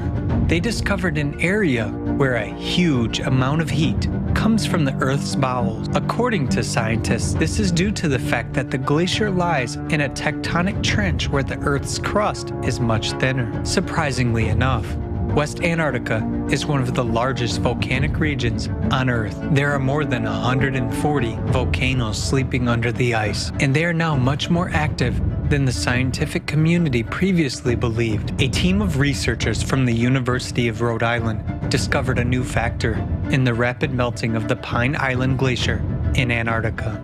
It's an earlier unidentified active volcano buried deep beneath the ice. Evidence of volcanism was indicated by high concentrations of the helium isotope, which comes exclusively from the Earth's mantle. According to Professor Karen Haywood, geothermal heat from the West Antarctic Rift warms the ocean water. This in turn leads to the acceleration of ice sheet melting. Thus, it is the geothermal heat from volcanoes that is contributing to the rapid melting of the Antarctic ice sheet, not global warming at all. But why are there so many volcanoes under the ice of Antarctica? NASA experts have found out the reason based on data from NASA's IceSat and IceBridge satellites. They have concluded that under the surface of West Antarctica, there is a large mantle plume that is a flow of red-hot magma which rises and expands beneath the Earth's crust. According to the scientists' calculations, this area is warming with almost the same intensity as the Yellowstone supervolcano. The heat flux measures 150 milliwatts per square meter, reaching 180 in the rift areas. This is about 3 times as much heat as the adjacent rock layers receive. Thus, all indications are that glaciers in Antarctica are melting, not at all due to anthropogenic factors, but due to the volcanic heat. At the same time, the temperature of the Earth's crust is rising and parts of the territory are elevating abnormally. Why does the scientific community ignore the connection between all these phenomena? Equally intense ice melting is also taking place on another part of the planet, in Greenland. Research conducted in October 2020 showed that Greenland's ice is now melting faster than ever before in the past 12,000 years. In 2019 alone, Greenland's ice sheet lost the most ice in recorded history, 600 billion tons. It is also surprising that giant lakes appear under the surface of the glacier, which is actually 1.5 kilometers thick. As of today, we already know about 6 dozen subglacial lakes of Greenland. The temperature of the ice surrounding them is around minus 28 degrees Celsius. But these lakes do not freeze. Why? Several research groups of scientists joined in the effort to find an answer to this very question. They discovered the fact that under Greenland, just as under Antarctica, there is a mantle plume. Geothermal flows coming from its bowels cause formation of subglacial lakes and melting of glaciers. Using gravitational research, a team of American scientists led by Professor Ralph von Friese estimated the thickness of Greenland's crust. Active melting of glaciers has been observed in the northern part of the island, where the crust is thinner and an increased geothermal flow due to the rising mantle plume has been detected. Using seismic tomography data, Scientists from an interdisciplinary team at the Schmidt Institute of Physics of the Earth saw that the flow of magma rises from the center of the core to the Earth's surface, right beneath the central part of Greenland. This is where the largest number of subglacial lakes are located. The scientists have calculated the theoretical heat flux corresponding to this magma chamber and found that this heat is sufficient to warm the base of the glacier up to the melting point of the ice. These same results have been confirmed by similar studies using machine learning technology. It is obvious that the world's two largest glacial regions, Antarctica and Greenland, are melting because of increased geothermal flows coming from the interior of the planet. But what is intensifying them? Mantle plumes have been beneath the glaciers for millions of years, but it is today that their magma rises closer to the Earth's surface and causes increased heating of the Earth's crust from the inside. This indicates that abnormal processes are starting to occur in the bowels of the Earth, in its very core. And the main question is, why is it happening precisely now? This answer is simple: cyclical changes on a planetary scale occurring every 12,000 years. The melting of glaciers is only a part of the chain of climatic events that will lead to an imminent catastrophe already in the near future. Today, it is extremely important to unite the entire world scientific community in order to thoroughly study the real causes of climate change and prevent a great tragedy.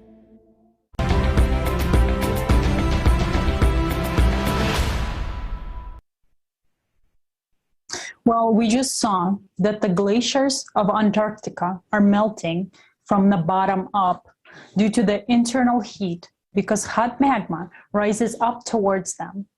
Under the glaciers, there is now warm water, which is heated by the subglacial volcanoes. And this shocking piece of information has been made public to such a large audience for the first time right now. Before today, we have been led to believe that the melting is the result of human activity.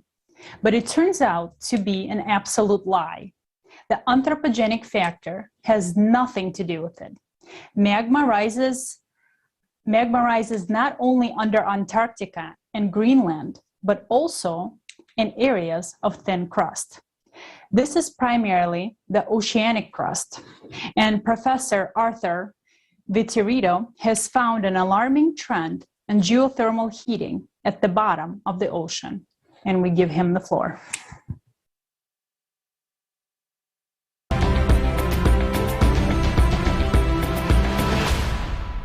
My name is Arthur Vittorito. I'm a retired professor of physical geography, and I'm happy to be participating here in the Global Crisis Time for Truth conference here on December 4th.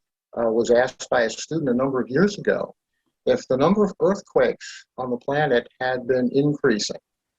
And I said, yeah, they have slightly, but I haven't looked at the data carefully. And when I looked at the data carefully, I started to see some things that intrigued me. And what intrigued me most was the fact that the number of earthquakes was starting to increase rapidly on the ocean floors. The oceans contain about 1,000 times the amount of heat that the atmosphere contains. So if you will, the ocean has been called the great flywheel of climate. So if we can intensify what we call the thermohaline circulation, first let's look at this greater geothermal flux. Geothermal, of course, is heat that emanates out from the mantle of the Earth. It's what we see in active volcanoes, geysers, hot springs. And we see that the vast majority of geothermal heat on the planet has its origins at the ocean floor. And this diagram here by Davies and Davies shows in red where most of the geothermal heat for the planet is emanated. And we can see that it perfectly matches up with the parts of the Earth's crust that are splitting apart. These are what we call the mid-ocean spreading zones, okay? And if we look at the mid-ocean spreading zones, we see that high earthquake activity in these regions indicates high flow of geothermal heat in these regions. So for the purposes of this discussion, we're going to refer to what I call MOSA, mid-ocean spreading zone seismic activity. MOSA is a good proxy for the amount of geothermal flux. To this purpose, I've cataloged the number of seismic or earthquake events in the 4 to 6 range of what's called the moment magnitude range. That is, as you have more earthquakes in these mid-ocean spreading zones, you will have a greater release of geothermal heat. And I've tracked this. I've looked at the seismic activity in these mid-ocean spreading zones. And here's the chart. So we know that we have greater geothermal flux because we have a lot more earthquake activity down on the ocean floor. And what this will do is it intensifies what we call the thermohaline circulation. On the planet, the thermohaline circulation, also called the meridional overturning circulation, or MOC, is driven by these density differences of temperature and salinity. And the oceans circulate in this giant conveyor belt, and we call this deep convection. Ocean geothermal heat is a significant forcing that can weaken the stability of the water column. It warms the bottom water, and when you warm the bottom water, you strengthen the thermohaline circulation. This is a well-established fact in oceanography. If you heat the bottom through geothermal heating, what is going to happen is that this conveyor belt is going to move faster. And the faster this moves, the more heat gets pushed up into the Arctic. And this is a critical mechanism that we have to pay careful attention to. It has been shown that the overall circulation of the ocean has increased. And this is what the temperature field looks like.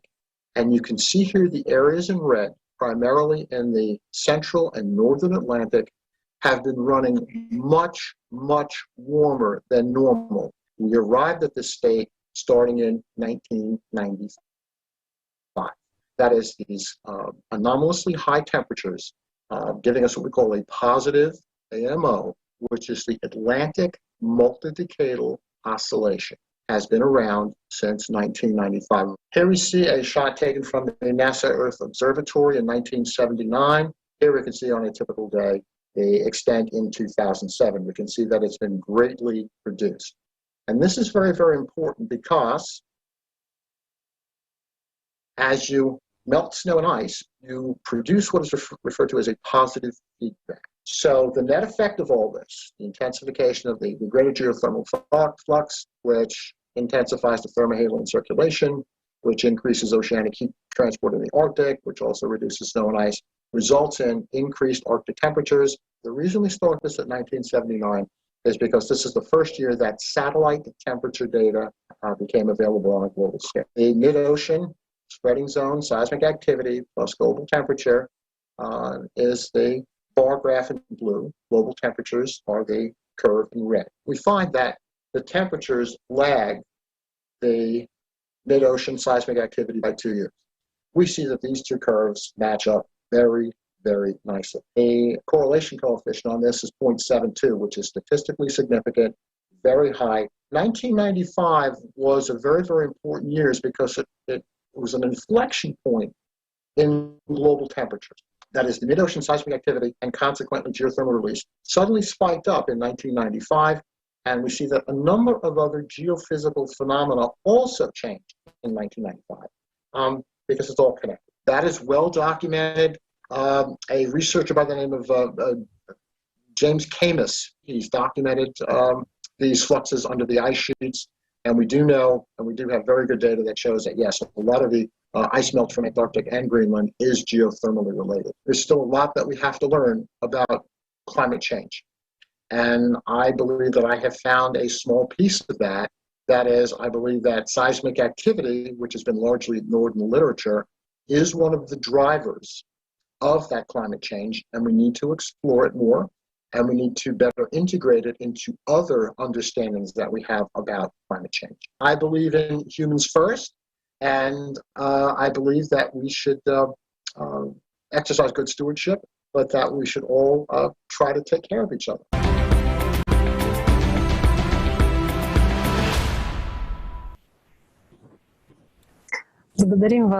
Thank you, Professor Vitorito, for sharing your research. Thank you. Thank you for sharing your research, and let's look at some other interesting patterns related to geothermal flow in the ocean. Oceanographers from Germany have found that just off the coast of West Antarctica in the Weddell Sea, the water at the depths of more than 2,000 meters warms up 5 times faster than at the surface. The temperature of the upper layer of water, 700 meters deep, almost never increases. This demonstrates that heating comes from beneath the surface. Thanks to the network of Argo buoys disturbed throughout the world's oceans, scientists can obtain data on changes in water temperature and salinity. In this way, anomalous zones of elevated temperatures in the ocean have begun to be detected in recent decades. The water in them can be as much as 10 degrees warmer. They became known as blobs, heat bubbles, or heat blobs. Blobs appear from time to time in the Pacific Ocean, and 2 spots stand out in particular off the coast of Alaska and near New Zealand. The appearance of such anomalies has become suddenly more frequent. Scientists can reliably explain where such a heated ball of water appears in the ocean column. But in preparation for the conference, we could not disregard such an interesting phenomenon, and accidentally, a geophysicist I know had a map of the location of magmatic plumes of the planet. Also, I want to know that the boundary of the core and mantle, there are giant structures of reduced velocities, which are also called magmatic droplets. They feed the magmatic plumes which rise from the core to the ocean floor. And when the map of thermal anomalies and the location of the plumes were superimposed, we got the following picture. Some magmatic plumes appear directly under these thermal drops in the ocean. In some articles, we see that areas of elevated temperatures in the ocean are associated with human activity. But it remains a mystery how that CO2, which is emitted by our factories and is very well mixed in the atmosphere, all rushed into these zones to heat the ocean locally. And there are huge volumes of water, and you have to heat it up by almost 10 degrees. In 1999, when there was a well-known underwater volcanic eruption on the Gagel Ridge, heated water also rose the surface. Maybe it's time to consider the hypothesis that blobs in the water's oceans are related to magmatic plumes on the bottom after all? Unexpected behavior is also obtained in another area of the ocean, the Gulf Stream current. Scientists have established that the temperature of the ocean surface is rising. It means that according to all the laws of physics, ocean currents should speed up. And that's what we see. A prime example is the Antarctic current. But then, why the Gulf Stream is slowing down? The Gulf Stream started up 11,000 years ago at the beginning of the Holocene, when it was warming and the Earth was coming out of the Ice Age. But now it's getting warmer and the glaciers are melting, but it is slowing down. Climatologists know very well that the stoppage of the Gulf Stream will lead to. As a result, winters in Europe and North America will become harsher, and the sea level at the USA shores will rise faster. So, what do we see? That glaciers are melting from the inside out, areas of magma sources due to heating. In the oceans, the lower layers of water are warming and abnormal heat drops appear about about the magma sources. Seismicity on the ocean floor grows and geothermal flow increases. The Gulf Stream is also behaving unexpectedly. All these factors indicate to us a significant impact of geothermal heat on the global nature mechanism of our planet.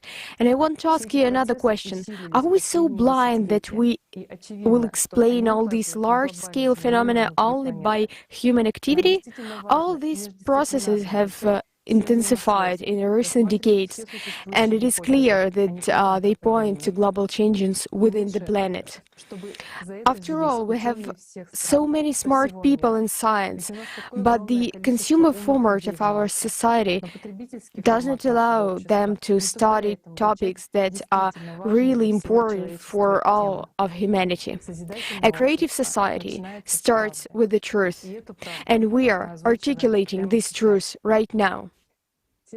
The next speaker is going to talk about the processes that indicate increased natural degassing, namely fires burning falls. I give the floor to Peter Lushin.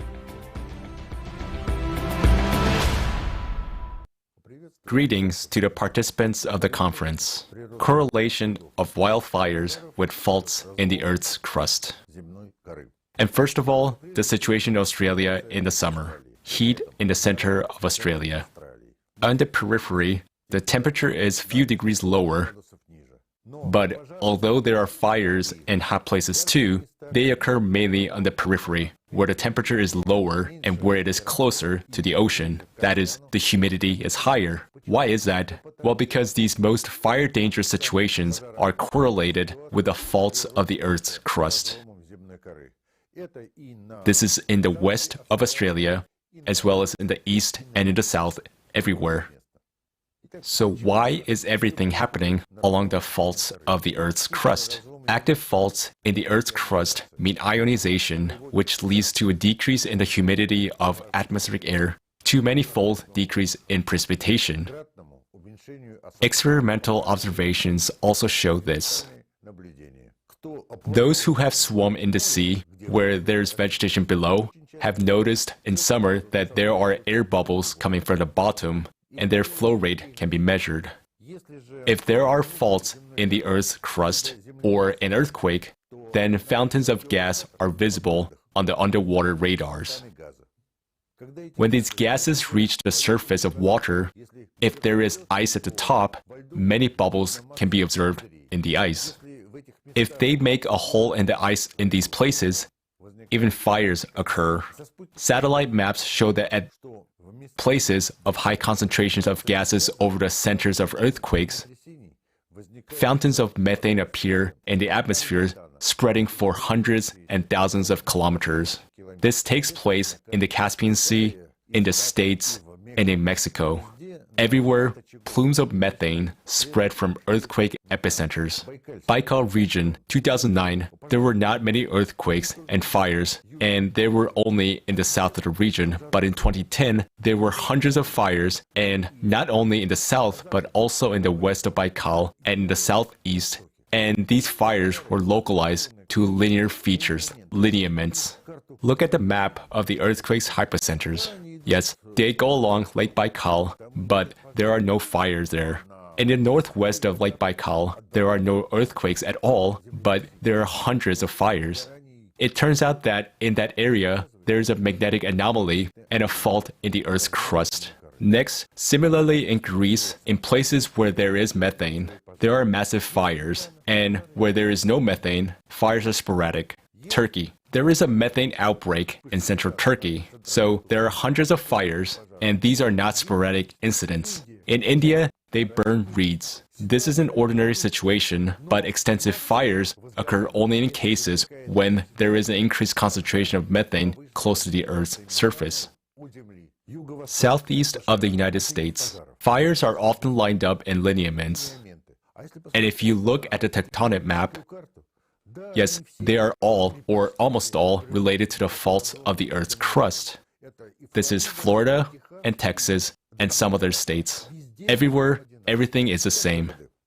Hence, the conclusions are Natural fires are activated near the faults of the Earth's crust with abnormally high magnetic fields due to the increase in dry thunderstorms. There is a tendency for an increase in the number of fires with an increase in the concentration of methane near the Earth's surface. The deviation from the tendency is due to the fact that the degassing of methane is not explicitly associated with weather and dry thunderstorms. And this is what I wish to those who study and are interested in such things as earthquakes, droughts, and fires. Do not take it always unequivocally. Deal with each event individually and find out the genesis. Thank you for your attention.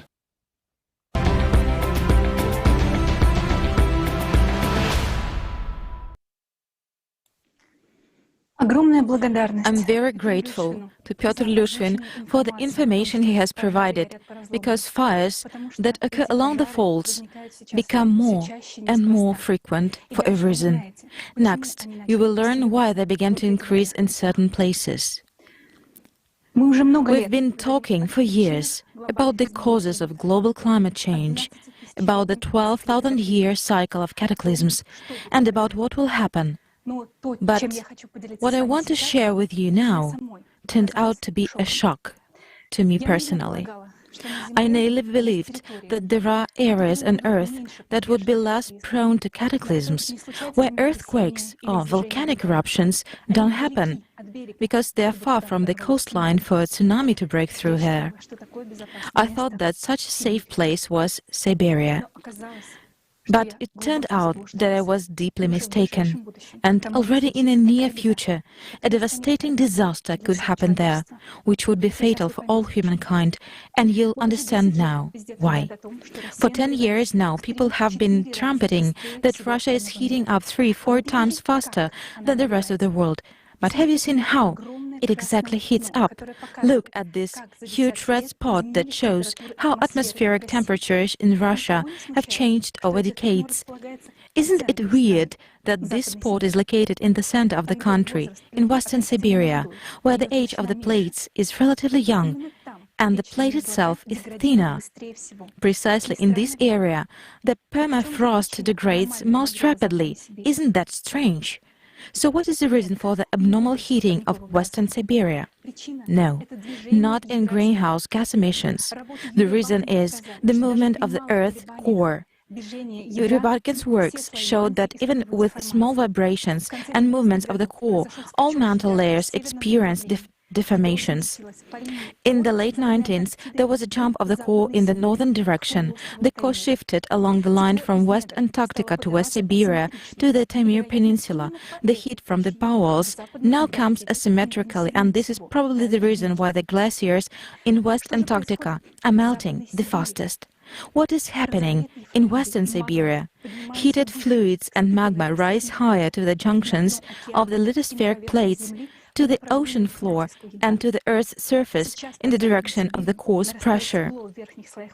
Currently, beneath Western Siberia, heat is accumulating in the upper layers of the mantle.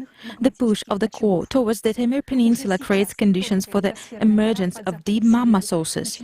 Already now, the thin lithospheric crust beneath Western Siberia starts to be eroded by magma and becomes thinner. The works by Igor and Elena Morozova from the University of Wyoming back in 1994-97 indicated the weakening, severe heterogeneity and signs of melting of the lower lithosphere, as well as the strong influence of the melts in the mantle on the tectonic processes of the central part of Western Siberia. But what's not all, the rigid basis of the foundation of the Western Siberia plate is not monolithic.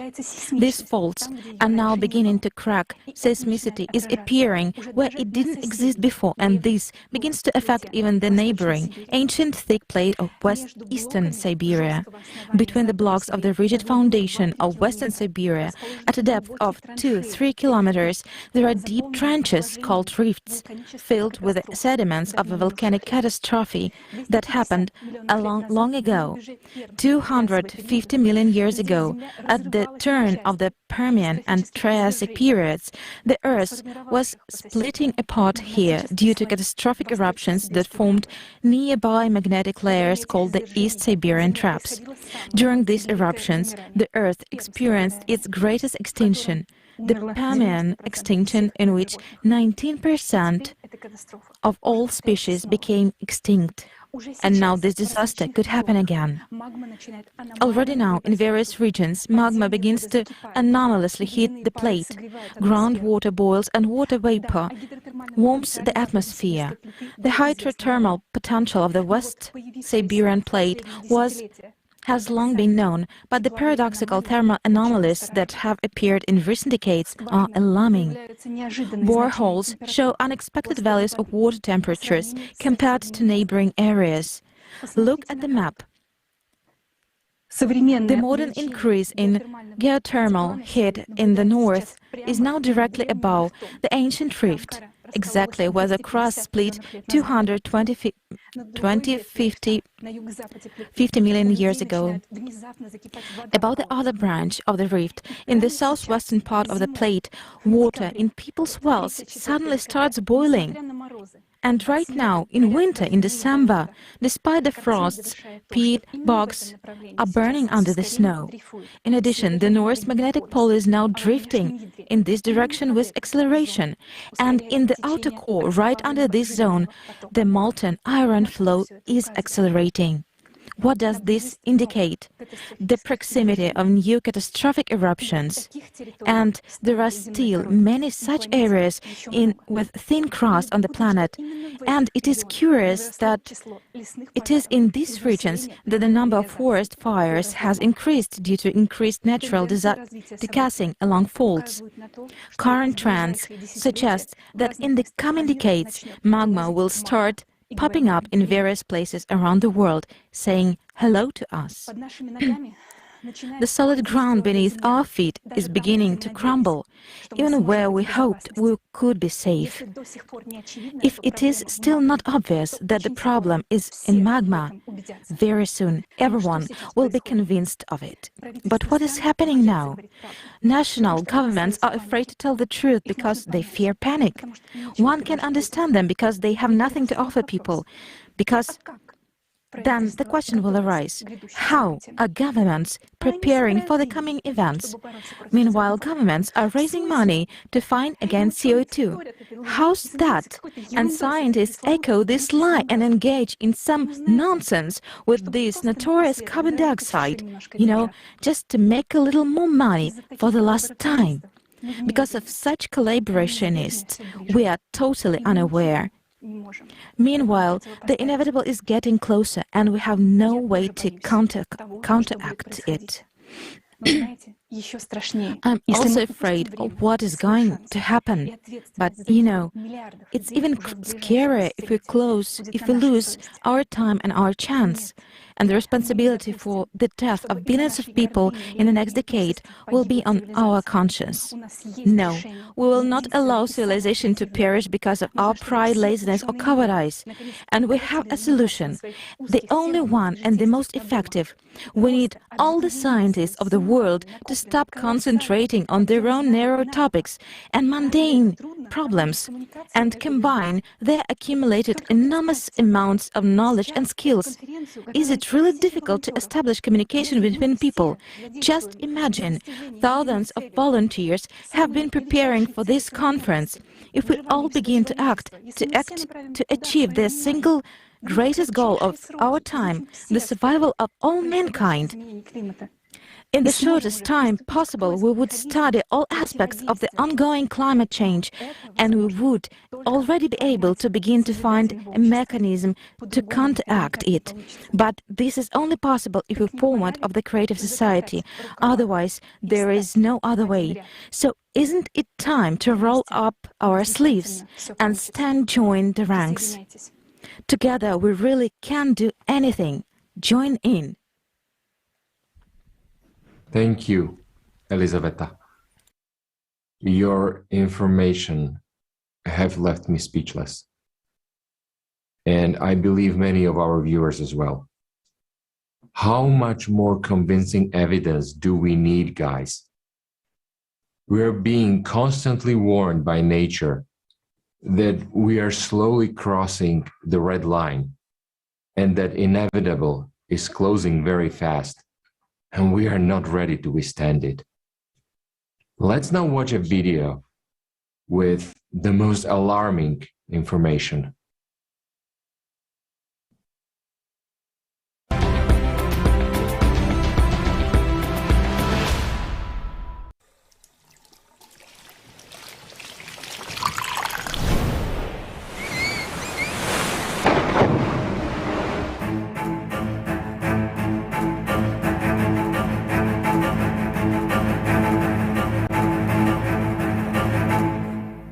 Inhale of the Earth.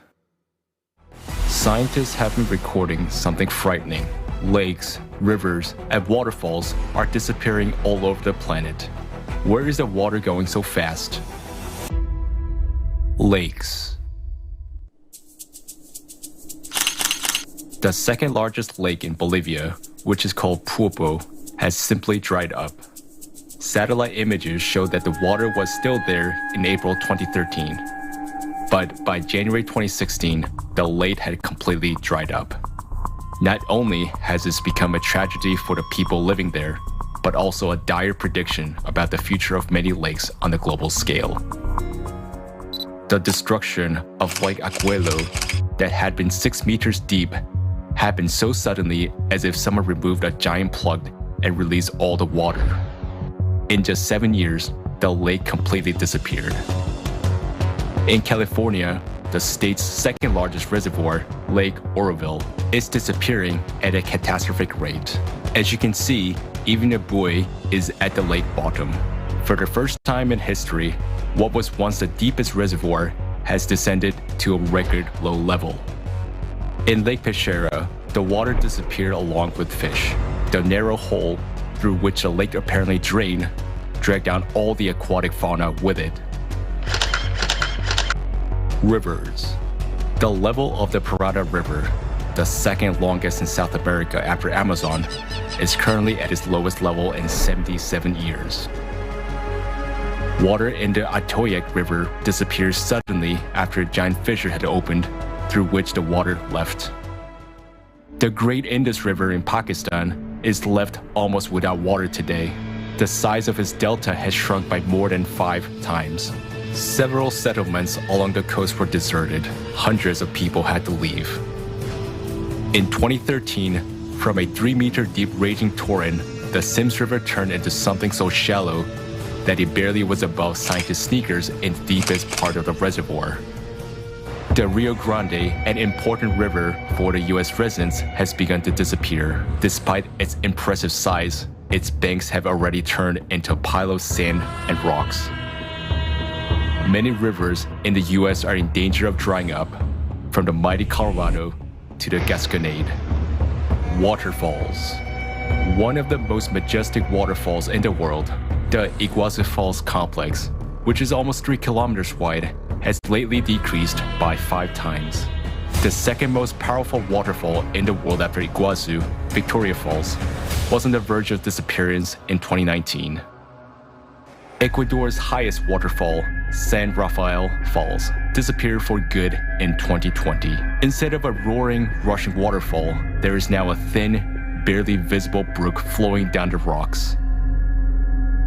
On all the continents, we observe that water is leaving, which means it's a planetary scale process. It's worth pondering. How will worldwide water shortages affect the lives of us all?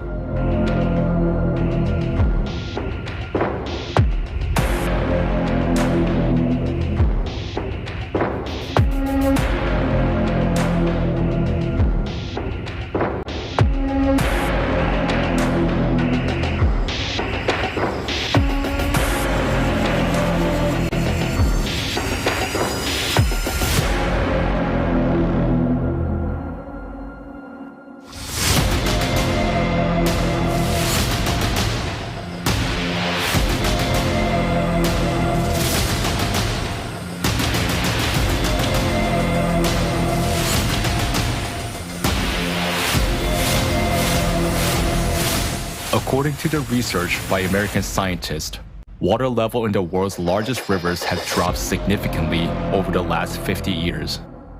All around the world, thousands of rivers and reservoirs are disappearing, but at the same time, there are powerful downpours. For example, in China, despite frequent floods, more than 27,000 rivers has disappeared, which is about 50% of the country's rivers. How can this be explained? In Ukraine, more than 10,000 rivers have disappeared over the past 30 years, and wells are drying up. A quarter of England's rivers and a half of its small streams are also in danger of disappearing. Due to water shortages, India is facing water crisis like never before. A natural question arises: where is the water going?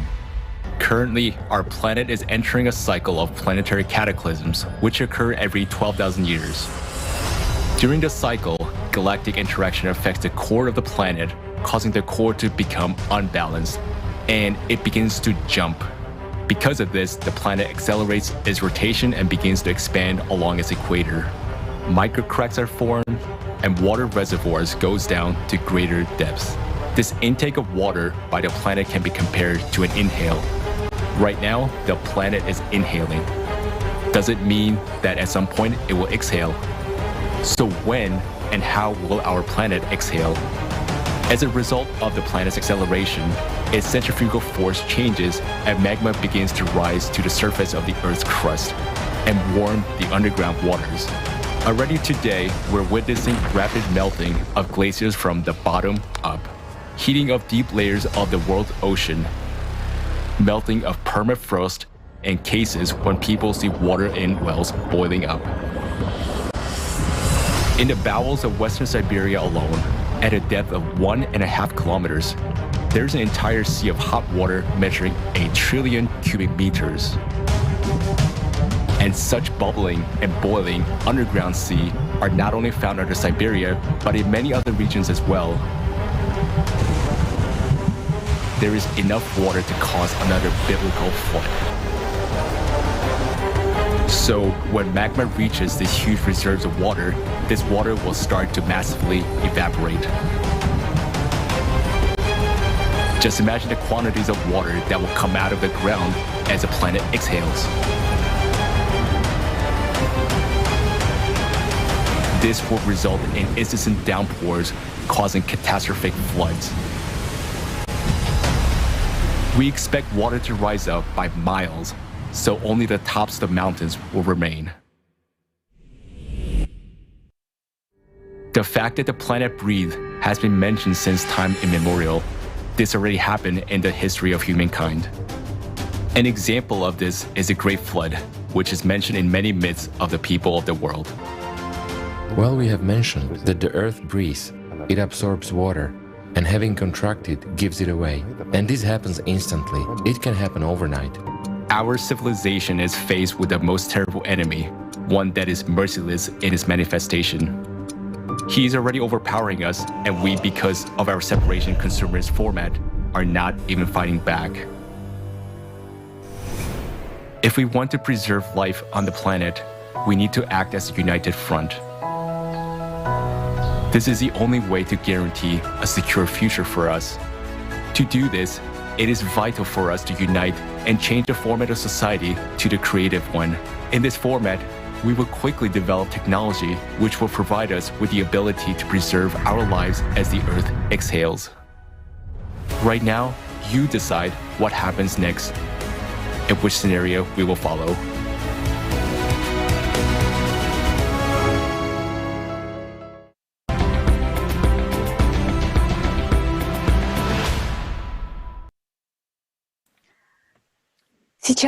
Now, during the conference, we learned that the melting of the glaciers of Antarctica and Greenland occurs from the bottom up because of the activation of magma vents beneath them.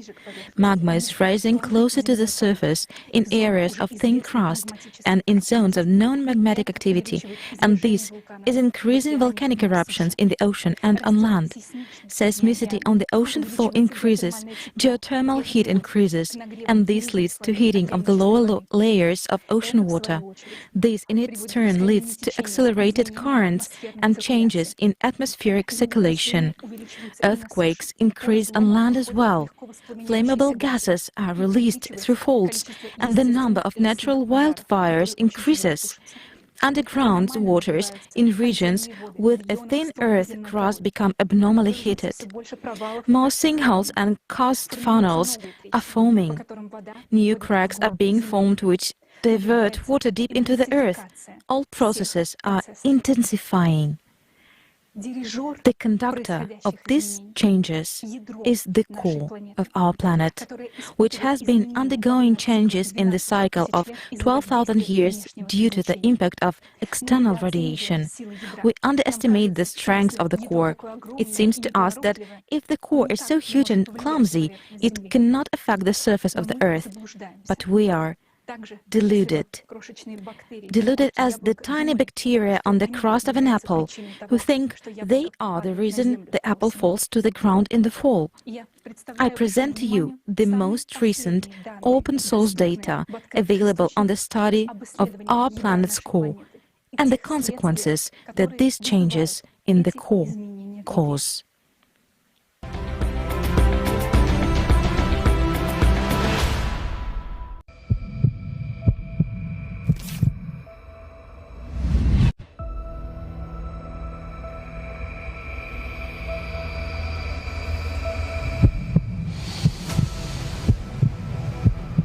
We believe that we can control a lot of things, but we forgot that there is a huge mass of molten substance bubbling beneath our feet. At the very center of this red-hot ocean is the heart of our planet. And like ours, it is beating. But now, serious problems have begun inside the core. It could soon destroy our civilization. The core of our planet has a radius of 3,500 kilometers, which is comparable in size to the planet Mars. Previously, it was believed to consist of two layers, an outer liquid layer and a solid inner layer of iron and nickel. However, new findings have puzzled the scientific community. In 2015, researchers from the University of Illinois and Nanjing University in China discovered a strange behavior of a seismic wave traveling through the inner core. Thanks to this discovery, scientists concluded that there is an inner core, and it either consists of a different type of crystal or the Earth's core is still evolving and is gradually crystallizing. This is confirmed by the research of Australian scientists led by Joanne Stevenson. What I observed is a very small kind of change, but it's got big implications for what's happening in the inner core. Recently, scientists made another staggering discovery. For some unknown reason, the Earth's inner solid iron core appeared to be asymmetrical. A new model proposed by seismologists of the University of California, Berkeley suggests that the Earth's inner core grows faster on the east side than on the west side. According to the lead study author, Daniel Frost, the movement of liquid iron in the outer core carries heat away from the inner core, causing it to freeze and grow on the east side.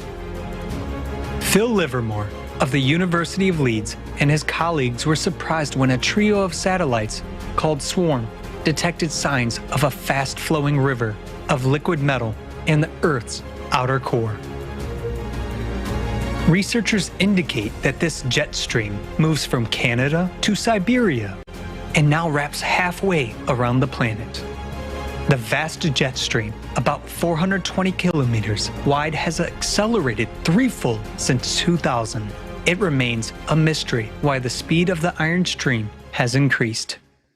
But the anomalous phenomena don't end with that.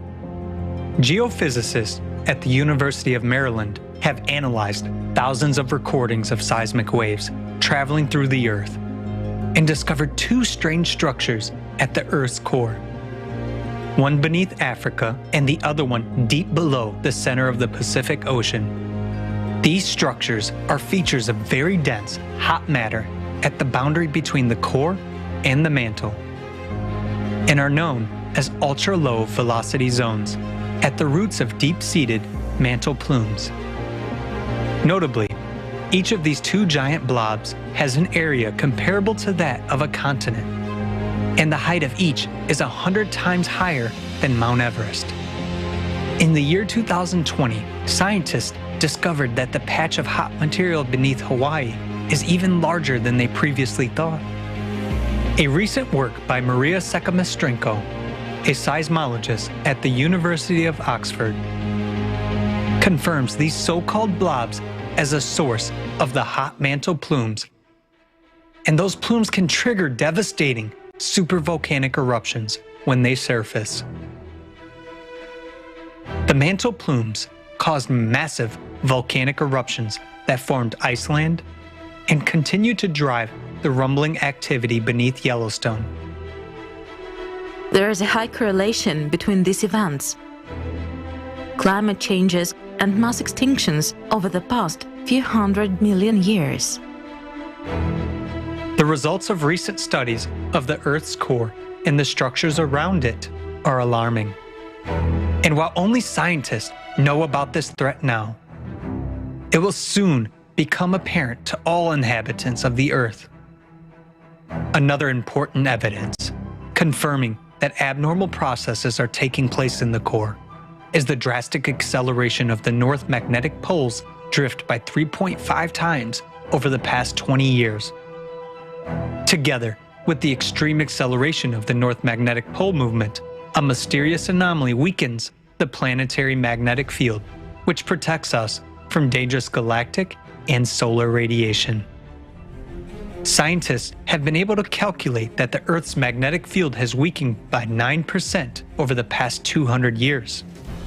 As a result, an area of weak magnetic field known as the South Atlantic Anomaly has been formed between Africa and South America. Moreover, in the last 5 years, another such area has developed southwest of Africa, and it is actively growing. The electromagnetic field is generated by the dynamo mechanism in the Earth's core, and therefore it is evident that changes in the magnetic field indicate changes in the core. Another proof of the anomalous behavior of the Earth's core is the appearance of a powerful neutrino emission from the bowels of the Earth, which was also registered in the year 2015. An even more anomalous event occurred in the year 1998. Scientists detected a sharp bouncing displacement of the core by observing the Earth's center of mass using satellites. As a result of the bounce, the core shifted sharply northward toward the Tamir Peninsula. At this time, scientists at the Medicina station in Italy detected a gravity burst. The velocity of the planet also increased, as well as the centrifugal force. Concurrently, there was a dramatic change in the shape of the Earth. As measured by a laser rangefinder system from the US satellites, the planet began to expand abnormally along the equator, whereas before that, the trend had been the opposite. Because of the increased centrifugal force, magma plumes began to rise closer to the surface, which increased the geothermal heat flow and the number of earthquakes. As a result, new faults and cracks began to form, through which water from the surface began to escape deep into the Earth. In the same year, there was a sharp increase in the speed of the North Magnetic Pole's drift. The bounce of the Earth's center of mass became the key factor of the system's imbalance.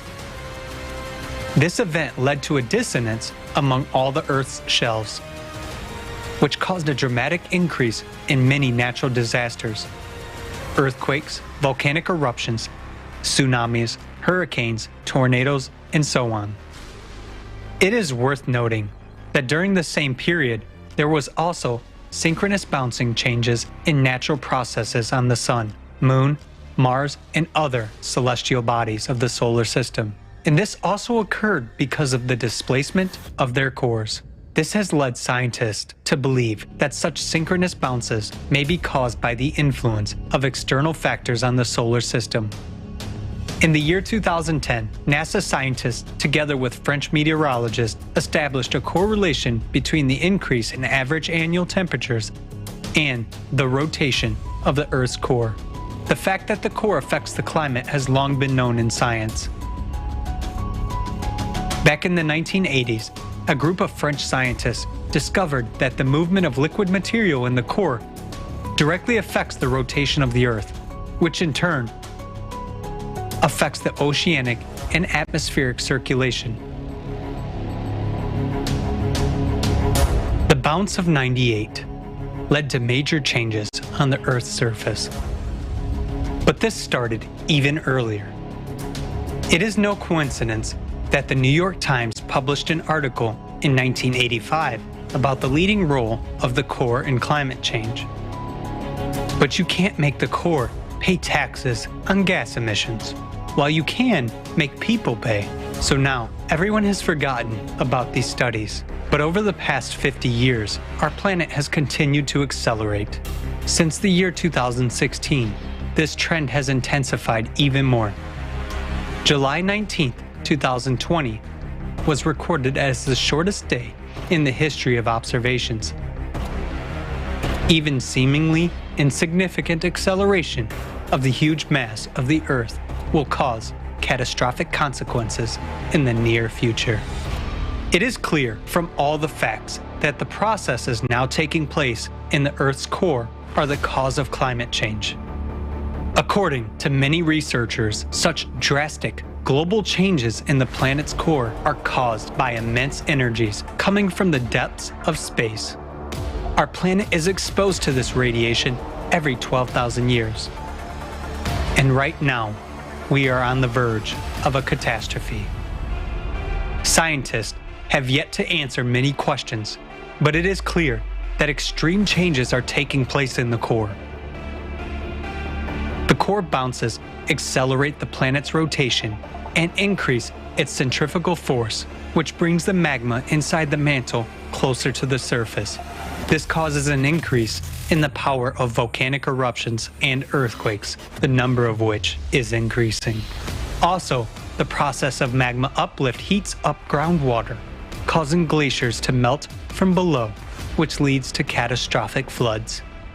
The situation is progressing rapidly, and very soon we will face supervolcanic eruptions and global floods that will make conditions on the planet incompatible with life. How can humankind survive cataclysms of this magnitude? Each and every person must be involved in the solution to this problem, and we must act with full commitment.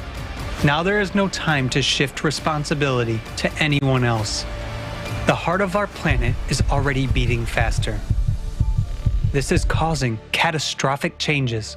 Only by admitting the truth about the real causes of climate change will we be able to grasp the full extent of what is happening and unite the entire scientific potential to ensure the survival of all humanity.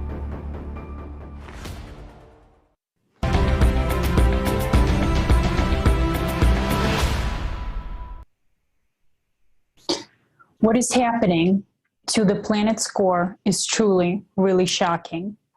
It has a significant effect on the climate and all processes on the Earth's surface. But what do we keep hearing? That the human is the one to blame for climate change. We have confused ecology and climate. Climate is changing due to the cyclicity, and a person has no effect on this. Yet a person has a significant effect on ecology, and we see what a sick state our planet is in. There's also information stating that a person can alter the planet's rotation speed. How can this be possible? Maybe Elizabeth, could you please comment on this?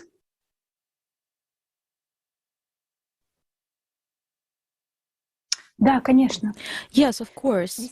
Indeed, you can find on the internet opinions of scientists claiming that the acceleration of the planet happens due to anthropogenic emissions of CO2. Do you know this mechanism? People eat too much meat to keep cows, and cows contribute a lot of greenhouse gases, and this accelerates ocean currents, and because of the acceleration of the currents, the Earth starts to rotate faster. There is only one thing that confuses me about this hypothesis. It is not the mass of the Earth's atmosphere is 1,000,000 times less than the mass of the Earth itself, and it's not that the speed of the ocean currents has only changed by 3%. What really confuses me is that it seems that greenhouse gas emissions from cows are grossly underestimated by experts. They also claim that the melting of glaciers speed up the Earth's rotation, but for that to happen, the ice sheets of Antarctica and Greenland would have to melt completely. However, now you are aware of how they melt. So yes, it must be the cow's waste. Certainly, CO2 doesn't have an effect, especially on the brain activity of some people. Do you think it's funny? But we really are taken for fools. But seriously, stop feeding us with these fairy tales that humans, with their greenhouse gases emission, can affect the geodynamic processes on a planetary scale, making the Earth accelerate. And you know what else is very interesting? For the last decades, the speed of rotation of the planet does not fit in the usual models. But these changes occur in stages and cyclically. And when the planet slightly slowed down during another spin, you could read articles in the media telling this was also due to human activity. Someone really wants to think they are so great and all-powerful that even the planet is slowing down and speeding up at their will. But for all ordinary people, it is obvious that these are global processes and their trend is now abnormal. The reasons for this are not known to scientists. It's trembling, it's shaking, they write. On July 19th, they recorded the absolute record for the speed of the Earth's rotation in the history of observations. This means a record increase in angular velocity, the centrifugal force that affects the rise of magma from within. Even from the core surge in 1998, the Earth didn't accelerate that much. This means that we will see the consequences of this acceleration with our own eyes very soon. Я бы хотела поговорить об атмосфере и о том, насколько она важна и какие изменения сейчас происходят. Атмосфера Земли — это не только воздух, которым мы дышим, но и это уникальная защитная оболочка, благодаря которой возможно жизнь. Dear friends, atmosphere of the Earth is not just the air we breathe, but also a unique protective shell that makes life on our planet possible. Rapid weakening of the magnetic field due to processes in the core led to a drop in atmospheric pressure, a decrease in atmospheric density, and redistribution of air currents. We have all heard about global warming. Due to the internal heating of the Earth's air, temperatures in the lowest layer of the atmosphere are increasing. However, the changes that take place in the upper layers are much larger and have nothing to do with anthropogenic impact. Scientists record the cooling of the upper atmospheric layers, that is, the thermosphere and the mesosphere, as well as the decrease in their density and compression. The temperature of the stratosphere has also decreased. There is a decrease in the volume of the atmosphere, which means that the space becomes much closer to the surface of the Earth. The chemical composition of the upper atmospheric layers changes. There is an increase of the content of water vapor and carbon dioxide. The atmosphere becomes disbalanced. The air is extremely heated at the bottom, but sharply extremely cool at the top. As a result, macroturbulence increases due to temperature and density differences, and this leads to an increasing number of hurricanes, tornadoes, in atypical places, abrupt changes in winds, and unpredictable weather. The main cause of these observed changes is the cosmic radiation, which leads to the imbalance in all systems of our planet. We can see the result of their impact even with the naked eye.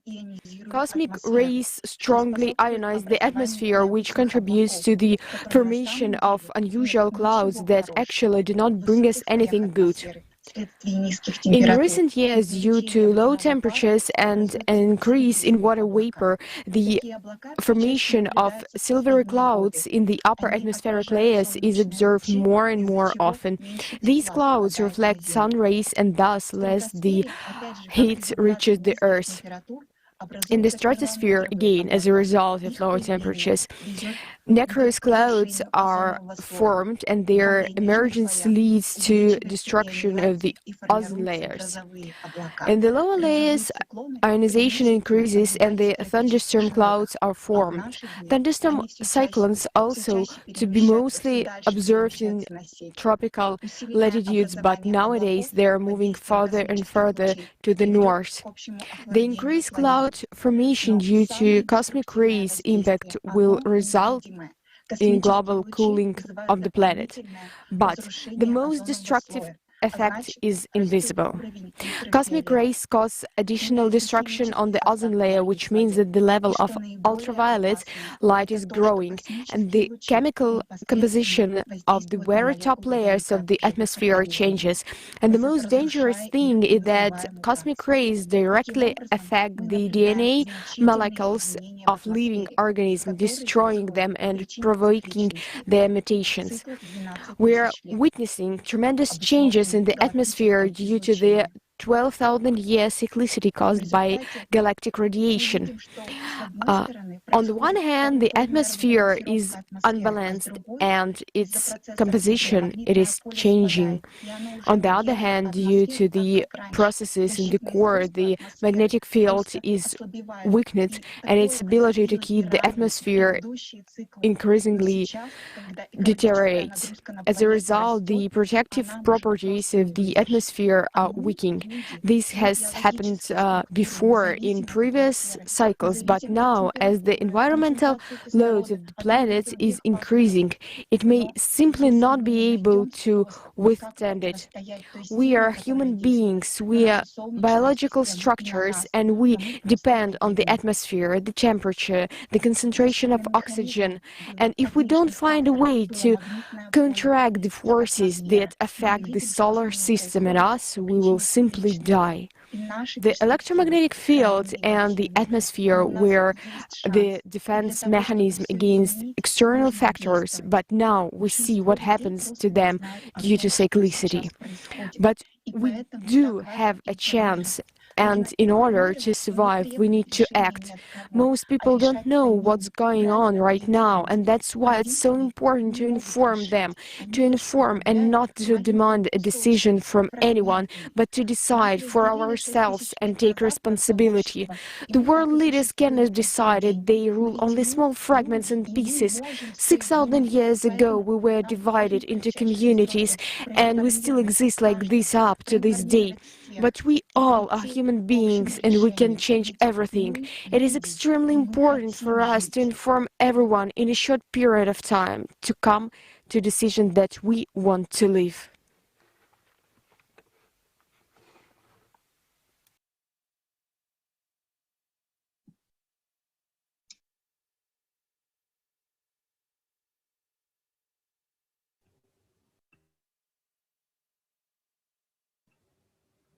Jason, please go ahead.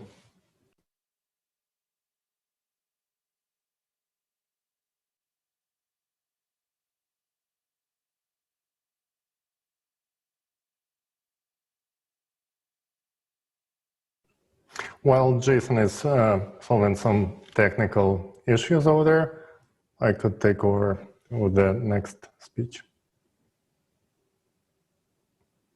Okay, So experts are actually puzzled by the anomalies occurring on the sun. For example, the magnetic field of the sun is rapidly fading.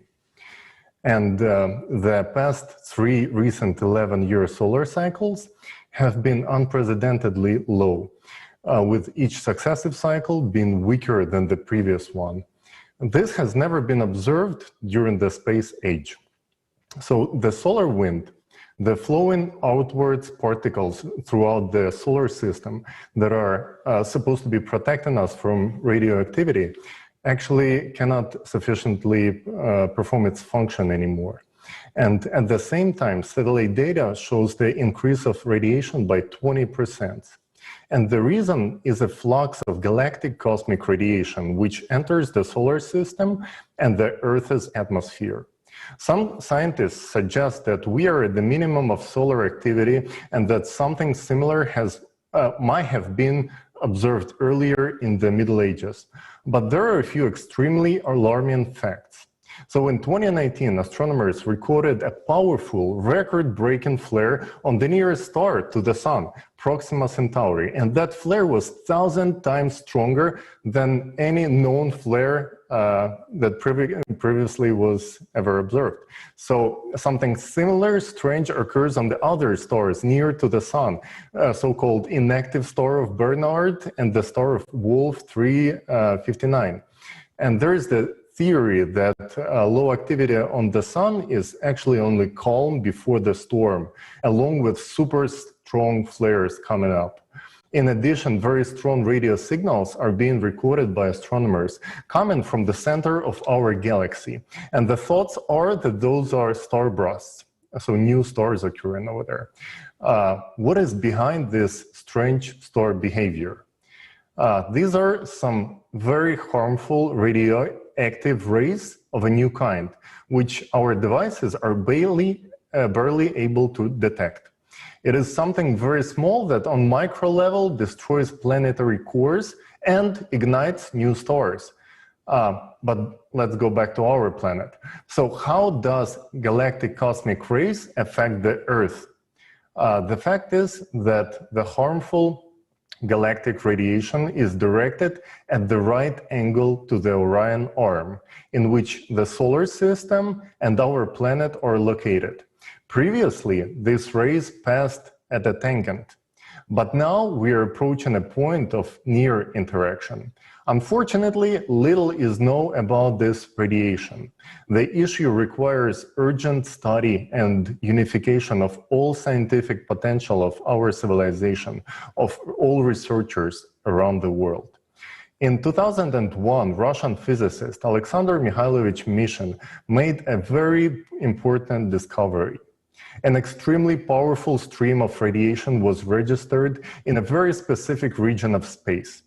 Examination carried out by astrophysicist Shpitalnaya Alexandra Alfredovna on the radio telescope of Pulkovo Observatory confirmed its real existence. And further studies of radiation patterns, its flows from so-called mission object were established. And they came up with the conclusion that this very powerful energy emanates from a very particular place in the space that Mishin himself considered as the center of the universe. Astronomers approached NASA and asked to compare this data to the data that NASA has. But unfortunately, their request was just simply ignored. This radiation is probably the very same exact galactic rays that are making irreparable changes in the core of our planet, and also in the cores of other planets of solar system, and it even affects the stars up the arm, the Orion arm. And we already basically know that they are affecting the sun itself as well. And we know what kind of damage they can do within the 12,000-year cycle, actually the cataclysms that are caused by this radiation. So we need to figure out how to take counteraction to this radiation as soon as possible while we still can make this difference, because very soon it's just gonna be too late. And for that, we need to unite all our potential. Thank you. Let me pass the floor to the next speaker.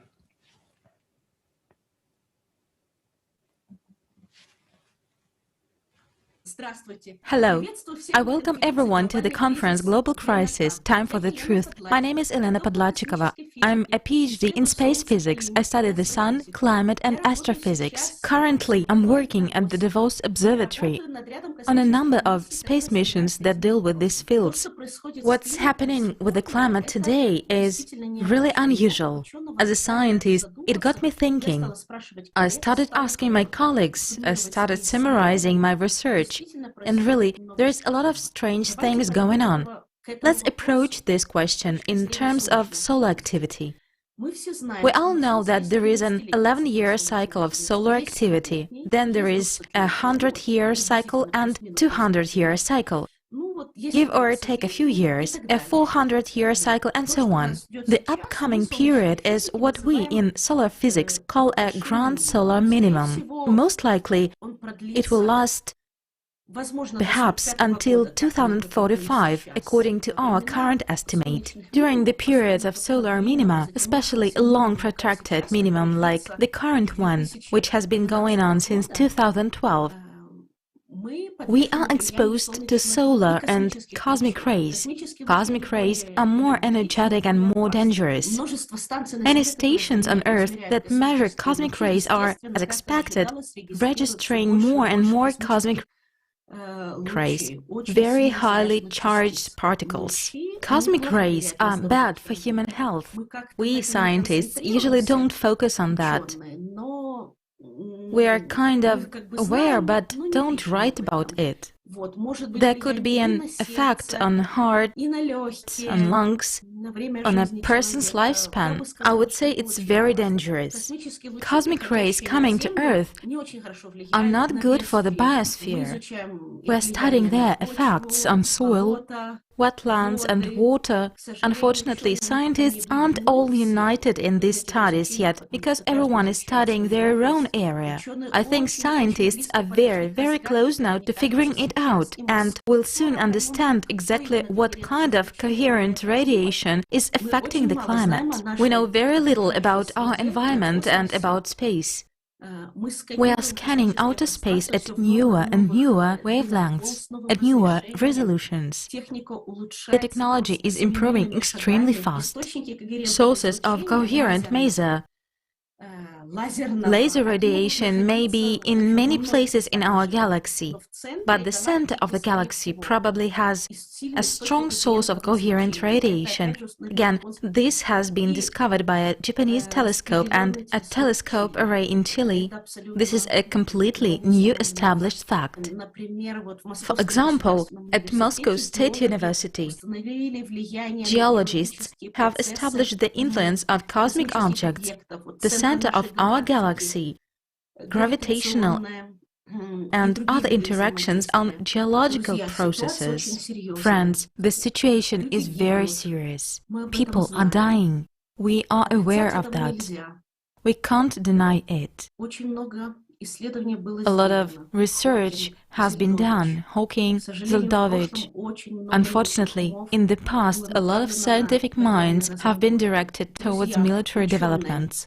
Friends, scientists around the world, let's come together and think about how we can use at least that information which we have now. We know what is going to happen to the climate. It had already happened 6,000 and 12,000 years ago. What's happening now is not new to us. How can we survive global disasters? We must act right now, because next year it might be too late. Let's direct our efforts towards saving humanity. I didn't want to say this before, but now, after analyzing all the facts, the future depends on our choices. We don't have time to ponder. We only have time for action, only for treating each other well, for being completely open, for spreading full information, and for involving a lot of people of interdisciplinary fields.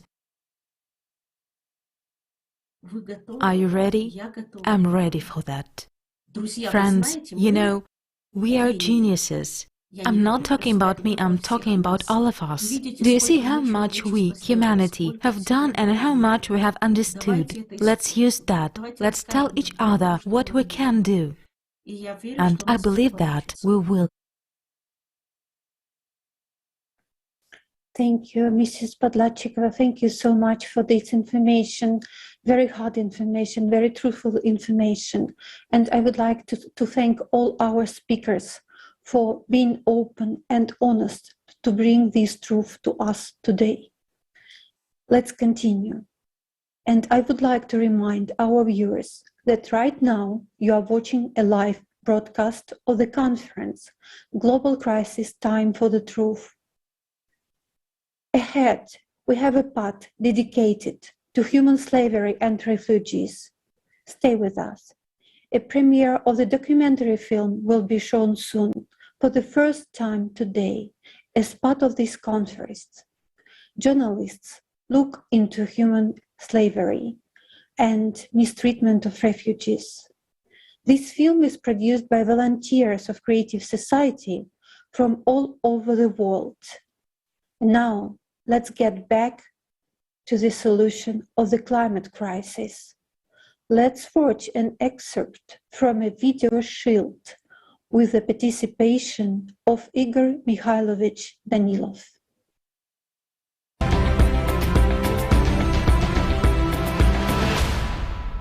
Igor Mikhailovich, by what means can humanity withstand this impact? And it's the most important question. Why do we need the entire human potential? Why cannot someone do it on their own?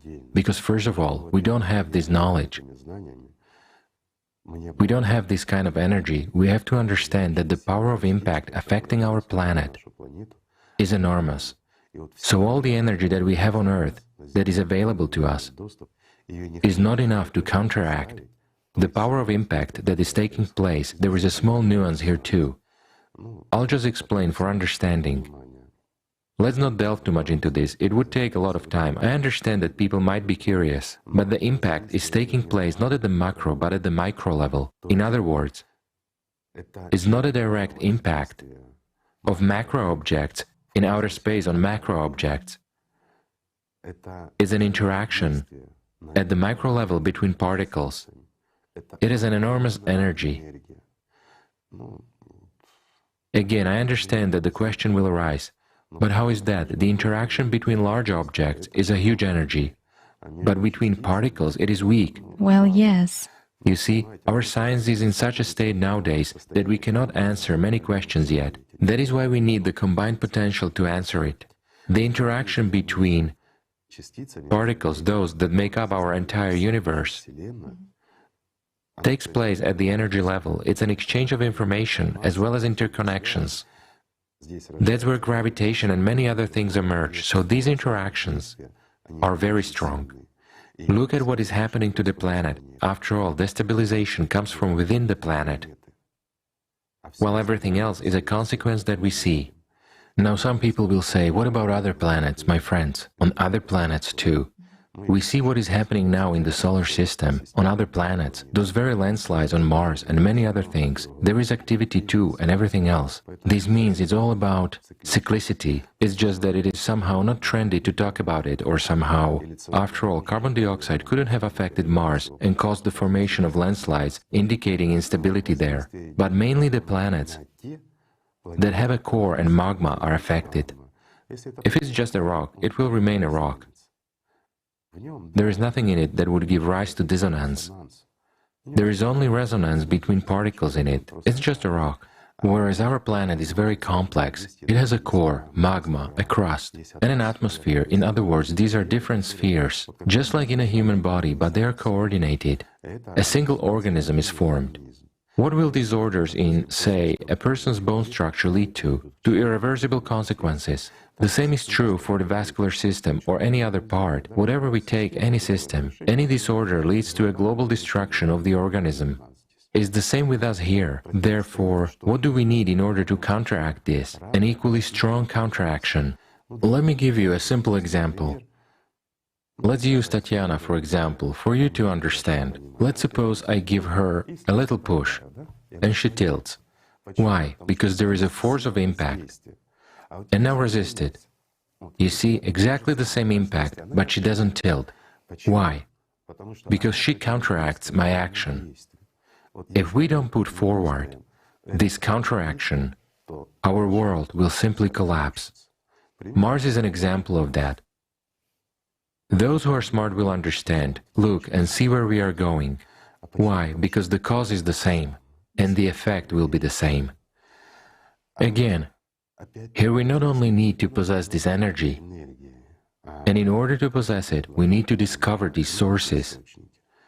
But we also need to understand what it is and how to use it. For example, we do not use this energy correctly. Let me push you, and you apply the same force. In the other direction, you see, it's even greater. She almost fell. Why? Even a light touch. Without help anymore, right? Yes, she applied a lot of force, but in the wrong direction. So if we make a mistake, we will kill our planet even faster. I think it's clear now. Again, why do we need potential? Why do we need energy to build and do all this? Let me give you another example. Why? Because it's a complex process, and it requires all people, all of our potential. And why could we not do it when we were 7 billion? Why can we do it when we are almost 8 billion? Because our potential has increased, because the task is multidimensional and multi-level, and it has to be solved accordingly.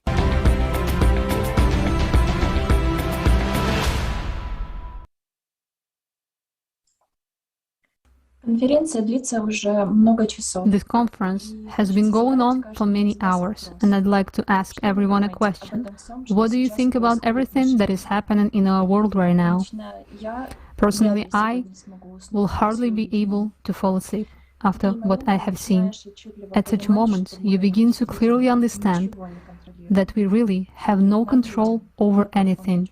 We, people, have no one to help us, no one to count on but ourselves. It was horrifying when a man from Kenya described how his house was hit by lava in the middle of the night and no one was expecting an eruption.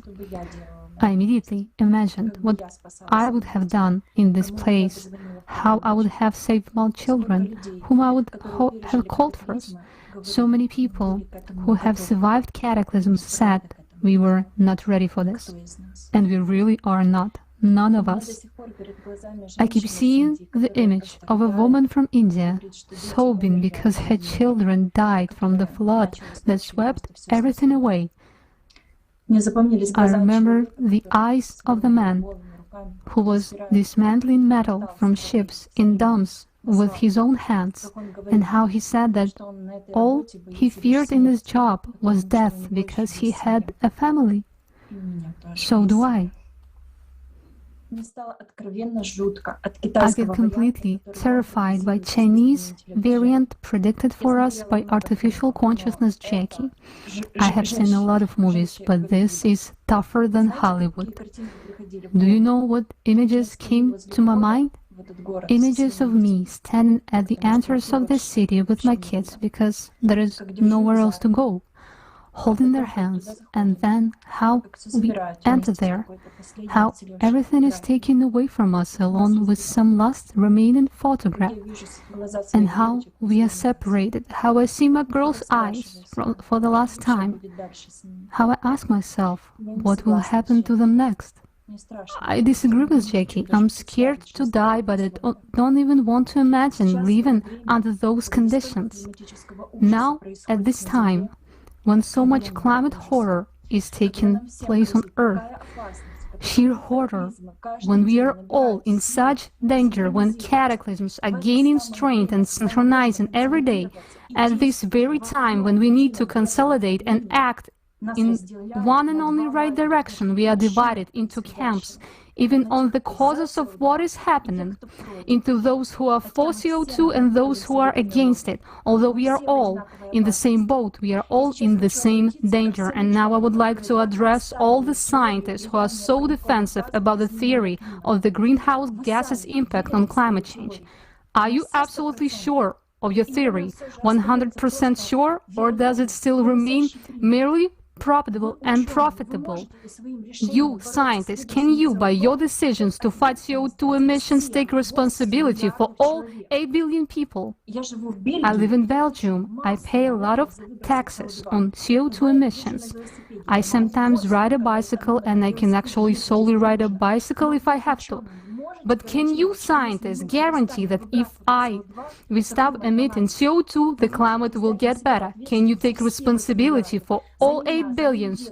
For me, for my girls, for your children, for your grandchildren, for your fathers and mothers, and say that CO2 is the only problem that affects the climate on the Earth? Are you really 100% sure that there are no other impacts that come from a vast cosmic space and which we know so little about?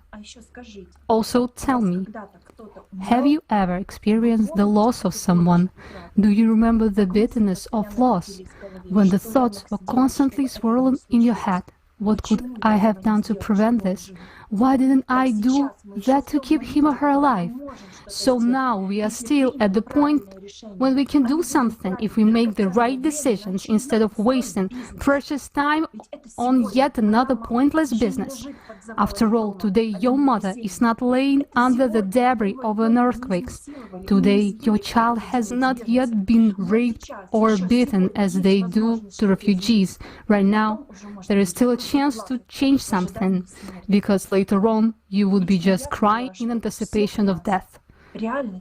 Personally, I realize that all of us really have just one chance, and it's a blessing to know that we still have it, and I don't want to miss this chance. The scariest thing I heard today was about the radiation that is coming towards us from outer space.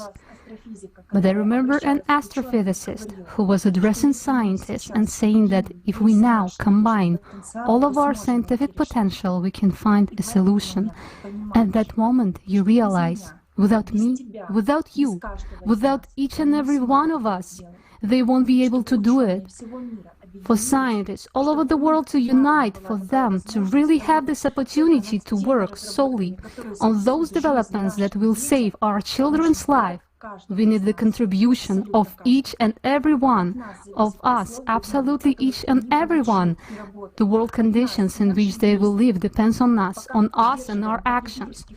As long as we maintain consumeristic format and science serve the personal interest of individual corporations, we have no chance. Scientists simply will not be able to unite because there is constant competition and economic race, and science is used as an instrument of domination and power. Therefore, in order to really unite the entire scientific potential, it is necessary to change the conditions of society so that human life comes first. And this can be done only in the format of the creative society. First and foremost, we need to legislatively implement the 8 foundations of the creative society in all countries, the first of which is the value of human life. Then all the developments, all technologies will be aimed only at improving human life, and in this case, at saving our civilization. But it is up to us, the ordinary people, to make the first step. I realized that I simply must tell everyone what I realized today, the real scale of the problem and the only real way out, the creative society. To tell everyone, from my friends to the people on the street, because most of them don't know the scale of danger we are all in. I've been thinking a lot about what is this unity which can really save us. What is the essence of it? What triggers such a powerful force? And I understood. People themselves trigger it. Only we, people themselves, are capable of implementing the creative society. Each of us has enormous power, enormous potential, but it's not comparable to the potential of all of humanity, all 8 billion people united by one goal. Yes, it may seem unrealistic to unite all 8 billion people. We've never done anything like this before, but all 8 billion of us are already united by one desire. We want to live And for this, we should not only desire, but also start to take an action, to act in sync, to achieve this goal.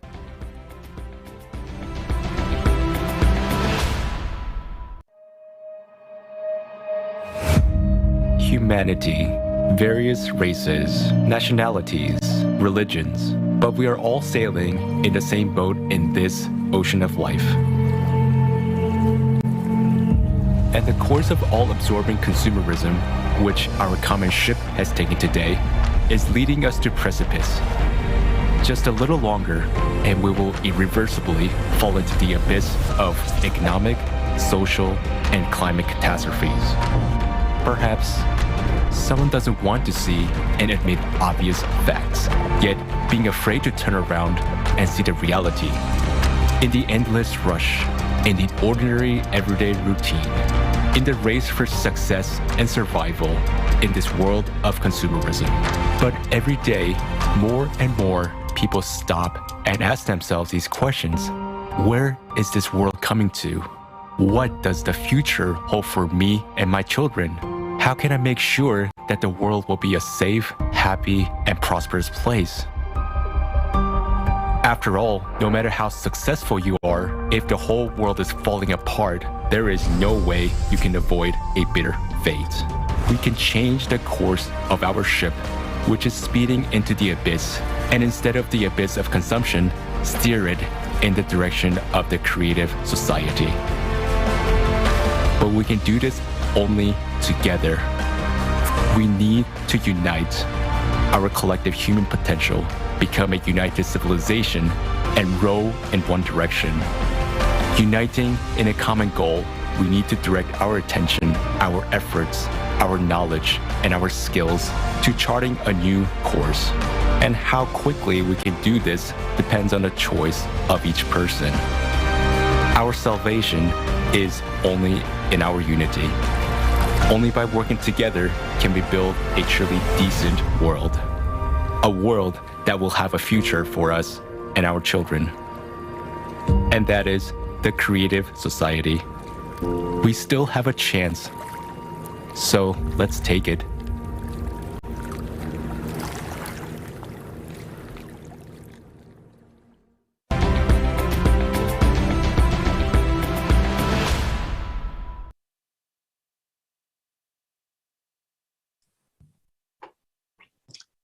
Hello. At present, we, humankind, face a global problem. Destabilization of the planet's core is no joke. Everyone understands this. Everyone understands that creative society is the only option to unite. But why do they not go for unification? Because there is a fear that even if we all get together, go va-bank, throw all of our energy into uniting, create a creative society, and we won't find a solution, and that's it. Time is spent and effort. There is no solution to the problem. The end. Finito. That is precisely what people have in their heads. And so they would build a bunker separately, only for themselves, because in consumer format, everyone cares only about his ass. And a small fraction of people would survive a couple of days longer than others. In that case, let's go for the Chinese model that Jackie mentioned. They will live only 4 to 5 years longer than if they do nothing. The same goes for the bunkers. Can they save everyone individually, no matter how super equipped they are? No. They can only prolong their existence for a short time, which does not solve anything. So it turns out that this issue is hugely acute. Creative society is a real chance, and the rest is absolute nonsense. We will never come to a solution if we don't unite, if we are unaware of the actual resources and possibilities. Many people are now concerned about the climate change and are starting to build private bunkers. Billionaires heads of technology, companies, superstars, doctors, lawyers, and numerous top executives of prominent corporations are all investing in it. But everyone separately. And it's ridiculous. But that's how consciousness works. They think they can survive cataclysms there. But let's think logically. How can they survive what's coming after everything we've seen today? It's not like it's a one-day situation to simply wait out in a barrel. Everything is destroyed once and for all, and for many years to come. And if we don't stop the process now, it will be forever. And then what? To be buried alive in this barrel bunker. Is that what they want? So spending millions to build a bunker is ridiculous. If these funds were invested in the development of creative society, everything would move faster.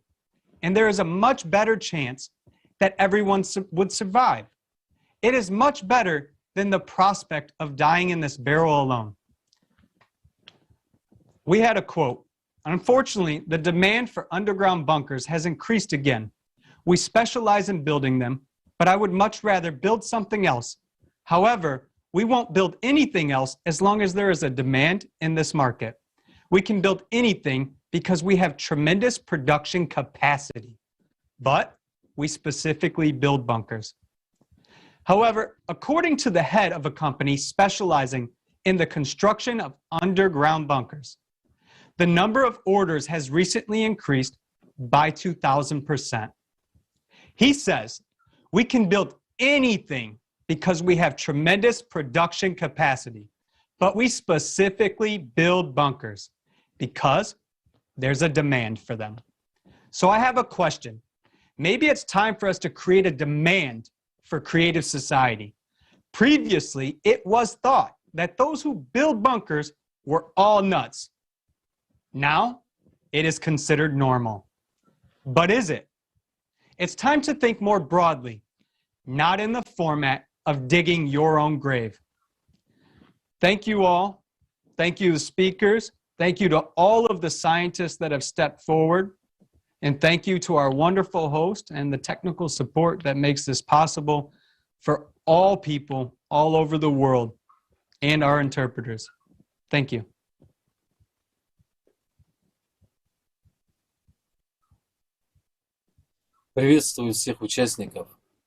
I'm very happy to see all the participants and viewers of the conference. And I want to thank everyone for their active participation. This conference is an essential step for all humanity because it provides truthful information that allows us to come to a mutual understanding. We're getting a holistic picture which allows us to make right decisions in the current critical conditions for the entire humanity and avoid a deadly global threat. And we also have the opportunity to openly ask tough questions and find answers together. And I would like to draw your attention to one of these questions. Today, a very bad trend is emerging in the internet and in the media in general, to shut people's mouths when they tell the truth about the climate situation. If any scientists, public people, or ordinary citizens scientifically refuse the theory of anthropogenic impact and factually prove that the climate problem is actually much more global and cyclical in nature, then this information gets deleted. In fact, there is an even greater restriction of our rights by the consumerist format, in which we all exist like slaves. This is an outright dictatorship. They tell us about democracy everywhere, but immediately limit it. What kind of democracy is this if some media giants, social networks, or media holdings can restrict it? Who gave them this right? Yet, as strange as it may seem, in fact, the answer to this question lies in ourselves. I mean, by our own inactivity, by our own silence, we allow this to happen. Let's be honest, we voluntarily agreed to this without even getting to the bottom of the matter. And all this is happening today. Today, when it is more important than ever for everyone to understand and accept the fact that our common problem should be solved together. Today, when humanity is really standing on the edge of an abyss, we must not remain silent, but tell the truth openly. We must open our mouths, not shut them. After all, this information will save our lives. The louder the truth will sound, the more real facts and reliable information we get from all sources, the faster we will be able to elaborate the right steps. If we sit back and pretend that everything is fine and that tomorrow it will be great, then there will be no tomorrow at all. Therefore, humanity's mouth mustn't be shut today when it concerns the survival of all humanity. We understand why it is being done, so as not to wreak panic and chaos. But why didn't they keep silent about COVID? They could have shut mouths and forbidden to speak, and people would have died quietly. But on this subject, they shut people's mouths while we're already dying from the actions of our common enemy, the climate. It is already killing us on a large scale. Such actions are unacceptable. They are a betrayal of all mankind. This is true collaborationism with the enemy. In order not to create panic, the right solution must be offered. In order to avoid panic, it is necessary to solve the problem, not to hide or conceal it. Those who give these orders are either mentally sick, if they wish death for themselves and their close ones, or they are complete idiots. After all, the climate will not spare anyone. Don't they understand that? If they are suicidal, that's their problem. But we want to live.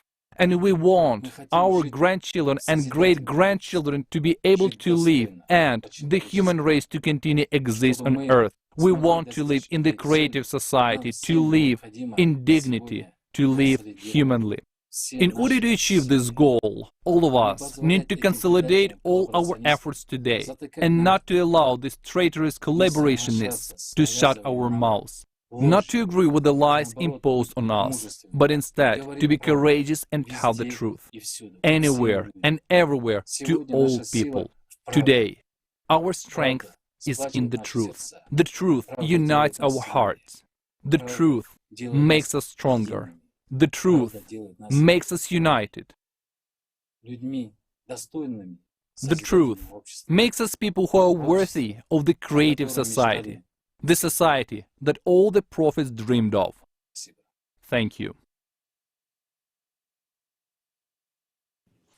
Thank you very much. And in this next part of the conference, we will show the truth of the consumer format that we live in. This information concerns everyone.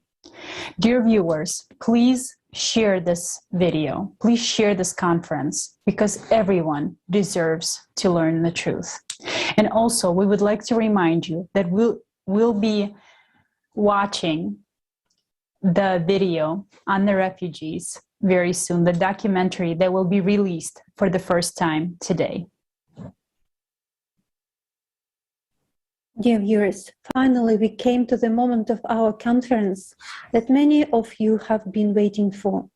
Right now, we would like to bring to your attention the result of 4 months of work, which resulted in a documentary that will air for the first time right now.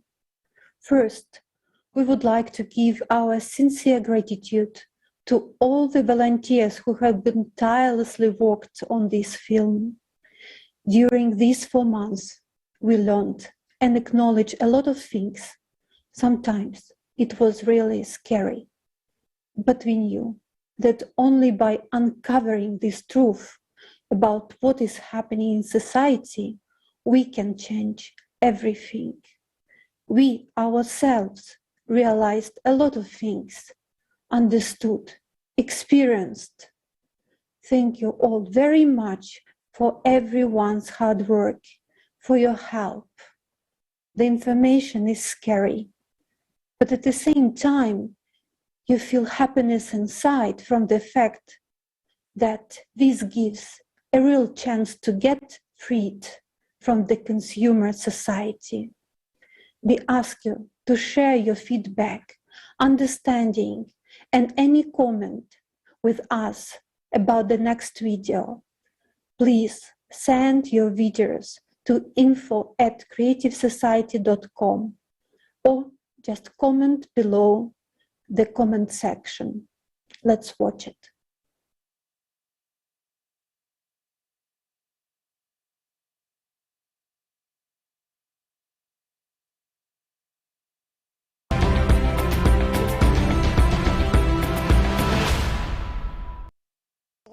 The biggest wildfires Climate is harder to predict. How you feel alive. Displaced because of climate change. Or I'm throwing out for a minute. I lost my home.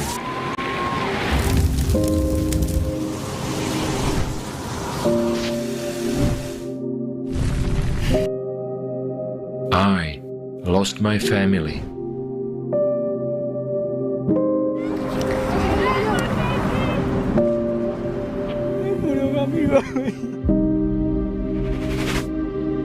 I was running for days.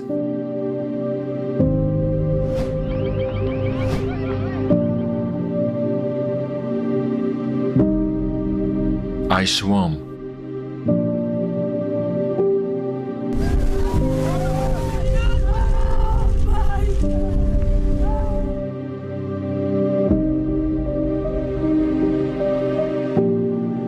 To end up here in a new place.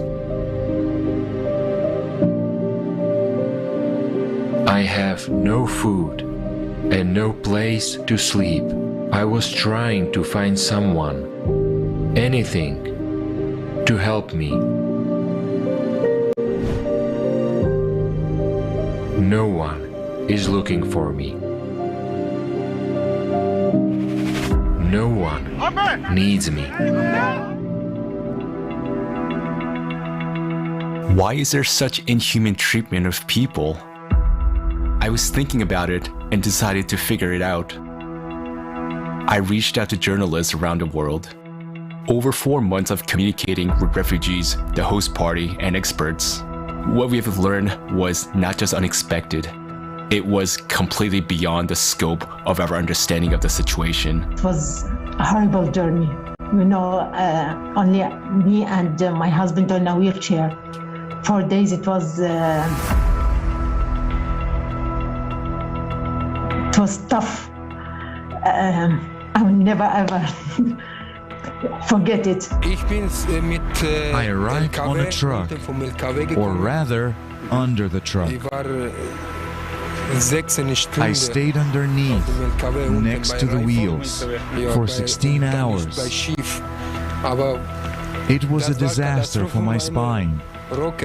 7 years ago, Soma and her husband were forced to leave Iraq.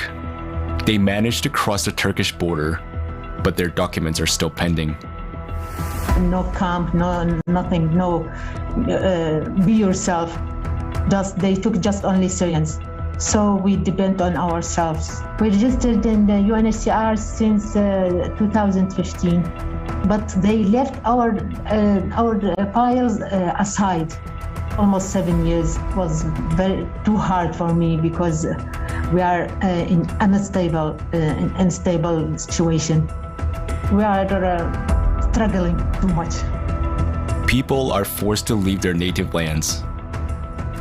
The first answers about the reason for displacements were the military situation in the country and violence. We didn't have such an idea at all to go to Germany or to Europe.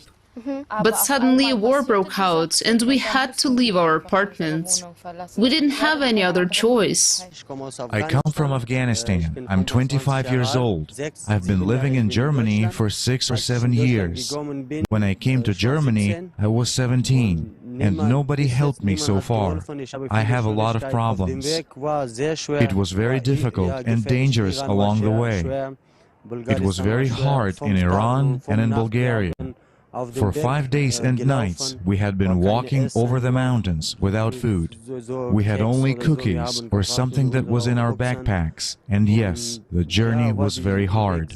We didn't go by car. We walked on foot from Afghanistan to Germany. If there had been no war in Afghanistan, I could have stayed there with my family.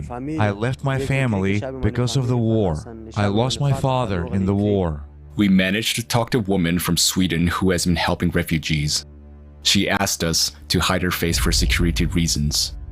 Now I'm going to tell you something very scary. Do you know what Bachabazi is? I know that it exists in Afghanistan. They have a clan with a man leader. He has money and he makes all the decisions.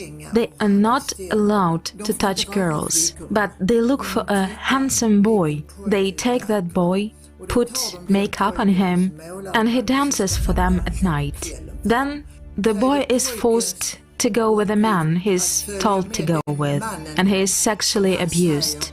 I took 3 of these boys to a hospital in Sweden to have them undergo surgeries. They were all so very damaged inside. One of the boys even had worms in there. Those clan leaders told one boy to come back to Afghanistan and continue spending time with them. They told his mother, if he doesn't come back, we'll kill his little brother. And we found out they actually did that. The boy survived thanks to the personal involvement of this woman, but that's not always the case. Often, people who seek refuge in another country encounter new troubles and threats to their lives there. I'm in South Africa. It's very difficult here because it's a very nice country, but the only problem that I'm facing is a xenophobic attack. Because here they don't like foreigners at all. You will never spend a month without being attacked with a xenophobic attack, because they say as a foreigners you are stealing their work. I've lost that hope of being in the great society. I don't know, I've lost that hope because seeing the way that people are being killed, seeing the way that people are being shot in my eyes, and the fear that I have right now is having my 2 kids. It's like every day in my mind, it's like, hey, this can happen to my kid, this can happen to me. And it will be, it's like I don't have a peace. I've lost that peace. In the world we now live in, it is not so easy to dare to help one another. A woman in Malmö, Sweden, took children to her place when they were brought to station downtown. They had nowhere to go. So here I am, sitting in a big house where there are vacant rooms. A thought pops into my head, why can't I offer shelter to some of those kids who were at a Grand Central Station? And that's what happened. Then I started helping children who had come as refugees because I thought I could do at least a little bit. Somebody else might do something other than this, but if everybody helps a little bit, it might be a good thing overall. So I can't solve all problems alone, but I think I can do something for a few kids. And that's what I'm doing right now. It's been 6 years already that I've been hosting unaccompanied refugee children. These problems have persisted for years. It is obvious that people's help is insufficient to solve these problems. We reached out to locals from around the world to find out about the refugee situation in their own countries. In my opinion, almost nothing is being done, almost nothing. I can say this from my personal experience, as I myself took care of refugee children 3 years ago when a big wave came. They were very grateful.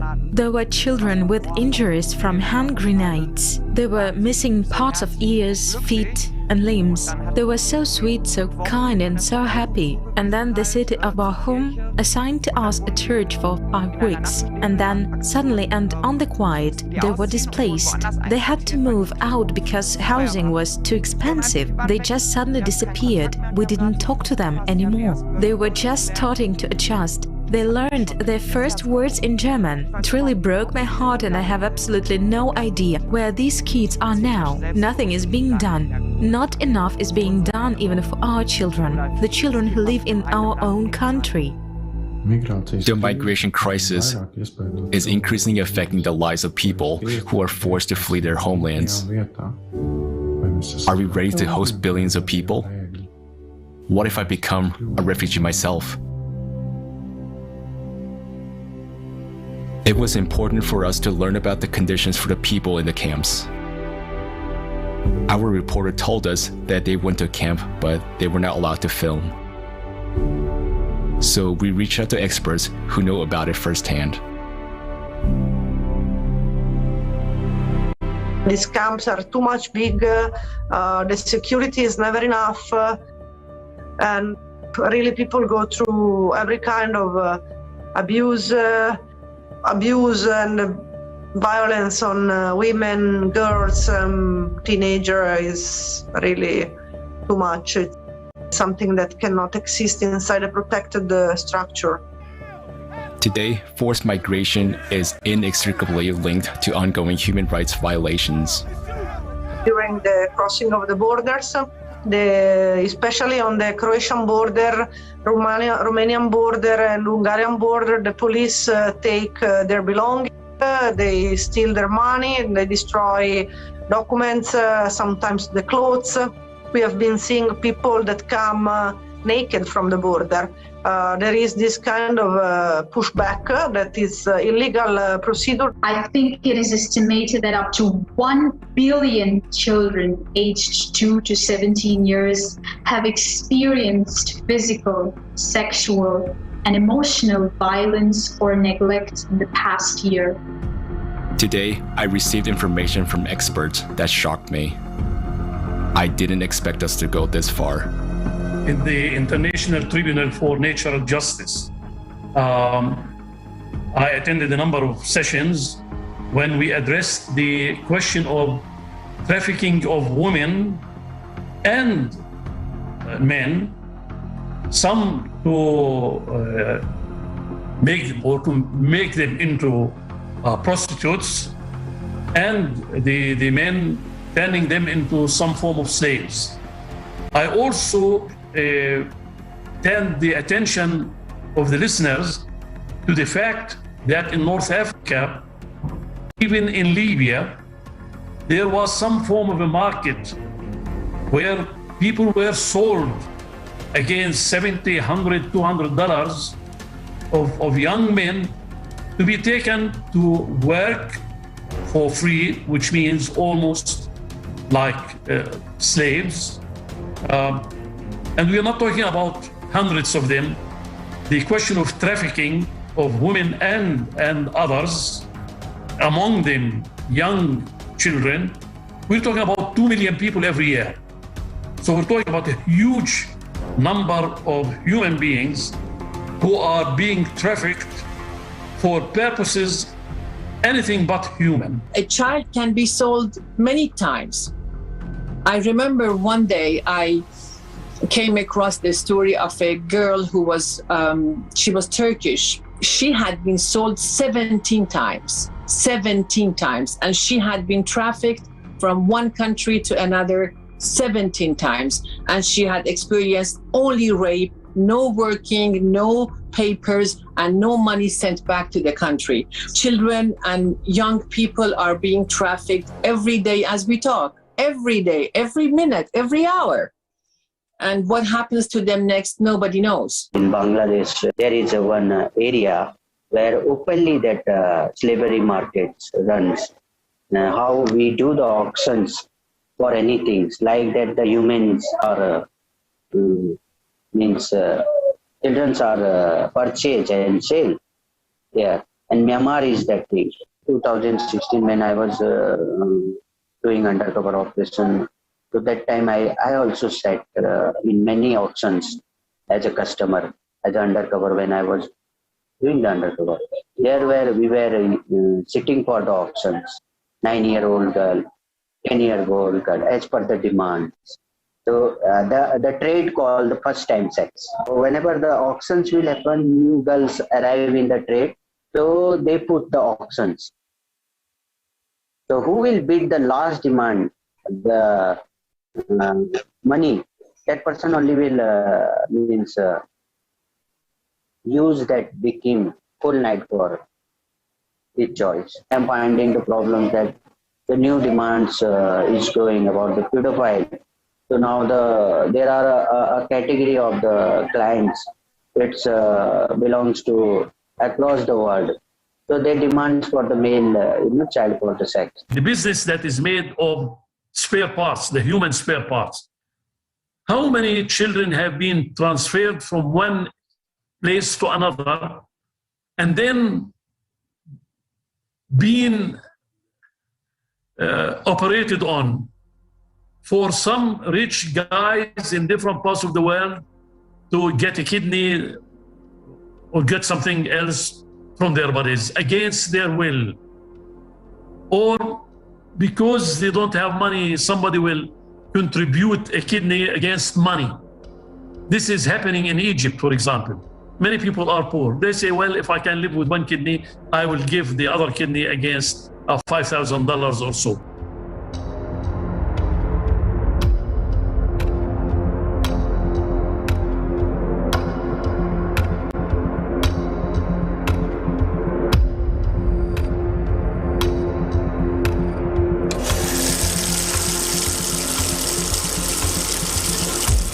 Black market, traffickers, mafia is part of this economy that is ruling the world. So what else I can say? That I only see that the other possibility is to spend money instead of constructing walls like we are doing in Europe. In our society, human life has no value. How is it possible that instead of help, people encounter violence, aggression, abuse, and slavery?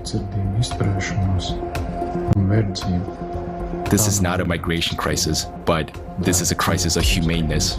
A gigantic moral, political, and ethical farce has begun because this regulatory development is not supported by policies, programs, and plans to protect the rights that are set out in the declarations. Human rights are growing in terms of recognition, but they are declining in terms of ensuring, guaranteeing, and protecting the implementation of actions aimed at making them a reality and not merely a formal discourse of a democracy. More and more often, they act to protect private capital rather than to defend the rights of the public. In our consumer society, it is impossible to solve these problems because there are rules and laws, but behind the words migrant, refugee, and internally displaced, there is no primary component: human being. It is terrifying to imagine what will befall us given the escalating climate crisis. Climate change is an integral part to national security. Climate change is a threat multiplier. We have climate-induced refugees. A case in point is myself. I have told you I have been displaced by the rising waters of Lake Baringo. So governments are not committing to help people to mitigate the climate-induced disasters. Now, you can see now conflict, climate-induced conflict, climate-induced migration, climate-induced food security, climate-induced health insecurity, climate-induced refugees. You see, for the first time in the history of humanity that we have climate refugees. So where is the missing link? The migration issue will only worsen due to increasing intensity and frequency of natural disasters. People, by looking at the existing legal frame, will not ever be entitled asking for protection. Because you will ask them which country you're coming from, they will say there is no country. I had a country called X, but the country now is underwater, or I had a village and this village is being totally destroyed or disappearing. We have something called the Warsaw International Mechanism on Loss and Damage. It's not an easy thing to discuss and get agreement from 200 countries. Everything has to be agreed by everybody. It cannot, if there's one country doesn't agree, then you don't have a global agreement. And so that's one of the deficiencies of having global. There's no international law. But I would like to urge each and every one of us that yes, there are policies, but what are we executing as an individual? What is our role to play in this major crisis situation?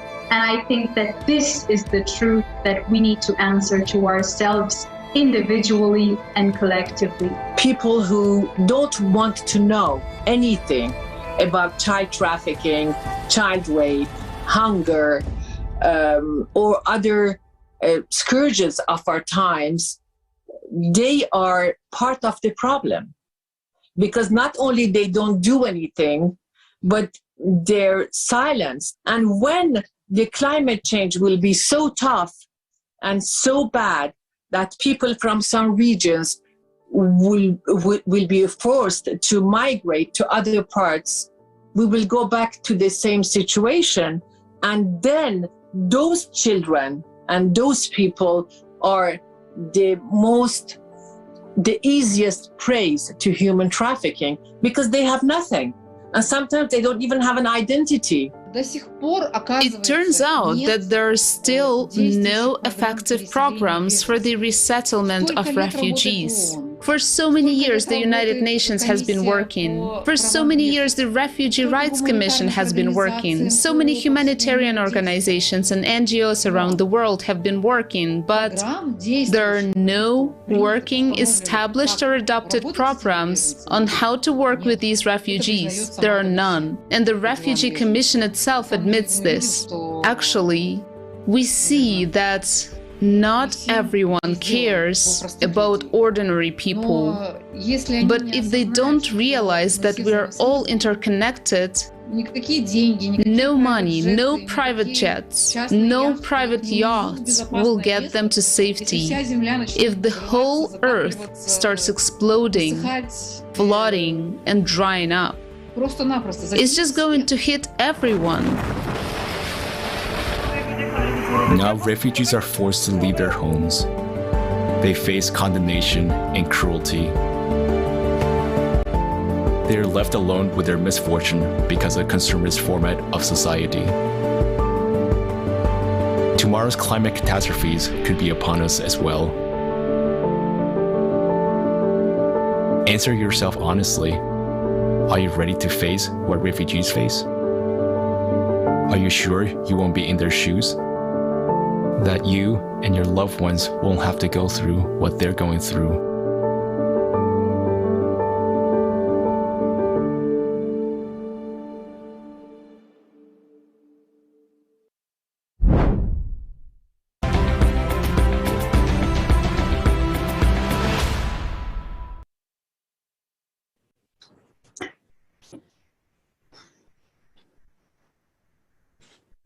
Dear friends, what can we say after watching this painful and devastating video?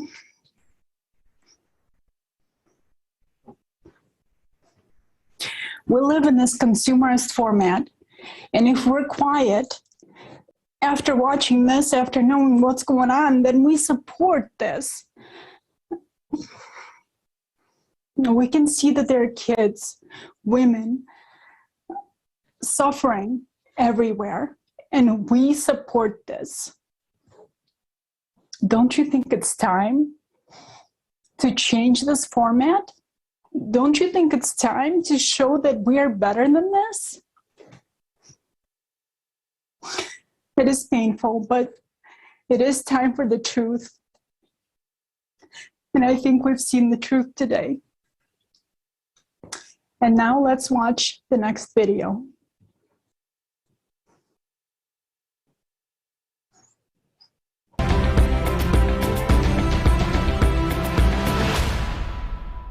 In this video, we had to change some words and expressions using milder terms. But we hope that the severity of the problems looming over our society will still be evident.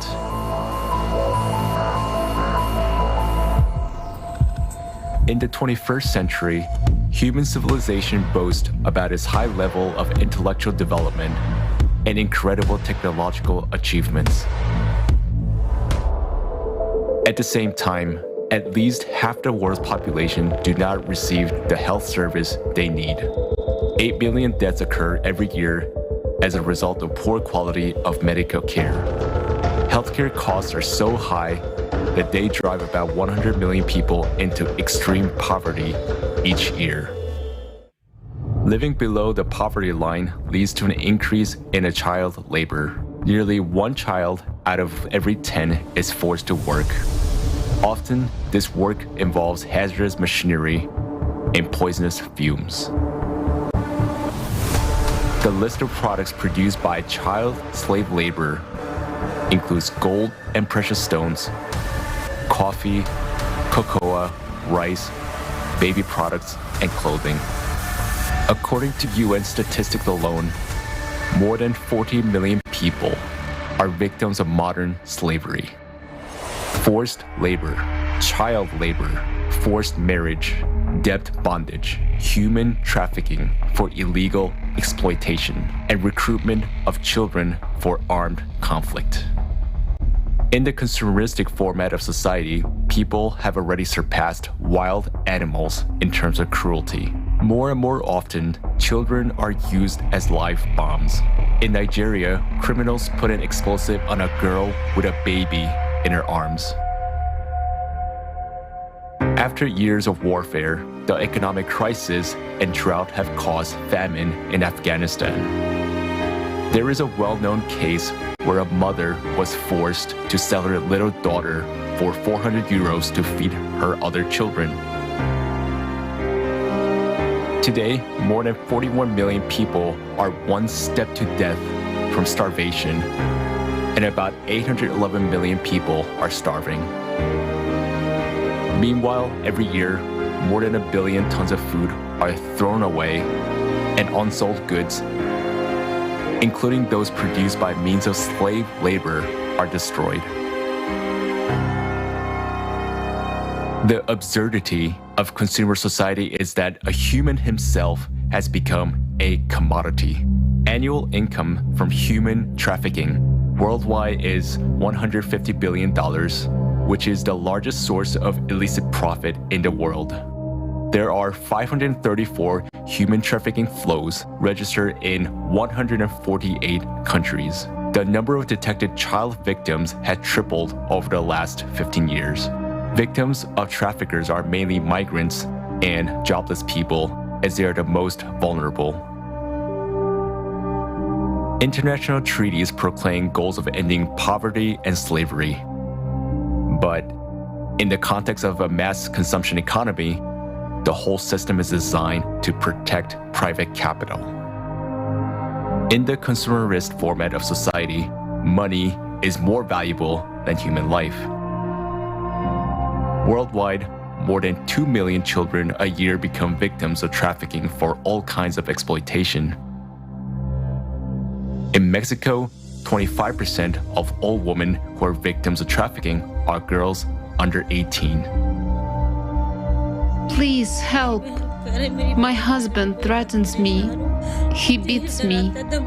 He forces me to have sex with his friends who come here so he can make money. They started beating me, pouring alcohol on me, making me drink, pointing a gun at me, saying they would kill me and no one would ask about me, no one would know where I was. And they opened the window and said, "Jump or we will shoot you in the head." And did you jump? Yes. From which floor? I think it was the 5th floor. In the consumerist format of society, people are ready to kill each other to satisfy ambitions for fun and profit. Illicit trafficking of human organs worldwide is estimated at $600 million a year. According to WHO statistics, 10,000 human organs are illegally transplanted every year. In Nigeria, special baby factories are set up on a massive scale where children are bred like a livestock. Teenage girls are forcibly impregnated and coerced to bear their life commodity for sale. But most of them are pregnant teenagers. They were held captive for one purpose, to force them to give birth. The kidnappers were making money on selling the babies. I got a call at 6 a.m. this morning saying that there were kidnappers at the school, that all our children had been kidnapped, including my daughter. We rushed there. It was confirmed that they had all been captured. Are we human civilization if human life has no value on this planet? To change this, we all need to stop supporting the consumeristic format of society and unite in a common goal to build the creative society.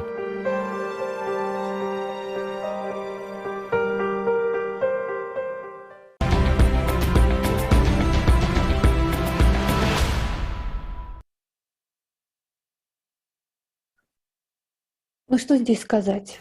What can we say? Right now is the time to ring the death toll, because after what we've seen right now, it is very hard to stay indifferent.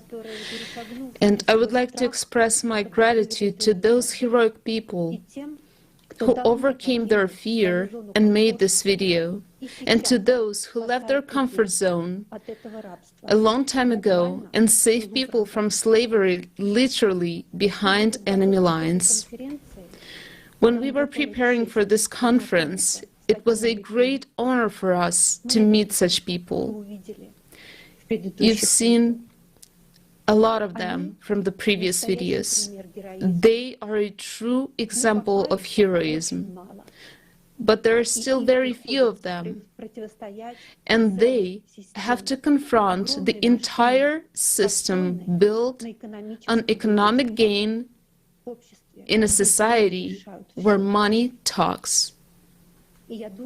I think that when most of us heard the title of the conference, Global Crisis, Time for the Truth, we didn't have a single idea of what a bitter truth would be discussed. But what we've seen today is our common pain. This disease of our society, which is called consumerist format, has reached a terminal stage. We must take urgent action. So, on behalf of all mothers and women, I appeal to every person living on this planet. Life is a gift from heaven. The consumerist format of society is taking away our lives and our future. If anyone hasn't figured it out yet, the consumerist format is a feast of darkness and evil. We have just seen appalling images proving that the circle of darkness is shrinking. Evil is getting closer to every one of us. It is the necrosis of humanness. It is caused by our indifference and inaction. We can continue to keep silent and hide from the truth. The truth is very painful, and we don't want to see it, right? Or we can start with the major understanding that all this mayhem is only possible in a consumer format. Lie, pain, fear, and suffering are an integral part of consumer society. We have come to the point where a person himself has become a commodity. It is already a symptom of a lethal disease. But we can make a different choice. And I believe in the hearts of mothers, as they are full of boundless love. Therefore, I'm appealing to women today. We make up the majority of the world's population. We can tell one another what we have learned today. We can tell it to our husbands, our sons, our brothers, our colleagues.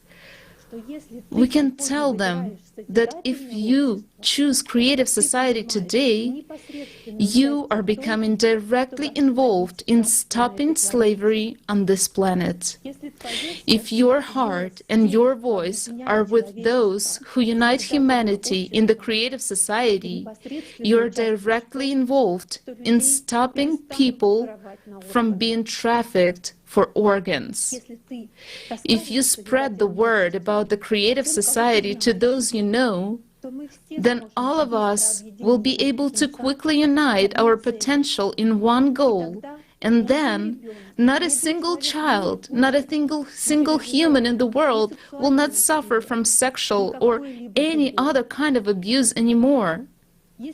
If we don't come together and agree that creative society is vital to us, we are putting the lives of all people, all the children of this world on the line, and this is important to understand.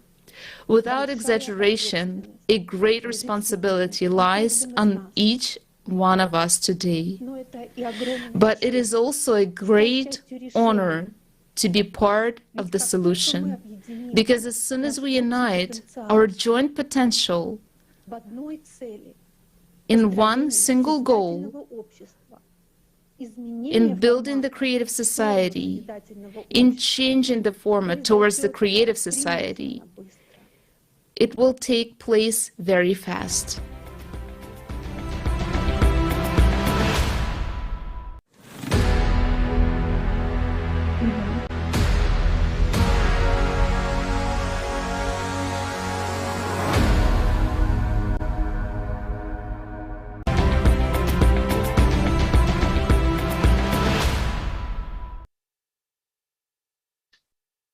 On one side, the planet is burning.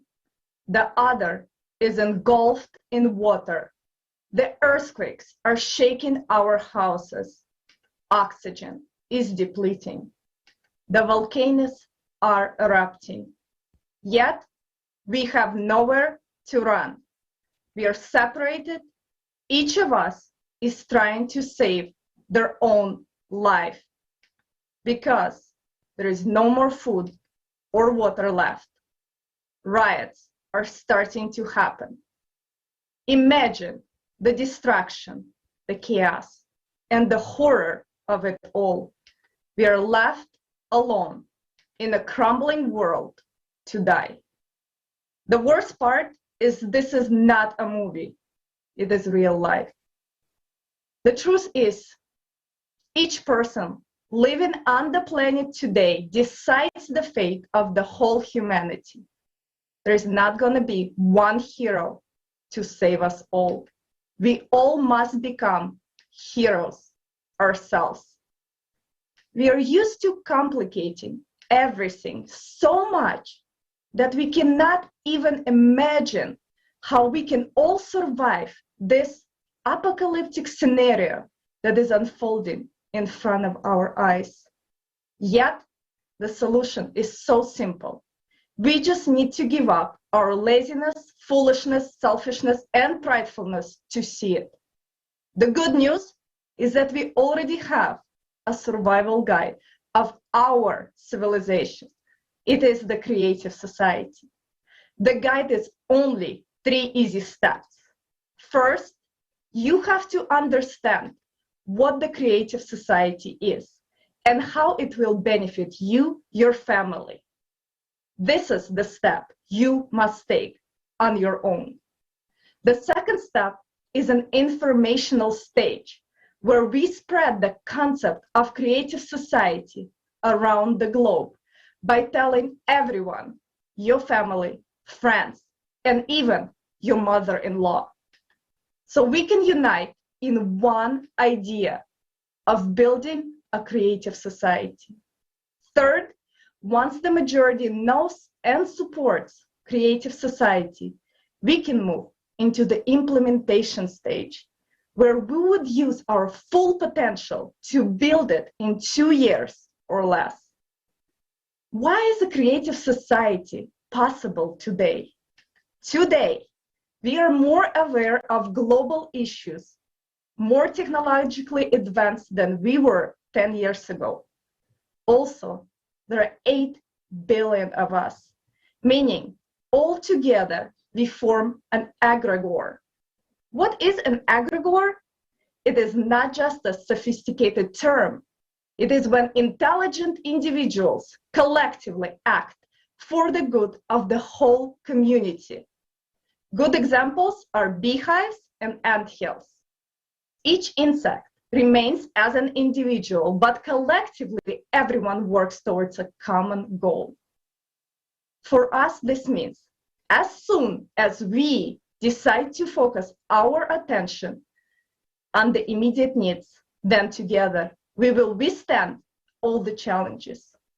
The new breakthrough possibilities will emerge in areas of research and science, because the whole human intellect and all resources will be focused on one goal: obtaining counteraction technologies that will protect us from climate crisis.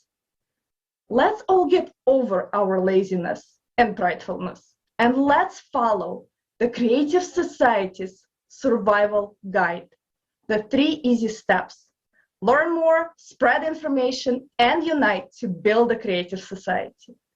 I cannot think of better investment we all can make than an investment in the happy future, not only for you and your family, but for the whole humanity. Now, the Creative Society is a project of everyone. We do not collect any donations or funds that disappear in the deep pockets. Instead, each person acts in their abilities and uses resources they already have. So if you were able to spread information about Creative Society by running Facebook ads, putting up a billboard in your city, running national or local commercials, putting flyers around your city or town, putting a sticker on your car's bumper, publishing an article in the New York Times, becoming a Creative Society media partner as a local or national blog, podcast, radio, or TV show, creativity has no limit. No one will ever ask you how much you have spent or did not spend promoting Creative Society. There will be no tax benefits or deductions. In the end, we will get there faster if everyone knows about the Creative Society tomorrow. Whether you have $1 million or just $1 or simply some free time, your investment in the Creative Society will benefit you, your family, and everyone on Earth. It is your opportunity to be a part of the solution and live out your superhero potential.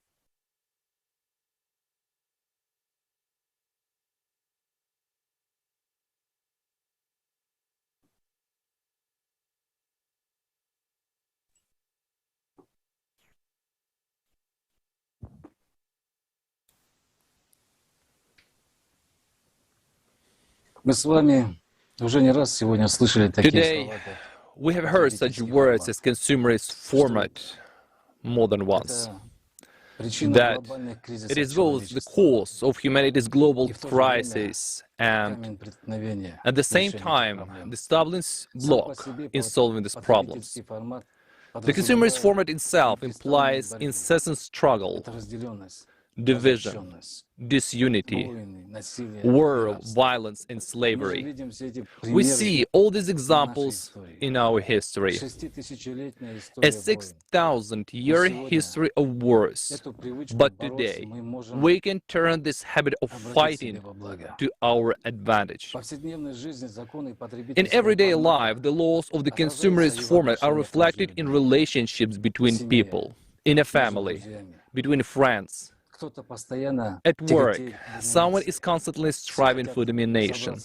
Everyone wants to get on top and get a better place. This is a constant self-assertion of some people at the expense of others. In consumer society, it is not the person himself who is valuable, not his ability nor achievements, but his being in the certain circles and his titles on the paper, which are not hard to buy. In consumer society, everything can be bought in general. It's a matter of how thick your wallet is. Quantity is also more important than quality in consumer society. There is a constant race, a chase, trampling of one another. Everyone strives to survive.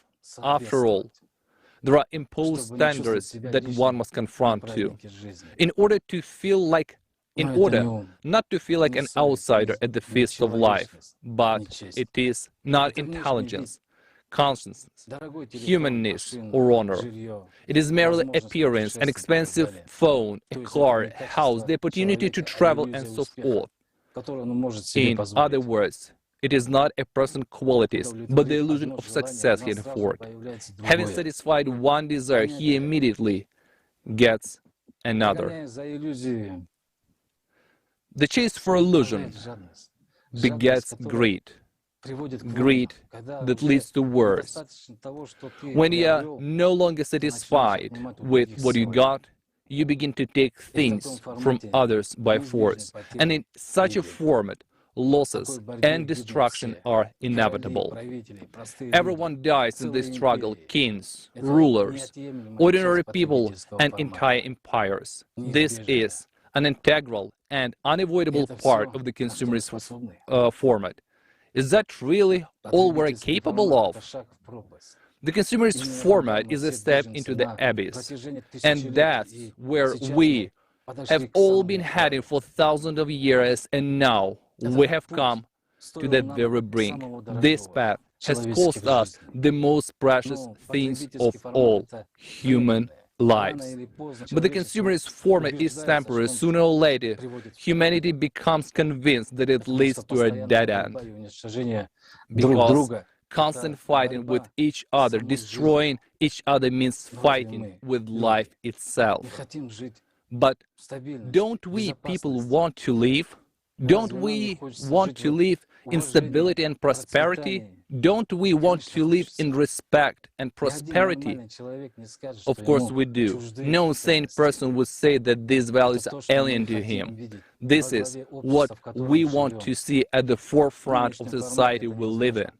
In the current format, it is impossible. All because of that very constant striving for struggle.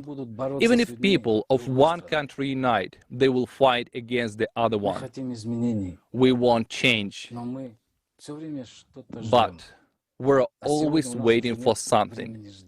And today, we no longer have time to wait for some miracle or new government to change everything. When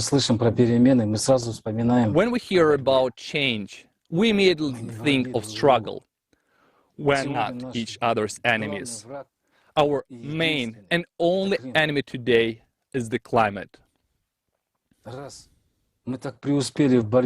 And since we're so good at fighting, maybe we should direct our forces towards surviving in this fight. We're used to taking sides with one or another camp.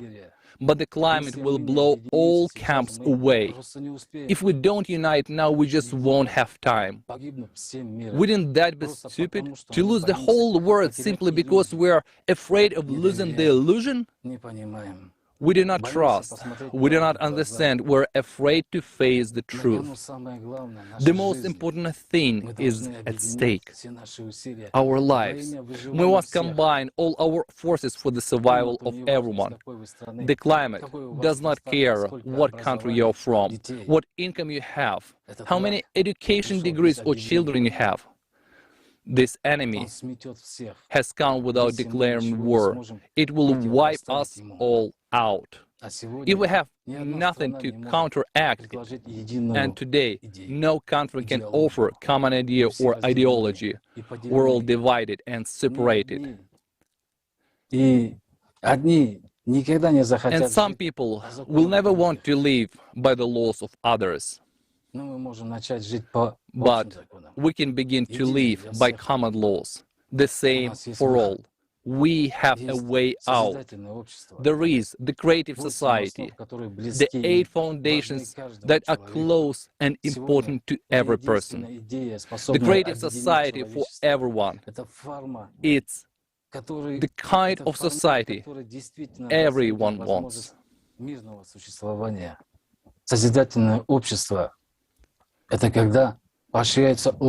Creative society means that the best human qualities are encouraged and the worst qualities are curbed. In the creative society, no one will be poor. No one will be oppressed. There will be no enemies, no corruption or fear. And each of us can begin to build this society right now by telling everyone around us that only in the creative society people will live in security. Would we deprive ourselves of that chance? Let's think and decide together how we will implement these foundations in our life.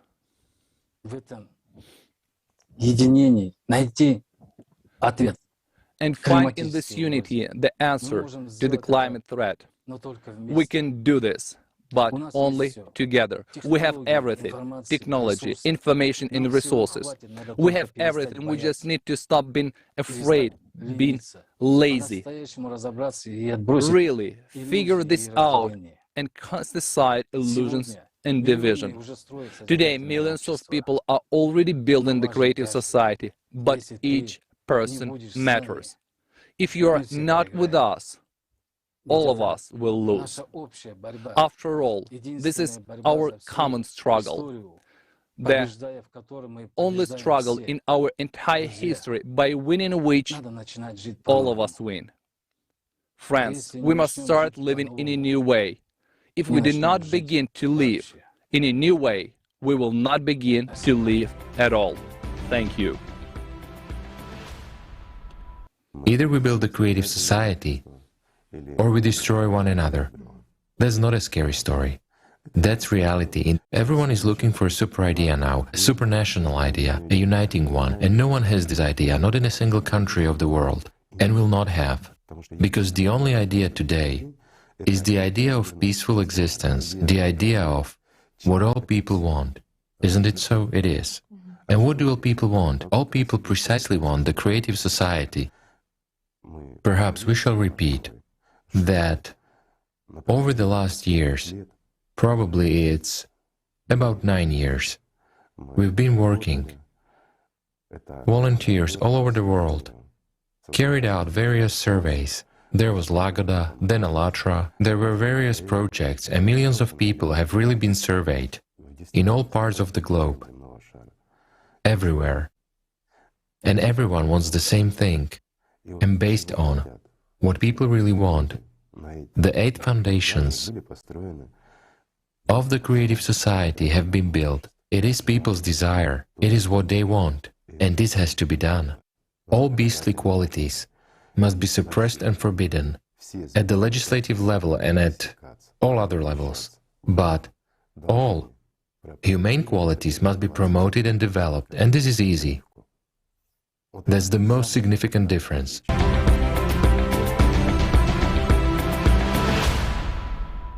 The world is on the verge.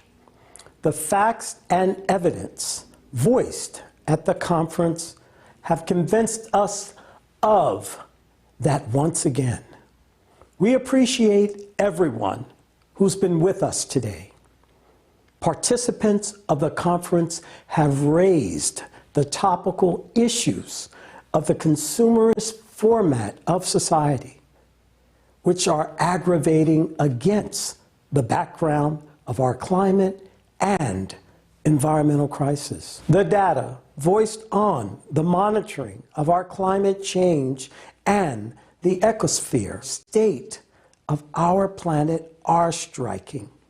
Humanity is really in danger. Only an ignorant one can deny it. Not being aware of how high the price of inaction and lost time is. As of today, numerous disputes are going on in the world regarding the cause of climate change and who is the blame.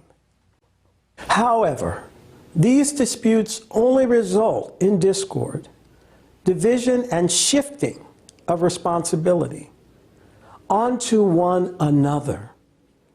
Searching for guilty ones will not change the situation and will not save humanity. While we are wasting time in vain, the cataclysms are increasing.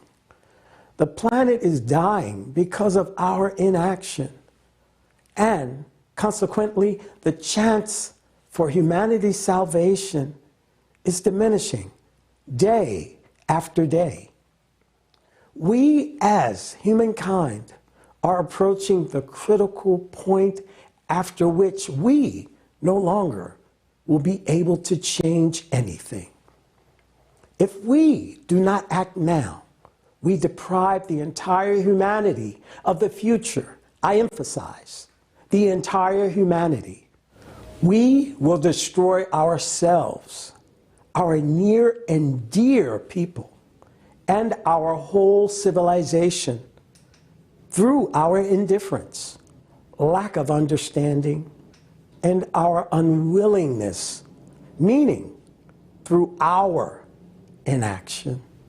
The planet's ecosystem is rapidly collapsing due to the anthropogenic factor, contamination of the world's ocean, deforestation, the disastrous problem of waste, and many more.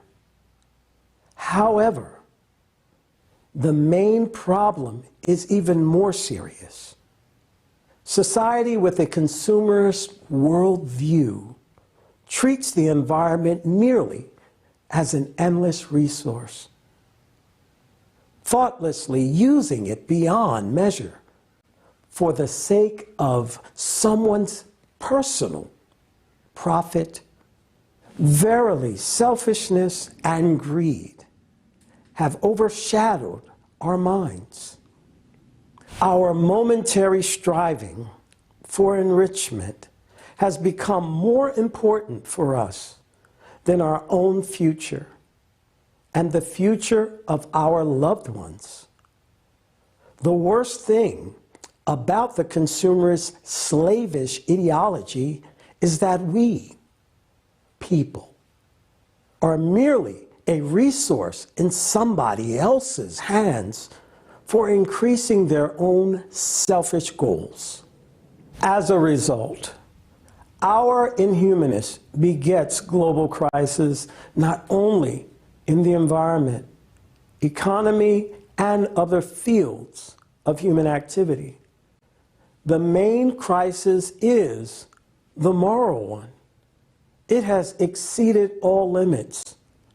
In our allegedly civilized world, there is plenty of violence, slavery, and exploitation of children's labor. While on the background of the climate change progression, a new problem has arisen: the increasing number of refugees who need human support and understanding. People driven by the intolerable conditions of existence come to someone else's country with a hope for humanness, but encounter enmity, rejection, fear, and often even hatred. Will such humanity, with a consumerist attitude to one another, be able to survive in the time of global cataclysm? The answer is obvious. Many people still hope that in case of cataclysms, their government or specialized organizations will save them. However, participants of the conference have voiced real-life examples, which indicates that these organizations have proved to be incapable of protecting survivors from cataclysms and providing them with the necessary aid, even in the present day, relatively stable period. But what will be tomorrow? The answer is just as obvious. Yet, we have also seen examples of people's mutual assistance and care for each other in the regions where the trouble happened. These examples demonstrate to us that we, people, as society, can come to each other's rescue by uniting and assuming the responsibility and not relying on someone else. This is exactly the main point and quintessence of our appeal to the world. The more of us there are, the more we are capable of, and the more chances we have to survive. The power of humanity's potential is tremendous, while the power of the united humanity is uncountable. This is precisely the essence of building the creative society. As of today, creative society is the only idea that can unite absolutely all people, the entire humanity, and to direct the enormous all-human potential to creation of a united civilization and survival of the entire humanity population in this disastrously hard time, which we as humanity have entered for the first time in our history. We shall overcome any challenges and dangers only together as the entire humanity. We will jointly protect what is precious to our hearts. We will jointly revive this world, restore our planet, and rebuild our common home. On March 20, 2021, a landmark event took place. The worldwide conference, Creative Society, What the Prophets Dreamed of. There, we, people from all over the world, brought together representatives of different religions and concluded that all scriptures talk about the creative society. That's the true face of all religions. It doesn't matter what religion you belong to, or if you are an atheist. The creative society is for everyone. The apostolic blessing of the head of the Holy See and the entire Catholic Church, Pope Francis, is with us. His prayers are with us.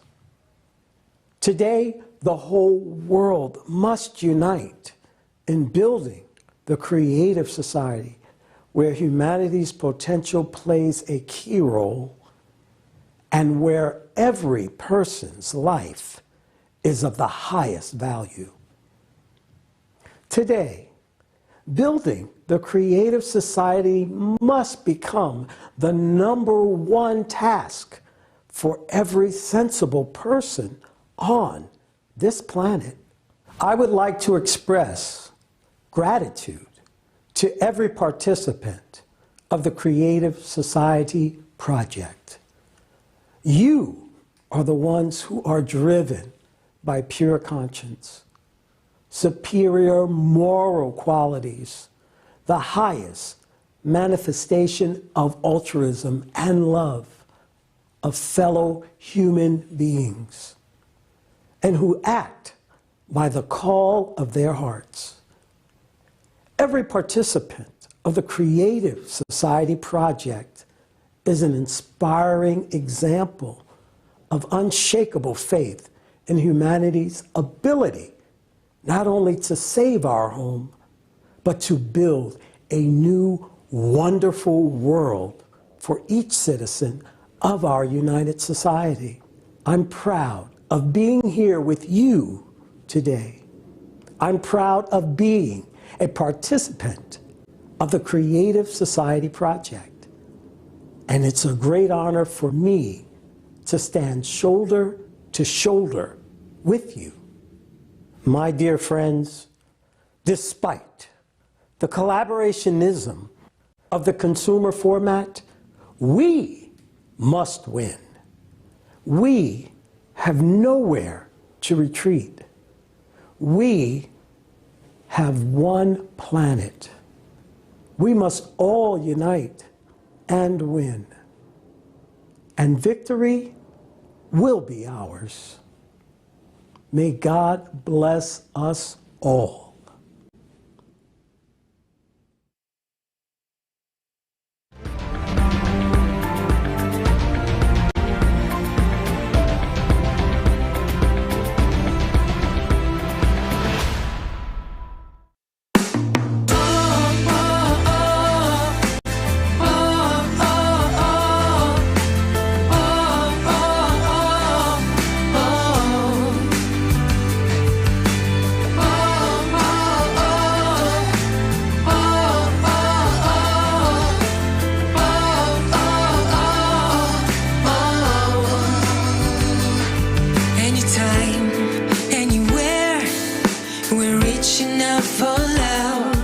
Every time, every day, we're looking up above, waiting for an answer to bring the world some light.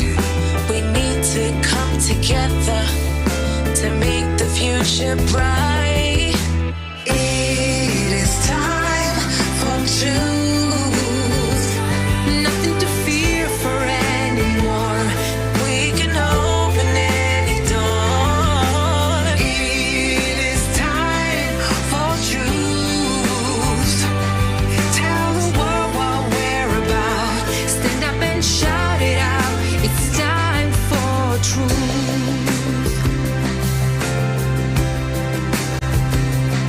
Don't we know what to do to bring the world prosperity?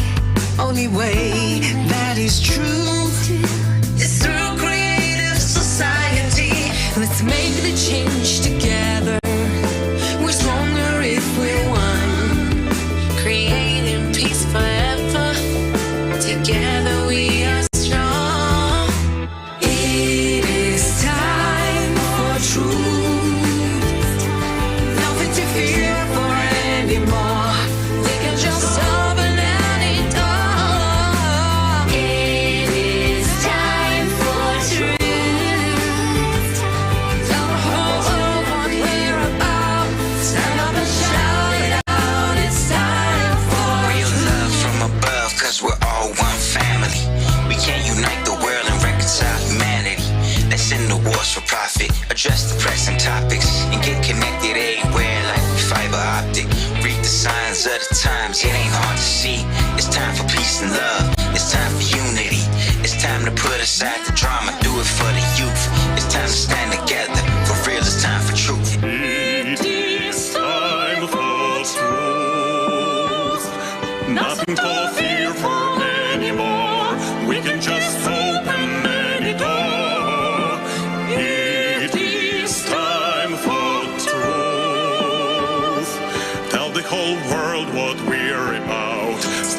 So it all